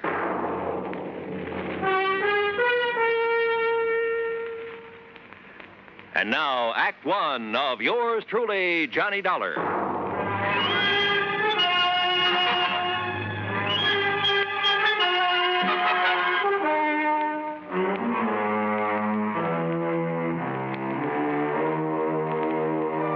Expense account submitted by Special Investigator Johnny Dollar. The State Unity Life Insurance Company, Home Office, Hartford, Connecticut. Following is an account of expenses incurred during my investigation of the ghost-to-ghost matter. I'd no sooner rolled over in the hope of getting back to sleep when the phone beside my bed started jangling again. Oh, nuts. Johnny Dollar. Oh, this is Oscar H. Trimley, Mr. Dollar. Trimley? I represent State Unity Life here in Lake City, New Jersey. Oh, look, are you the man who called Art Price over at International Press Service? Yes, I did get your phone number. I knew he'd have it, you're being such a famous investigator and all that. Yeah, well, you could also have got it from Universal Adjustment Bureau, your insurance directory, the long-distance operator. Oh, dear, I guess I've been so upset over this whole thing that it never occurred to me. But can you come down here to Lake City, Mr. Dollar, right away? Well, it depends. What's this all about? Ian McAndrews. Who's Ian McAndrews? Oh, don't you know? He's the man who founded Lake City. So what's happened to him? He's dead, Mr. Dollar, or rather, he isn't. Huh? Well, that is to say, he died, Mr. Dollar, about 5 years ago. And? Well, in due time, of course, we paid off the claim on his life insurance policy, $55,000. Everything in order and perfectly all right. Well, then? But now...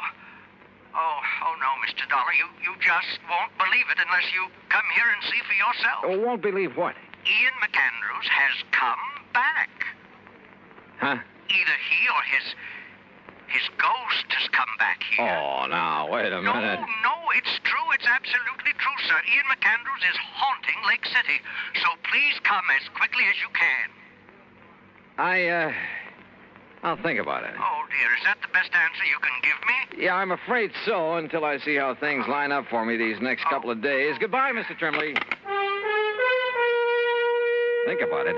I could hardly wait to grab a train. But I didn't want Oscar Trimley to know that. Because I had a strong suspicion that if you can catch a ghost off guard, you'll be one up on him. Expense account item 1, the promised phone call to Art Price in international press. Are you kidding, Johnny? No, I'm deadly serious, Art. But a ghost in a little New Jersey. Yep, I'll keep in touch. Then I remembered Nancy. Nancy Turner, an old flame, or rather, a young old flame. She'd said something one time about taking up investigation of the supernatural. So, expense account item 2, another dime for another call. You old rascal, Johnny, you haven't called me in ages. Well, you know how it is. Look, Nancy, did you ever go ahead with your study of psychic investigation? Psychic? Oh, no, Johnny. I found I'd have to read a couple of hundred musty old books, so I gave it up. Oh, well, that's too bad. Oh, why? Well, I've got to run over to Jersey to investigate a haunted town. A haunted town? How thrilling. Except that such a thing is impossible. Oh, it is? Sure, but I'd kind of thought that maybe you were still... Well, I guess we better forget it. Forget it, nothing. I'm going with you. Oh, no, wait, No excuses. I'll put on my face and another dress and be waiting by the time you can get here. Yeah, but look, honey, Huh? Johnny. Okay, Nancy, I'll pick you up.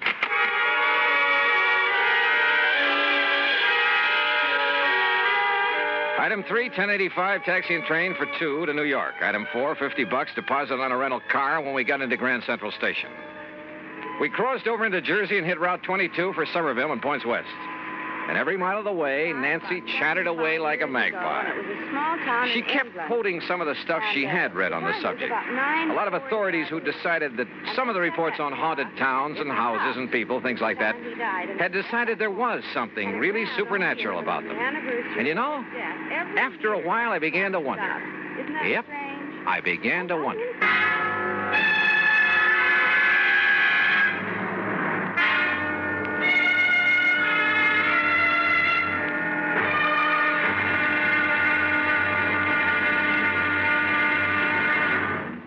Act 2 of yours truly, Johnny Dollar, in a moment. And now for another episode in the life of Sergeant Donald Bellwether, my husband.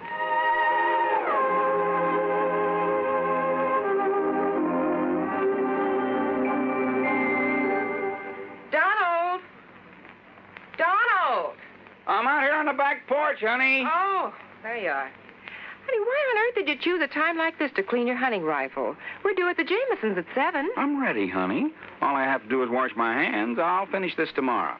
Be with you in a jiffy. Donald, come back here. Oh, now, what's the matter, Reba? Are you going to leave this hunting rifle right out here in plain sight? Nobody's going to bother it. The kids are asleep and we'll be gone. I don't think our babysitter will bother anything. She's got her homework to do. Those are famous last words if I ever heard them.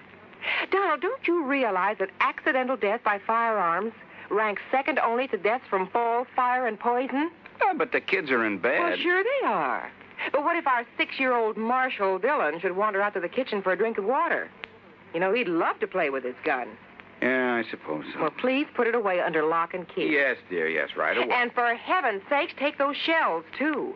You know, many accidents happen when bullets are thrown into a fire or hit with a hammer.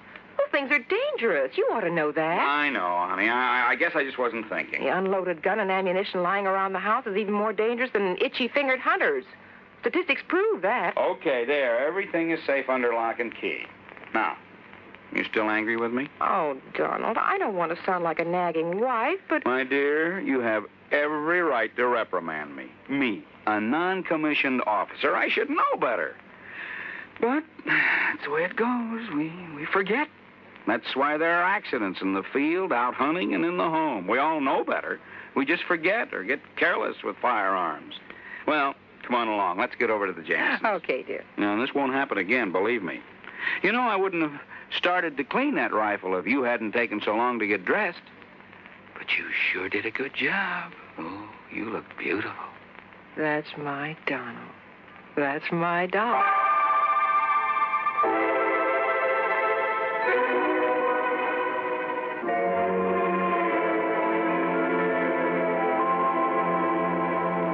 And Now, Act Two of yours truly, Johnny Dollar and the Ghost to Ghost Matter.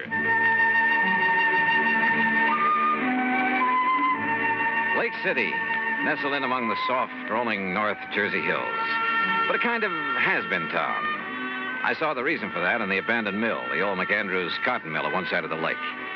The same old story, I guess. When a town's main industry closes down, it kind of goes to pot. Nonetheless, it was a charming little place. Population, maybe 400 or 500. When we finally located Oscar Trimley's insurance office, we found a bit of a gathering there. And Mr. Dollar, that is Miss Turner and Mr. Dollar. This is Charlie Reed. I'm very happy to know you. Foster and Tony Gray. Bill. We're sort of local businessmen's club, Johnny, you know. Okay, then let's get to the point. Sit down. Thank you. Johnny, I thought over the phone that you were turning us down. Well, I changed my mind, and when I thought of Nancy and her knowledge of the supernatural... Good. That's what we need. Yes, you're right. Well, I am interested in the subject. We're all a little worried about it. Tony isn't kidding. I think we're a pretty level-headed bunch, but, well, this thing has us scared. That's putting it mildly. If it really is his ghost that's plaguing us... Oh, now, you don't seriously believe in ghosts. I'll tell you this. I never did before, but now, well, wait and you'll see. Gee, Johnny. Well, suppose you tell me what's going on. Well... No, Johnny. You'll have to see for yourself. And here? Yes, Charlie, and here. And that means waiting until midnight. Midnight? Sure, Mr. Dollar. Well, just why, Bill? You'll see. Yes, and meantime, you can look around. Say, aren't you quite a fisherman, Johnny? Oh, I'd rather fish than eat, but now look, if you... Oh, I love to fish, too. Good. The lake's full of nice bass. Charlie, you can fix them up with a boat, can't you? Sure can. Yes, but if I'm going to Tony, investigate... you arrange for a place for Miss Turner to stay overnight. Be glad to. Well, now... And Johnny, you'll stay at my home, all right? Fine, but now at least tell me... No, I want you to see for yourself at midnight. Now, meantime, good fishing. Right. Now, I've got to get back to the shop before Mrs. Bixley starts screaming about her high pipe. See you later. Yeah, and I'll come back to the office and arrange somewhere for Miss Turner to stay. See you later. See you, Tony. Now, if you folks will come over to the print shop with me, we'll pick up the keys to my boat and some tackle, and you can be on your way. Look, can't you at least give me some idea? Nope, not a thing until midnight. Oh, and we'll all have dinner together at the hotel. Mr. Trimley... Well, you ready, Mr. Turner? Johnny? Well, you fellas are the boss, I guess. Fishing, Nancy? I'd love it. I'll even give you some of the fast strike hooks I use. Okay, then, let's go. There was something slightly screwy about the whole thing. And I don't mean just the talk of a ghost. But when I go fishing, and at company expense, well, who's to complain? So Nancy and I spent the rest of the day on the lake. Matter of fact, she caught the big one. By dinner time, we were starved, and the little hotel served us not only excellent cocktails, but a regular banquet, complete with champagne. You enjoying it, Miss Turner? I love it. Only why don't you call me Nancy? Sure, why not? Charlie, I'll tell your wife. Tony, you stay out of this. Mr. Trimley, about this ghost business. Champagne, you know, comes from the old Leland Stanford vineyard. Oh, yes, and it's fine. Finest I know. But it's time we talk about your ghost. Say, you land any big ones out on the lake? Yeah, Bill. Nancy got a 4-pounder. But now listen, would you... Another thing about this fine California Say, didn't wine. I see you navigating the boat, Nancy? Listen, will you please? Fella got one last year, weighed 6.5. Look, fellas. He caught it over near the old cotton. Hey, fellas, look, please, will you tell me a little bit about... All I want to know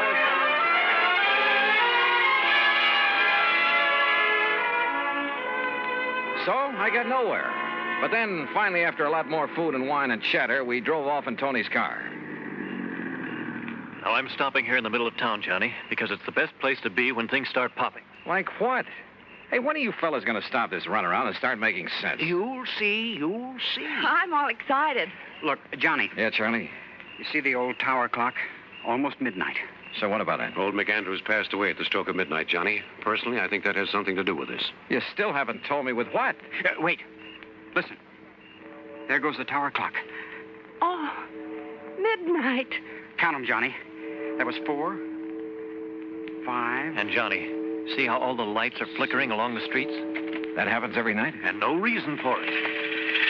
Look, bats. Huh? Millions of bats coming out of that clock tower. Yeah, I see him. But I don't... What under the sun is that? That's the ghost, wailing. Oh, now, wait a minute. That scream fills the air, comes from everywhere. Oh, it's a horrible sound. Johnny. Easy, honey, easy. No, listen. Didn't you hear? That clock struck 13. Yes, Johnny. Why, yes. You ask me, the devil's in old McAndrew's ghost. That's why it comes out of his house every night. Out of his house? Right, Johnny. And wait till you see what's there. Right.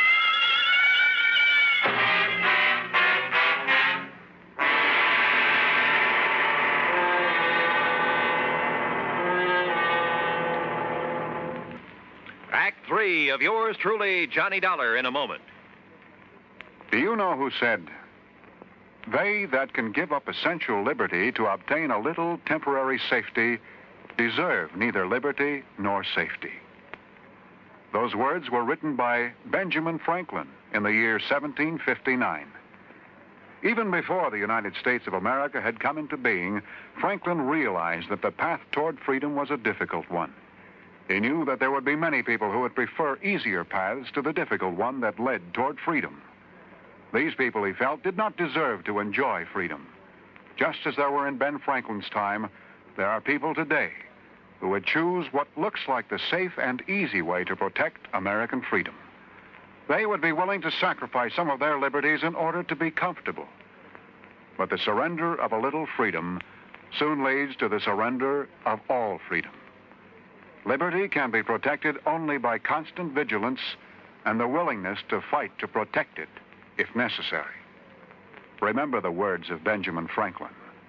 They are part of your American heritage. Temporary safety must never be purchased at the price of liberty. And now, Act 3 of yours truly, Johnny Dollar, and the Ghost to Ghost Matter.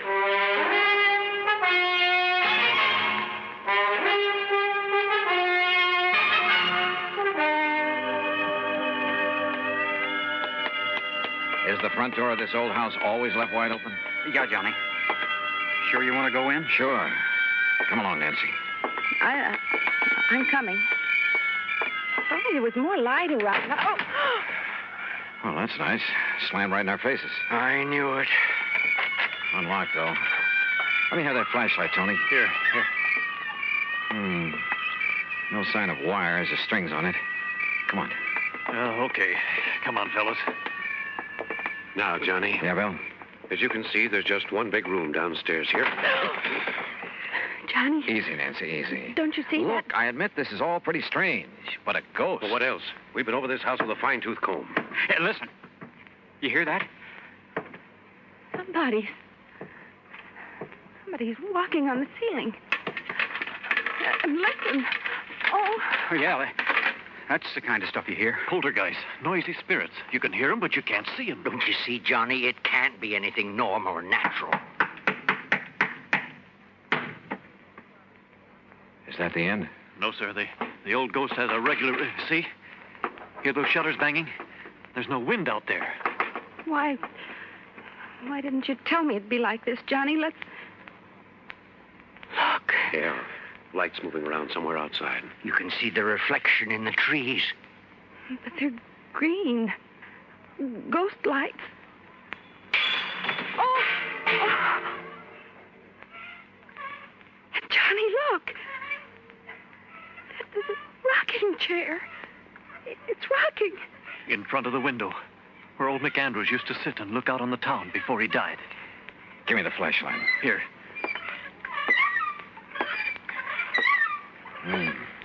No strings or wires on this either.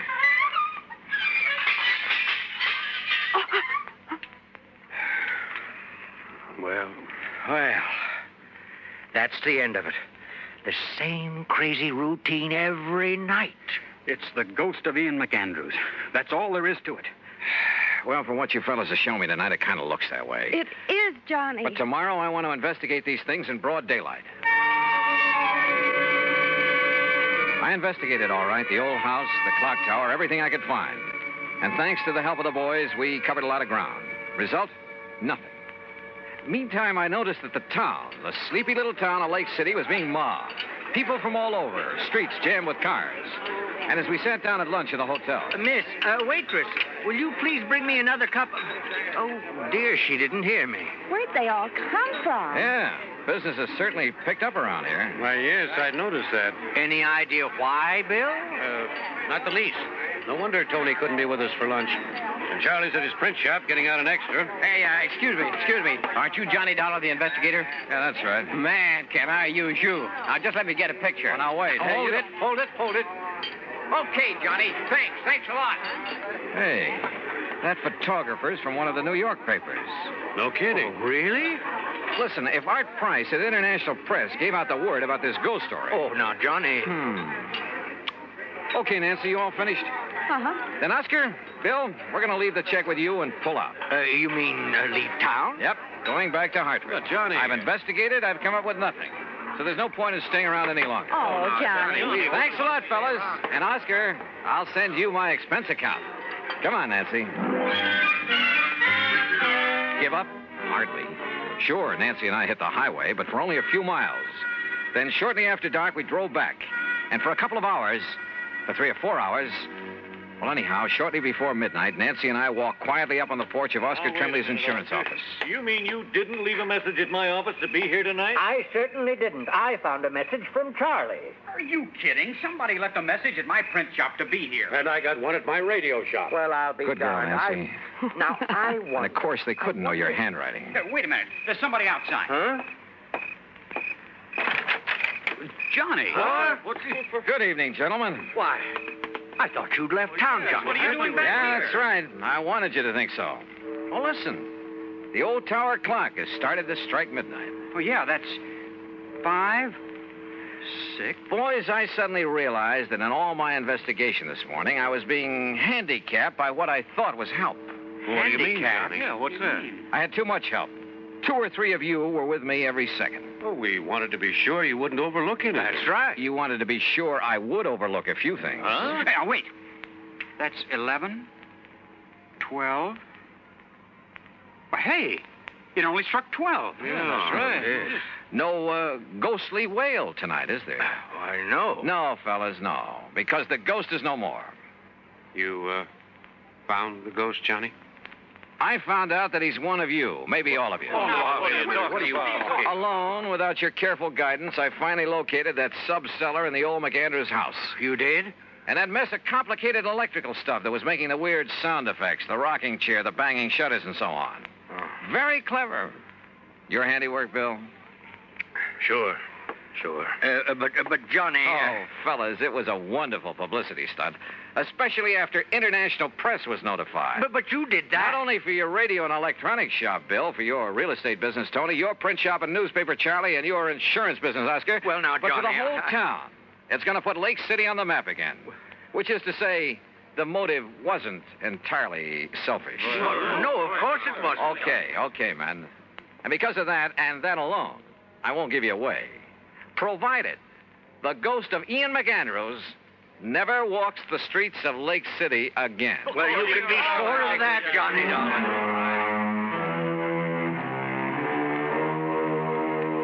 I don't know. I suppose I ought to really hit you over the head with this expense account. But after all, the cause was a kind of worthy one.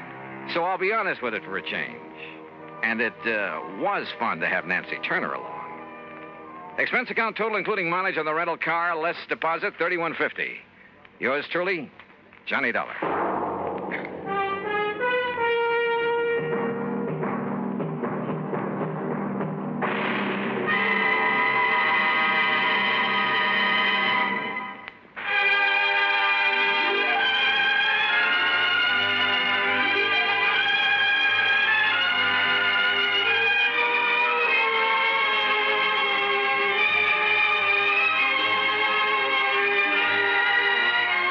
Truly, Johnny Dollar, starring Bob Bailey, originates in Hollywood and is produced and directed by Jack Johnstone, who also wrote today's story. Heard in our cast were Virginia Gregg, Forrest Lewis, Joseph Kearns, Russell Thorson, Sam Edwards, and Bob Bruce. Be sure to join us next week, same time and station, for another exciting story of yours truly, Johnny Dollar. This is Roy Rowan speaking.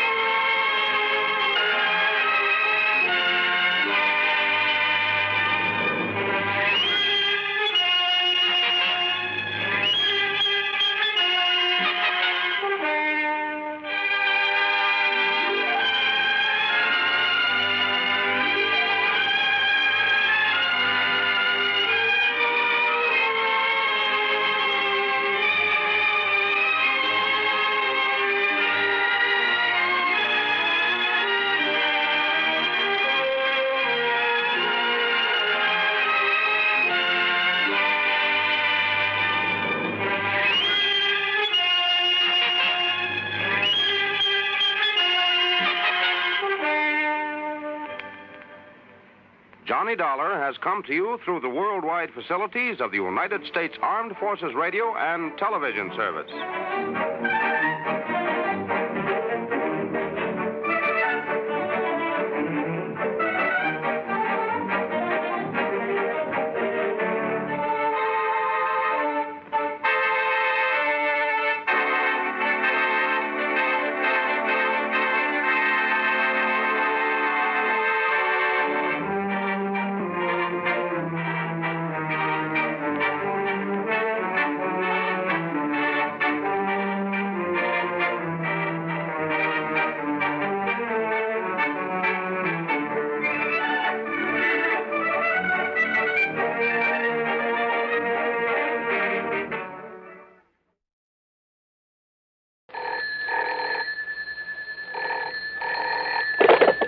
Johnny Dollar. Monsieur Dollar, you will be amazed. You will be thrilled. Yeah, well, I think I've had all the thrills I need here in Paris.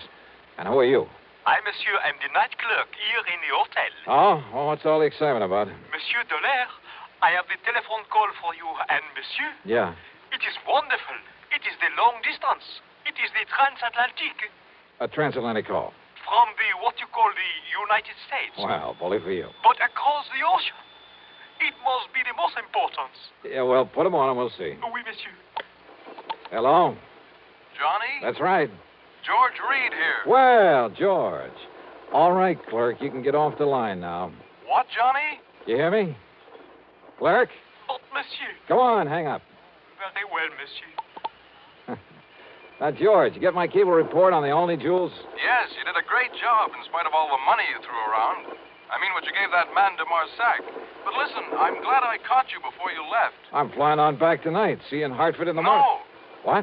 Contact Mr. Maurice Rigaud there at our Paris office. Oh, what about? Getting those jewels back to America? No, that's all taken care of.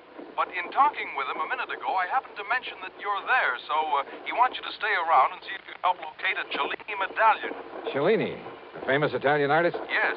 Well, the medallion was stolen from the galleries of the Louvre 2 or 3 weeks ago. Priceless, so it has to be found and returned to them. Well, I'll do what I can, George. Good. I'll contact this man Rigaud at our office there immediately. Contact Rigaud, huh? That's right. But why do you say it that way? Because maybe I won't bother him. What? George, maybe I've got a better idea.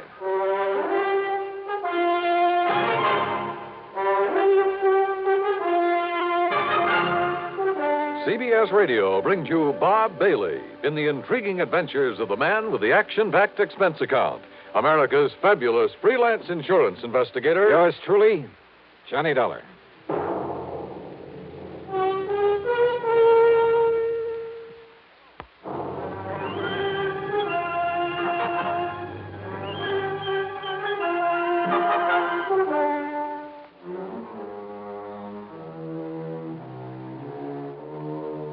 Expense account submitted by Special Investigator Johnny Dollar to Floyd's of England, North American office. Or maybe it's the Paris office. We'll see. Following is an account of expenses incurred during my investigation of the Embarcadero matter.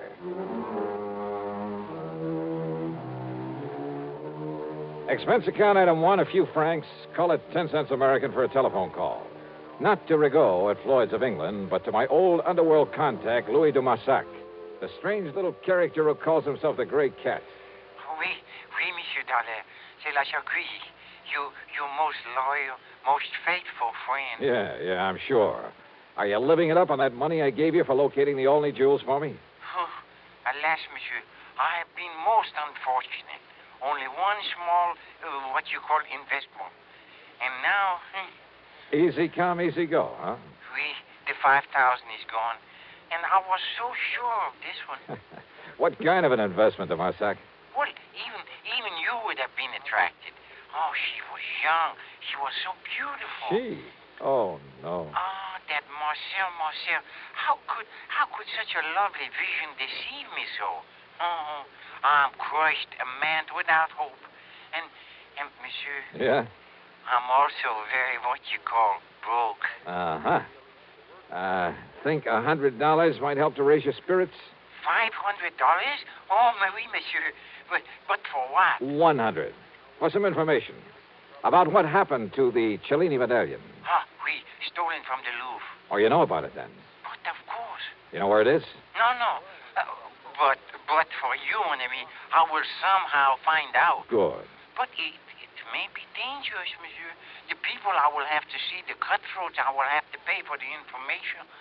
But for you and the $400 you have promised me. Okay, $150. Want to call me when you've got the dough for me? No, if I bring the information to you, I can then collect for it right away. 200? I'll wait to hear from you. Okay, now, George, don't flip your lid over some more money for Dumarsac. After all, he knows more about what goes on in the Paris underworld than any other man alive. And if in a day or two he can come up with the information I need, I'll put it this way. He saved the company a lot of time and money in the past, and I'm sure he can do it again. Also, if his poking around is as dangerous as he seems to... Yeah? Well, come in. Dumarsac. Oh, oui, monsieur. Je suis agree. Oh, the dangerous mission you sent me on is a fait accompli. But I only talked to you on the phone about an hour ago. I've wasted no time. You have the $300 for me? $150. You have the information? Oui, the Cellini medallion. Well? Well, it's on the way to your own country. On the way? How? Hidden away in a case of wine aboard the ship, the Klemper Hall, out of Le Havre. The Klemper Hall, huh? Destination? San Francisco. Now, when's it due to arrive there? Late tomorrow night. The cargo is many cases of wine. Yes, bottles of wine. The medallion is hidden away in one of them. You're sure of all this, Dumarsac? But of course, mon ami. Because if I fly all the way to San Francisco and find out you're giving me a wrong steer... Oh, no. How can you, my oldest, my dearest... Yeah, sure. Now, this means that someone over there is going to have to pick it up. Oui, at the warehouse at the pier. And Monsieur Frank Gestel. Gestel? You know? If he's the one I'm thinking of. A fence who used to operate in New York, but they can never pin anything on him? It must be the same. But in a shipload of wine, how'll he know which case has the Cellini medallion in it? Ah, by this mark, mon ami. Yeah? So. A tiny circle, yeah? With a Maltese cross in it. Oui, like so. Okay, Dumarsac. I better pack up and catch a plane back to the States. Mon ami. Huh? Oh, yeah, sure. Here you are. 50, 100, 150. Oh, monsieur, such a dangerous... Okay. 170, 90, 200. Ah, merci. Merci beaucoup. Bon voyage. Oh, success. Wait a minute. Eh? You dug up an awful lot of information in a very short time, Dumarsac. Even about that mark on the case of wine. Oh, but of course, monsieur. You see, I put it there myself. You what? Oui, when I helped my friends to smuggle the medallion aboard the ship.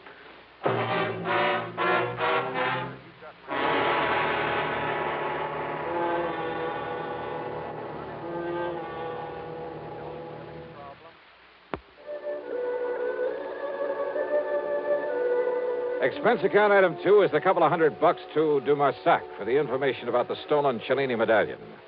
Item 3, $92 American for my hotel there in Paris, and then a taxi out to Orly. Item 4, $5.99 even plane fare, Paris to New York to San Francisco, and a taxi to my favorite hotel, the Huntington, up on Nob Hill. A pea soup fog had settled over the city, and the driver had to practically feel his way the last couple of blocks. By the time I'd cleaned up and changed my clothes, it was late, and I was hungry. And after the long plane trip, I was glad for a chance to walk over to the Fleur de Lis on Sutter Street. Cocktails and a rare good dinner ran up item 5, $11 even. Then I started back to the Huntington, again on foot. I say I started. It was late, remember, and dark. Not many people on the streets. And suddenly I was conscious of someone behind me, slowly catching up with me.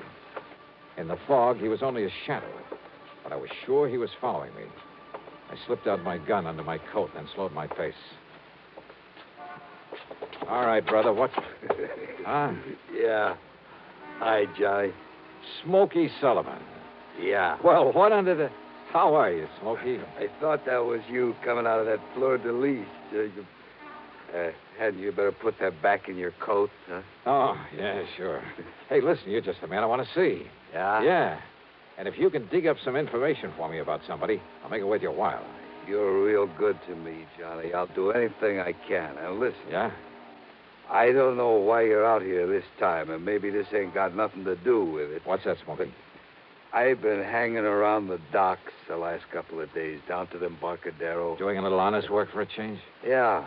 I'm real clean now, Johnny. I've been going straight. That's the stuff. But I know how to keep my eyes open. You know what's going on down there? What? Smuggling, Johnny. There's a lot of smuggling all the time. You know what I mean? Keep talking, Smokey. Yeah. Well, most of it comes in from Japan and China, places like that. It's the boys on the boats bringing stuff in. Ah, well, what I'm interested in. Narcotics, Johnny. Mostly heroin, stuff like that. Yeah, well, now, Smokey, when you get any info about that kind of stuff coming in, you tip off the Treasury boys, the narcotics division. Me, Johnny? Me go to the cops? You mean because of your past record? Yeah, they wouldn't believe me, Johnny. That's the trouble with going legit. I mean, the kind of guy I was. Don't ever kid yourself. I don't want to lecture you, Smokey, but believe me, it's the best way in the world for you to make up for some of the things you've done in the past. Look what you've done in helping me. Yeah, I know. And it was you got me going straight. But don't you see, if anybody was to find out that I was informed... Don't worry. The Treasury boys will never talk. Okay, Johnny. But now the man I'm interested in... But now, like I was going to tell you... Smokey, listen. Like I said, most of the stuff is from the Orient. But down there to the docks, a couple of nights running now. Well, Johnny, you ever hear of Frankie Gerstel? Are you kidding? That's the man I was going to... You mean the one who used to be a fence back in New York? Yeah. Long time ago, I done a couple of jobs for him. That was before, you know. You've seen Gerstel around here? Down to the Embarcadero. Sure. Waiting for the Klemper Hall to pull in from Europe. The Klemper Hall, Johnny? Yeah. With a cargo of French wine? Yeah, that's it. How do you know? I helped unload her. You what? Yeah, come in ahead of time, early this morning. And I got here too late. Huh? Or maybe I haven't. Come on, let's get on down to the Embarcadero.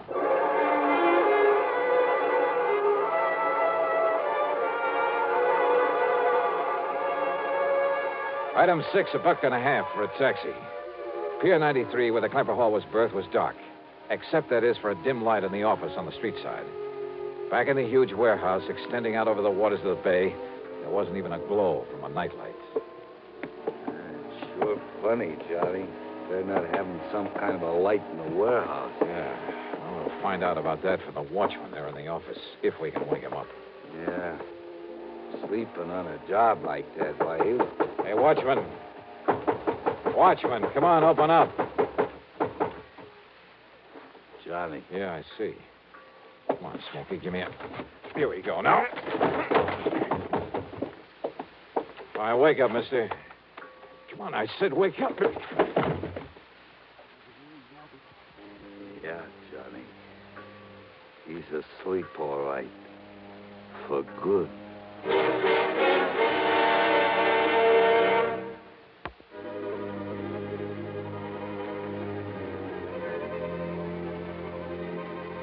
Fog-shrouded San Francisco, or the Embarcadero at night. There in the little office on the shore end of Pier 93, we found the watchman. Found him dead, with a bullet in the back of his head. Which meant that in all probability, Frankie Gerstel had gotten there before us, had already taken the Cellini medallion out of its hiding place. Or was it still there, one of the cases of wine, stacked up in the warehouse in the long, dark pier? There was only one way to find out. Oh, we better get out of here, Johnny. If the cops come around and find this watchman laying here dead, even with Johnny Dollar to explain Reach up and pull off that light, will you? But, Johnny... All right, here, I'll do it. But, look, don't you see, if the cops come around, they see this office dark. Yeah, we got to chance it. Now, if this watchman had a flashlight on him... Yeah, in the side pocket of his coat. Side pocket here. Yeah, here it is. What are you going to do, Johnny? I'm going back into that warehouse. But, Johnny, don't you see, if you put on the lights back there... That's why I've got this flashlight. I've got to locate a case of wine in there with a peculiar mark on it. Well, something else in that case? A priceless medallion that was stolen from the Louvre. It was smuggled in so Gerstel could pick it up. But if he's already been in here and taken it... Well, I gotta make sure. Now, you wait right here. Johnny, if a prowl car comes down the street... Okay, shove the watchman's body under the desk. Turn the light on again and sit there in that chair with your hat pulled down over your face. If a prowl car comes along, wave to it. Whatever you say, Johnny. If anybody else comes along, tries to get in here, yell bloody murder and get out the best way you can. I'm going back in the warehouse. And don't switch on the lights in there. But be careful, Johnny. Yeah.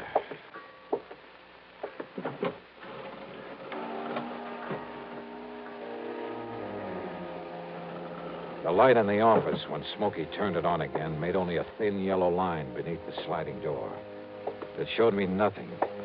It seemed only to accentuate the gloomy darkness of the huge warehouse. Cautiously, I felt my way to a pile of crates, stuck my head around the corner of it, and flicked on the flashlight for a moment to get the lay of the land. Bales, crates, packing boxes, and barrels filled the place. The cargo of the Klemper Hall.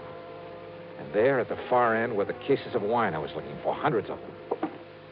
After mentally plotting a course through the mass of shipping, I turned off the flashlight and worked my way back to them in the darkness.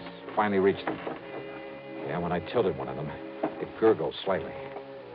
I was about to flick on the light again when I realized that if Frankie had come here, if he'd killed the guard but hadn't left, yet somehow I had to find the case with the identifying mark on it. I put on the light again. And there in front of me was a case that someone had pried open. The cinch bar was lying beside it. On one corner was the mark that... Someone. I heard someone else in there. Behind me. Behind one of the packing cases. I'd felt my way around in the dark. I heard him again. So I picked up the cinch bar. And I waited. Then... Holy... At least I'd seen the flash of the gun. But again, I waited. Give up, Dollar. I've been here over an hour. I can see in here, but you can't. Now? Well, I can see the flash of your gun.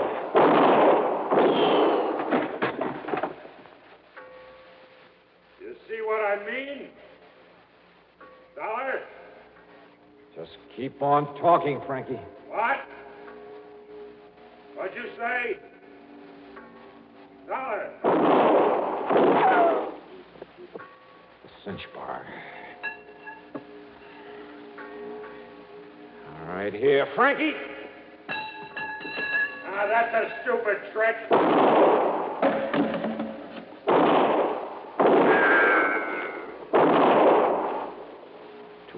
Too close. No, wait. Hey, your last shot, wasn't it, Frankie? Yeah. Hey, Smokey. Okay, Smokey, come out here in the warehouse. Turn on the lights and we'll... Didn't figure I had two guns, did you, Dolly? But you haven't. Not now. You're through. And by the time you can reload... Yeah, Smokey, put on the lights. I can use them now. No, Smokey, no. That's right. And leave them on.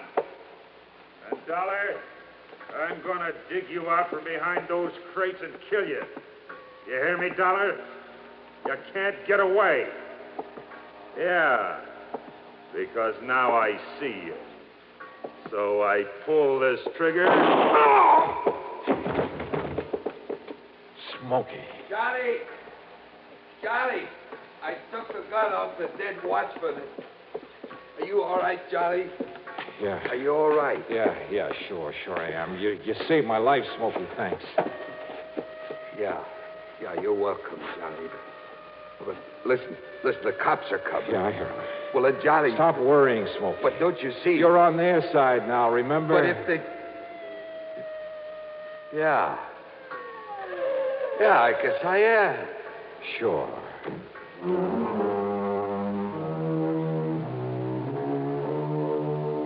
The Cellini medallion in Frankie's pocket. It was pretty obvious that he'd killed the watchman, taken the medallion out of the wine case and was about to leave when we showed up. Smokey's shot had killed him. Had Smokey a bit worried, too, when the police barged in on us. But now he's a public hero. Oh, sure, there'll have to be some kind of a hearing on the whole affair. My deposition's already in. But Smokey's really in the clear. As for the couple of $100 I gave him, well, forget it, George. It came out of my own pocket. So, expense account total, including the trip home, $1,174 even. Yours truly, Johnny Dollar.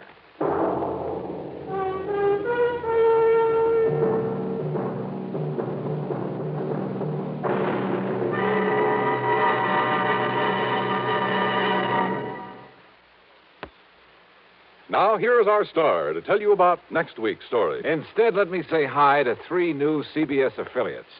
They're KAAB in Hot Springs, Arkansas, WRIG in Wausau, Wisconsin, and WOMI in Owensburg, Kentucky. Welcome to CBS Radio. Yours truly, Johnny Dollar.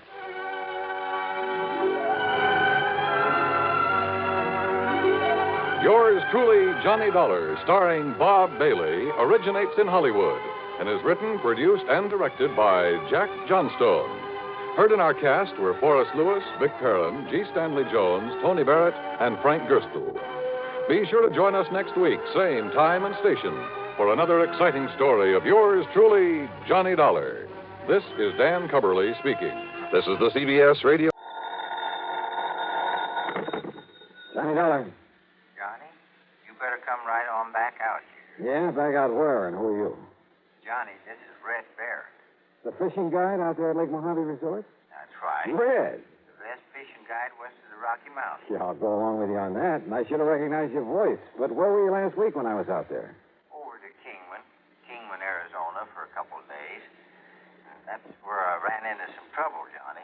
Bad trouble. Oh, what kind, Red? Well, when Avery Nicolette died... Avery Nicolette? Yes, sir. Well, I went over to bury him on account I was the only real friend he had. Yeah? And also to attend to his money and things. He left them to you, Red, huh? Well, you see, Avery showed me his will a couple of months ago. He wrote it all out himself, real legal, from some kind of a book he bought. Yeah? And he said he was leaving everything to me. Insurance and money and everything. So? But when I dug that will out of its hiding place, well, Johnny, somebody changed it. Well, weren't the police and the insurance company able to see that? They claim that I'm all wrong, Johnny, but I know better. You're sure? Only trouble is, well, Johnny, if you ever expect to see me again... You mean that somebody's threatening you? If you ever expect to see me again, you better come out here. Red. And if I was you, I wouldn't waste any time. Johnny. Okay, Red, I'm on my way.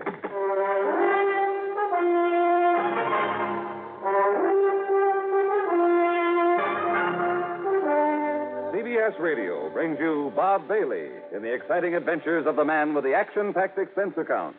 America's fabulous freelance insurance investigator. Yours truly, Johnny Dollar.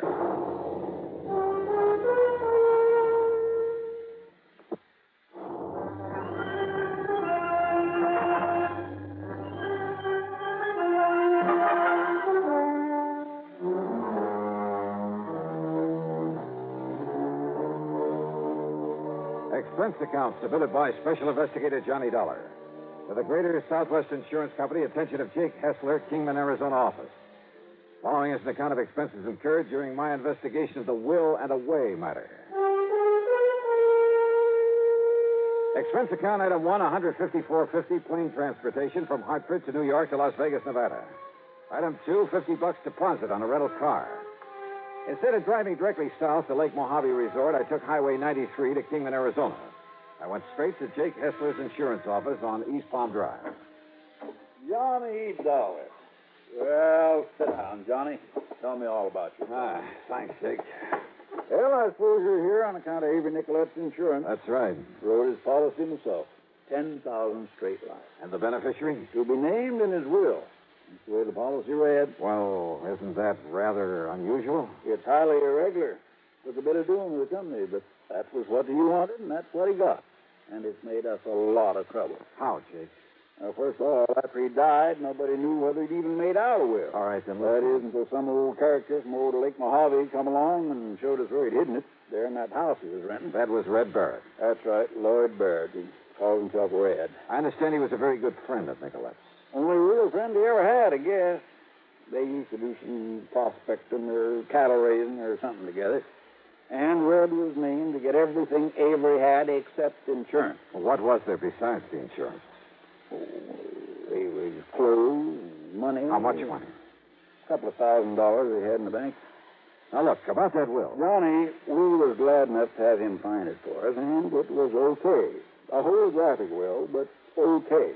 But when Red claimed that Avery was leaving everything to him, only the will said otherwise. Red called me on the phone, Jake. Yeah, he threatened to do that. And he told me that will has been tampered with. That's what he told us, only it wasn't done. And if you don't believe me, you can ask the police and the lawyer about it, only ask them gentle. Well, what do you mean by that? Well, they got so fed up with Red having no grounds to substantiate his claim that, well, they told him if he didn't stop lying about it and bothering them, they'd throw him in clean. Oh, Jake, I know Red. I know him well. I know that now and then he might stretch the truth a bit about some of his experiences, the places he's been, about the big fish over there in Mojave that he knows by their first name. Johnny, that's the very reason. But there isn't a malicious bone in this whole party.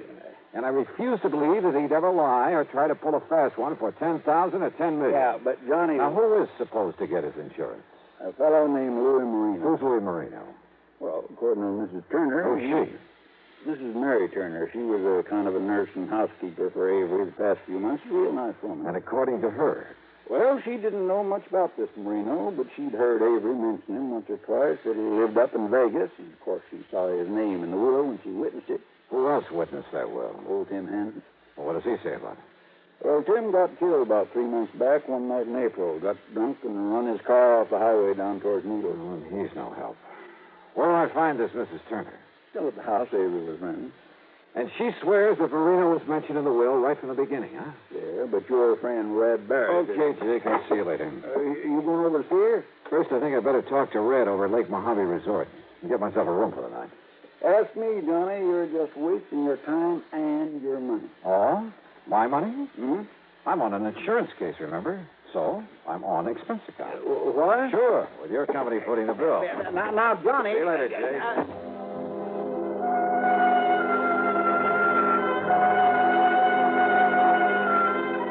It was after dark when I reached the Lake Mojave Resort. And yeah, Red was waiting for me in his comfortable motel room.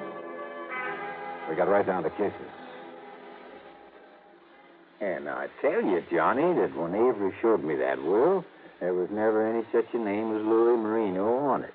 And that was a couple of months ago. On his birthday, May 11th, I'd taken him a couple of nice steaks to celebrate. Yeah. Now, what was this about your being threatened? Threatened? Well, that's what you implied to me over the phone. Well, now, wait a minute. Were you just stretching things a bit to make sure I'd come out here? Oh, now, Johnny. Yeah, I should have known it was something like that. No, sir. Oh, that is... Well, if you could have seen Marino's face when I told that lawyer, the surrogate, that somebody had meddled with Avery's will, and when I said I was going to send for you... Red, you old reprobate. You're in about as much danger. Huh? Now, who'd be out there practicing with a gun this time? And... Get down. Douse the lights. Sure will. Johnny, that nicked my shirt. Out there practicing, huh? Those bullets were meant for you. Maybe. Or maybe you, Johnny. And the will and away matter.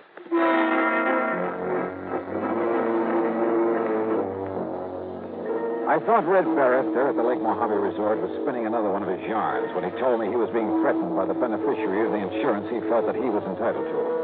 That is, until a couple of gunshots crashed in through the window of his motel room. Yes, sir, Johnny. That Louis Marino knew that I was going to send for you, so those shots could just as well have been meant for you as for me. Wait a minute, Red. Somebody... Stay low. Leave the lights out. Hey, Red! It's Buster. Buster Fabian. Yeah. Johnny. Hi. Red said you were coming out here to help me. Yeah, Buster. Pull down the blinds, Red, and turn the lights on again. Sure, Johnny. Those shots, Johnny, and I heard this window break. They came from a car up on the old mine road above here. And the car took off and went over the hill. So it looks like Red was right. Red, how much do you know about this Louis Marino? I tell you, Johnny, I never even heard of him until I dug Avery's will out of the linen closet there at his house, and I saw Marino's name on it. Only thing I know about him is that he's been living up there in Vegas, working in a garage, about 3.5 months now. Then he must have arrived there shortly before old Tim Hansen died, which probably doesn't mean a thing. Well, old Tim was the other witness to Avery's will. Johnny, I knew old Tim pretty well. He was kind of a general handyman over there in Kingman. I used to have him come over here and give us a hand now and then. So? Well, did you hear about how he died? Sure. Got drunk one night and ran his car off the road. Only Tim never touched the stuff. You're sure of that, Buster? Yes, sir. Well, did you tell the police and coroner? Yeah, and I guess they changed their report. Not that it means anything. I wonder. Let me get some dates straight. Dates, Johnny? Yeah, how long was Avery Nicolette living over there in Cayman? Since January. And before that? California, working in the oil field. But the doctor told him if he didn't get over here in the desert, that his lungs wouldn't hold out more than a couple of months. Uh-huh. When did Mrs. Turner take over as his nurse and housekeeper? Oh, Mary started working for him in March when he took real sick. That's when he made out his will, too. And Mary and Tim were the witnesses. That's also about the time Louis Marino arrived in Vegas. Well, yeah. Johnny. No, let's not try to tie these things up until we have good reason to. Well, you ask me. Then it was back in April that Tim Hansen died. Yes, sir. And when did you see the will? In May. That was the time I almost got killed. What? Oh, coming over the pass that night on the way back here, the steering on my car gave out. Wait a minute. Did anyone examine it after that happened? Well, I had it fixed, if that's what you mean. No, that isn't what I mean. What are you thinking of, Johnny? Plenty, Buster. Red, where is that will now? Well, it's still with Lawyer Robbins, I guess. Over in Kingman? Yes, sir. He's the surrogate on it. And he lives right over his office on North Poplar. Good. Then I'm going over there to see him.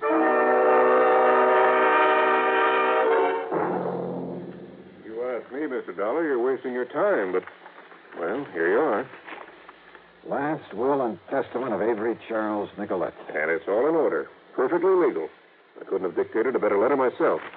The part that Red Barrett claims was added to is... To my best and oldest friend, Lloyd Barrett, I bequeath the whole of my estate. Right here. With the exception of the proceeds from my life insurance policy, which are to go to Louis Marino of Las Vegas, Nevada. You see?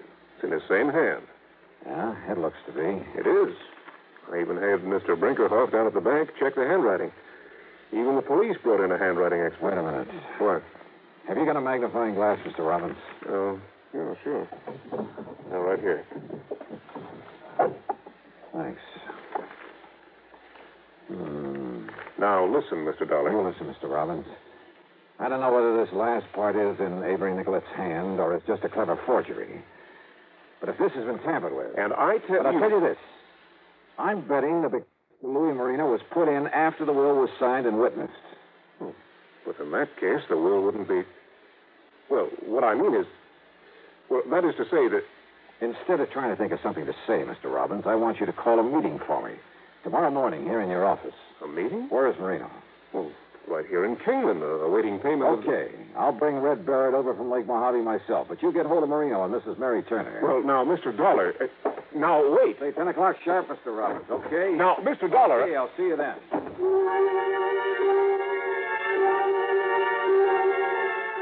As it turned out, I didn't go back and pick up Red after all. Oh, sure, I started to. Even got a few miles out on the highway. But I ended up by telephoning him from a room I'd taken at a motel right there in Kingman. As for my rental car, well, I don't want to sound dramatic, but what happened was this. About 2 or 3 miles out of town as I was driving along, a funny buzzing noise in the motor. And it stayed real constant even when I slowed down. Well, I've heard that noise before, so I decided to get as far away from that car as I could, but fast. And I ducked behind a mound of gravel there at the side of the road. Yeah.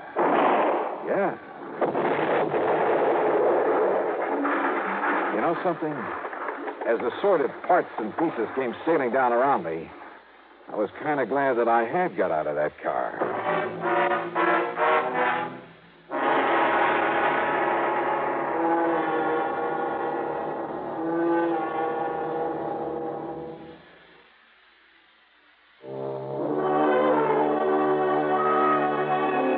I guess I had underestimated the Kingman, Arizona police.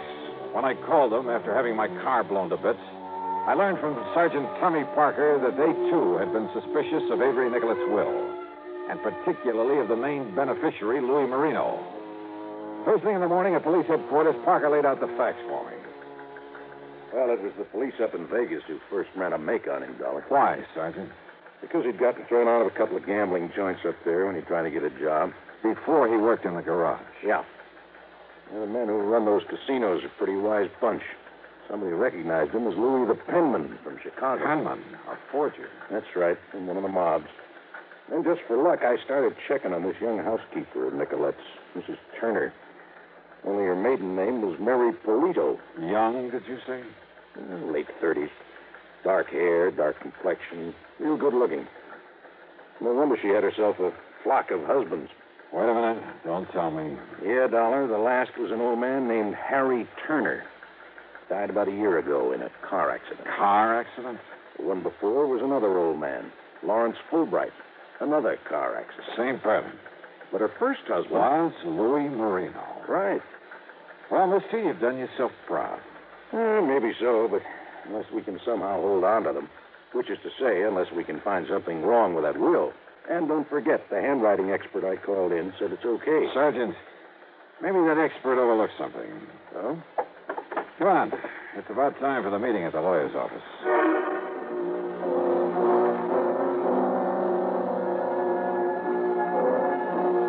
Wisely enough, Sergeant Parker decided to stick around outside while I went into the meeting. Present were Mr. Robbins, the lawyer, Red Barrett, Louis Marino. I couldn't blame Red for not liking his looks. And Mrs. Mary Turner. At the moment, Red had the floor. And I tell you, I don't want the money. I'll give it to charity.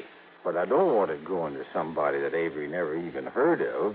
What do you mean he never heard of me, you crazy old bum? Because he would have told me. That's why. Because he told me everything. Yeah? Well, I'm sorry, Mr. Barrett, but I'm sure I heard Mr. Nicolette mention Louis Marino many times.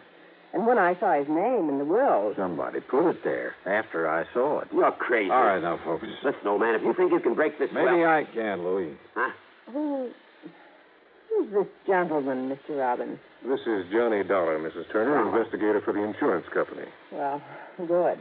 Not that it makes any difference to me whether Mr. Marino gets that insurance money. Oh, I think it does, Mrs. Turner. Mrs. Mary Polito, Marino, Fulbright, Turner. What?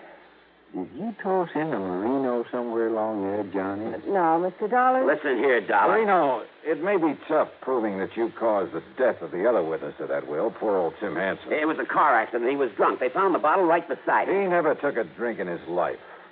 I suspect that bottle, if there was one, was planted in his car by the mechanic who tampered with his steering. Who said? And come to think of it, you are a mechanic, aren't you, Louis? Sure I am, but that doesn't mean and a it thing. might be hard to prove you planted that bomb in my car. Now listen, Dollar. You tampered with the steering on Red's and tried to kill him off after you realized he'd seen the original will. But sooner or later, I think these Kingman police will be able to pin these things on you. The only thing I have to prove, though, is that this will was tampered with. And I think I can. Yeah? How? Well, I'm sorry, Mr. Dollar, but that will is exactly as it was in the beginning. Mrs. Turner, did you actually see it written? Mr. Hanson and I both saw him write it. Then Mr. Nicolette signed it. We signed it. And he folded it up and put it in the envelope. Oh? This paper wasn't folded before? No. It was some new stationery he just got himself. You're sure? Of course. Why do you ask a thing like that? The paper has a coating on it, like most papers of this kind. Some of that coating cracks a little bit when it's folded. It takes a magnifying glass to see it. So what? So when something's written on it after it's been folded, the ink will spread a bit over the tiny cracks made in the coating. What? Yeah. Like it has on this part. That was added later to give the insurance to Louis Marino. After Mrs. Turner found the will in the linen closet. How do you know? I know. Added after the other witness died, after Red Barrett saw it. Take a look with your magnifying glass, Mr. Robbins. Yes, I certainly shall. So, Louis, despite your excellent copy of Avery Nicolette's handwriting, by writing yourself in over the fold in that paper, you pulled up boo-boo. You're right, Mr. Dollar. Absolutely right. Well, Mary, Louis? All right, Dollar. You see this gun? Yeah. Louis pulled a gun and started to make even more of a fool of himself. But then Sergeant Parker quietly walked in and took over. And you know something? I think that given time with Mary and Louie in the clink for this forgery, he'll probably pin those other things I mentioned on him. He's a good man. Expense account total, including the blown-up rental car, $3,280. Yours truly, Johnny Dollar.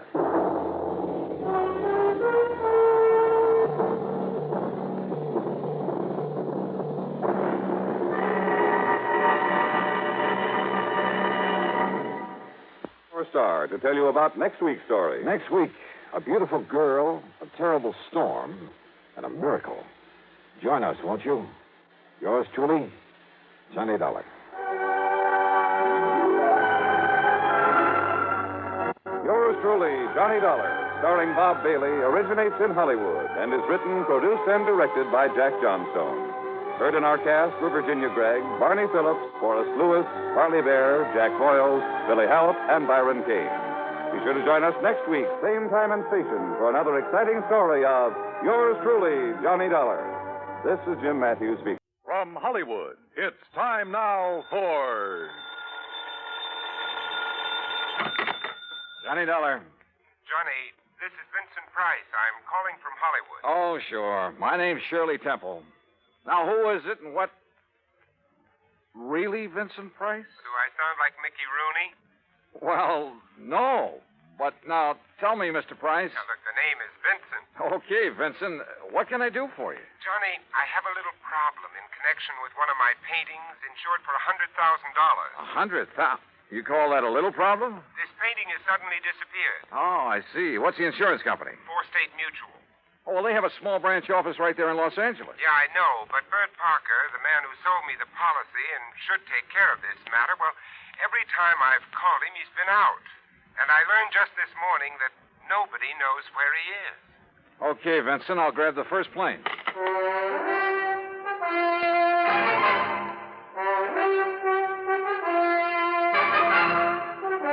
Bob Bailey in the exciting adventures of the man with the action-packed expense account. America's fabulous freelance insurance investigator. Yours truly, Johnny Dollar. And now, Act One of Yours truly, Johnny Dollar.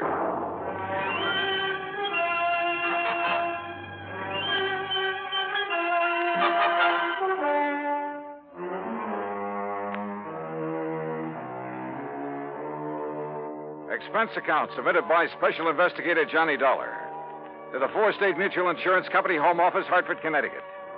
Following is an account of expenses incurred during my investigation of the Price of Fame matter.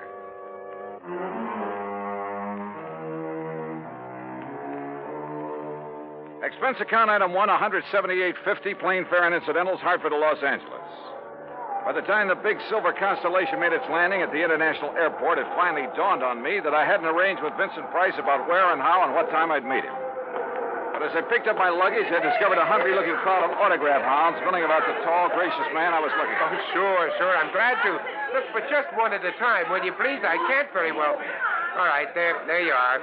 Now I have to meet a friend. Gee, just one more, please. Huh, Mr. Price? All right, if you insist. Here.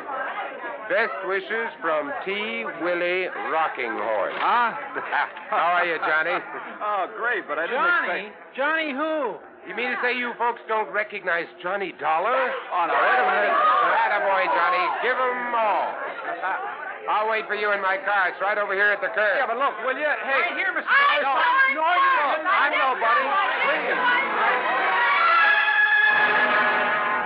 By the time I got away from that mob, I felt as though I'd been run through a ringer. But we finally took off in Vincent's car and drove to his beautiful home up in one of the canyons west of Beverly Hills. Nestled among the trees with spacious lawns and well-kept gardens, it's furnished in the most excellent taste. I'm no expert, but to say that I was impressed by the extraordinary works of art in that home would be the understatement of the week. Engravings, prints, fine sculptures, but most of all, paintings. And even to my unpracticed eye, all of them were, well, magnificent. Here's a little thing I picked up in London, Johnny. It's called The Old Man in Red by Goya. Wow. Yeah, I thought original oils by him were found only in the big museum. Well, I've been pretty lucky in getting hold of some of these. Yeah, you've known what you were doing, too. You like this one? It's called Fright. It was painted by Kenneth McManus. Uh-huh. Beautiful. Beautiful. Like all the rest of them. Thanks. How about this one here at the end? Night Wind by, I'm sorry, Vincent, I can't make out that name. You don't have this one lighted like the rest. No, that's to maintain its somber mood, Johnny. Oh. And that's what made it possible for the substitution of this copy to go undetected. That's a copy? Yeah, and that's my problem. The $100,000 Night Wind by Jean-Baptiste has been stolen. This was left in its place. Oh, I see. It's not a bad copy, probably worth a couple of $100, but it's hardly a genuine Baptiste. Well, when did you discover this substitution, Vincent? When I returned from a lecture tour early last week. Oh, that's right. You've been traveling all over the country lecturing on art, Well, haven't let's you? call it talking about art, huh? Tell me, have you notified the police about this? Well, I suppose I should have. Well, I felt that was Bert Parker's job. And you haven't been able to reach him over at Four State Mutual? As I told you on the phone, he hasn't been in his office for some time. Vincent, have you any theories about who might have done this? Yes, I'm afraid I have. Why do you say it that way? Very few people knew I'd gotten hold of this Baptiste, only some close friends and a couple of art experts. So? And the place was not broken into during the time I was away. Of that, I'm sure. Well, go on. Well, the family and servants kept very close track of anyone who entered the house while I was gone. You have a list? Yes, I do have a list. Here. Good. Alfred R. Hawkinson. That's an electrician who came to do some wiring.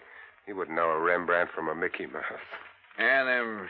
Schumann. A music teacher. Loves music, hates paintings. What about delivery boys, people like that? Oh, they never get beyond the back door. Go on, read on. That next one is Ben, the gardener. You can forget about him. And Bert L. Huh? Yeah, Bert Parker. He was here twice. What for? Well, ostensibly to check on some of the paintings he'd insured. The first time, on the 11th, Mrs. Price was with him while he poked around. On the 15th, she had to leave to keep an appointment. And just when he left the house, nobody seems to know. Oh, brother. Are you thinking the same thing I am? Now, look, Johnny, I haven't known Bert very long, and, well, he seemed like such a harmless little old fuddy-duddy. As for his knowledge of art... Yeah, I wondered about that. Well, he was perfectly satisfied to take my evaluation on the 2 or 3 things he'd insured. So, well, Johnny, I may be all wrong. Vincent, a thing like this may only happen once in 1,000 years. In any event, the company will certainly make good your loss. Well, with a work of art, it isn't really the money that counts. And, Johnny, listen. Look, I may have jumped to a completely unjustified conclusion about Bert Parker. Oh, yeah? Sure. Well, let's go down to his office and see. We'll return to Johnny Dollar and the Price of Fame matter. That's Vincent Price in just a moment. And now, Act 2 of yours truly, Johnny Dollar and the Price of Fame matter.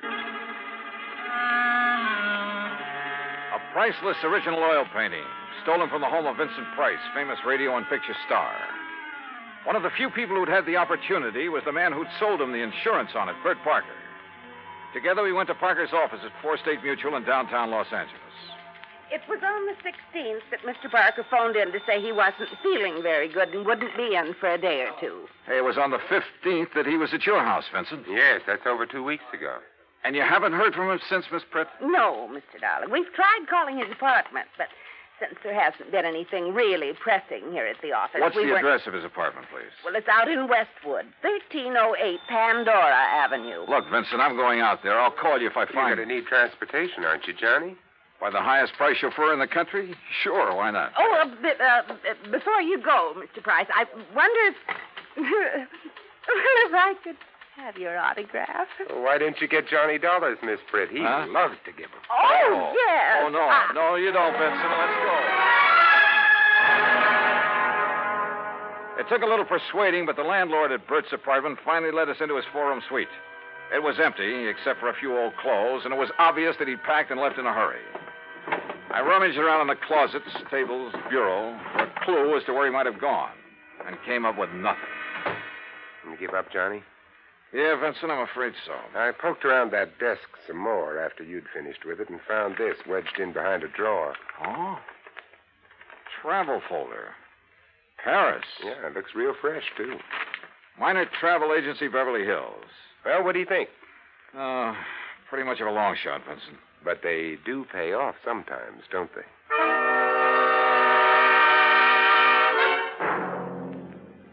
Planned the trip for myself, yes, sir. First class all the way. What was the departure date, Mr. Miner? 16th, first class, straight to Paris. Oh, brother. Paris is a pretty big place. Did you make any arrangements for him for after he got there? Only for when he arrived. Reservations at the Louvois. What? The hotel, Louvois.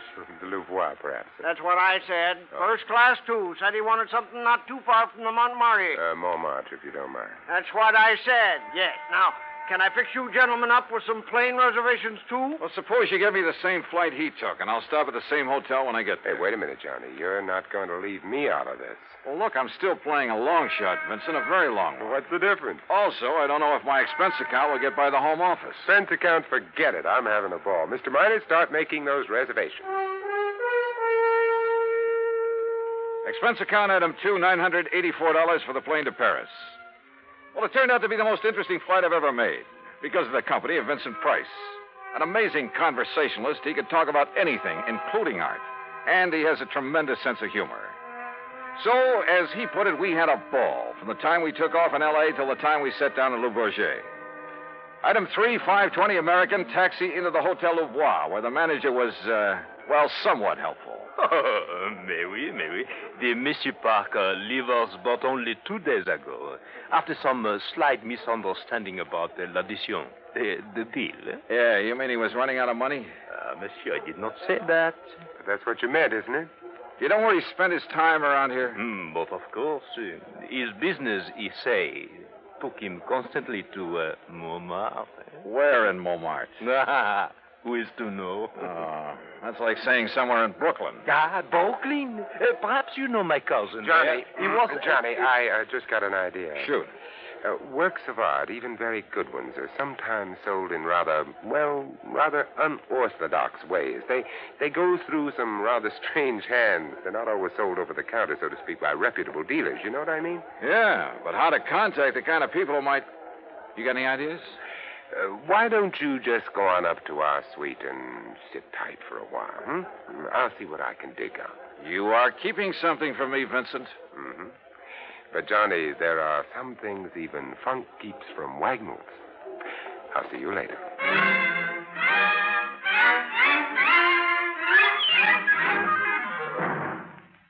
Act 3 of yours truly, Johnny Dollar, in a moment.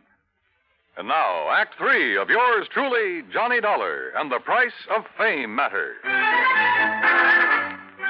All of gay, romantic Paris just outside the door, and time on my hands. So what did I do? Took Vincent Price's advice, went back to my room at the Hotel Louvois, and waited. 2, 3, 4 hours. Finally, shortly after 8 p.m., Vincent came in bearing a couple of packages. Sorry to have made you wait, Johnny, but I think I'm on the trail of something. Looks to me like you've been on a shopping spree. Props, Johnny, for you. Have you found out where Bert Parker is? No, but I think you will. Here, try this on. Huh? What's this all about? A 10-gallon hat? Yeah, I had to guess at your size. Where in Paris did you find this? Try it on. Oh, what am I supposed to be, a refugee from Texas? Exactly. You made it in oil wells. Your name is Matthew. Huh? You're over here to see the sights, all the wild nightlife you've heard about, the Folie Bergère, Rue Blondel, Place Pigalle. Here, try on this shirt. Oh, brother. Look, I don't know what this is all about, but hadn't we better get something to eat? Try it on. If you don't take me to one of the world-famous restaurants in this town. Maybe tomorrow. Huh? Yeah, that's good. That shirt's going to be all right. What do you mean tomorrow? Here, now, stick this genuine simulated imitation diamond-type stick pin in the front.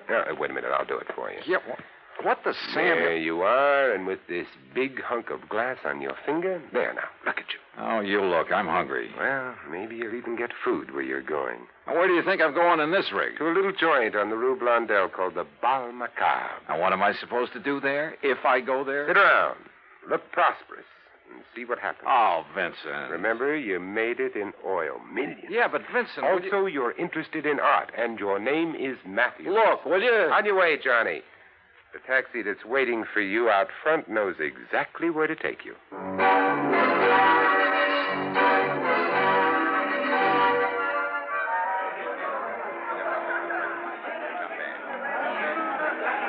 Bal Macabre was really a joint. It was dirty, and the people packed like sardines in it were dirty, too. Characters who made a business of being characters. And everybody screamed at everybody else. Except, that is, for the wormy little man who sidled up to the postage stamp-sized table on which my glass and a bottle of wine were balanced. Pardon. You are Mr. Matthews, are you not? That's right. From Texas? No? Yes, sir, partner. The great and glorious state of Texas. Sit down and pour yourself a glass of this here red ale. Who are you? They call me La Chagrin. What's that mean? Well, they're what you call the gray cat. Hey, that's cuter than the name of my old friend Coyote Bill. Well, do you enjoy the Paris nightlife? You know something? I'm getting fed up with it. Yeah, I think I'll just buy me a couple of nice pictures and go on back home. What kind of pictures, monsieur? Well, good ones. Oil pictures. Like that Mona Lisa I've seen at the Louvre. You know, good ones, I mean. Well, like a Jean-Baptiste, perhaps? You mean you know where a man could get a hold of a genuine one of them? Well, for a price, of course. Well, listen, I got money and I'll spend it. Well, I offered them $500,000 for that Mona Lisa, but they turned me down. But if I could get a hold of a genuine Baptiste, well, partner, you just name the price. Oh, well, I'll make no promises, mon ami. But I do have a friend. And for a slight consideration... Name your price and take me to it. I will be waiting for you at the corner with the taxi. That is what you call okay? Okay. I shall be waiting. I'll be there, partner. You bet I will. And I'd certainly like to know how Vincent set this up.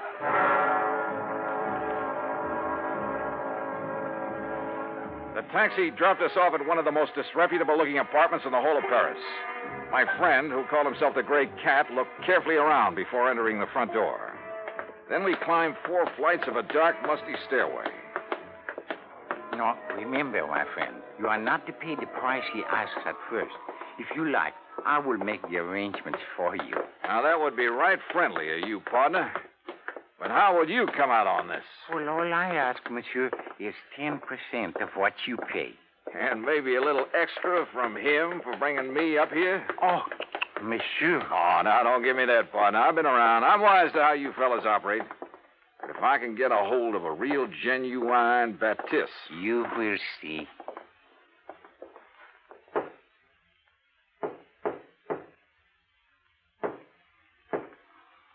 Yes? Who is it? I have brought a friend, Monsieur Matthews from Texas. Yes? Yes, he would like to buy The Night Wind by Baptiste. That is, if it's genuine. Genuine? Of course it's genuine. There, on the table. Can't you see for yourself that it's the Oh, no. Well. Bert Parker. Johnny Dollar. That's right. Insurance investigator. Investigate you? Oh, I've just remembered somebody is waiting for me. That's right, I am. Mr. Price. Oh, no. Well, pardon, Monsieur Price, but I must go. Without your fee for taking care of Mr. Dollar? Listen, both of you, please. I'll give you back the painting. I'll do anything you ask. Oh, drop dead. Oh, dear. Well, Vincent, there it is. Yep. And it looks like the company has saved a cool $100,000. I have a confession to make about that, Johnny. Yeah, like how you happen to know the way to the painting through that squirmy little fellow who brought me here? Oh, well, that's how I got hold of the Baptiste in the first place. It's a lovely thing, isn't it? Yeah, it certainly is. And, Johnny, it is worth $100,000. Oh, I'm sure. But the truth of the matter is I paid only $300 for it. You paid? Oh, no. It's a fact. Well, you've got it back, thanks to your own efforts. Thanks to your being the front man. If I'd tried to get it back myself, these people would have run like scared rats. Oh, sure. Just tell me one thing, will you? Why aren't you an insurance investigator? Well, you know, it's every man to his own. Well, after all, why aren't you an actor? Let's get out of here.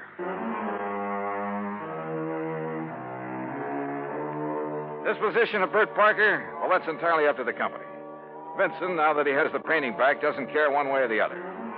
However, from the company's standpoint, well, it's not the kind of black eye that's good for you. Expense account total, including incidentals and transportation back to the States, $2,341. Remarks? Well, to Vincent Price, my eternal thanks. Not only for the help on this case, but most of all because it's given me a chance to really know him. Yours truly, Johnny Dollar.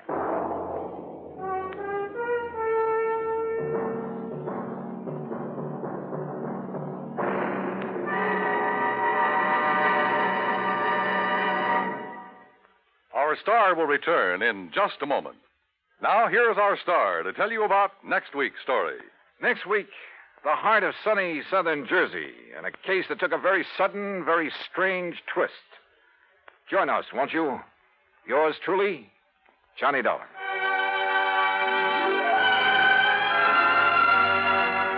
Yours truly, Johnny Dollar, starring Bob Bailey, originates in Hollywood and is produced and directed by Jack Johnstone, who also wrote today's story. Heard in our cast were Virginia Gregg, Junius Matthews, Tony Barrett, Forrest Lewis, Howard McNear, and, of course, our special guest, Vincent Price. Be sure to join us next week, same time and station, for another exciting story of yours truly, Johnny Dollar. This is Dan Cumberly speaking.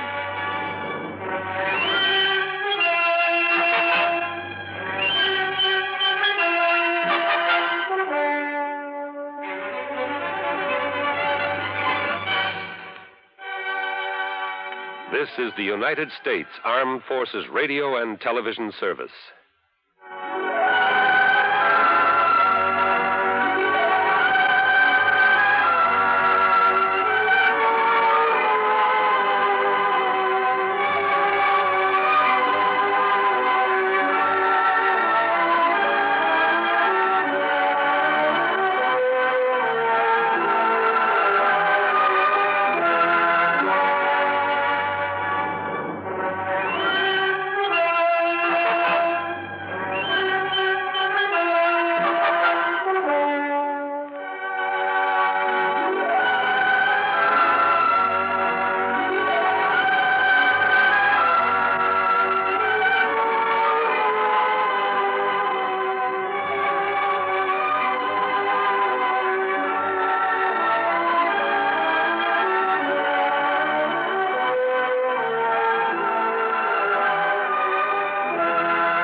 Johnny Dollar. Johnny, this is Jake Kessler. You know, Greater Southwest Insurance Company.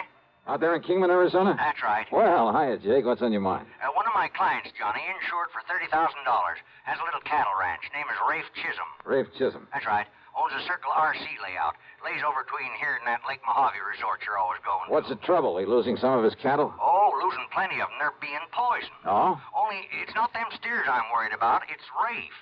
What do you mean? Well, Johnny, I just found out that he just found out who's been contaminating them water troughs. Yeah, who, Jake? Well, he won't say, but listen. Yeah? If he really does, well, I know Rafe Chisholm pretty good, Johnny. He's a bad character. I wished I'd never sold him insurance. Yeah? Well, if he does know, well, Johnny, this whole thing is going to end up in a killing. Either whoever's doing this or Rafe himself. The Circle RC. That's right. So, will you come out here and see what you can do about it right away? Sure. Okay, Jake, I'll be there.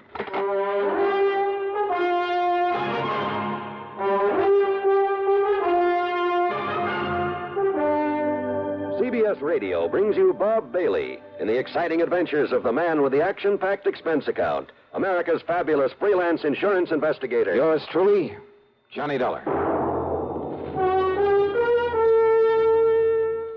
Thirsty people everywhere prefer ice-cold Pepsi-Cola. And because it's light, it refreshes without filling. Charlie, be sociable. I am, Kay. Pepsi is a favorite of thirsty people from Maine to Hawaii, from Alaska to Florida. Charlie. It's perfect for parties or picnics, so serve Pepsi to your guests. That's helpful, but... This is the sociable part. Keep plenty of Pepsi ice cold and ready. Remember, it goes fast because everybody likes Pepsi. Singing still sounds more inviting. May I? Be sociable, rock smart, keep up to date with Pepsi. Drink light, refreshing Pepsi. Stay young and fair, debonair, be sociable. Have have a Pepsi. But singing doesn't say, pick up an extra carton of Pepsi today. Better yet, get a case. You do that. And now, Act One of yours truly, Johnny Dollar.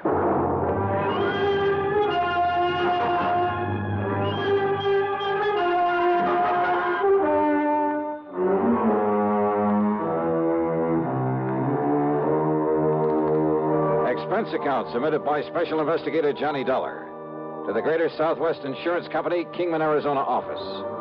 The following is an account of expenses incurred during my investigation of the Sidewinder matter. Jake Kessler hadn't given me very much to go on, but if my old friend Buster Favor, if Buster knew about the Circle RC and its troubles, well, expense account item 1 is $350 for a phone call to Davis Dam 72, the Lake Mojave Resort. I sure do know about that water poisoning over at the Circle RC, Johnny. After all, it's only 50 or 60 miles from here. Good. Then, Buster... I hope you can get on out here before somebody gets killed over it. Yeah, that's about the way Jake Kessler put it to me. So how'd you like to meet me at the airport over in Vegas? Be glad to. All right. Now, Buster, the best connection I can make will get me in there at 6 o'clock in the morning, okay? I'll be waiting for you, Johnny. Good. Item 2, 16390, plane fare to Las Vegas, Nevada. True to his word, Buster Favor was there waiting for me. In his car, we headed east on Route 95 to Boulder City, then turned south toward Kingman. And I wondered just how much food there was for a herd of beef cattle out here in this seemingly bare desert country. Well, sure, it's a problem, Johnny, but a much bigger one is keeping them supplied with enough water. See those windmills here and there? Yeah, I've noticed them. Well, every one of them has a big water tank and a watering trough at the base of it. Without them, those Herefords would all die off. We turn here. All right. Jake Kessler said this Rafe Chisholm is a pretty bad character. You ask me, Johnny, Rafe just soon kill a man as he would talk to him. The Sidewinder, they call him. And good reason, too. He's just as mean as a Sidewinder. Ah? That's why nobody was very happy to see him politic himself into a lease on that good ranch land with all the water it's got on it. Doubt if a single one of his pumps ever goes dry, which is more than you can say for most of the wells out here, believe me. But now somebody's poisoning the water for him. That's right. Any idea who? No doubt about it. Who, Buster? His ex-partner in a gold mine. Another bad character. Name is Jerry McCoy. It was by cheating Mac out of his share of the mine that Chisholm got the money to lease the ranch. I see. And Mac swore if he ever caught up with Chisholm, he'd get even with him. Ask me, Johnny, Mac has caught up with him.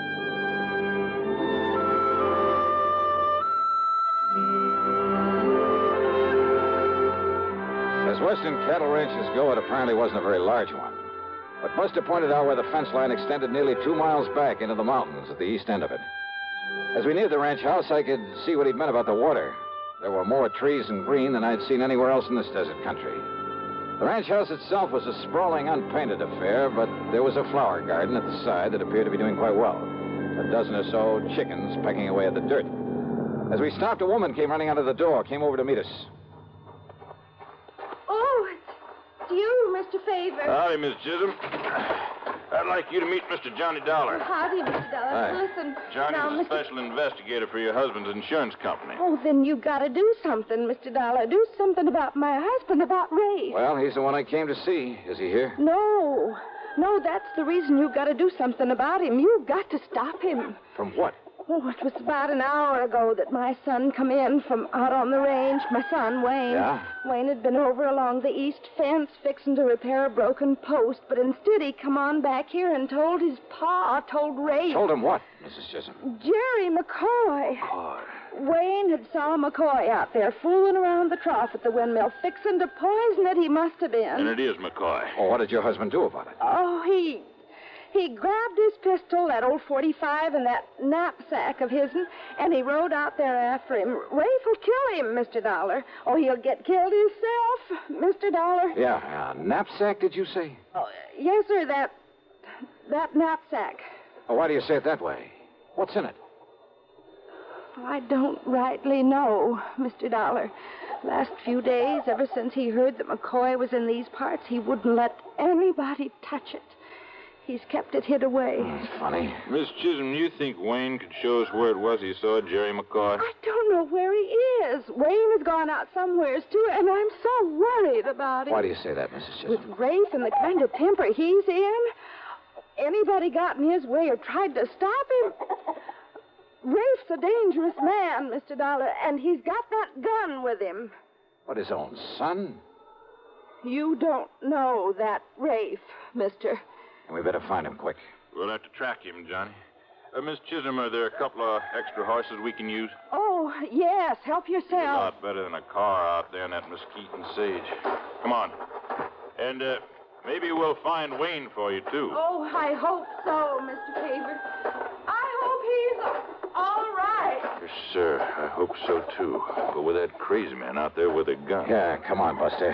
It looks like we've got our work cut out for us.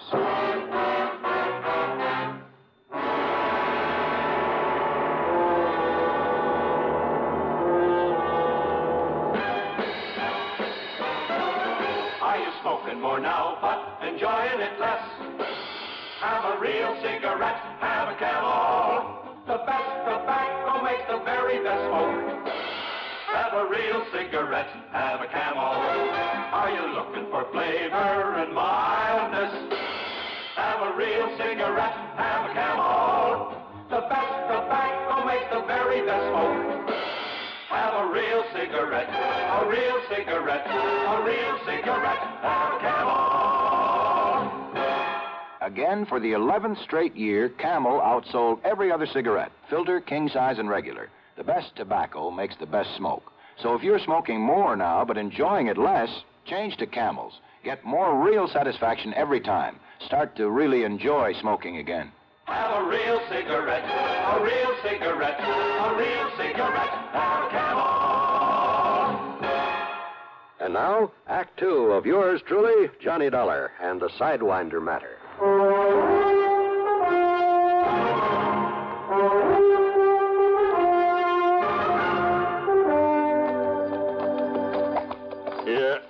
Yeah, Johnny, I was afraid of this. Afraid of what? Those tracks down there, those hoof prints. I still don't see how you spot them, Buster, among all the cattle tracks and the other hoof prints. They're real fresh, Johnny. And Rafe's mount turns out his left forefoot a little. See it there? Oh. But the other tracks that follow his, that must be the boy's horse. If Wayne catches up with him or old Rafe sees he's being followed, you got a gun with you, haven't you? Yeah, right here. Good. But I sure hope you don't have... Oh, yeah, I heard that. Gunshot, huh? Pistol shot. Must have been that .45 Rafe's carrying. And it probably means that he's found McCoy. Or you discovered that Wayne's trailing him. If only we had some way of knowing where that shot came from. If only I hadn't been so busy talking my fool head off. So, well, I guess the only thing we can do is to keep following those trails. Hey, wait. Oh, boy. Johnny, that shot came from over there at Black Canyon, way over there to the right. Rafe has a windmill and a water trough and an old feed shack, too. Then let's go. Oh, boy. Come on.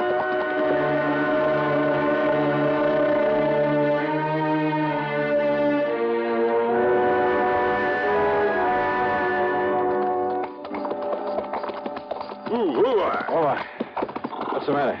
Look over there, the top of that mesa. Those big dust clouds building up? I knew this here was too still out here.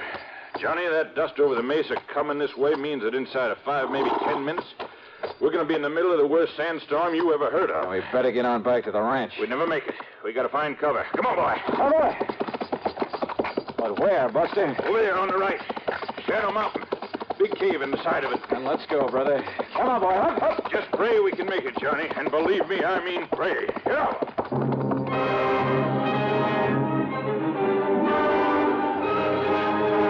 It was less than a mile to the cave in the side of Shadow Mountain. But by the time we'd covered half the distance, the sandstorm came roaring in on us. The hot, dry wind pounded and pummeled us at 50 or 60 miles an hour, hurling clouds of blinding, cutting sand ahead of it. How the horses were able to take this, I'll never know. Bent low in the saddle, our hats pulled down with handkerchiefs over our faces. We not only couldn't see, we could hardly breathe. As the storm got worse, we were forced to dismount, to cover the heads of the horses with our coats, to lead them on foot. But we kept on, and I prayed that Buster still knew where he was going. Buster, whom I could track only by hanging onto the tail of the horse that he was leading. Then, finally, the lee of Shadow Mountain. The life-saving protection afforded by the deep cave in the side of it. And there, to keep us company, were other fugitives from the sandstorm. Half a dozen jackrabbits, a couple of coyotes, a fox, and several kinds of rats and mice, huddled together silently, forgetting for the moment all the ancient instinctive enmities in their escape from the peril outside of the cave. And the wind roared with the sound of thunder, as though shrieking its anger, its frustration at having failed to smother us out there, as though now trying to deafen us with its sheer power. As we crouched there, the horses stayed close to us, making strange sounds, little sounds that I'd never heard before. It was almost like the whimpering of a frightened child. Then, after what seemed like ages, but could only have been a couple of hours, the wind subsided, as suddenly as it had come up. I started to rise, but Buster touched my arm and motioned me to wait. And then came the hail. A hailstorm of the kind you may hear about but never quite believe. Right here in the middle of the Mojave Desert. Hailstorms, some of them almost as big as golf balls, dashed against the rocks outside. And some of those hailstones rolled into the cave, then melted at our feet. Finally, it stopped. The little animals who'd been our companions quietly looked at one another, then one at a time departed. Maybe a little chastened by this having shared the comfort of each other's presence for a while. Well, Johnny, kind of gives you a respect for this desert, doesn't it? Yeah. Too bad those animals don't always get along so well. So peacefully, isn't it? I guess you could say that about some of the people in this world, too, couldn't you? Well, we lost our trail, but we know where those shots came. Johnny. Now, what? Half under that rock, the one that blocks the entrance to this. Somebody lying there, Buster. Must have come in during the storm. Wayne. Johnny, it's young Wayne Chisholm. Wayne. Wayne. Are you all right, boy? Hello, Mr. Favor. You're hurt, Wayne. You've been shot. Who did this? My pa. Your pa? Rafe Chisholm? I'll be all right. What happened? It was terrible. Tell us, boy. Tell us. Terrible. Terrible. Act 3 of yours truly, Johnny Dollar, in a moment. Meet star Stuart Irwin. Nothing's worse for an actor than a nasty cold. To feel better quickly, I take wonderful 4-way cold tablets. The fast way to relieve cold distress. Right. Tests of all the leading cold tablets proved 4-way fastest acting. 4-way starts in minutes to relieve muscular pains, headache, reduce fever, calm upset stomach, also overcomes irregularity. Take my advice. For your next cold, take 4-way cold tablets. The fast way to relieve those cold miseries. 4-way, only 29 cents. And now here's a word about another fine product of Grove Laboratories. To get rid of embarrassing dandruff in 3 minutes, change to Fitch Dandruff Remover Shampoo. 3 minutes with Fitch regularly is guaranteed to keep unsightly dandruff away forever. Apply Fitch before wetting hair. Rub in 1 minute. Add water, lather 1 minute. Then rinse 1 minute. Every trace of dandruff goes down the drain. 3 minutes with Fitch and embarrassing dandruff's gone. At the same time, Fitch can brighten hair up to 35%. Get Fitch Dandruff Remover Shampoo today. And now, Act 3 of yours truly, Johnny Dollar.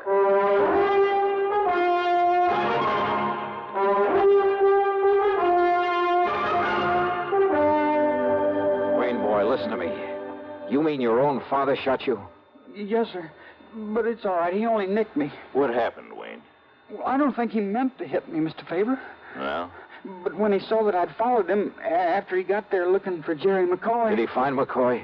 Well, he told me to go back, and he cursed me, and he fired a couple of wild shots at me. The 3 we heard. But I don't think he meant to hit me. I wonder. Then I hid behind some deer brush, and then worked my way down again so as I could see what he was doing. Well, what about McCoy? Oh, Pa found him all right. There in the feed shack, there in Black Canyon, where he was skinning out one of our young steers, in there out of the sun. Okay, then, Johnny, we better get on over. No, wait, Buster. Then what happened, Wayne? It was terrible, mister. It was awful. I was close enough I could see him. I could hear him through the open window of the feed shack. You think I didn't know all the time it was you, McCoy, that was poisoning the water for my cattle? Yeah? Well, I told you I'd get even for what you'd done to me over in that gold mine, Rafe, and now I've got you just... No, put down that gun. Don't kill me, Rafe. Kill you? And get myself in real trouble? Then put it down, put it away. See, I got no gun on me. I ought to kill you, Mac. I've been thinking about this a long time, about what I'd do when I caught you. But what's the use? What's the use of killing you? Now, listen, Rafe, I'll make it up to you for the cattle I poisoned. Make it up? Yeah. The insurance takes care of that. So, Mac, I'm going to let you go. Yeah. Mean you ain't gonna turn me over to the police? Only if you do exactly what I tell you to do. Yeah, Rafe, I'll do anything. Sure you will, because I got this gun on you. Now start cutting a lot of strips. A lot of thongs off of that steer hide. Yeah. You're gonna tie me up? You're gonna leave me out here to die? Do like I tell you. Go ahead. Or maybe I will pull this trigger. But you said you'd let me go, Rafe. Hurry up. You're gonna need a lot of them. Me? What? I don't understand you. You think I'd want anybody to know I let you go? The man that was poisoning my cattle? Keep cutting them strips. I am, Rafe, I am. No, it's got to look like you got the best of me. Tied me up and left. What? You're gonna tie me up to this post in here. Tie you up? Go ahead, do like I tell you. Go ahead, Mac. Unless you want a bullet in your head. Go ahead.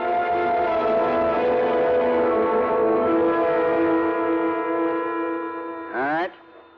Pull them strips around my ankle tighter. Yeah, Rafe, short. Put another one around my neck, around the post. Yeah. But if this is some trick on me, Rafe. It ain't no trick. But now listen, a couple of days out here with no water, you die. Come on, tighter.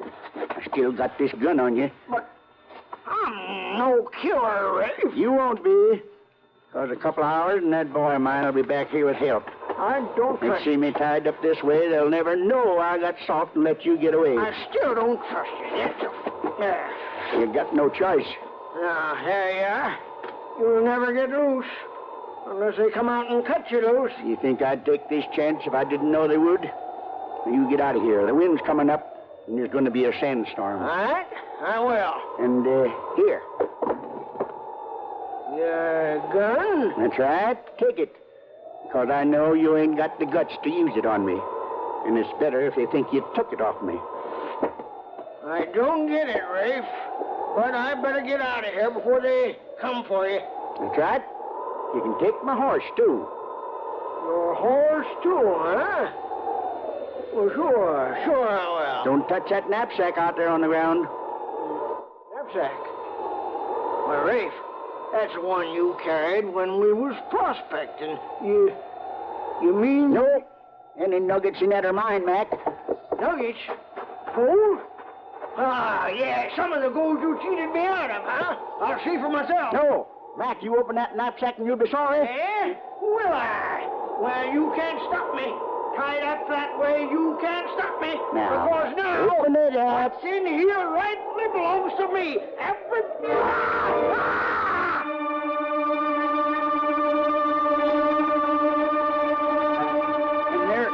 And there in that knapsack was 3 sidewinders. Sidewinders? Rattlesnakes? Good Lord. McCoy, he didn't have a chance. Good Lord. There was enough poison in him. Yeah. And not knowing that you'd seen all this, but knowing you'll come back with help, that we'll find him tied up there. Yeah, Johnny. Rafe's made it look like he has a perfect alibi. Not that McCoy didn't deserve to die, poisoning cattle. It's still murder, Buster. Wayne, do you think you can make it to the ranch? Yes, sir. Then come on, Buster. We'll go on to Black Canyon. We'll pick up our killer. Okay, Johnny. Ironic, isn't it? Yeah. All trussed up and waiting for us. By his own doing.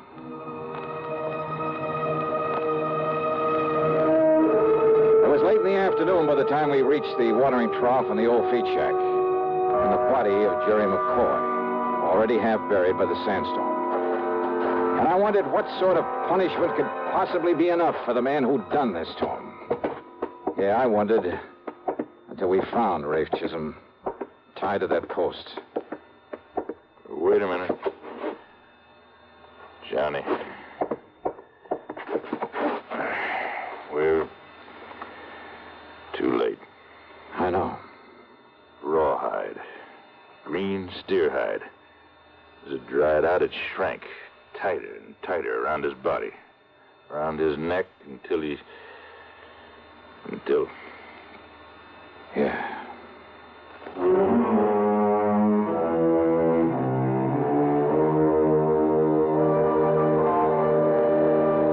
I don't know. And who's to question the ways of justice?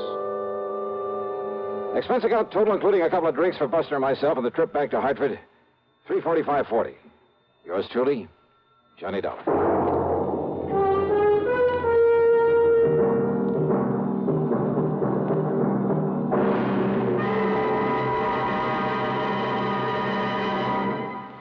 And now, here's our star to tell you about next week's program. Next week, Long Beach, California, looking for the tidy sum of $75,000.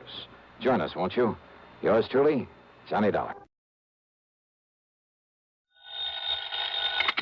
Johnny Dollar. Johnny, this is Pat McCracken at Universal Adjustment Bureau. Well, hiya, Pat. How you doing this bright and sunny afternoon?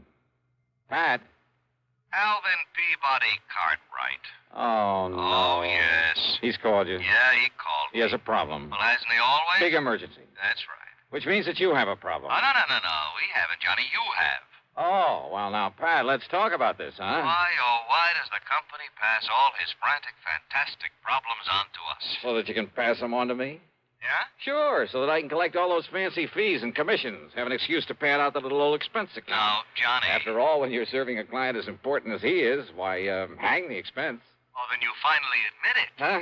It's only because of the dough you collect that you put up with that wild, wacky old coot. No, wait, that isn't true. Oh, it isn't, huh? Well, I freely admit I've made a lot of money handling his problems over the years, a real sackful. Yeah? But more important, I've grown to like Alvin P., and I feel kind of sorry for him and all the messes he gets himself into. Uh-huh. So, if he's having trouble again, if I can give him a hand... The heck with the expense account. Right. Good. That'll save the company a lot of money. No, wait a minute. I didn't mean that. Oh, well, I wish you did. Cartwright's cost us plenty. More than any other client of any other company we act for. Would you rather he took his insurance somewhere else? Right. Maybe I can arrange it. No. Wait a minute. I didn't mean that. Now, listen, Johnny. Okay, I'm listening. Drive on up to Lakewood and see him, will you? Right away? He particularly asked for me? You know he did. He always does. So will you do it? Yeah, sure, Pat. Only what's his problem this time? Johnny, I don't know. Huh? But you said he called you. That's right. And he didn't tell you? Sure he did. Well? Well, he told me one thing, told the insurance company something else. Heaven only knows what he'll tell you. Is there anything unusual about that? Nope, not a thing. So go ahead, Johnny. Go over and see him. Get him off my neck. Patrick, that I will.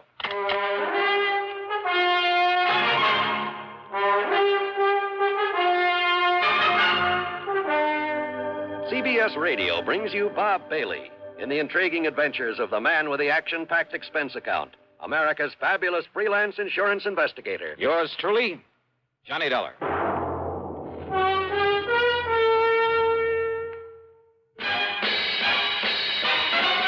Are you smoking more now, but enjoying it less? Have a real cigarette, have a Camel. The best tobacco makes the very best smoke. Have a real cigarette, have a Camel. Are you looking for flavor and mildness?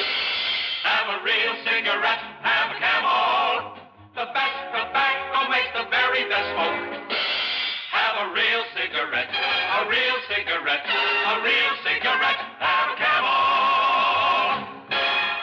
If you're smoking more today, but enjoying it less, try Camels.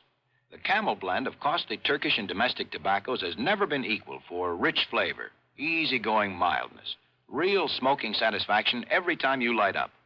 The best tobacco makes the best smoke. Have a real cigarette, a real cigarette, a real cigarette, have a Camel. And now Act One of yours truly, Johnny Dollar.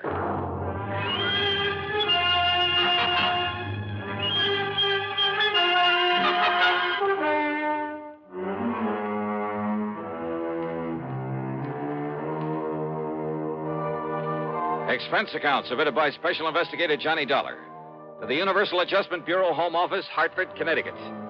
The following is an account of expenses incurred during my investigation of the merry-go-round matter. Doing a job for Alvin Peabody Cartwright was like riding a merry-go-round, a shoot-the-chutes, a roller coaster, and a razzle-dazzle all in one. Anyhow, expense account item one, $4 for a tank full of gas. And hoping the snowplows had cleared off the highway, I headed north to Lakewood.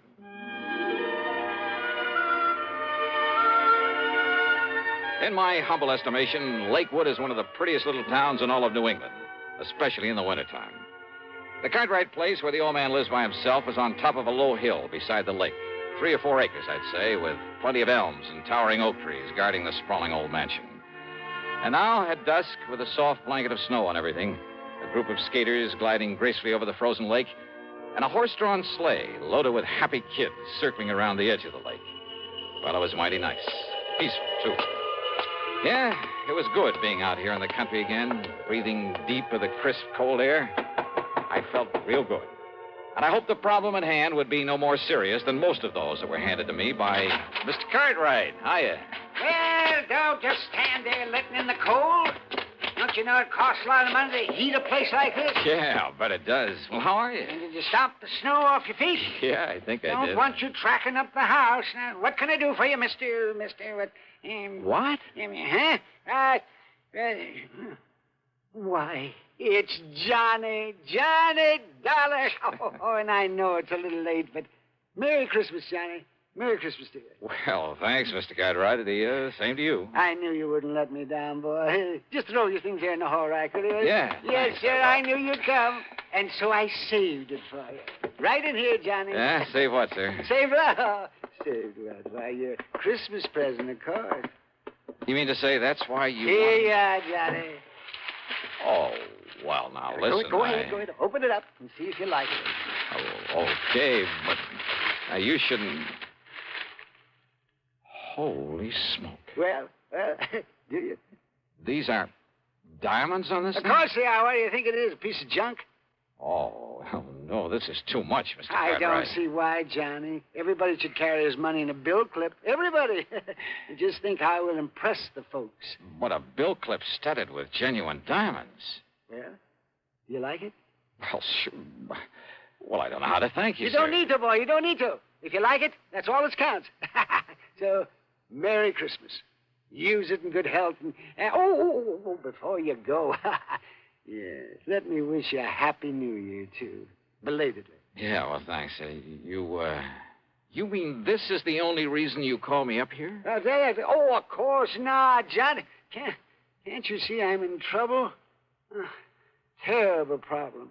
Terrible. Better tell me all about it, then. Come, Johnny, and I'll show you. And I hope to heaven you can help me with this.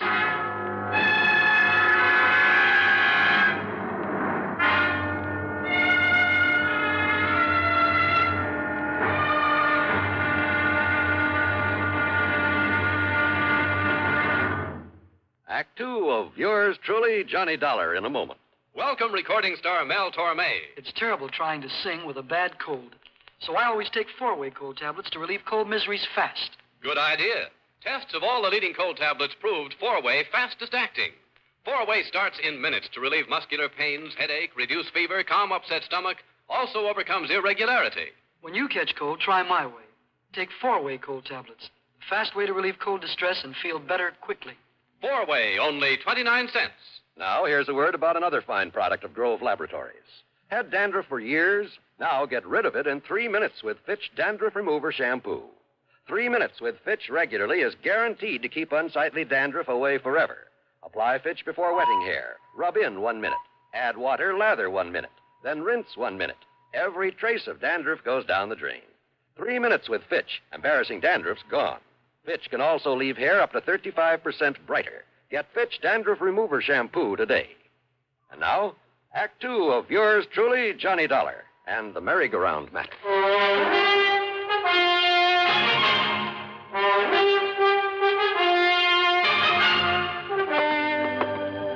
Better tell me what it's all about, Mr. Cartwright.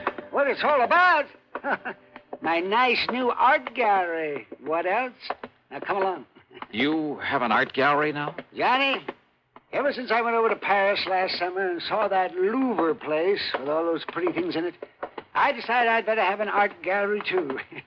Maybe not as big, but with everything just as good. Well, the Louvre has some pretty valuable things. And by spending a bit of money, I have some things that even the Louvre couldn't get. Here, I'll turn on the light. Now then. How do you like it? Wow. The gallery was 50 or 60 feet long, maybe 30 feet wide, with a high vaulted ceiling. A floor of solid marble. The tall, narrow windows were all of beautiful stained glass. Around the walls were some of the finest paintings I've ever seen. That's a Romney, Johnny. A genuine Romney. And you see this Matisse over here?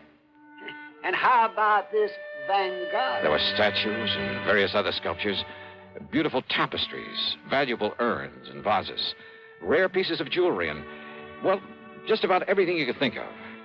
Cartwright must have poured millions into this place, and all within the space of only a few months.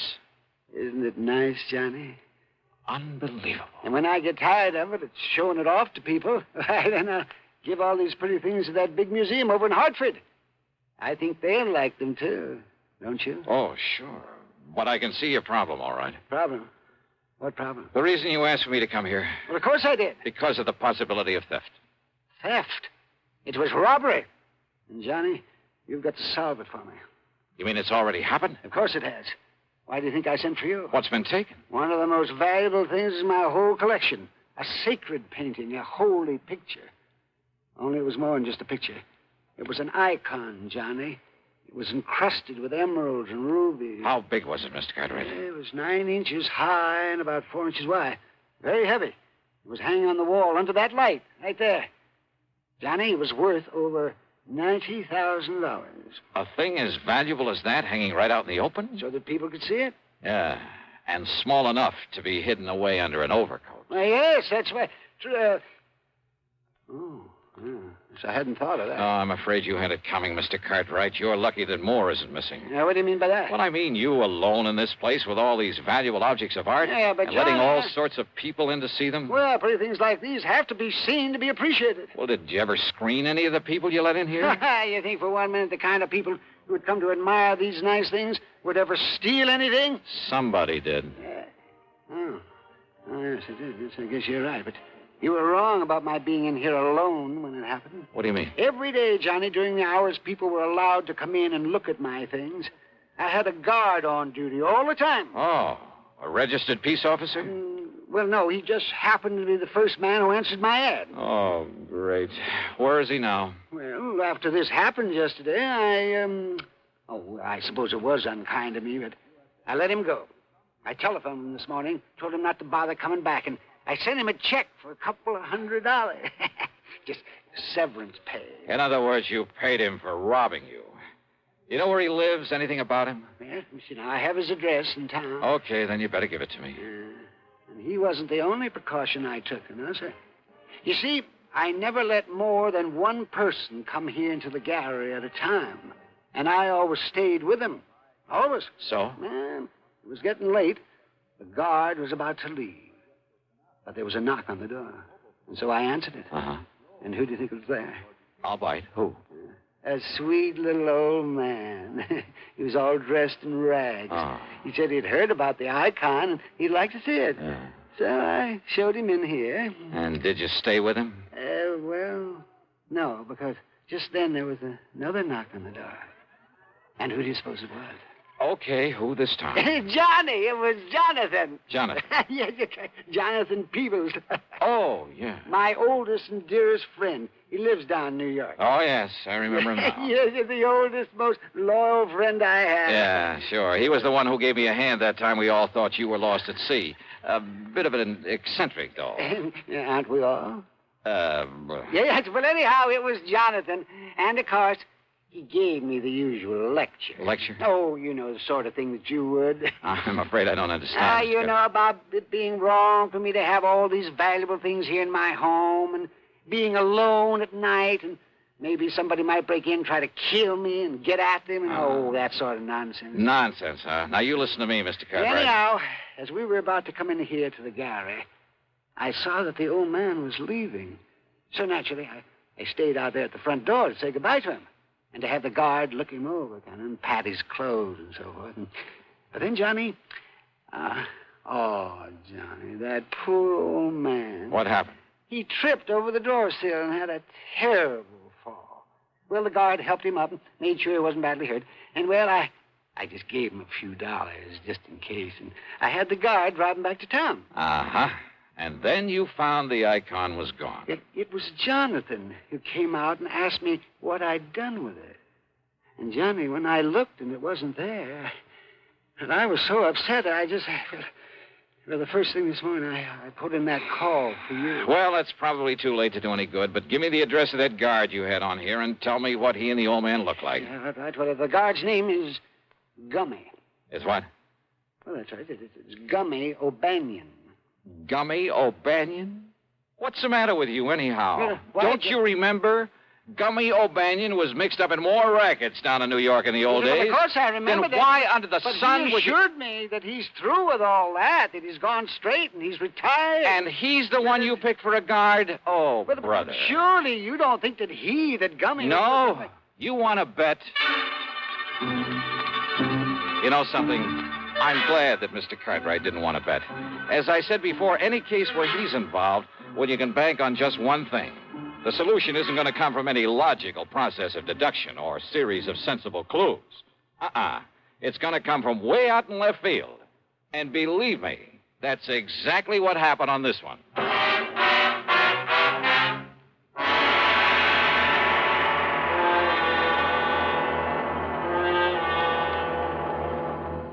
Constipation is something people don't talk much about, but it can be a problem for anyone, even doctors.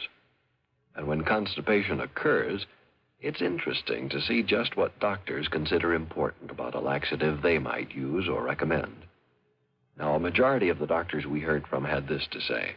A laxative should be effective, gentle, as close to natural acting as possible, and a medicine that can be used with complete confidence. Well, pleasant-tasting chocolated X-Lax is effective. Overnight, it helps you toward your normal regularity. X-Lax is gentle. Next morning, it gives you the closest thing to natural action. And that's why many doctors and millions of people use X-Lax with complete confidence. X-Lax, the laxative that helps you toward your normal regularity gently, overnight. Is X-Lax in your medicine cabinet? And now, Act 3 of yours truly, Johnny Dollar.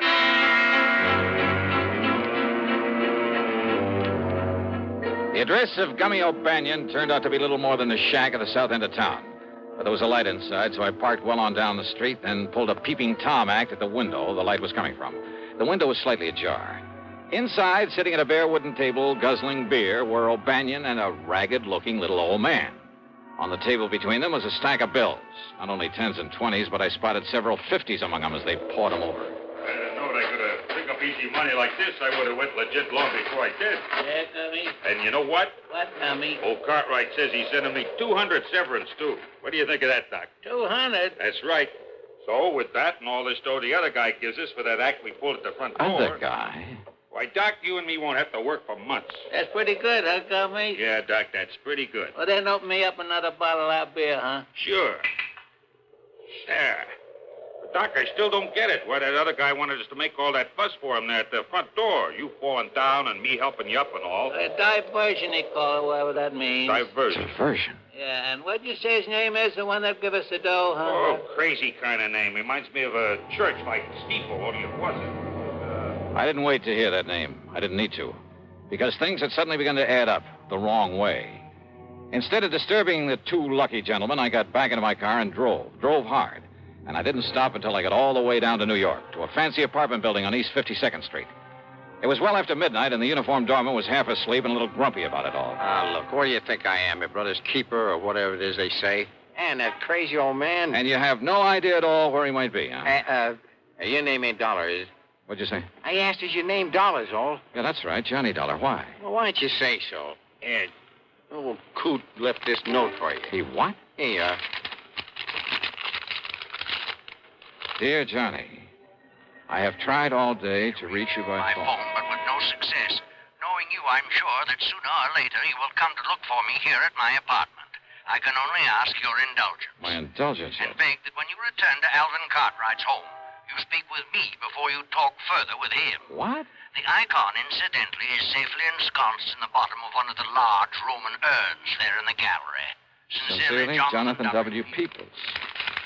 But now, will somebody please tell me? Huh? What's the matter, mister? Here's a 5-spot for your trouble. Well, thanks, Johnny. You're okay.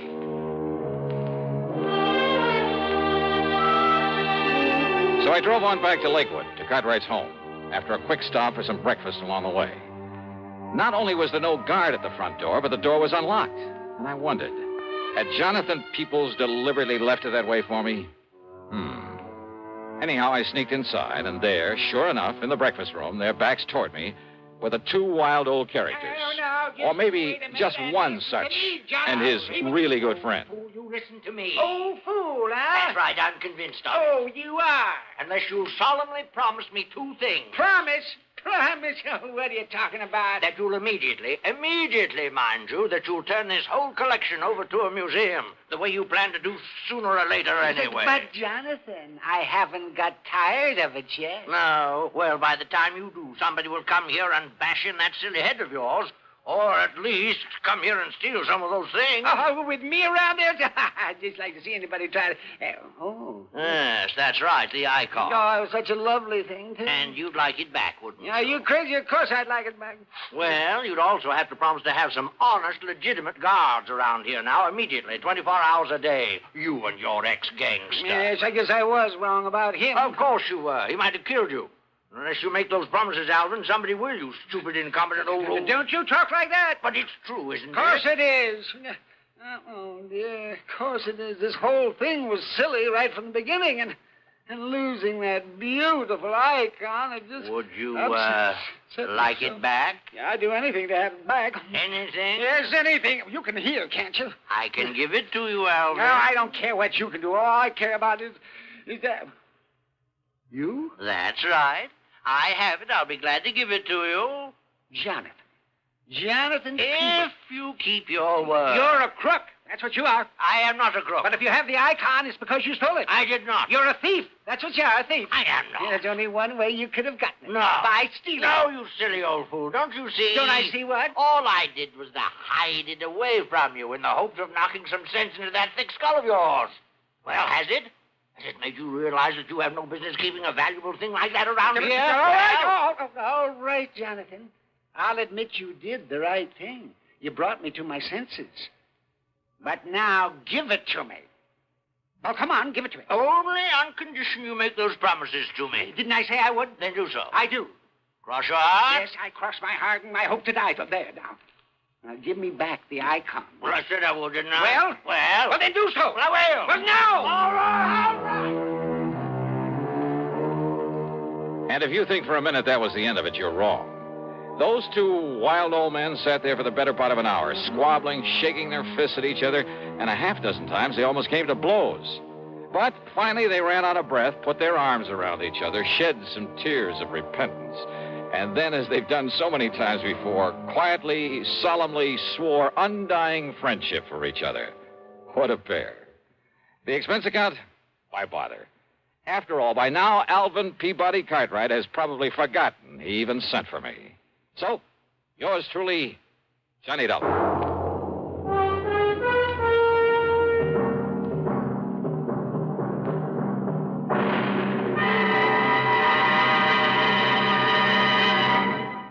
And now our star has a few words for you about the case he'll investigate on next week's program. It's called the Sidewinder matter, and the whole thing happens out in the middle of the Great Mojave Desert. Believe me, it doesn't take long for me to realize the desert can be a mighty dangerous place. So join us, won't you? Right here on the station that brings you all the best in radio. Yours truly, Johnny Dollar. Yours truly, Johnny Dollar, starring Bob Bailey, originates in Hollywood and is written, produced, and directed by Jack Johnstone. Heard in our story were Lawrence Dobkin, Howard McNear, Frank Gerstle, Will Wright, Forrest Lewis, and Joseph Kearns. Be sure to join us next week, same time and station, for another exciting story of yours truly, Johnny Dollar. This is John Wall speaking. A terrorized model races for the end of the road. Shocking drama of suspense next on the CBS Radio Network. Better buy prize or your reward. At Orange Motors for a Ford. Get your orange guaranteed from the largest dealer in Albany. In the heart of Auto Row, Orange is the place to go. Orange Motors has the Fords, it's true, plus 44 years of experience too. Orange Motors, if you're wise, for better service, better buys. Want a new Ford right now? Come to Orange Motors and choose from a large selection of new 1960 Fords. Orange has new Fords and new Falcons, lots of them. For a better deal, buy Ford. Buy at Orange Motors, 799 Central Avenue, Albany. Want a new Ford right now? Go to Orange Motors right now. Better Ford buys, used or new, at 799 Central Avenue. Orange Motors, if you're wise, for better service, better buys. Radio 59, WROW, first on the dial, serving Albany, Troy, and Schenectady. From Hollywood, it's time now for... $20. Earl Poorman, Johnny. In Sarasota? That's right. Florida? Where else? Well, hi, Earl. How are things in the land of infernal sunshine? What do you mean, infernal? Well, it's got pretty hot down there these days, isn't it? Makes good fishing weather, Johnny. Yeah, but without a case to work on, what possible excuse would I have? Maybe I have one for you. Oh? Yeah. And maybe it's murder. Earl, I'll be down on the next plane.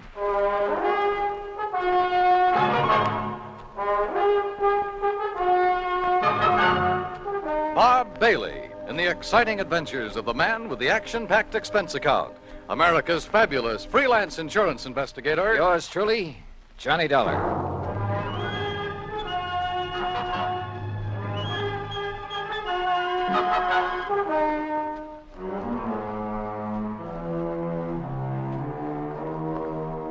Expense account submitted by Special Investigator Johnny Dollar to Tri-State Life and Casualty Company Branch Office, Sarasota, Florida. Following is an account of expenses incurred during my investigation of the Parley Barron matter.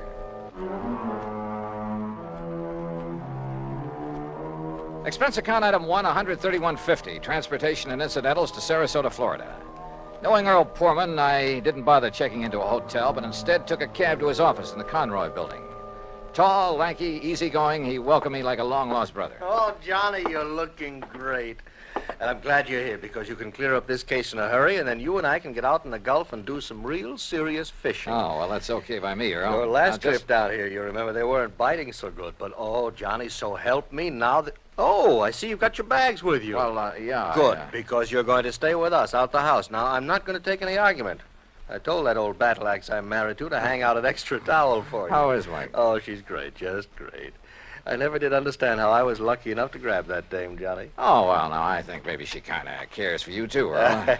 Now, about why women show funny taste sometimes. Hey, maybe the old horse will go fishing with us. Mike? Yeah. Anything over 10 pounds would pull her right out of the boat. But now, what kind of a problem? She's been getting pretty good with a rod and reel. Look, will you? This fishing talk is just making my mouth water. First, we'd better discuss... Yes, I know. Once I get started on fishing... I know. All right, now. Let's get down to cases, huh? Oh, all right, if you insist. I insist. Yeah, all right, okay. I was just trying to stall off having to. You know where Lido Key is? Lido? Yeah, a mile or so offshore, just beyond St. Armand's Key, where we live. Oh, yeah, sure. Well, a client of mine, a man I've known for years. He retired, bought himself a piece of property there, built a nice little home on it. His name is Parley Barron. So? Well, I've handled all his insurance for him, including a straight life at $50,000. Uh-huh. Beneficiary? His wife, Flora Barron. And what's happened to him? Well, Friday morning, now that's the day before yesterday, he left the house just to do some errands.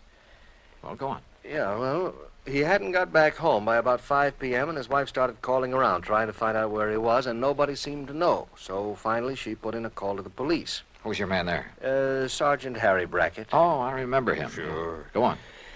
Well, then around 7 p.m., they found Barron's car. Found it parked down by one of the fishing docks. But no sign of him? Not a sign, not then or since. Had he gone out fishing? Police questioned everybody, the boat owners, all the boat livery, everybody. Old Will Bright, who runs the dock where the car was parked, he was closed up. Sign on the door saying he'd gone up to Gainesville. Well, could Barron have had any reason to disappear? Oh, no. Well, not that anyone knows of. What kind of a person is his wife? No, she's very sweet, Johnny. She's a bit of a bore. But, oh, they doted on each other. All right, how about enemies? Parley Barron? Never. Sweet old guy. I sure hope you can find him. That he's still alive. I'm afraid I doubt it. Well, so far you've given me no reason to believe he's dead. Well, it's just a feeling, I guess. And I don't like it. Well, what else can you tell me, Earl? Nothing, really. Then maybe I'd better talk to Mrs. Barron and to the police. Yeah. Oh, here. You take my car. Oh, thanks. It's the new air-conditioned cad out in back of the building. What did you do? Oh, Michael picked me up. Now, we'll see you at the house for dinner, huh? Well, that may depend on what I find out in the meantime. Whenever you're ready, there's food and there's a bed waiting for you, and I hope you... Well, I just hope you find Parley Barron. Pretty good friend of yours, isn't he? Oh, yeah, Johnny. He was. Earl seemed so sure that Barron was dead. I was pretty down in the mouth about it. But I wondered, did he know something about the old man that he hadn't told me? That didn't seem like Earl. He gave me the Barron's address on Lido Key, and I drove out there. Laura Barron was a fragile, gray-haired little old lady wearing steel-rimmed spectacles and with almost a sanctimonious air about her. She sat primly, properly straight in her chair as we talked, a Bible in her hand. Then Mr. Earl Poorman has told you as much as any of us knows, Mr. Dollar. I see. But even the smallest bit of information may hold the key to finding your husband. Only prayer can help us now, Mr. Dollar, or help him if he's gone to the great beyond. Well, tell me, how was he dressed on Friday morning when you last saw him? As you see him in the picture there on the table in old gray pants and a rather tattered sport shirt and that old straw hat. That shirt is blue? Yes. He was so happy the day that picture was taken. He just finished making an addition to our dock with his own 2 hands. He was so proud. Now... Yes, I'm sorry. He'd hoped to get his own little boat, too, for fishing. He loved to fish so. Yes, well, tell me, please, do you know of anyone who might have wanted to harm your husband? Oh, dear, no, Mr. Dollar. And you'd had no argument or disagreement with him before he left here that morning? Huh? We had no disagreement even about little things in 41 years of blessed marriage. Not even about his work. I see. What did he do before he retired, Mrs. Barron? I had hoped you wouldn't ask that because I've always felt that the good Lord wouldn't approve. Of his work? I'm a very religious woman, Mr. Dollar, and as I say, in 41 years we never questioned one another's thoughts or actions. But... What was your husband's work? I won't say that it was sinful, because he wasn't a sinful man. Parley was a good man, and many times he made it plain that his work helped to save lives, too. And I accepted it because he felt he was doing right. Yeah, well, you still haven't told me, Mrs. Barron. Always deep in my heart... Mr. Dollar. Yes? Have you thought that perhaps it may have been the intercession of divine providence that has taken Parley from us? No. But you must consider it, mustn't you? Because the workings of the power that guides our destinies, our birth and our death... Mrs. Barron... They are sometimes too mysterious for us mortals fully to comprehend, much less question. Well... And so... If my beloved Parley has been taken from us for some divine purpose or for something he might have done unknowing that was not in accord with the supreme will... Mrs. Barron, I'm sorry, but I would like to know what your husband's work was. I know, and perhaps it was my humble mission on earth, the cross I had to bear to guide him away from it, to... Chemicals. He was a chemist, Mr. Dollar. Explosives. Explosives? Yes. Heaven, please forgive me for not having led him into some other Where field. did he work?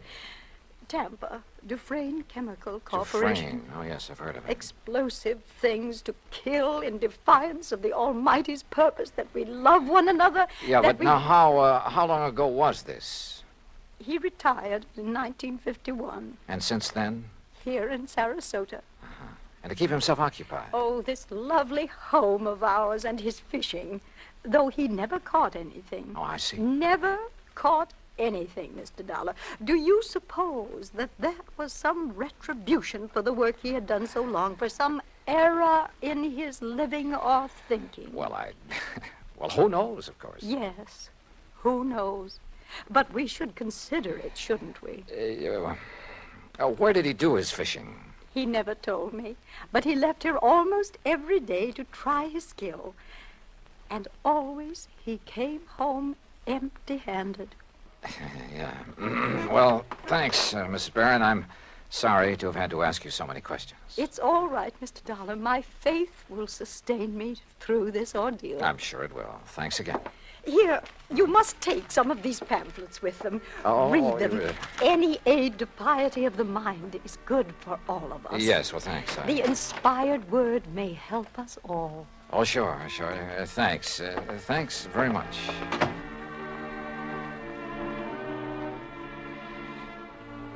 I like to think that on the whole well, maybe I'm not too religious in the sense of going to church regularly and that sort of thing, but well, at least I try to live a decent sort of life and observe the golden rule and stick to some ideals.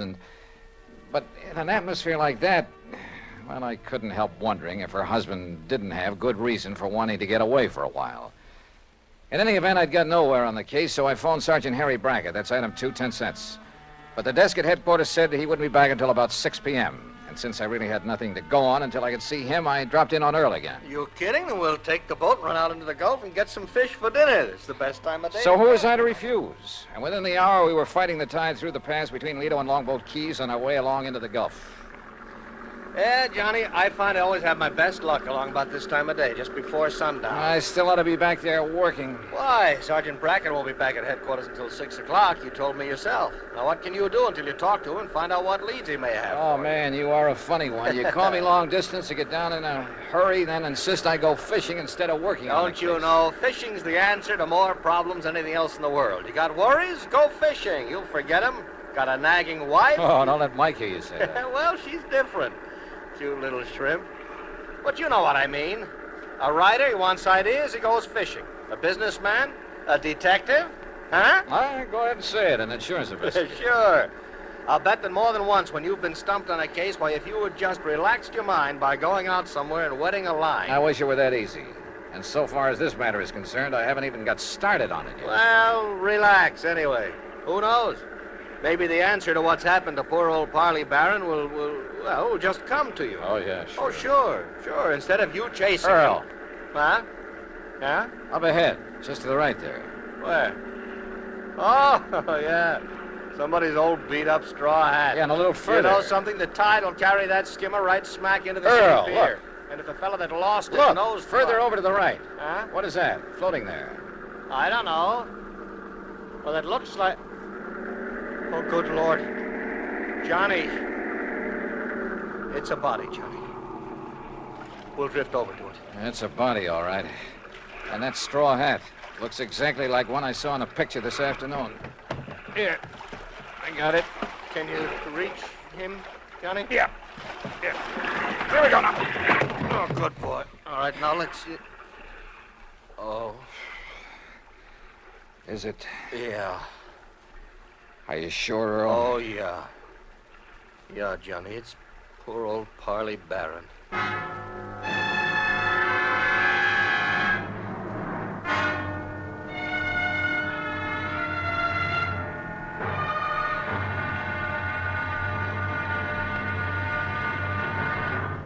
Act 2 of yours truly, Johnny Dollar, in a moment.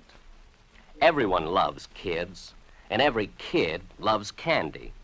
American servicemen have heard the tearful cries for candy in most parts of the world, in Europe and the Far East during World War II and after.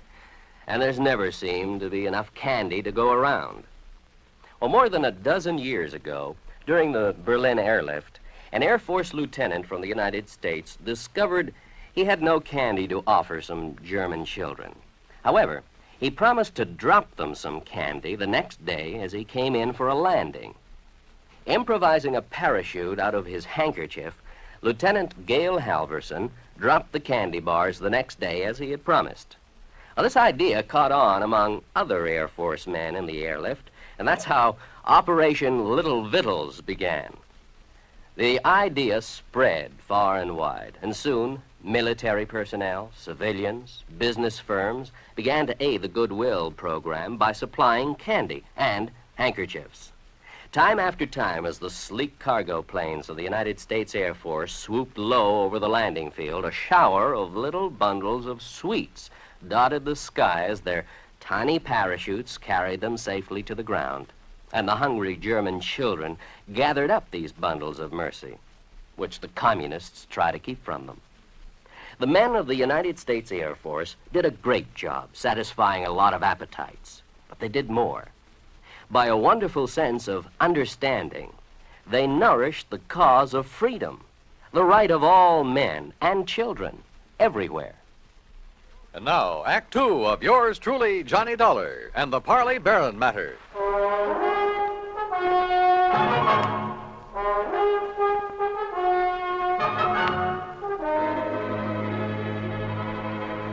2 days' exposure to the elements and the creatures of the sea had made almost unrecognizable the body that Earl Portman and I found floating in the Gulf of Mexico off Sarasota, Florida. But Earl was certain it was the remains of old Parley Barron, who had disappeared 2 days before. The men on duty at police headquarters confirmed the identification and placed the body in the morgue to await the autopsy surgeon.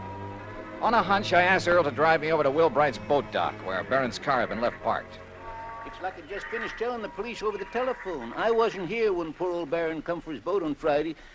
Oh, what a shame, such a nice old man. Where were you, Mr. Bright? I was up to Gainesville picking up some fishing tackle from a wholesaler. Well, then Mr. Barron must have got a boat from someone else that morning. Oh, no, sir. No? Mr. Pullman, no, sir. Why not, Mr. Bright? Oh, he never took out a boat from anybody else but me. His own boat. At least it was the one I kept set aside for him. And that's what kind of puzzled me, Mr. Dollar, is it? That's right. Well, you see, when I come back here Saturday night, his boat was right here at the dock. But it weren't tied up in its usual spot where I always tie it up. Somebody had moved it. Must have. And it weren't my helper, Pete. You know, Johnny, that means he may have taken it out, but whoever did him in returned it. Oh, possibly. Mr. Bright, which one is his boat? Right here, I'll show you. I always give him the same one. Never let nobody else use it. That's why he kept his fishing tackle just laying in it, always ready to use. Here. Yeah, I see. I've heard he wasn't a very good fisherman. No, he never brought in a thing. Of course, maybe he was so soft-hearted he put back everything he caught. Or maybe his daily excursions were just to get away from his wife, Mr. Bright. Now, don't you say nothing against her, mister. Maybe she is a little touched on religion. Sure, she tries a different kind every couple of months. But she's a fine woman, just like he was a fine man. And everybody knows it. Yeah. The whole town is mourning him. Excuse me. What are you looking for, Johnny? Earl, I just noticed something about this tackle lying in the boat. Mm-hmm. Well? Come on. Thanks a lot, Mr. Bright. Like me to tell you what I think might have happened? Yeah, maybe later, thanks.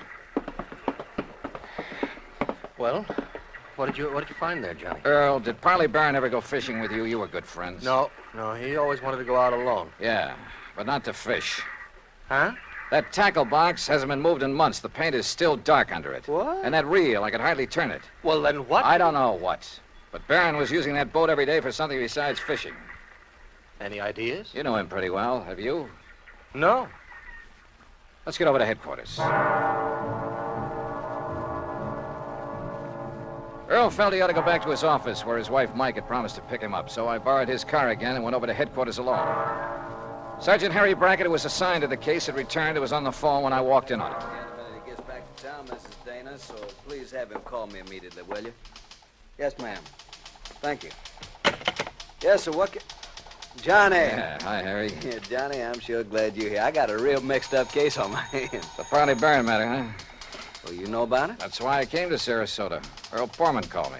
Have you found out anything? Nothing much, have you? Well, only what's here, the autopsy report. What's in it, Harry? Doc Snowden says that Parley Barron was dead before he was put into the water out there in the Gulf. Oh? No water in the lungs, you see what I mean?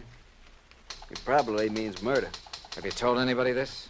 No, not yet. Why not? Well, I don't know. Maybe because I just can't figure anybody in the world would want to kill Parley Barron. Did you talk with Will Bright down at the boat dock? Just before you came in. You know, it sounds like somebody went with Barron in his skiff that morning. Killed him, dumped him over the side, and then brought the boat back alone, doesn't it? Yeah, except for one thing. Pete Marino, a little kid who plays around Bright's dock all the time, he's sort of a self-appointed caretaker when Bright isn't there. What about him? Well, Peter saw Mr. Barron take off in his skiff Friday morning, alone. But he didn't see him come back.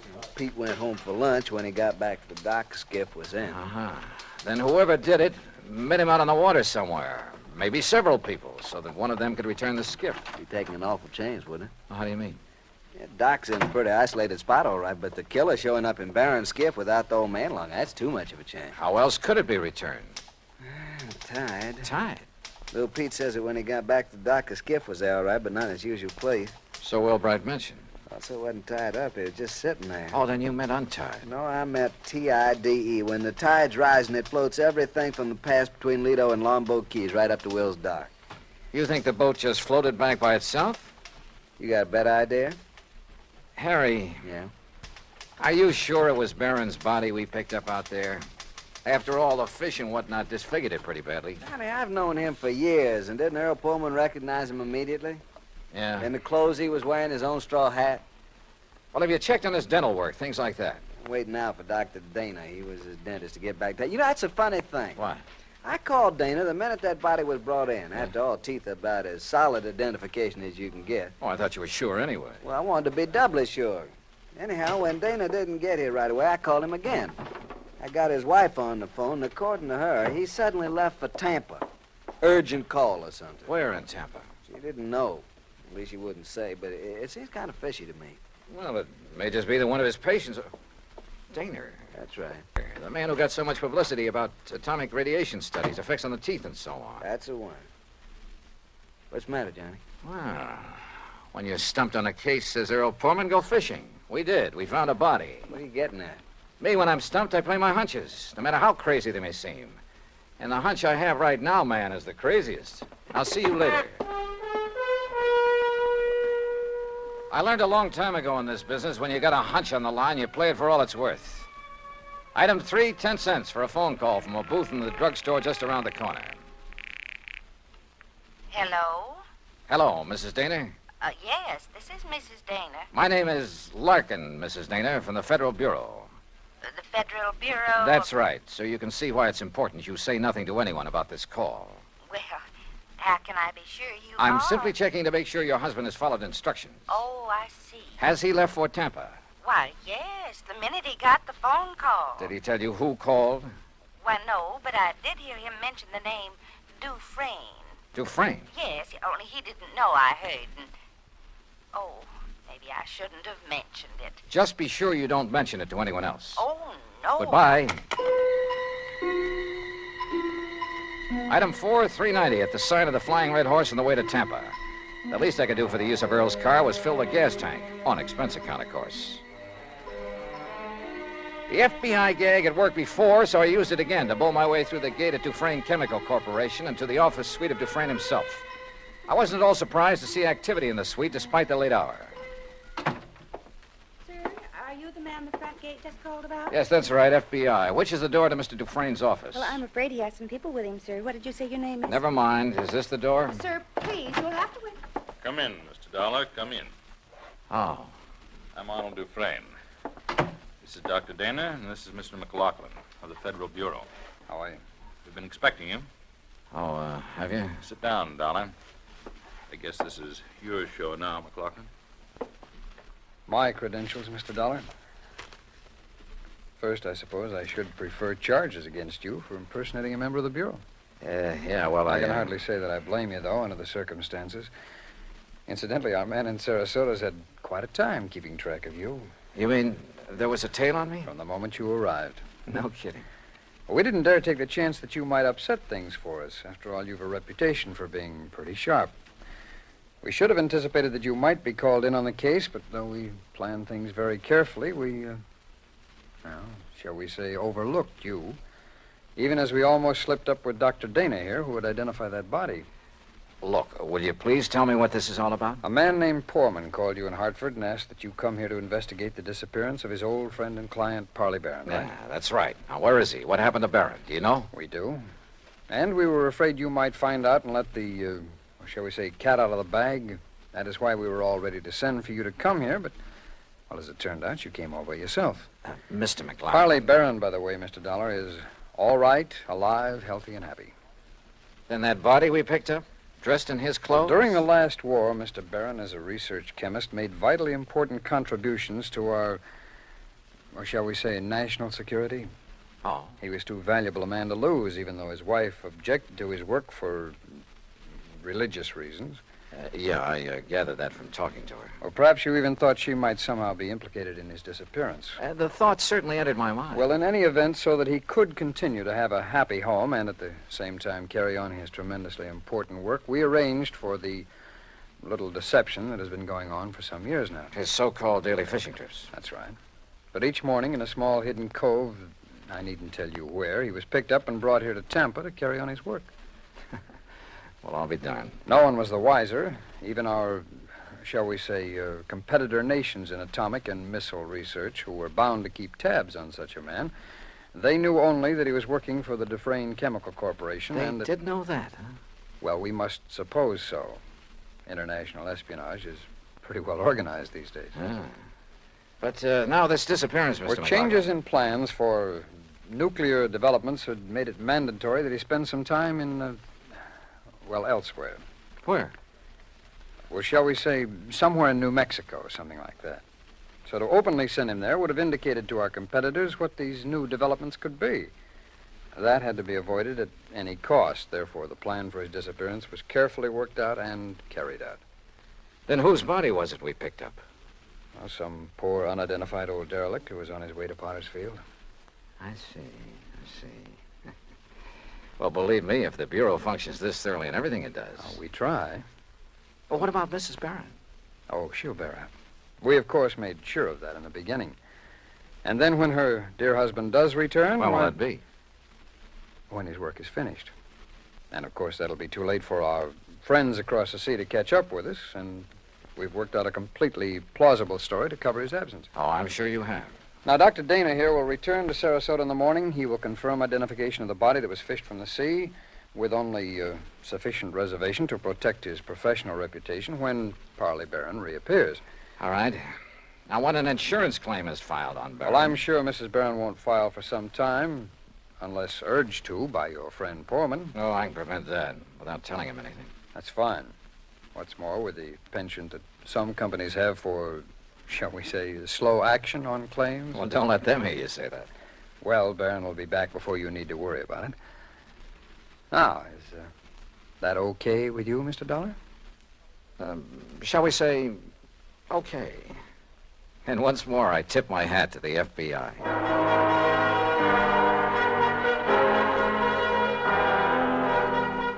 Expense account total, including plane fare and incidentals back to Hartford, $421.50. Remarks? For obvious reasons, I have used fictitious names throughout this report, and of course delayed filing it until obtaining official clearance. Yours truly, Johnny Dollar.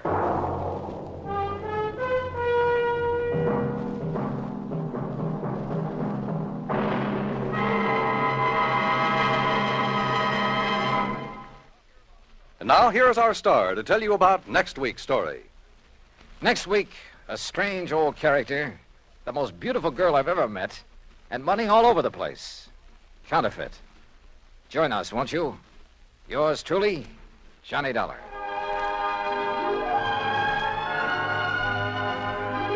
Yours truly, Johnny Dollar, starring Bob Bailey, originates in Hollywood.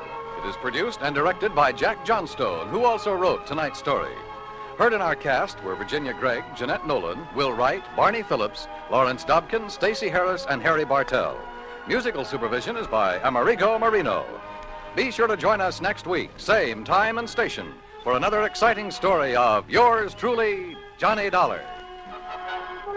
This is Dan Cubberly speaking.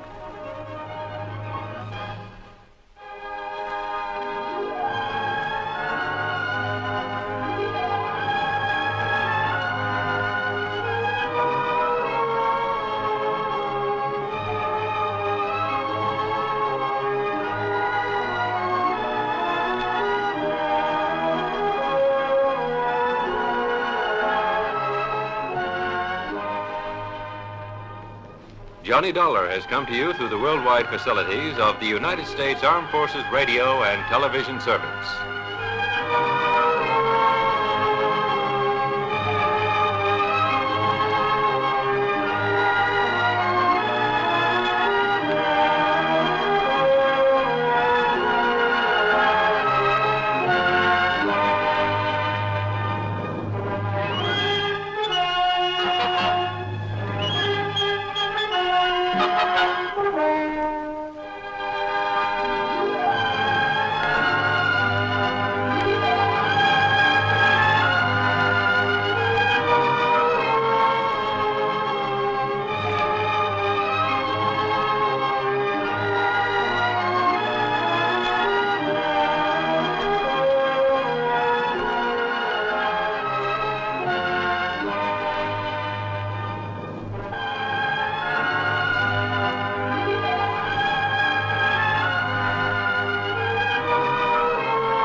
Johnny Dollar.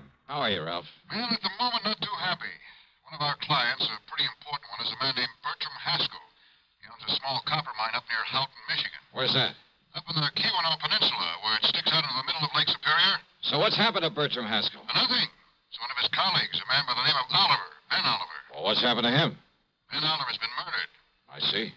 Haskell demands that you be sent up there to find out who did it. Why? What's the matter with the police? I don't know. All I know is that he wants you up there, now, right away. Well, as long as you're going to pay the freight. Of course. Because we don't dare take a chance of losing Haskell's considerable insurance business. In other words, Johnny, it's because of Haskell rather than the small policy on Ben Oliver. Oh, he was insured too? 15,000 straight life. Who's the beneficiary? His wife, but that's beside the point. Is it? The point is to satisfy Bertram Haskell, and thereby keep his account. Okay, Ralph, I'll see what I can do for you. Johnny. Yeah? That's pretty rough country up there. So? The same thing may apply to some of the people you'll run into. Especially the killer, huh? Yes, so be careful, Johnny. Sure.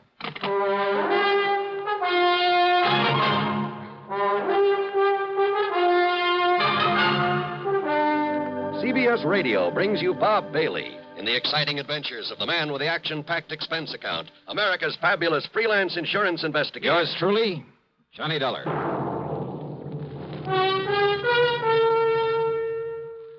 Munch, munch, munch, munch of Fritos, corn chips.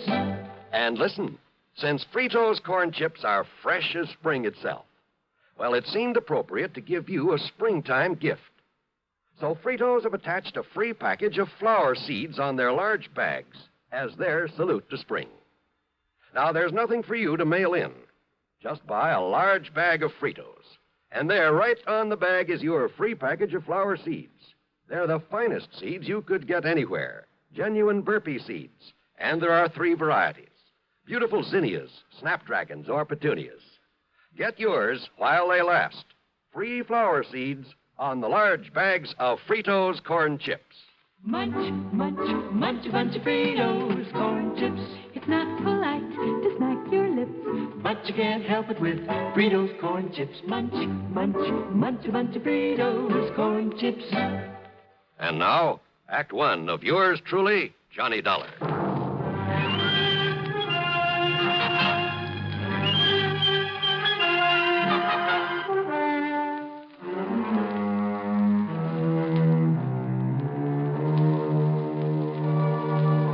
Expense account submitted by Special Investigator Johnny Dollar to the Continental Insurance Company, Chicago office. The following is an account of expenses incurred during my investigation of the Deep Down matter.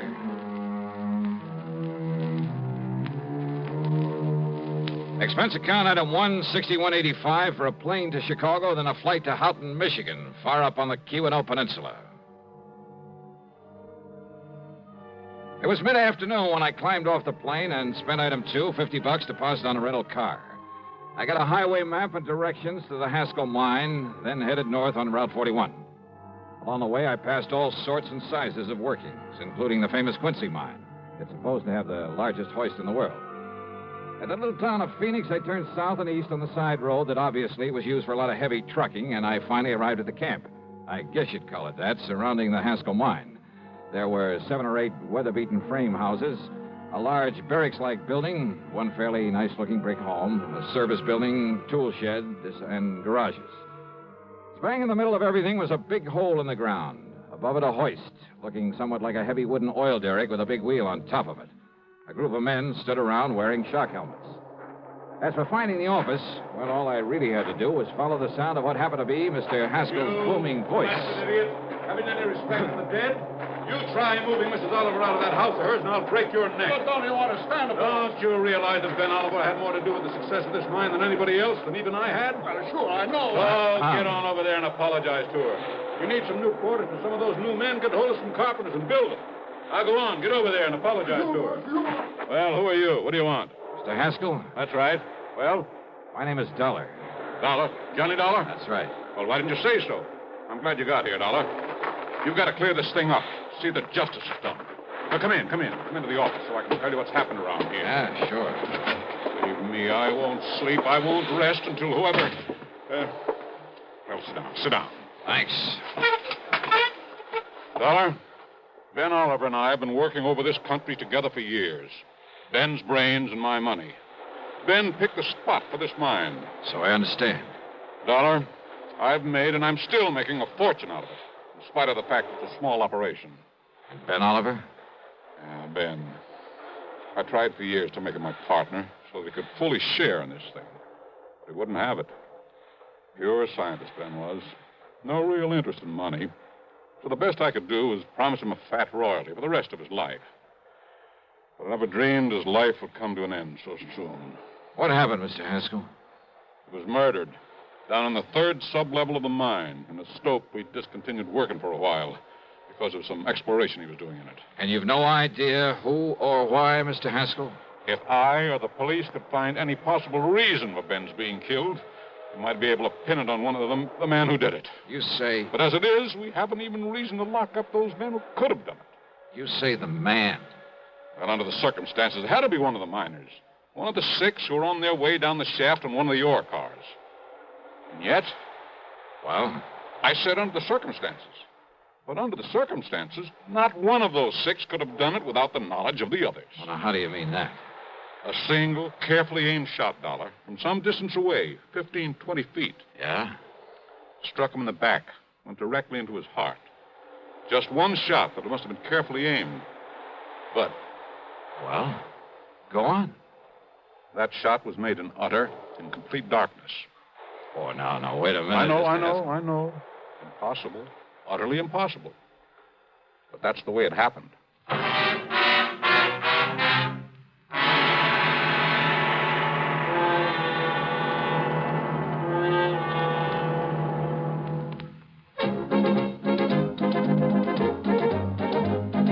Winston tastes good like a cigarette should. Winston tastes good like a cigarette should. Winston gives you real flavor, full, rich tobacco flavor. Winston's easy drawing too. The flavor comes right through to you. Winston tastes good like a cigarette should. A modern filter? Sure, Winston has it. But that's only the beginning of a Winston. Up front, up where it really counts, Winston packs exclusive filter blend. Light, flavorful tobaccos, specially selected and specially processed for filter smoking. Filter blend. That's why it's fun to smoke Winston, America's best-selling filter cigarette. Winston tastes good like a cigarette should. And now, Act 2 of yours truly, Johnny Dollar and the Deep Down Matter.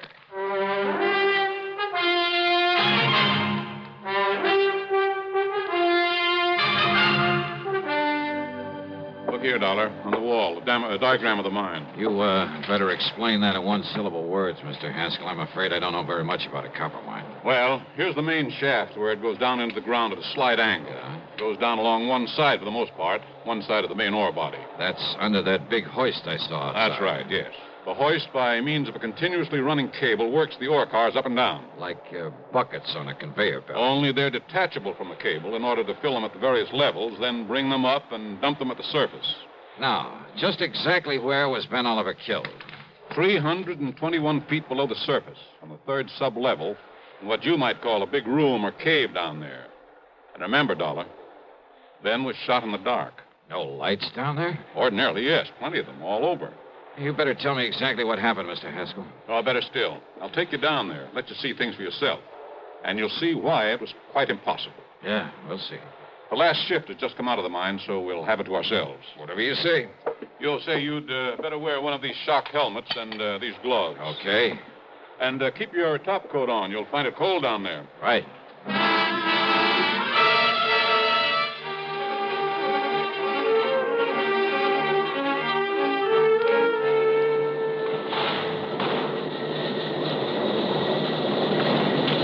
Riding that ore car down into the bowels of the earth was something I won't very soon forget. It jerked and shook and shuddered its way down the narrow tracks.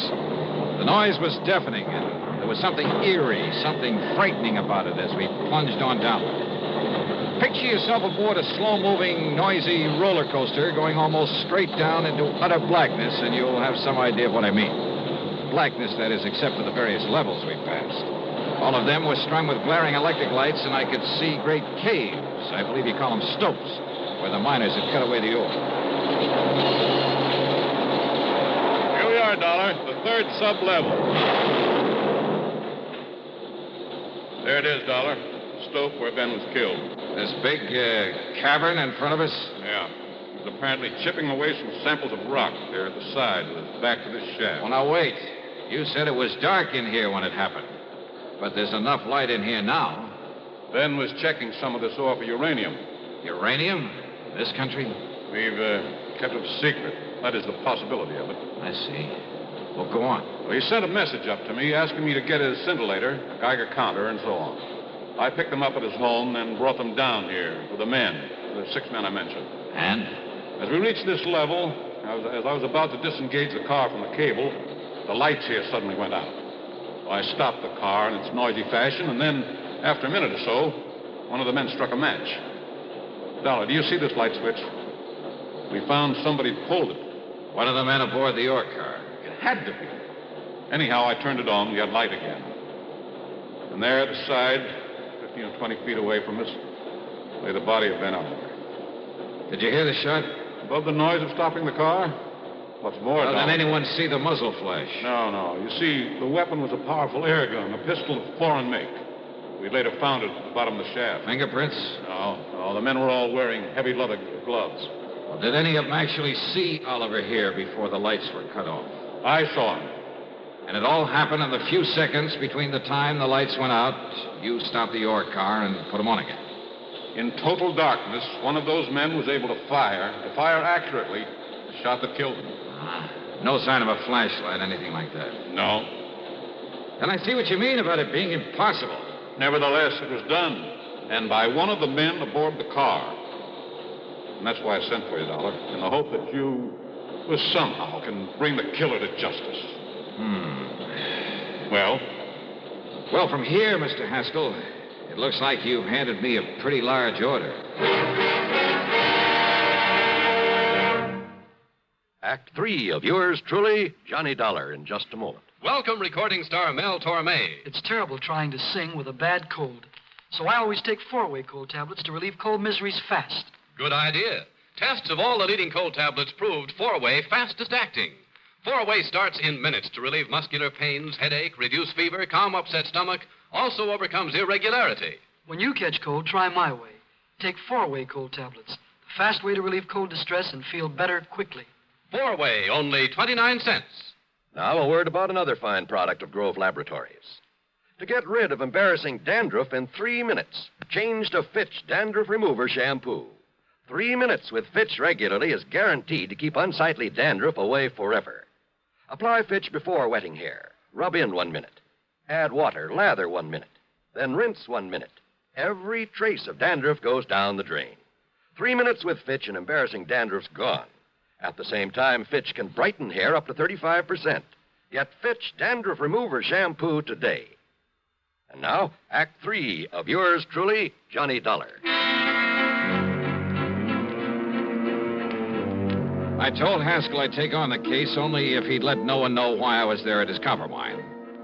I parked my bags in the guest room of his house. Apparently lived alone there. During dinner, he told me more about Ben, about their close relationship, about Oliver's hope of finding enough good uranium ore to make the mining of it practical. However, in spite of his optimism, Dollar, I'm afraid it was all just wishful thinking on Ben's part. Well, certainly worth some further exploration, though, isn't it, Mr. Haskell? I doubt it. But we'll see. The important thing now is to find his killer. Do you feel the police were thorough enough in their investigation, in their questioning of the men aboard that ore car? Those men all swore they loved Ben. There's nobody can prove otherwise. Even I can't prove otherwise, even to myself. You say the air gun was a foreign make? Yes, that any one of them could have got hold of.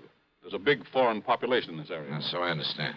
But unless the police can find out where it came from, to which of those 6 men it was sold, it's impossible, I'm afraid. And how to explain that shot in the dark that so unerringly found its mark? Yeah, I've been doing a lot of thinking about that. And maybe I've come up with a couple of ideas. Oh? Well, good. I hope so. Where are the 6 men? I told you. Beyond a general suspicion, simply because they were there, the police have had no reason to hold them. You'll find them in the bunkhouse, all of them. Then maybe I'd better have a talk with them. Oh, by all means, do. And if you're able to break one of them down... Let's, wait and see.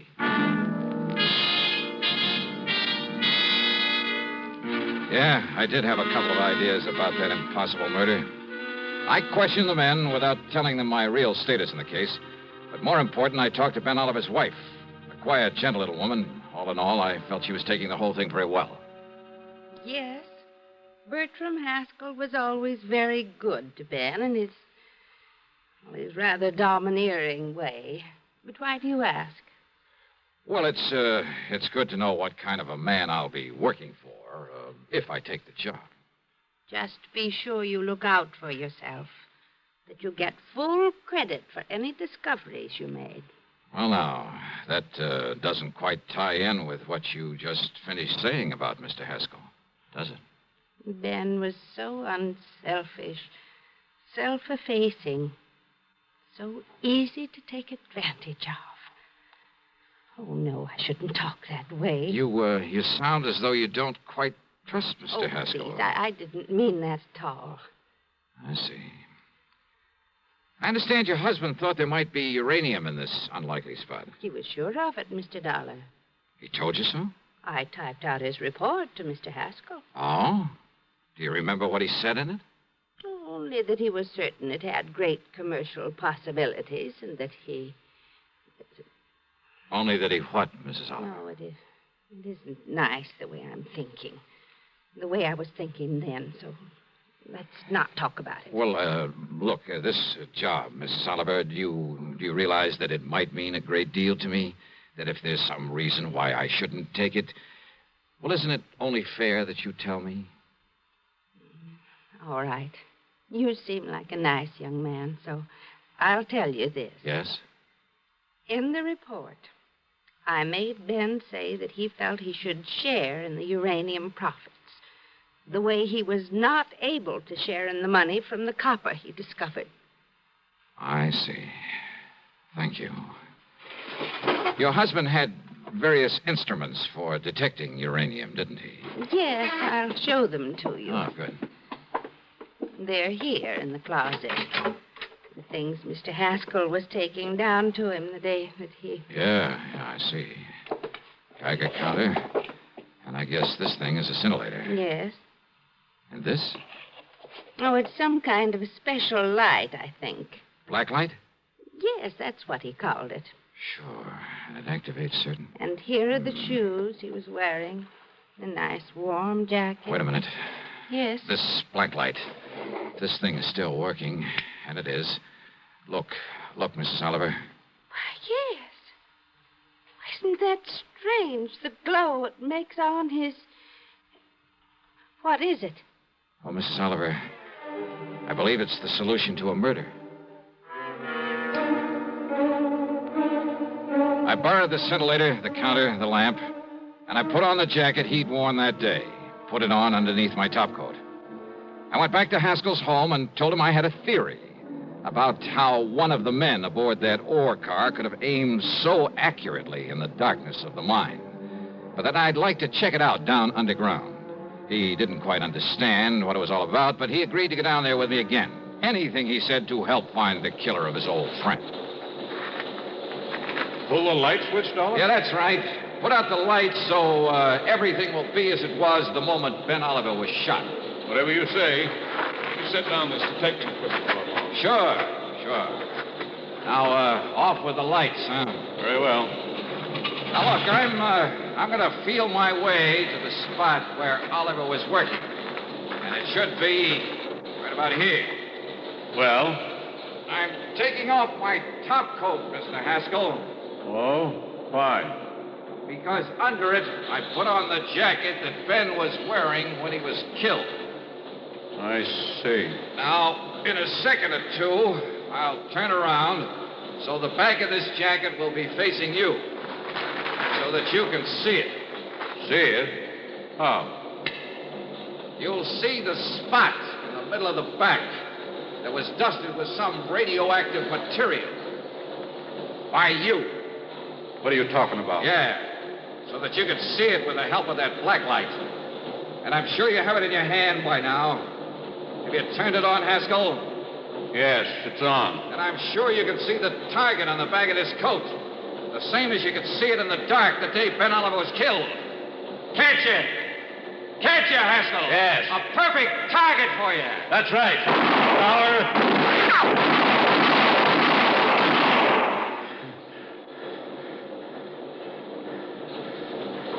All through. What? No. Surely you don't think I stayed in that coat over there? Dollar, listen. Maybe there was uranium down here, huh? You knew there was.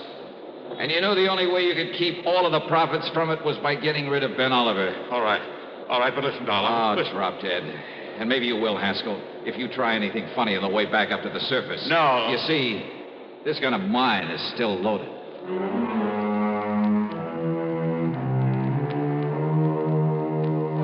An almost perfect crime. And he was so sure of it, he'd called me in to back up his story of loyalty to Ben Oliver, so that no one would ever question his taking over the uranium Ben had found. Expense account total, including transportation back home, $131.50. Yours truly, Johnny Dollar.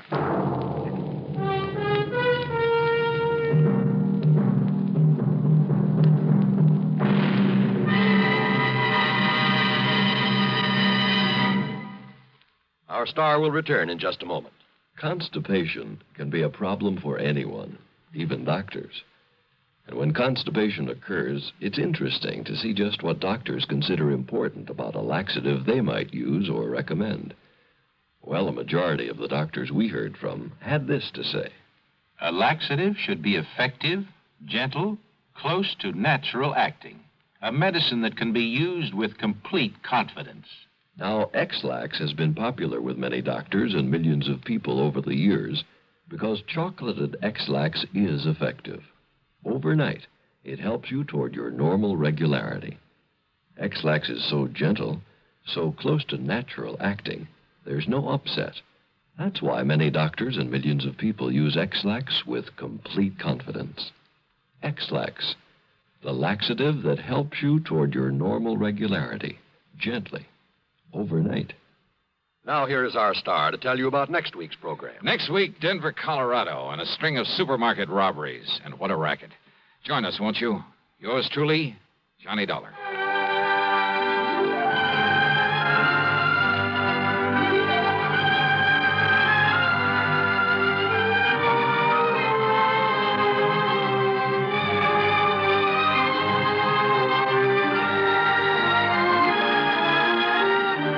Yours truly, Johnny Dollar, starring Bob Bailey, originates in Hollywood and is written, produced, and directed by Jack Johnstone.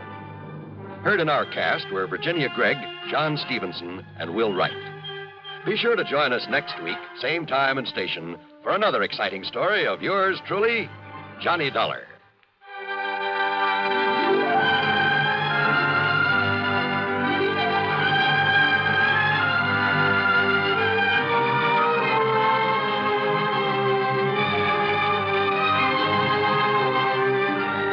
This is John Wall speaking.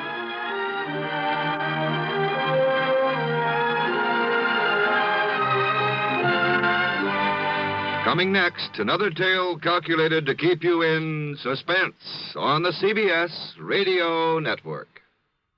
Let's take a walk around the block. A wonderful idea. An old-fashioned walk, arm in arm with your sweetie. But first, you buy the right car to pick up your best gal. You drive her in style to the right spot for your stroll. Art Neat of Armory Garage says, drive right to Armory Garage. Armory, the home of tested used cars and 101 time payment plans, has the lowest prices ever right now. They're Armory's special low winter prices, and Art Neat tells you why. Frankly, we'd like to sell you a tested used car right now, before the big spring rush.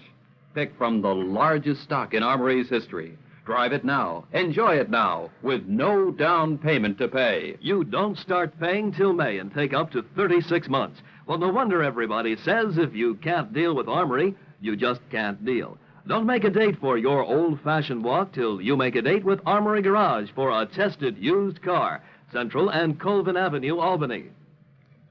WROW, Albany, New York. Johnny Dollar. Now, why don't you get married? Huh? To me. Well, Johnny Dollar. Well, will you marry me? Well, sure. Why not? Anytime you say. Janet? Janet? Janet who? Oh, sorry. I meant Carol. Oh, you did? Mariana? No. Gladys? No. Janie? Now, stop that. Well, let's try Hildy. Marilyn? How about... No. This is Betty Lewis. No. Yes. And you listen, What? You knew it all the time, didn't you? Yes, dear. Just leading me on again, like you have been for all these umpteen years. But you listen to me, Johnny Dollar. Yes, dear. If it weren't for that crazy business of yours, jumping around all over the country, getting slugged and shot at, enough to drive a loving wife to drink. Yes, dear. Why, Johnny, I'd trick you into a date with a preacher. What was that? Yes, dear? Yes, dear. Yes, dear. It sounds like we're already tired old married folks. Well, you wouldn't like that. Of course I wouldn't. Oh? That is, I mean, well, you know what I mean, you rascal. Oh, sure I do. You drive you to drink every time I have to be away or tangle with a killer. And if you'd just stop being so darned insistent about my popping the question, why, well, who knows? Maybe I'd, well... Yes? If I did stop trying so hard to land you, you'd what, Johnny? I decline to answer on the grounds it might tend to incriminate Oh, me. honey, you're such a big, heartless dope. Sure I am. And I'm such a shameless hussy for admitting the way I feel. But if you ever do decide to become a normal human being, get into some safe, sane, honest business that only Johnny, Yes, sweet. I'm afraid it's about business that I really called you. I mean insurance business. Oh, my entire ego just flew out the window. Well, what is it, hon? I've got to see you right away. Betty, I'll be out there at 13325 East Maple No, Drive. no, honey, I'm not at home. Okay, at the office then. No, dear, I'm not at the office either. Well, tell me where you are, where you want me to meet you. Just, stay right there and wait until I call you again. Will you, please, honey? Well, now, look, I just hung up on a frantic phone call from Fritz Melchior over at Continental Insurance and Trust. Apparently the usual sort of emergency. I know. Huh? No, I mean, I'm sorry, but this is so important, honey, and since it concerns me, and if anything were to happen... Happened to you? Betty. Johnny, dear, I can't talk anymore right now, but wait. Wait until I call you and tell you where to meet me. Hey, now listen, Betty. I'll call you. No, listen. Something very funny about this.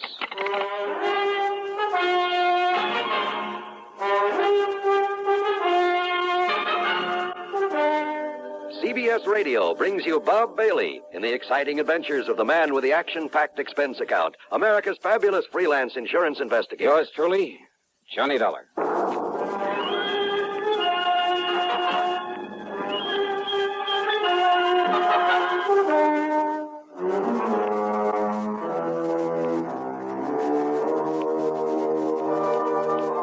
Expense account submitted by Special Investigator Johnny Dollar to the Continental Insurance and Trust Company, Home Office, Hartford, Connecticut.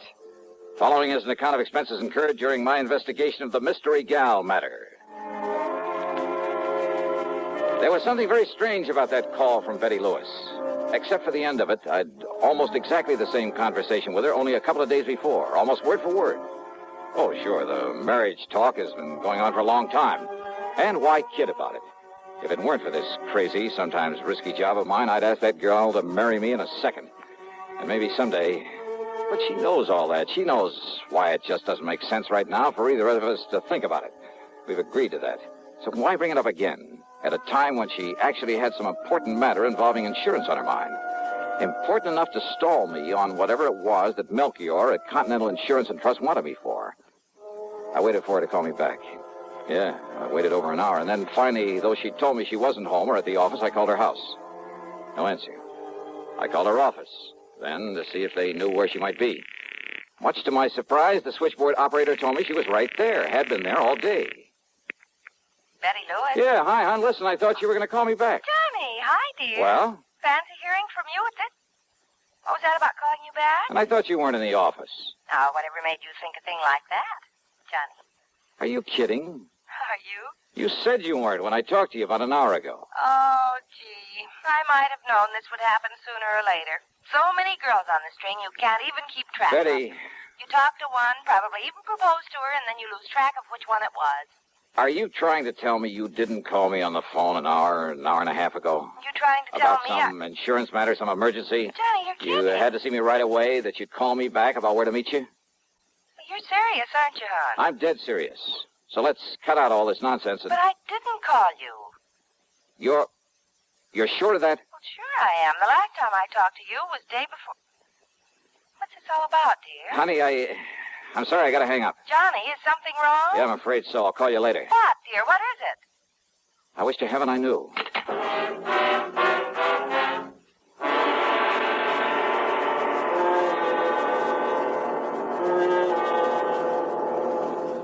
Pepsi-Cola refreshes without filling. Why? Because it's truly light. Charlie, you're forgetting something. Wait, Kay, there's more. Yes, ice-cold Pepsi is the delicious refreshment that goes great at a picnic or a party. But, Charlie... And Pepsi goes fast. People like it, so keep plenty handy. There. Oh, you did fine, except for one thing. Well, I mentioned lightness and how Pepsi refreshes and how fast it goes. You left out Pepsi sociability. You know the Be Sociable song. But, Kay, I can't sing. I can. Listen. Be sociable, look smart, keep up to date with Pepsi. Drink light, refreshing Pepsi. Stay young and fair and debonair. Be sociable, have a Pepsi. Well, at least I can say this. Pick up an extra carton of Pepsi today. Please do. And now, Act Two of yours truly, Johnny Dollar and the Mystery Gal Matter. Expense account item 1, $1.15 for a taxi to Fred Melchior's office at Continental Insurance and Trust. I didn't bother phoning ahead to tell him why I was so late in responding to his call for help. I found him literally pacing the floor. Oh, Johnny, thank goodness. Yeah, hiya, Fritz. Only I didn't expect you in here so soon. Sit down. Is everything all right? So soon, did you say? What? And here I was, all set to apologize for not having got here when I was supposed to, nearly 2 hours ago. Well, as long as you called me back and asked if you might go right on over. I called you back? Why, yes, of course. And I agreed with you it was best not to waste time coming here for the facts on the case. No, wait a minute, Fritz. So I told you all about it. Though I still think it shouldn't have been gone into on the telephone. Tell me about what? But since time was so important, and since you're going out there right away might... Johnny, what did you say? I didn't, but I will. Now listen to me, Fritz. There's something very screwy going on around here. Oh? What do you mean? You called me on the phone about an hour and a half, maybe 2 hours ago. Yes, you that's asked right. me if I'd come on over here and see you. Yes. Now, you said you were still in bed, but that as soon as you could get shaved and dressed and a cup of coffee, you'd come on over here. Okay, so far so good. And then? Well, naturally, I waited for you. Yeah? But then after half or three-quarters of an hour when you didn't show up, oh, and believe me, this matter is so urgent, so pressing, so important. What matter? No, wait, let's not go into that just yet. So what happened when I didn't appear? Well, I decided I'd better call you again, but I didn't have a chance. Why not? Why not? Well, you know why not. Because you called me back. I did, huh? Well, yes. And as I reminded you a moment ago, you suggested that instead of wasting time coming here to the office... Only Fritz. Yes? I didn't call you back. Now, why do you say a thing like that? Of course you... Didn't? No. But, Johnny... But it's pretty obvious somebody did. Oh, but I'm Yeah, sure... somebody who tried to make you think it was me, who must have succeeded pretty well. But that's Johnny, I hope you're not joking. I am not. Because I'm certain, absolutely certain, well, how could I mistake your voice after all these years? Well, looks like you did, though, doesn't it? Well, then, who was it that called me and told me it was you and asked me for all the details on this case that I want you to handle for us? Brother, I wish I knew. And then when I told him where to go and whom to see, he agreed to get on it right away. And I, thinking it was you, oh, no. No. Oh, good heavens. Now what? Well, this all means that you haven't been out there to see him. Our client, out on East Maple Drive. Who, Fritz? Oh, good heavens, Johnny. Oh, if we're too late. Well, come on. We've got to get out there and see him. Yes, right away. Yeah, sure, anything you say. But first, would you mind telling me who this client is and what's bothering him? No time, Johnny. No time. No, you just come along, and I'll tell you all about it on the way.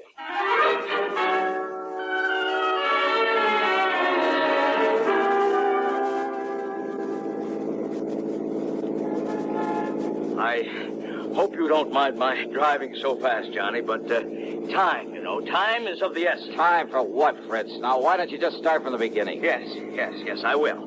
Now, when I called and I talked to you the first time... The only time, Fritz. Oh, all right, yes. It must have been somebody else who knew I'd called you before, who found out from me that... Well, now listen. I'm listening.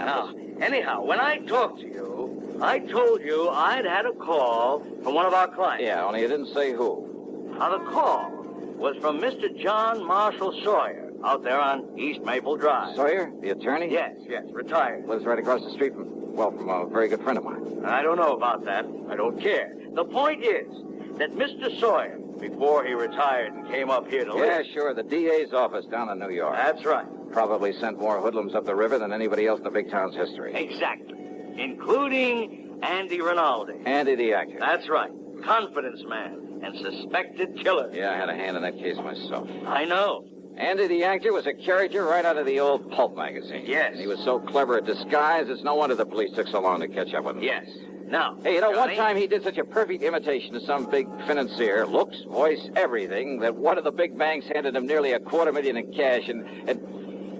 Wait a minute. You thought that I had called you back? Yes, Johnny, yes. And Andy Rinaldi got out of prison only a few days ago. So that's who it was. So Mr. Sawyer thinks he may come here and try to get even with him. Andy disappeared, contrary to all the parole regulations and so on. But being such an actor, such a master of disguise, well, I suppose he figures he can make it just as difficult for the authorities to track him down as he did some years ago. And he's probably right. Oh, a con like that ought to be kept in the clink forever. Oh, of course, he's been reported here and there. Half a dozen innocent people have been picked up all over. Why, as far west as Los Angeles. He's too smart to travel far. The longer the trail, usually, the easier it is to pick up. The point is, Mr. Sawyer was awakened last night by somebody prowling around outside his home, apparently just casing it. Well, it could have been a common burglar. He thinks it must have been Andy the actor. Did he notify the police? No, he wants you on the job. You know Andy, and you're on to some of his tricks. Well, maybe some of them. What's more, Andy may have reason to feel the same way about you as he does about Mr. Sawyer. That phone call to you, pretending to be me, somehow he must have found out you'd call me. But how, Johnny? But that girl who called me. Girl? Who? A perfect imitation of Betty Lewis. I'm afraid I don't understand. Hey, Fritz, you better step on it. You say a girl called you? Yeah, to stall me off. It had to be. To maybe keep you away just long enough for him to get out here. Come on, faster, Fritz. Anything you say, but listen, Johnny. The point is that if Andy comes around again The point tonight... is that he may have decided not to wait until tonight. What? Come on, let me take the wheel, Fritz. We got to make time. We made time, all right. But all along the way, I kept reminding myself that if those phony calls had been meant to delay me, they couldn't have hoped to keep me away for long. In other words, Andy the actor was ready to take care of Mr. Sawyer right now. I hoped and prayed we wouldn't be too late. Sawyer was an old man, hardly a match for a killer. All right, now, here we are. And now look, Johnny, the front door of his house is wide open. Now, that isn't right. Come on, Fritz, don't waste time talking about it. Oh, no, we're too late. Fritz, flat against the wall. Stay flat against the wall. No. Look. What? The body fallen there in the doorway. Yeah.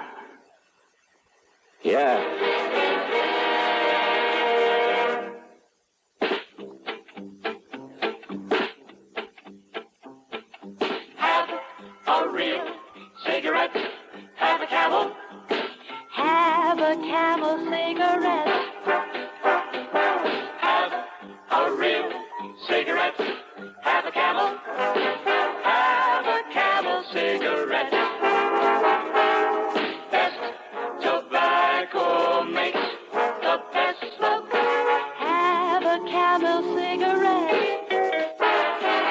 Best tobacco makes the best smoke. Have a Camel cigarette. If you're smoking more these days, but enjoying it less, change to Camels. The Camel blend of caustic tobaccos has never been equaled for real smoking satisfaction. Have a real cigarette. Have a Camel. Start to really enjoy smoking again. Now, Act 3 of yours truly, Johnny Dollar. It was not the body of Mr. Sawyer lying there in the doorway of his home. But then it was Sawyer who slowly stepped out onto the porch where Fritz and I were still flat against the wall. He stood there quietly for a brief moment, then handed the still-smoking .38 to me. Here, Johnny. Yeah. Thanks, Mr. Sawyer. Only one shot? The first one you heard was from his gun.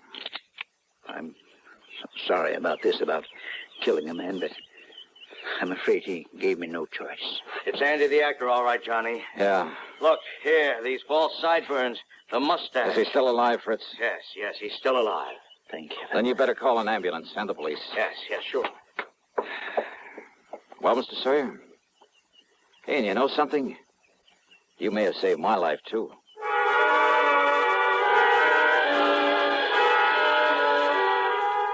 I followed the ambulance into the hospital in the hope Andy the actor would come too. There were some things I wanted to ask him about the girl, the actress, who'd call me on the phone to hold me at my apartment until he could carry out his plan against Mr. Sawyer. But Rinaldi stayed unconscious, so I took a cab back to my place. That's item 3, $1.50. As I walked up to the door, a man from the phone company came around the side of the building. Hey, excuse me, aren't you Mr. Johnny Dollar? Yeah, that's right. Oh, been hoping you'd come home. You want to check your phone for me now? Oh, something the matter with my phone? Oh, there sure was. Oh? Yeah, somebody put a tap on that line of yours. You wouldn't have any way of knowing it, but So that's we it. have ways of knowing down at the phone company. Yeah, so that's how Andy and the girl, whoever she is, got to know our voices. Yeah, a lot of people think they can get away with tapping a phone line, Yeah, but sure. believe me, Mr. Dollar, they can't get away with it for long. They took off the line in the basement. You have any idea who might have done it? Yeah, and no. What? Well, Andy the actor, for one. What's But that? who the girl is? Hey, Mr. Dollar, what are you talking about? Oh, nothing you need to worry about. Oh, sure, whatever you say. But now, if you'll go inside and dial somebody and see if you get them okay. You see, I got a handset still hooked up to it. Yeah, I'll do that. Oh, and the cops have already been notified, so if they come around asking questions... Okay, thanks.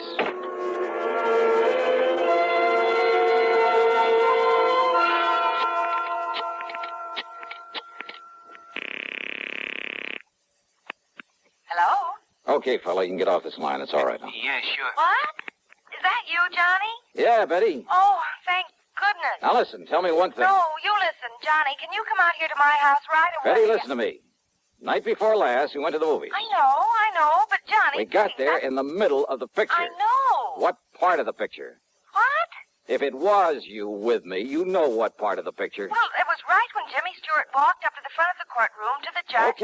Okay, you're you, all right. Oh, Johnny, I haven't the least idea what this is all about, but can you come out here and see me right away? I've got a surprise for you, and honest, honey, it's a really important one. Betty. I mean, she's a really important one. She? Yes, dear. Well, you don't mean to say that you... I'm on my way.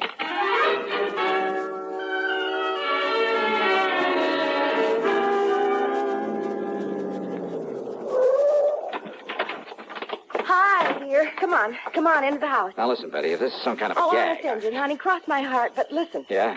I came home from the office early. Uh-huh. I had to walk the last couple of blocks because I ran out of gas. Yeah? All of a sudden, you and somebody else came charging up in a car to that house across the street. You were here where then? that nice old Mr. Sawyer You were lived. right here? Yes, but I suddenly got too busy to call at you or anything. You see, I was just letting myself in through the back door. Okay, now, this surprise you talked see, about. I'd forgotten my key to the front door, so I had to sneak in the back one. I always leave that key under the mat. Honey, will you get to the point? But the key wasn't there. And the back door was already open. Oh, go on. I started in quietly, and then I heard a couple of shots over there at Mr. Sawyer's house. Yeah? And Johnny. Yeah. There in my living room, standing behind the drapes of the front window and with a gun in her hand was this girl. The girl. Standing there watching across the street so intently that she didn't hear me come in. She started aiming the gun over at you and that man who was with you and Mr. Sawyer who'd come to the door. Yeah, well, listen, look, so let's go I sneaked inside up behind her and... Well, I'm afraid I kind of ruined one of my nicest vases on her head. And you've got her? You've got her inside? All tied up with all the clothesline I could find. Oh, honey, I love you dearly. Where is she? Here. Right here in the living room. Oh, great. What a girl you... Holy, you must have really clouded her. Well, I did. But when she came to and started talking, Well, honey, this burglar, or whatever she is, well, she started talking her head off, trying to tell me I didn't understand. Well, how could she with that gag? And you know something? She sounded so much like me, and I got so tired of listening to that voice. Well, that's the reason I put that gag in her mouth. Well, are you proud of me? Don't you agree? She must have had something to do with it. Oh, Johnny. You know something? I love you, gal. Oh, no, that's what I like to... Oh, honey. Why don't you and I just... And you preach to me about getting mixed up with people like this? Any sense I'd turn you over my knee and I'd... Yeah, rascal. This is much more fun, isn't it? Mwah.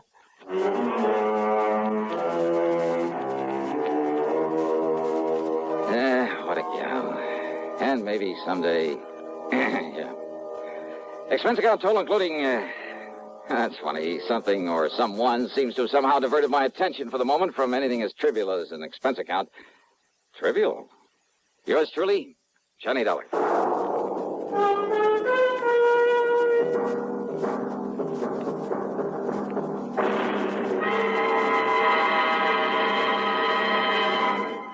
Hi. Maybe you'll recall this tuneful reminder of times past.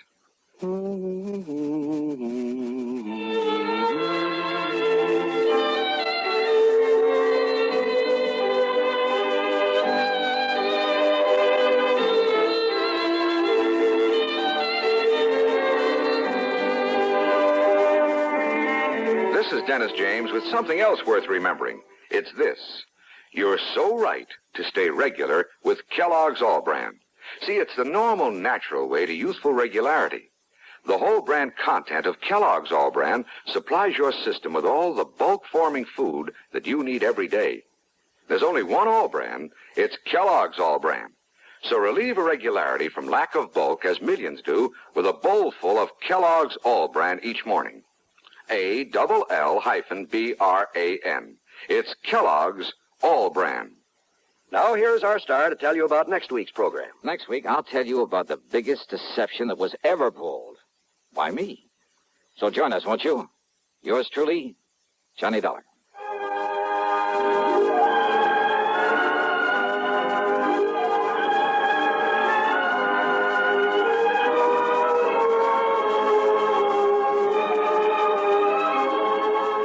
Yours truly, Johnny Dollar, starring Bob Bailey, originates in Hollywood and is written, produced, and directed by Jack Johnstone. Heard in our cast were Virginia Gregg, Jerry Hausner, Harley Bear, and Peter Leeds. Be sure to join us next week, same time and station, for another exciting story of yours truly, Johnny Dollar.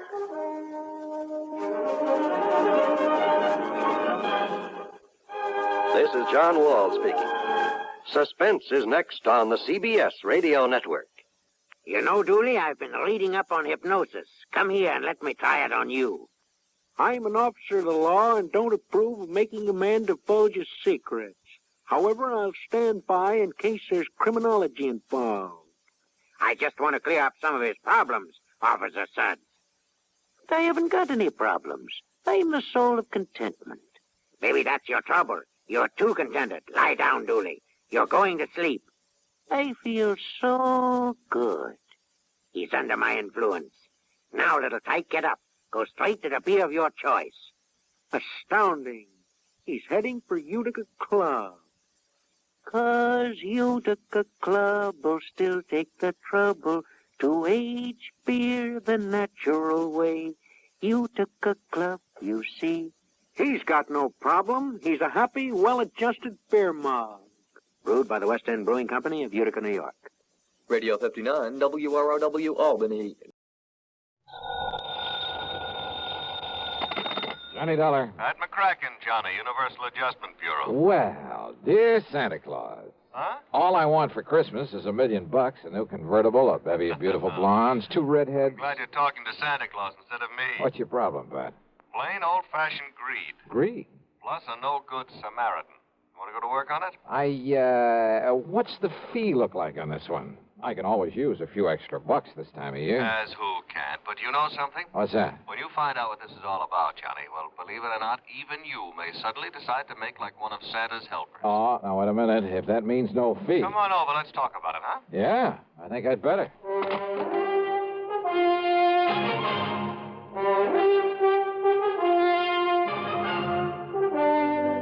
CBS Radio brings you Bob Bailey in the exciting adventures of the man with the action-packed expense account, America's fabulous freelance insurance investigator. Yours truly, Johnny Dollar.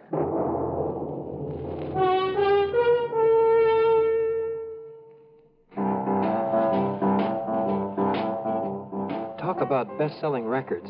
Here's a familiar tune about America's best-selling filter cigarette, Winston.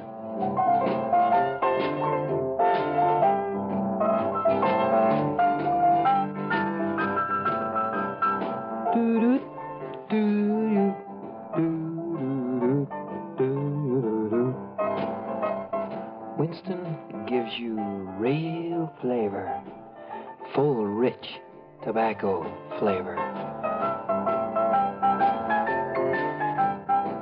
And you know, that's because only Winston has filter blend up front. Choice, flavorful tobaccos, specially selected and specially processed for filter smoking. No wonder Winston tastes good, like a cigarette should. Smoke Winston. And now, Act One of yours truly, Johnny Dollar.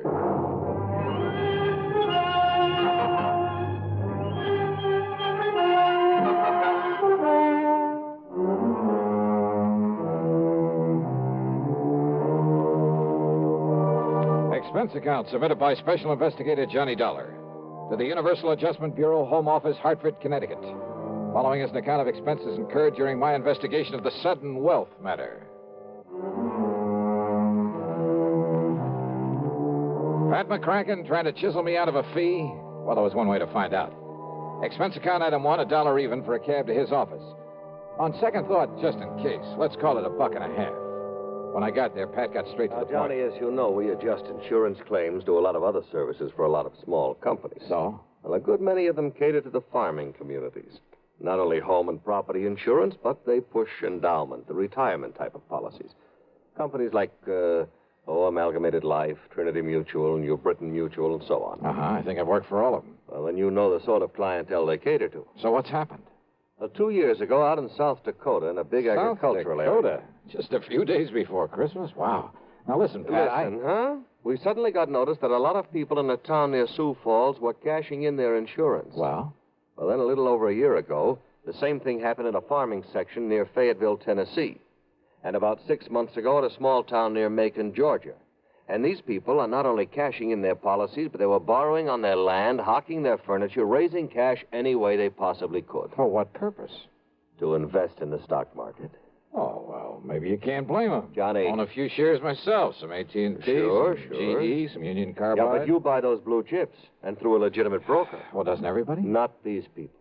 They were handing their dough over to some guy who moved into town and promised to double any money they gave him inside of 3 weeks. Oh, no. That old racket? That old racket. They'd give him $100 to invest for them, and 3 weeks later he'd return them $200? Yes.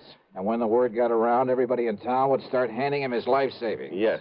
And out of the money coming in, he'd pay off the early suckers. Pay them 2 for 1. So they and all the rest of the pigeons would keep handing him more and more. And then, of course... Oh, sure. As soon as he got a really big bundle in his hands, he'd disappear. Exactly. Oh, brother. One of the oldest, dirtiest, meanest rackets in the world. And the poor, greedy people are still falling for it and getting burned. And the authorities haven't been able to catch up with this guy? By the time they have, he's been gone. And now the latest series of policy cancellations started coming in only a few weeks ago from a town called Enterprise, New Jersey. Well, then, Pat, there may be time to nab him. I hope so. But why aren't the local authorities doing something about it? Well, the man is still paying off, Johnny. You know, the early investors. You can't nab him for that. Oh, well, what he's really doing, though, is setting up the later suckers for a big killing. Of course. But isn't anybody wise to what he's up to? Who knows? Maybe there are a few who are smart enough to get in at the beginning during the big build-up. Yeah, but they'll get their money back. Why, sure, doubled. But then, when he gets enough new money... Well, aren't the police wise to him? Suppose they are, Johnny. What can they do so long as he keeps paying off as promised? Oh, brother. Of all the dirty, rotten... Well, you want to go look? I sure do, Pat. And you can pay my expense account, but that's all. You know, on account of Christmas or something. I kind of thought you'd feel that way about it. Yeah. I'll be in touch.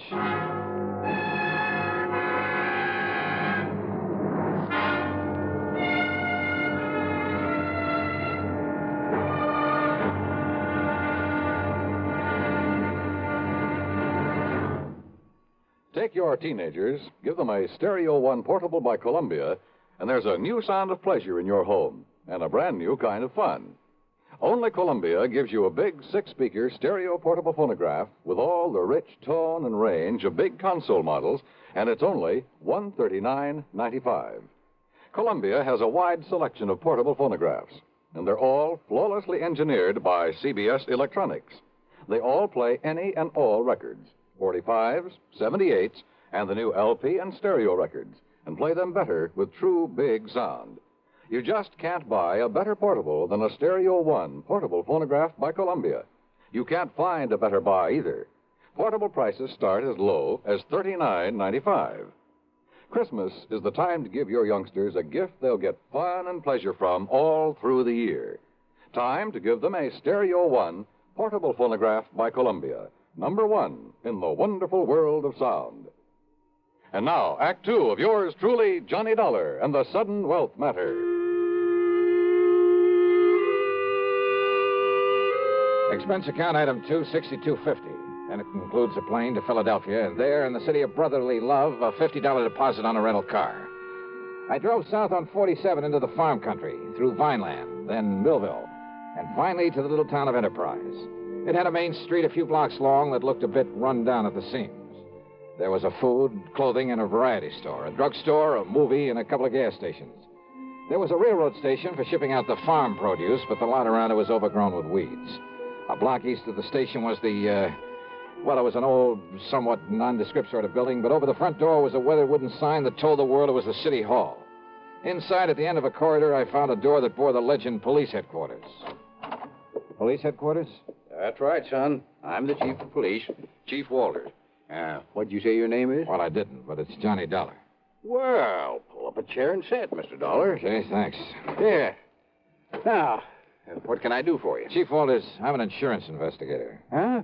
Oh, sure, Johnny. Sure, I know all about you. I hear all about them cases you investigate on the radio. Yeah, I catch it on WCAU in Philadelphia. Good. Well, now listen, I hope you didn't bother coming down here just on account of I took some cash out of my policy. You did? Well, tell you the truth, Johnny, a lot of people did.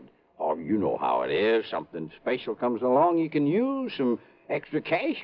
Oh, but now don't you give it a second thought. Oh, why do you say that? Well, a few more weeks from now, the folks in this town will be buying up more insurance than ever. They'll be buying more of everything. Uh-huh.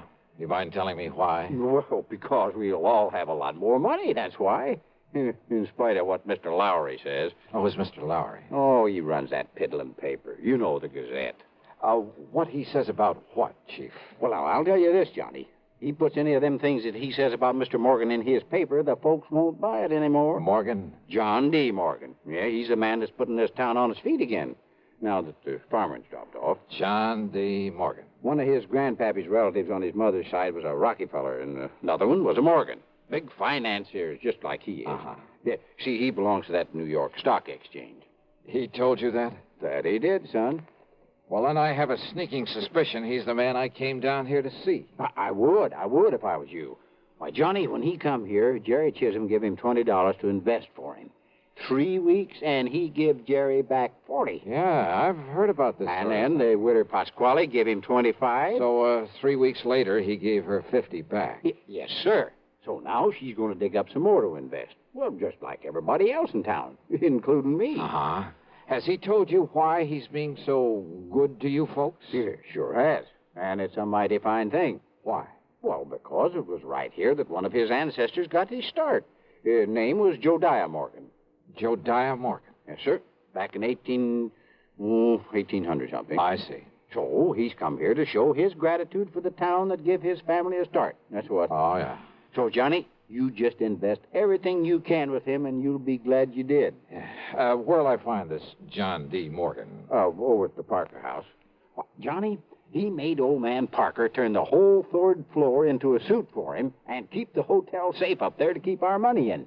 Yeah, and you know what he spends for that suite of rooms? No. $100 every week. Whoa.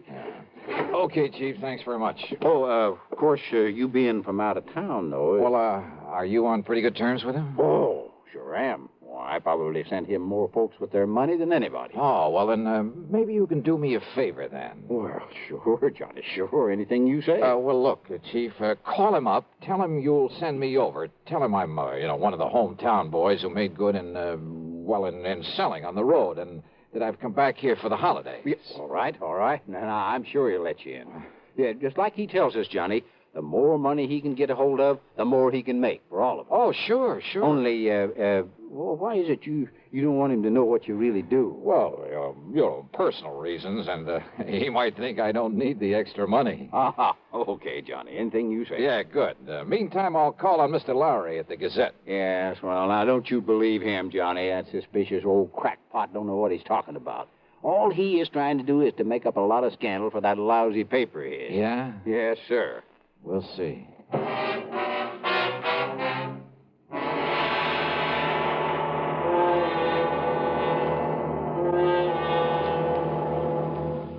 Act 3 of yours truly, Johnny Dollar, in a moment. Meet star Stuart Irwin. Nothing's worse for an actor than a nasty cold. To feel better quickly, I take wonderful 4-way cold tablets, the fast way to relieve cold distress. Right. Tests of all the leading cold tablets proved 4-way fastest acting. 4-way starts in minutes to relieve muscular pains, headache, reduce fever, calm upset stomach, also overcomes irregularity. Take my advice. For your next cold, take 4-way cold tablets, the fast way to relieve those cold miseries. 4-way, only 29 cents. And now here's a word about another fine product of Grove Laboratories. Does dandruff dull your hair, leave scalp itchy? Get Fitch Dandruff Remover Shampoo and get rid of unsightly dandruff in 3 minutes. 3 minutes with Fitch regularly is guaranteed to keep embarrassing dandruff away forever. Apply Fitch before wetting hair. Rub in 1 minute. Add water. Lather 1 minute. Rinse 1 minute. Every trace of dandruff goes down the drain. 3 minutes with Fitch, unsightly dandruff's gone. Fitch can also leave your hair up to 35% brighter. Fitch Dandruff Remover Shampoo. And now, Act 3 of yours truly, Johnny Dollar.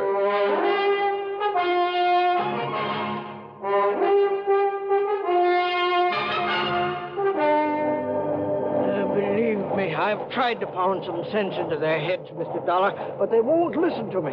If I print something about that shyster in my paper, they won't buy it. It's unbelievable. All they do is keep handing over more of their hard-earned money to us. Oh, sure, but they're getting it back, aren't they, Mr. Lowry, plus a handsome profit? Sure they are, those who gave him money over 3 weeks ago. So what do they do then? They go out and beg and borrow some more and give that to him. You just can't raise it. So he keeps taking in more than he's paying out? 10 times as much, every day. But as soon as he's got hold of every cent these people can cough up for him, well, you know. Oh, yeah.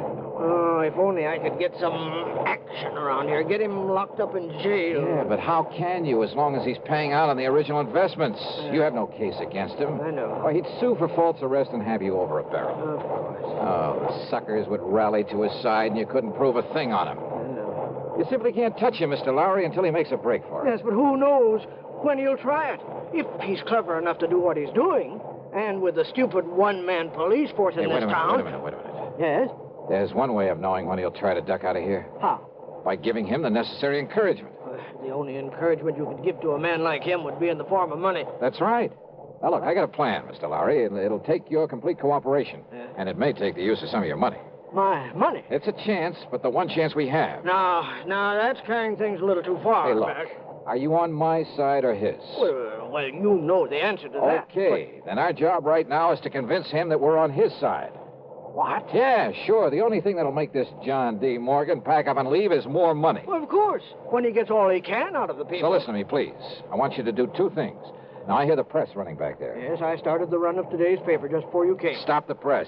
What? Yeah, set up a new front page. An apology for your previous attitude toward him. Apology? You know, now that you've seen with your own eyes what a good Samaritan he really is, what he's done for these people, what he'll continue to do for them. Mr. Dollar, I And don't... look, call in every kid in town if you have to, but get that paper in circulation. Then you call on Morgan.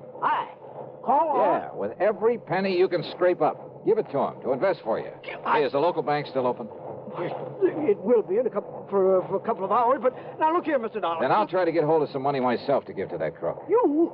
Well, Dollar, don't you see Do you think he'll hang around once he's got his hands on a real bundle?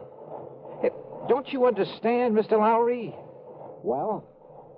Why, yes, of course. Sure. It's the only way to make him try to leave town with it.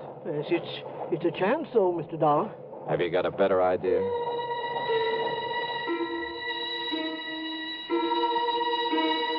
While Mr. Lowry set up a new front page and got the paper back in the press, I went over to the city hall. Under protest, Chief Walters went through the old town records. And when he found no record of any Jodiah Morgan, he kind of changed his mind about John D. Then I spent item 3, $1.50 for a call to the Securities and Exchange Commission in New York. They'd never even heard of our shyster friend.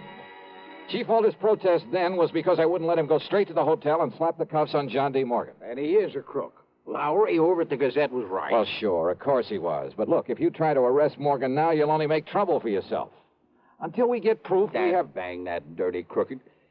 What can I do, Johnny? Well, I got a plan going, Chief. I'll tell you about it on the way to the bank. Oh, what kind of a plan? Did you phone Morgan I'd be over to invest with him? Yes, sir. Good. And when I said your name, well, he made me repeat it for him. But I didn't tell him who you really are. I mean, what you do. Good. Now, you can help some more by taking everything you have out of the bank. Huh? Sure. To invest with John D. Morgan. What? Come on. I'll tell you what it's all about. At the bank, I laid the whole thing out to the president, a dignified old man by the name of Peterson. He, too, agreed to cooperate. Item 4, then $2.25 for a call to Pat McCracken back in Hartford. $10,000? Yeah, wire it to my account right here at this bank. Now, Pat, immediately. And you're going to hand it over to that crook? That's right. Well, Johnny, if something goes wrong, if he gets It's away... a chance we got to take, Pat. Well? Okay, Johnny, whatever you say. Attaboy. Now, Mr. Peterson. Mr. Dollar, my own wife has just gone to see Morgan with $5,000 for him. Oh? And if that doesn't, well, I guess flush him out is Yeah, the good. And yet, I wonder. Yes. Well, I just hope we aren't overdoing this thing now. Enough to make him smell a rat, I mean. No, of course not, Johnny. Ain't you seen the Afternoon Gazette? Precisely.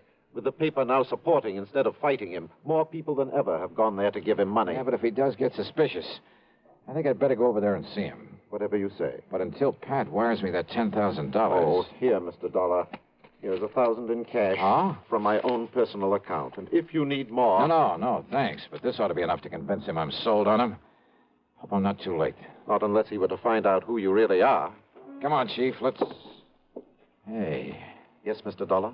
How does Morgan get around? Johnny, you mean you ain't seen that beautiful limousine, that brand new... Where does he keep it? We rents the garage back of Miss Goodwin's house on Wood Street, a couple of blocks west of the hotel. Okay, Chief, then I'll meet you at Morgan's hotel room. Okay, Johnny. And don't, for heaven's sake, tip him off about this. I'll go along with the chief. Yeah, do that. I found the Goodwin house on Wood Street. I found the garage and back. But there were no keys in the limousine inside of it. And rather than lose time breaking open the trunk, possibly to find nothing, well, I remembered an old trick I'd used once before. Then over to the hotel and up to the 3rd floor. But instead of John D. Morgan, I found half the population of Enterprise milling around in it. I had to force my way through to where Chief Walters and the banker, Mr. Peterson, were standing in front of an old-fashioned open safe. Too late, Mr. Dollar. We got here too late. What? Don't you see, Johnny? He skipped. He's already skipped out on us. Must have got wise to you. I had the chief order Mr. Parker to open the safe and look. Look at what everybody who came in here thought were bundles of money. Their money in it. Wads of paper with bills on the outside to make them look Dollar, listen to me. Yeah, Mr. Lowry. These people feel that you were responsible for this. Me? And after making me give my last penny to them a while ago, Dollar, I can't help wondering myself. Oh, now look, use your head. Listen to me, listen. All right, I'm listening. Well, doesn't anybody know where he went? He must have went out the window in the back room when he seen me and Mr. Peterson coming. The back window, huh? Okay.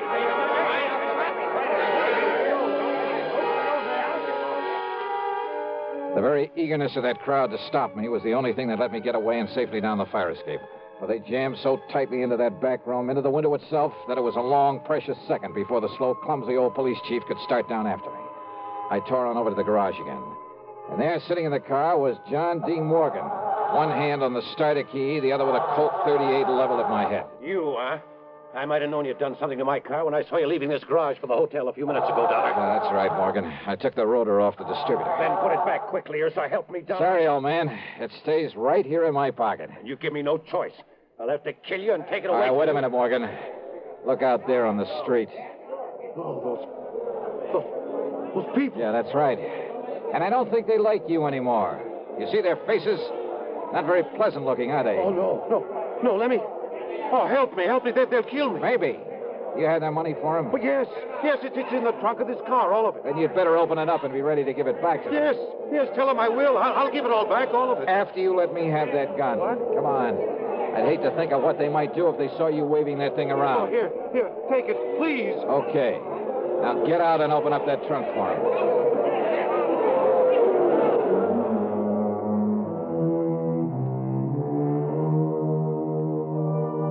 That mob, slowly, menacingly moving in on us, was something I won't forget for a long, long time. Matter of fact, it was Morgan tossing out the money, shrieking out a confession, promising to pay them all back that saved me from them. And now, of course, he'll be taken care of by the courts. Yeah, plenty. Expense account total less the $50 deposit on my rental car, $38.25. Yours truly, Johnny Dollar.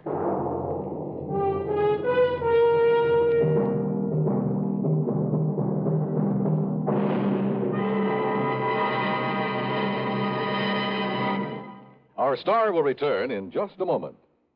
How's your Christmas shopping coming? Not leaving everything for the last minute, we hope.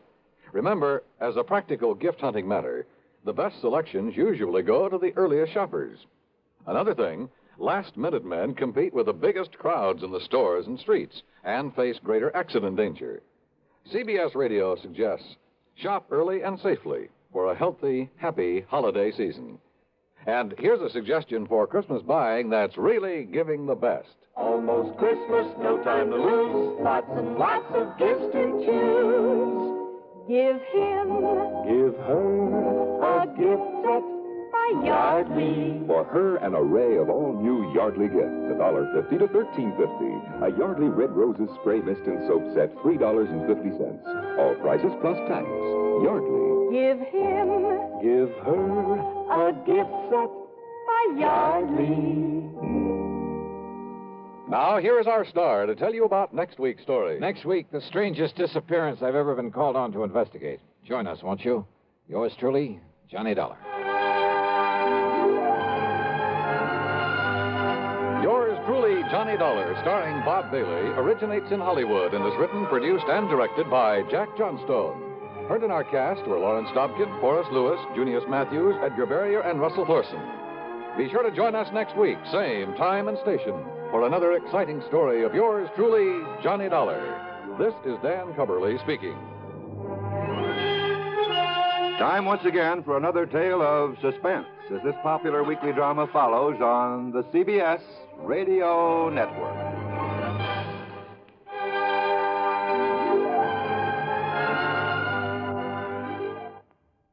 As you smoke a Duke, you get a sense of ease and comfort that grows with every puff.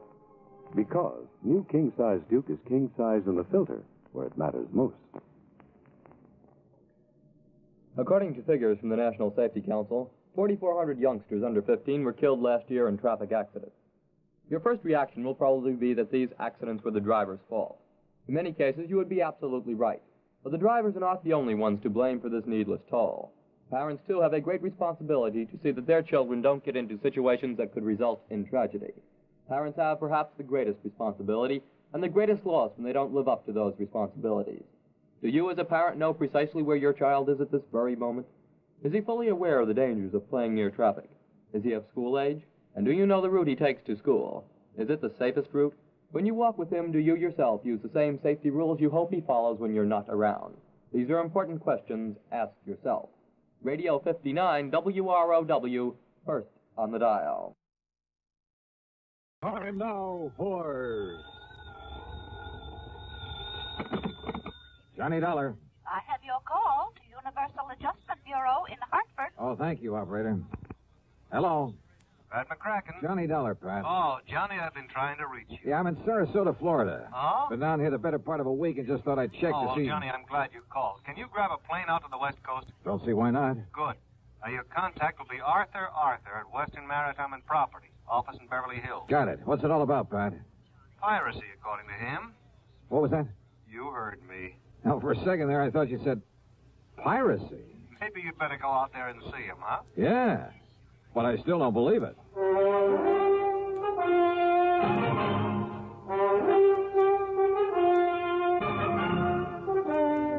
Bob Bailey in the exciting adventures of the man with the action-packed expense account. America's fabulous freelance insurance investigator. Yours truly, Johnny Dollar.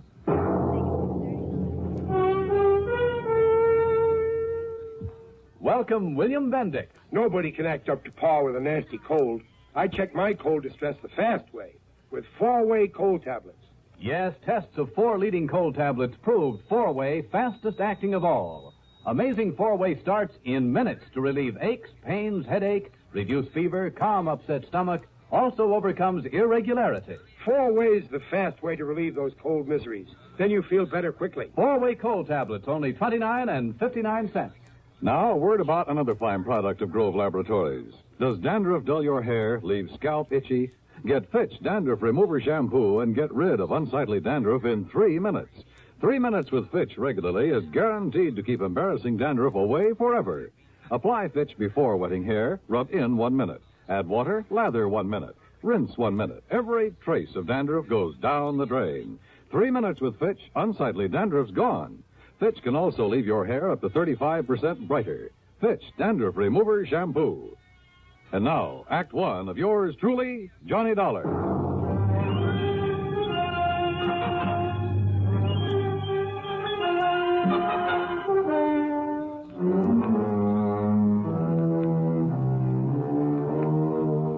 Expense account submitted by Special Investigator Johnny Dollar to the Western Maritime and Property Insurance Company, Beverly Hills office. Following is an account of expenses incurred during my investigation of the Baldero matter.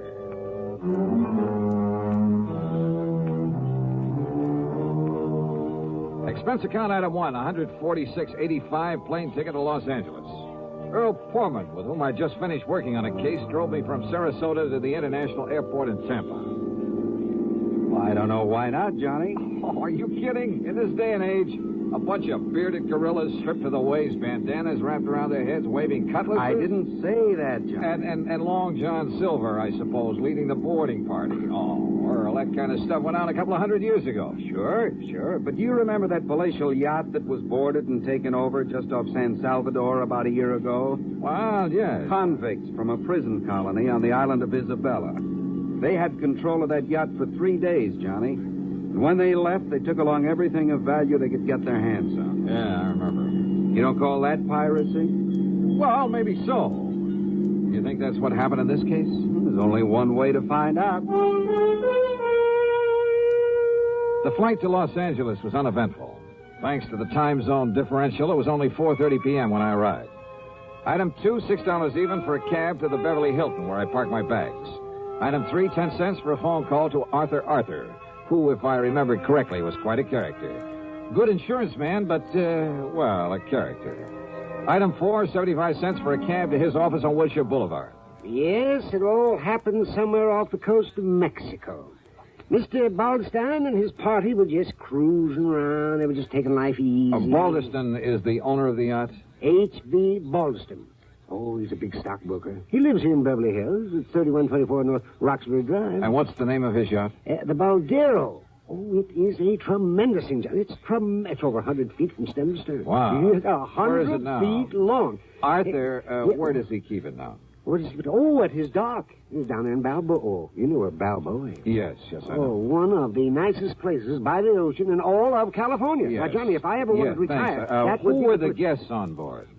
Well, let me see. His wife, of course, and Mr. and Mrs. Gerald Hooper, and young Richard Spidel, and Lee Woolway. Just cruising around, huh? Yes, but they'd planned to sail on up to San Francisco for that big charity ball up there on the 30th. Oh. That's why they all had their finest clothes and most expensive jewelry with them. Oh? Yes, sir. $394,000 worth of jewelry. Stolen. Oh. Yes, plus a few other things, too. Mostly silverware, things like that. Actually, it was reported to me by one of the guests on the yacht. These pirates simply pulled alongside in the middle of the night, held them at gunpoint, took the stuff, and left. That's right. There were two of them. Oh, my, they must have been horrid fellas. Just where off the coast of Mexico did this happen? Well, I'm not quite sure. Mr. Baldeston was, he was kind of vague about where it happened. You know, he's kind of vague. Maybe I better talk to him. Yes, by all means, Johnny. Yeah. Art, I'll see you later. Item 5, $50, deposit on a rental car. I drove to the Baldeston's home on North Roxbury. It was a tremendous place in one of the most wealthy parts of Beverly Hills. A snazzy-looking sports car was parked in the broad driveway, and as I walked up to the front door, another car, a big sedan, pulled in the drive. A heavy-set, well-dressed, rather nice-looking man of about 50 got out of it and came over to me. Are you looking for someone, young man? Well, I believe this is the Baldeston residence. That's right. And I'm Harry Baldeston. Oh, well, my name is Dollar, Mr. Baldeston. Johnny Dollar? The insurance investigator that Mr. Arthur sent for? That's right, sir. Well, come in. We'll have a cocktail or two. I understand it's that time of day, and I'm sure you won't object. Not a bit. Good. And I'll tell you all about the unfortunate affair aboard the Boldero. Happened just night before last, you know. So I understand. But I'm not quite clear as to just exactly where you were when it happened. Down off the Mexican coast, Dollar. Sit down. Thanks. Yes, it took us nearly 12 hours to get back to Balboa. And at 11 knots, well, you can figure it out for yourself.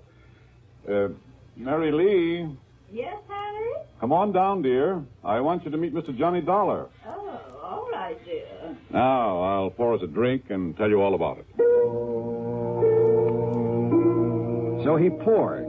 His wife joined us, and we talked. But I'm afraid I didn't learn much more than I already knew.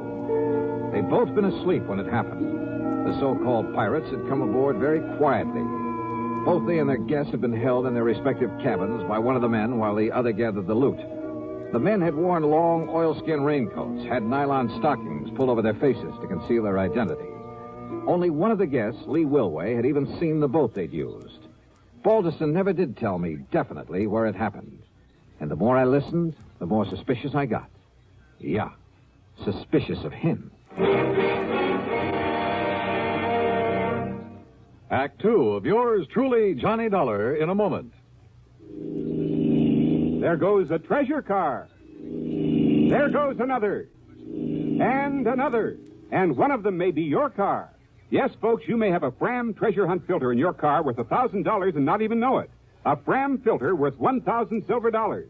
A filter change is important to today's cars, so important that Fram Corporation, in conjunction with its silver anniversary, is paying $60,000 in cash to get you to check your filters now.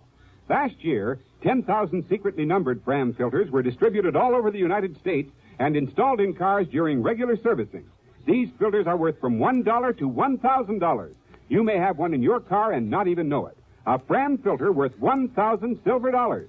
Check your oil filter and air filter now. If there's a specially numbered Fram filter in your car, you will win up to 1,000 silver dollars, and your dealer will win the same amount. Get in on Fram's big silver treasure hunt.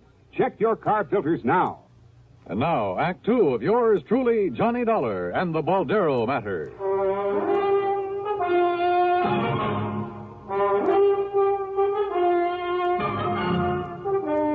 Well, Dollar, it was hard to tell just where we were. I keep an engineer on board, and he'd been at the wheel most of the day. But you were anchored for the night. That's right. You see, we were just killing time until it was time to head north to San Francisco and that charity ball the ladies wanted to go to. Yes, the charity ball. And after waiting 2 months. Now I suppose we'll just have to forget it with all our jewelry gone. Didn't you check your position to find your way back to Balboa? Just headed east, then followed the shoreline. You say that one of your guests... Incidentally, I want to check with them. Oh, by all means. I'll give you their addresses. Yes, there may have been details that we've forgotten, overlooked. After all, we were a bit upset over what had happened, And probably more than a little confused. Well, I know I was. You said that one of your friends got a look at the boat these men used. Yes. Lee Wilway ran up on deck. Of course, it was dark and there was some fog, but Lee said it was a black boat. Well, now you A can't. long black speedboat. Maybe. By the time the rest of us got up there, it had completely disappeared. Then I had Beacon start the diesels, and we made the run back to Balboa. You notified the Coast Guard, of course. Not until he got in. What? Well, Lee had been fooling with the radio earlier. The rest of us were in the main cabin playing cards. And, when we tried to send out a call, the transmitter wouldn't work. Where'll I find this Lee Wilway? Here, I've written down the address for you. And our other guests, too. Mr. and Mrs. Hooper and Richard Spidel. Thank you. Now, Mr. Dollar... Mr. Baldiston. Yes? I'll see you later. Yeah, there was something very funny about this whole thing. But I wasn't quite sure just what. I checked with Mr. and Mrs. Hooper. Elderly, very quiet and dignified. Their story was the same as the Baldistons. Except in one thing. They weren't at all sure it had taken them any 12 hours to get back to port. I drove to the address of Lee Wilway. It was a small apartment below Wilshire. After all, if Lee was the only one awake and alert enough to have taken a good look at the pirates and their boats. Yeah, and what about the yacht's radio that wouldn't work after Lee had spent the evening fooling with it? Yes? Oh, I beg... Well, that is, I'm looking for Lee Wilway. I'm Lee. Who are you? Believe me, Charles of the Ritz would have been proud of this one. A living doll. 23 or 4, she was tall, slim, and her pretty face topped with red hair that looked oh so carefully disarranged. Yeah, she was a beauty. And yet, as we talked, I couldn't quite picture this gal on a yachting trip with the Baldistons. Gee, no, I haven't the least idea where we were when it happened, Johnny. It could have been a million miles out to sea, but if Baldy... Mr. Baldiston says it took us 12 hours to get back. It must have taken us 12 hours. And you're sure you didn't recognize either of the men who boarded the yacht, Lee, huh? No, I certainly didn't, but I saw the boat they had. It was a long black one. Solid black? Solid black. Did anyone else on board see that boat? No, at least... I don't think so. What did you do after they left? Went up to the bridge, to the radio. Didn't they tell you? To call the Coast Guard? Well, yeah, sure, only... They said you were at the radio earlier. Yes, just listening. But after it was over and I tried to call the Coast Guard, well, it just wouldn't work. Like another drink, Johnny? The Baldistons and Hoopers were playing bridge earlier. Yes. Look, Johnny, have you had dinner yet? Where were the other guests? Dickie boy? Yes, Dick Spidel. No, I don't know. And what did he do after you were boarded and robbed? He was probably down in his cabin with his head under the covers, scared to death. If he had any nerve, he could have stopped them, too. What do you mean? Well, his was the one cabin they didn't go into. They didn't bother him. And he knew there was a rifle they used for shooting sharks. He knew it was on the rack just outside his door. And if he'd come up shooting with it, why, those pirates would have jumped overboard and run for home. I'll just bet they would. Apparently you don't think much of this Dick Spidel. Would you? Acting like that? Doing nothing when he could have? Incidentally, when I stopped at the Baldistons, I saw a sports car outside. Oh, yeah. Isn't that a dreamboat? It's Larry's. Who's Larry? Larry Baldiston. He's my... Oh, gee, Johnny, I'm getting hungry. Why don't we have another drink and then have some dinner? Sorry, but I'm afraid I can't. I'm not used to being turned down, Johnny. Well, I'm sorry, but there are a couple of people I've got to see. Oh, like who? Your friend Dick Spidel, among others. Oh. I'll see you later, Lee. I'll be here, Johnny. I guess I'm not as familiar with the streets of Los Angeles as I thought. It took me over half an hour to find Spidel's apartment. It was one of those ultra-swank affairs just off Sweetser Avenue below the famous Sunset Strip. I parked under a big palm tree. Then, as I backed out of my car, another one roared up and stopped behind me. The glare of the headlights partly blinded me. Just a minute, you. Huh? Johnny Dollar, huh? That's right. Who are you? Here. Oh!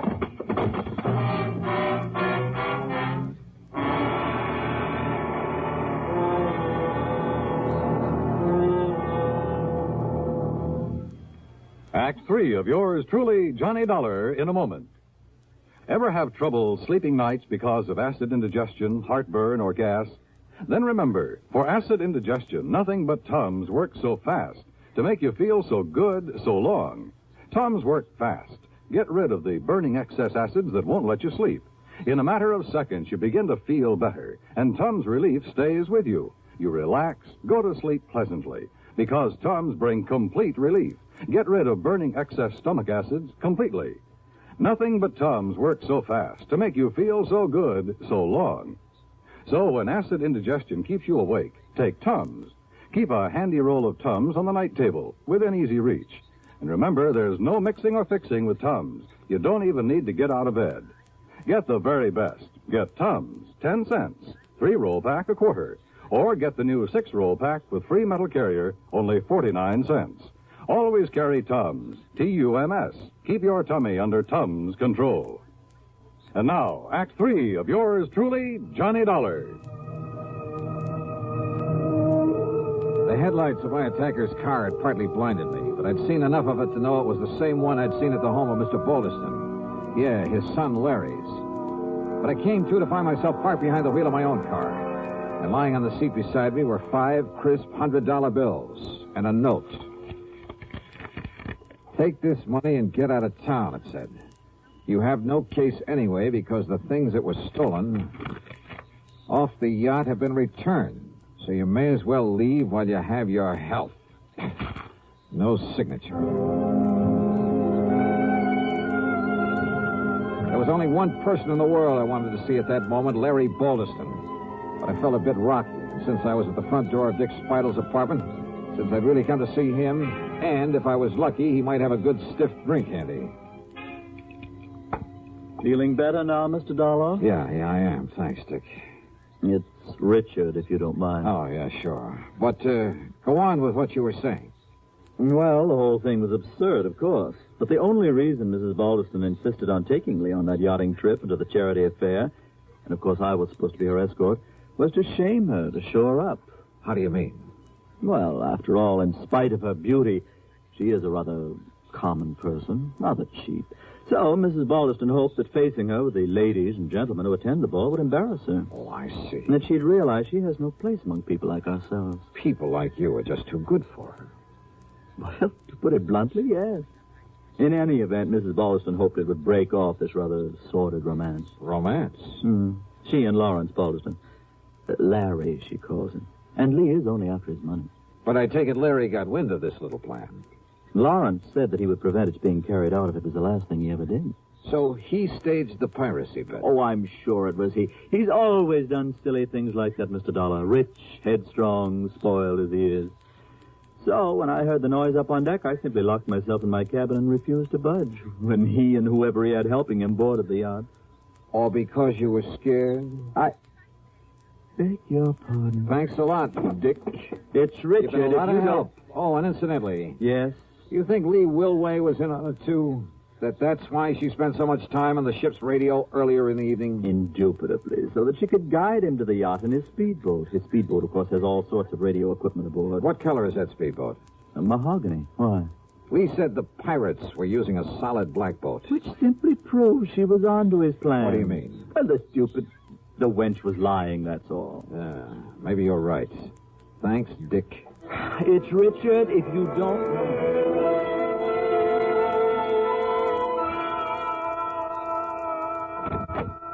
Oh, Mr. Dollar, do come in. Thank you, Mrs. Balderston. My husband's on the telephone talking to the engineer of our yacht down in Balboa. Oh. And what do you think has happened? I think I can guess. That's fine. Just stay on watch, and I'll be back down there to pick those things up in the morning. Goodbye. It's true, Mary Lee. Oh, splendid. Whoever took them from us returned everything to the boat. Everything is... Oh, Mr. Dollar. Did you hear that? Yes, I heard. Where's your son, Larry, or Lawrence, or whatever you call him? Larry? Well, as a matter of fact, the dear boy came in just a little while ago. Where is he? In the study, I believe. He said he had a call to make on the other phone. Thanks. Why, what's wrong, Mr. Dollar? Mr. Dollar? Yes, I saw you through the window, Lee. Trying to make up to that guy Dollar. And let me tell you this. Let me give you this. Larry, what is it? Want some more, Larry? Yeah. Now, listen, Dollar. Well, if that's the way you feel about it, you and that family of yours can... Well, I'm fed up. I said, do you want some more, or do you want to start talking? Okay, I did it. I rigged the whole thing, Jimmy Driscoll and I, because I was fed up with the way Mother was trying to run my life. Lawrence, dear. Yeah, but maybe she was right about Lee, after all. Of course she was, son. Why, of course, dear. But now, look, Dollar, if you think you can get away with barging in here and slugging me... Oh, Dollar, you... Yes, why? You want more? Oh, my God, you big brute. Enough, Larry, huh? You had enough? Yeah, okay, Dollar. Okay. Sorry, Mr. Balderston, but I kind of owed it to him. Dollar, I've been hoping somebody'd do that for a long time. What? Sure, I've spoiled him, too.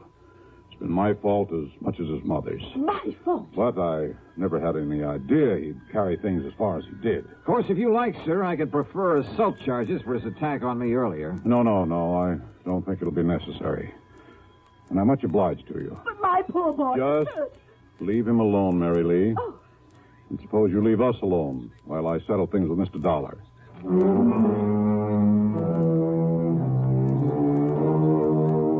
Fee on this case? Forget it.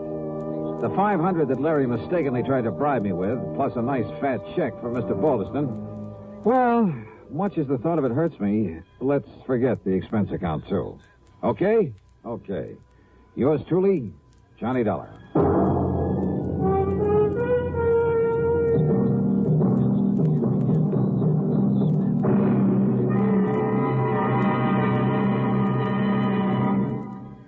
Our star will return in just a moment.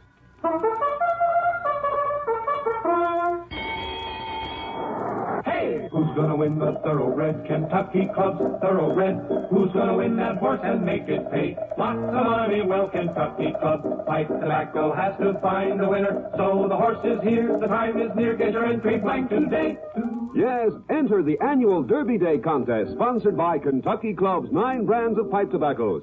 First prize, a thoroughbred bay colt, son of famous oil capital, who won over $580,000. Jockey Ted Atkinson helped select this prize colt. You name him and he's yours. He could win a fortune for you. Get Kentucky Club Derby Day contest entry blanks free at tobacco counters now. Hey, who's gonna win the Thoroughbred Kentucky Club's Thoroughbred? Who's gonna win that horse and make it pay lots of money? Well, Kentucky Club Pipe Tobacco has to find a winner. So the horse is here, the time is near. Get your entry blank today.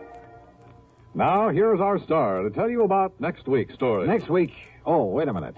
Belated congratulations to station WJLS in Beckley, West Virginia on its 20th anniversary.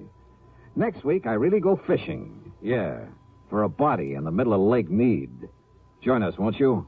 Yours truly, Johnny Dollar.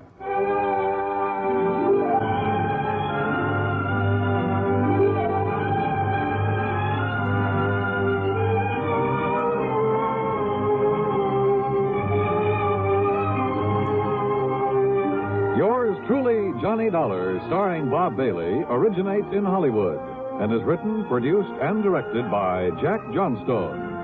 Heard in our cast were Virginia Gregg, Eleanor Audley, Vic Perrin, Howard McNear, Larry Dobkin, Will Wright, Carlton G. Young, and Jack Edwards. Be sure to join us next week, same time and station, for another exciting story of yours truly, Johnny Dollar. This is Dan Cubberly speaking.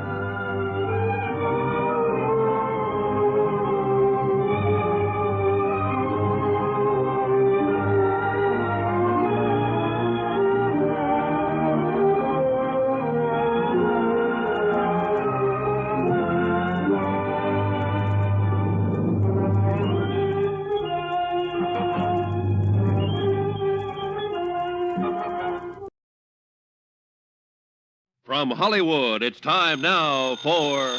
Dollar. This is Ed Porter, Mr. Dollar. You called my office? Yes, I'd like to see you as soon as I can, Mr. Porter. Well, of course. How long have you been in town? About a half an hour. Are you all squared away? I've got a room and I've had a bath, if that's what you mean. Well, then I guess you're ready to go to work. I will be as soon as I put on some pants. You sound in a rush.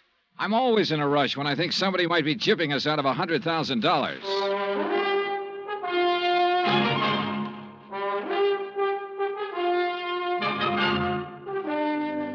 Bob Bailey in the transcribed adventures of the man with the action-packed expense account, America's fabulous freelance insurance investigator. Yours truly, Johnny Dollar.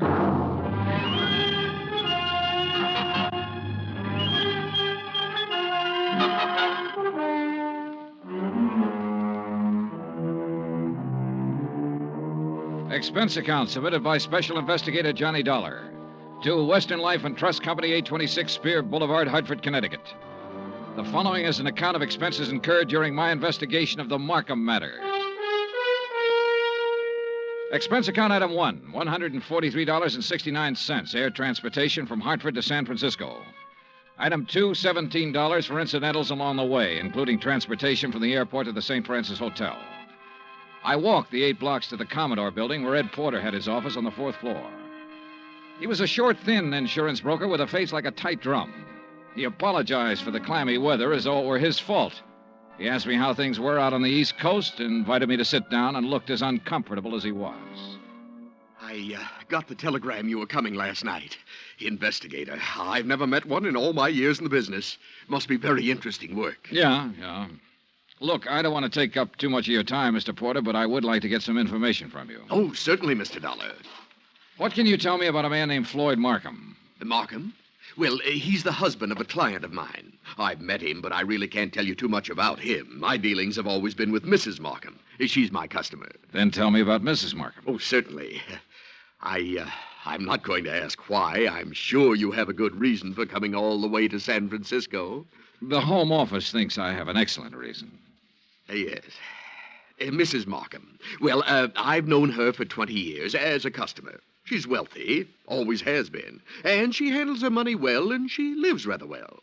Mrs. Markham's the one who has the money, huh? Mr. Markham is a salaried man, an industrial engineer. Frankly, I think he depends on Mrs. Markham for his livelihood. Ah, yeah. These 2 checks were issued to Mrs. Markham this year. Recognize them? Yes. Full payments on 2 endowment policies, $50,000 apiece. And they've cleared the bank. Anything wrong with them? Nothing wrong with the checks. On payoffs like this, I always take it in person. It's a custom, of course, to call and make an appointment and deliver the check to the client. Mm-hmm. And try to sell a little more insurance in the bargain. Well, that's about the idea, yes. Yeah. Anything strange about Mrs. Markham when you delivered either one of these checks? No. Before I left Hartford, I looked up her insurance records. Her premiums are always paid right on the button. Mrs. Markham doesn't have a business office or a business manager handling her affairs. The checks are always personal checks on her personal account. Now, can you explain why someone like that might forget a 3rd endowment policy? Why, no. Well, there is a 3rd endowment policy. It matured this month. I have the check with me for $50,000.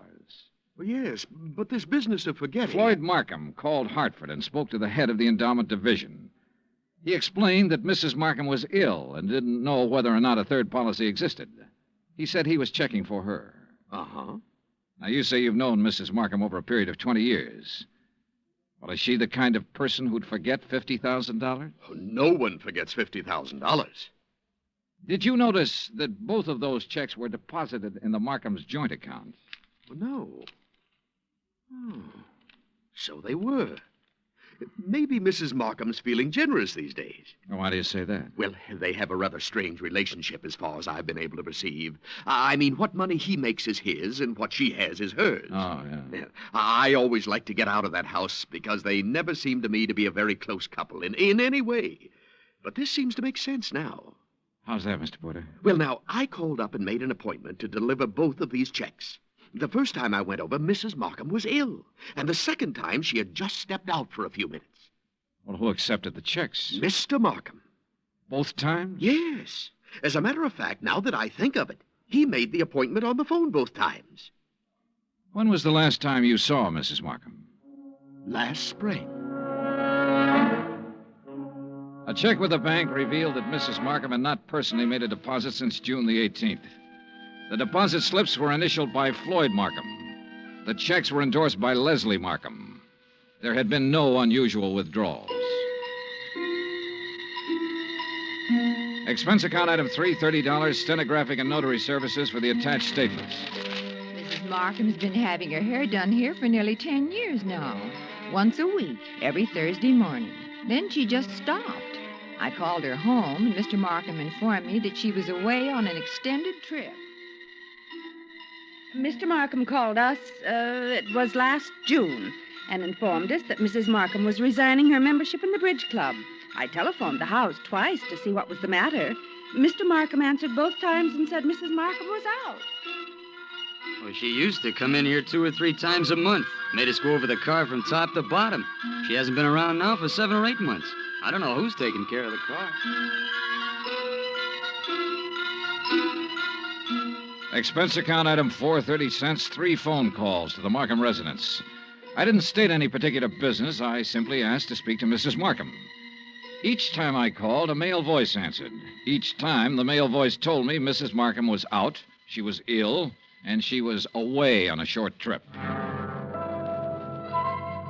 Industrial Management Limited, Floyd B. Markham president, has a 3-room office suite near the Embarcadero. 10 years ago, it had been sensationally new and glassy. When I got there, the carpet was a little too thin and the varnish a little too thin, too. The whole place smelled faintly of mildew. Yes? I'd like to see Mr. Markham, please. Do you have an appointment? No, not exactly. My name is Harris. I'm with the Cleveland Pump Company. Pump Company? Yes, we're setting in 38 of our installations at the new plant in Valparaiso. Didn't you get my letter? Well, I'm sorry. I'm afraid... May I ask your name again? Harris, Stephen B. Harris, Cleveland Pump Company. Oh, yes. Well, Mr. Harris, I'm afraid Mr. Markham never received your letter. When did you mail it? 30 days ago. Maybe it was 2 weeks. Well, tell Mr. Markham I'm here and I'll... I'm sorry, Mr. Harris. Mr. Markham isn't in the office just now. Oh. Well, I'll wait. Well... Well? He won't be in today. As a matter of fact, he won't be in the rest of the week. Where can I call him? Well, I'm afraid that's impossible. Can't I call him at home? No. Now, look, is he in business or isn't he? Mr. Harris, Mr. Markham hasn't been in the office for 6 months or more. He's tied up on a rather long-range project. What's your name? I'm Miss Beidler. Why didn't you say that in the first place, Miss Beidler? Well, Who else can I talk to here? No one, I'm afraid. You mean that's all there is in this office? Just you and him when he feels like coming in? I'll tell Mr. Markham you were here. The Markham house was on Fiorella Street, about 6 blocks from the Fairmont Hotel. Stone walls, iron grillwork, tangling ivy. An old house that had been built by rich people for rich people to live in. The kind of shabby-looking place that only New Yorkers and San Franciscans can get by with and still be called wealthy. I used Ed Porter's car with the Western Life and Trust Company emblem on the door, parked it in the driveway as close as I could to the entrance. It was exactly 1 o'clock when the door opened. He was tall and pretty, with black hair and broad shoulders. Yes? What is it? I'd like to see Mrs. Markham, please. I'm Mr. Markham. Can I help you? My name's Dollar. I'm with Western Life and Trust Company. Mr. Porter called you? No, he didn't. Oh, well, I must have slipped his mind. He said he was going to call. What's it about? I brought a check from Mrs. Markham on her 3rd endowment policy. Oh. Well, I'll give it to her. She isn't in right now. Well, I'm supposed to deliver it to her. I'll come back another time when she's in. No, you can give it to me. I'll see that she gets it. I'm sorry, Mr. Markham, but I have Look, to give I it... know you want to give her the check and try to sell her some more insurance. She's just not in the market. And you can save your little spiel where it'll do some good. Oh, you misunderstand me, Mr. Markham. I have to deliver this to her in person. What's your name again? Dollar. Johnny Dollar. Come in. I'll wait till she comes back and make an appointment. Mr. Porter told me he'd made it for 3 today. She's here. Just come in. Why the runaround? Mrs. Markham is desperately ill. I don't want to disturb her with things like this. Well, I'm sorry to hear that. What's the trouble? Very serious anemia. So if you'll just give me the check... I have check, a report to make out when I deliver this. I just Only take a minute to hand her the check. Then it'll be off my mind and off your mind. Now, look here, Mr. Didn't you call the company's home office about this check? I called because Mrs. Markham requested me to call. Oh, yes. Just wait here. In the little swirl of his exit, I smelled shaving lotion and guessed at the brand name. I also guessed that his suit cost $300, even if I didn't know what San Francisco tailor had made it. The shirt, the tie, the shoes were expensive, too. Yeah, Mr. Floyd Markham liked expensive things. I wondered if he dyed his hair to keep it all black. I wondered if he was 45 or 50. I also wondered why, in a house of that size, on that kind of street, a servant hadn't answered the door. This way, Mr. Dollar. He led me up a flight of stairs and finally into a high-ceilinged room with a fireplace at one end. A gray-haired woman with a sharp, angular face was seated near the window, looking out over the city and the bay. She didn't turn her head when we came into the room, but I could see that her eyes were watery and slightly glazed. Please don't take too long and don't upset her. Leslie. Leslie, dear. Yes, Floyd. This is Mr. Dollar from the insurance company. He has something for you. Be a good girl, Leslie, and speak to Mr. Dollar. How do you do? And ask him... Yes. How is Mr. Porter? Oh, he's fine, Mrs. Markham, fine. He'll be sorry to hear that you've been ill. I really would rather that you didn't tell Mr. Porter. Oh. I'm satisfied to make my own slow recovery and not worry any of my friends. We'd like some sherry, Floyd. Now, you know what the doctor said, Leslie. Mr. Dollar, you'd like some sherry, wouldn't you? Why, yes, I'd like that very much. Floyd? No, I'm sorry, Mr. Dollar. It's absolutely forbidden, and you know that, dear. Do you have the check, Mr. Dollar? Yes, right here. Here you are, Mrs. Markham. Thank you. Is there anything else, Mr. Dollar? Well, Mr. Dollar? Now, Leslie... Yes? What is it, Mrs. Markham? I'm very tired. Excuse me if I seem impolite. Good day. Good day, Mrs. Markham. Expense account item 5, 10 cents. Phone call to Ed Porter at his office. Yes, Mr. Dollar? Look, Mrs. Markham's 5'5", about 120, black hair, gray streak to the right of the part, blue eyes, looks about 40 years old, a good 40. Why, yes, that sounds like her. You mean you've seen her? I've seen what's left of her, Mr. Porter. Oh, good Lord, she's not dead. Almost. What? He's killing her, Mr. Porter. My guess is he's been at it for about 6 months.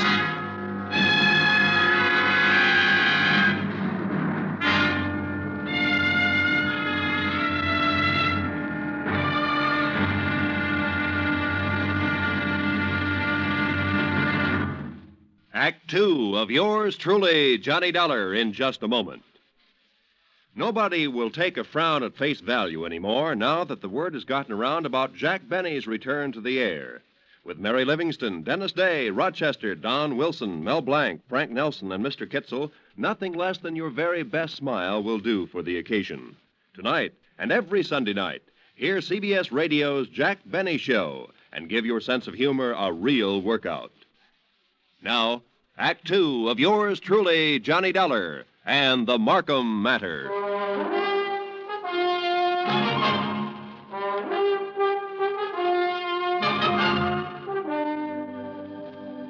Take a rich old house on a rich old street in San Francisco. Walk in with a legitimate insurance check for $50,000 and tell a man named Floyd Markham you want to deliver it to his wife. Tell him this when you know that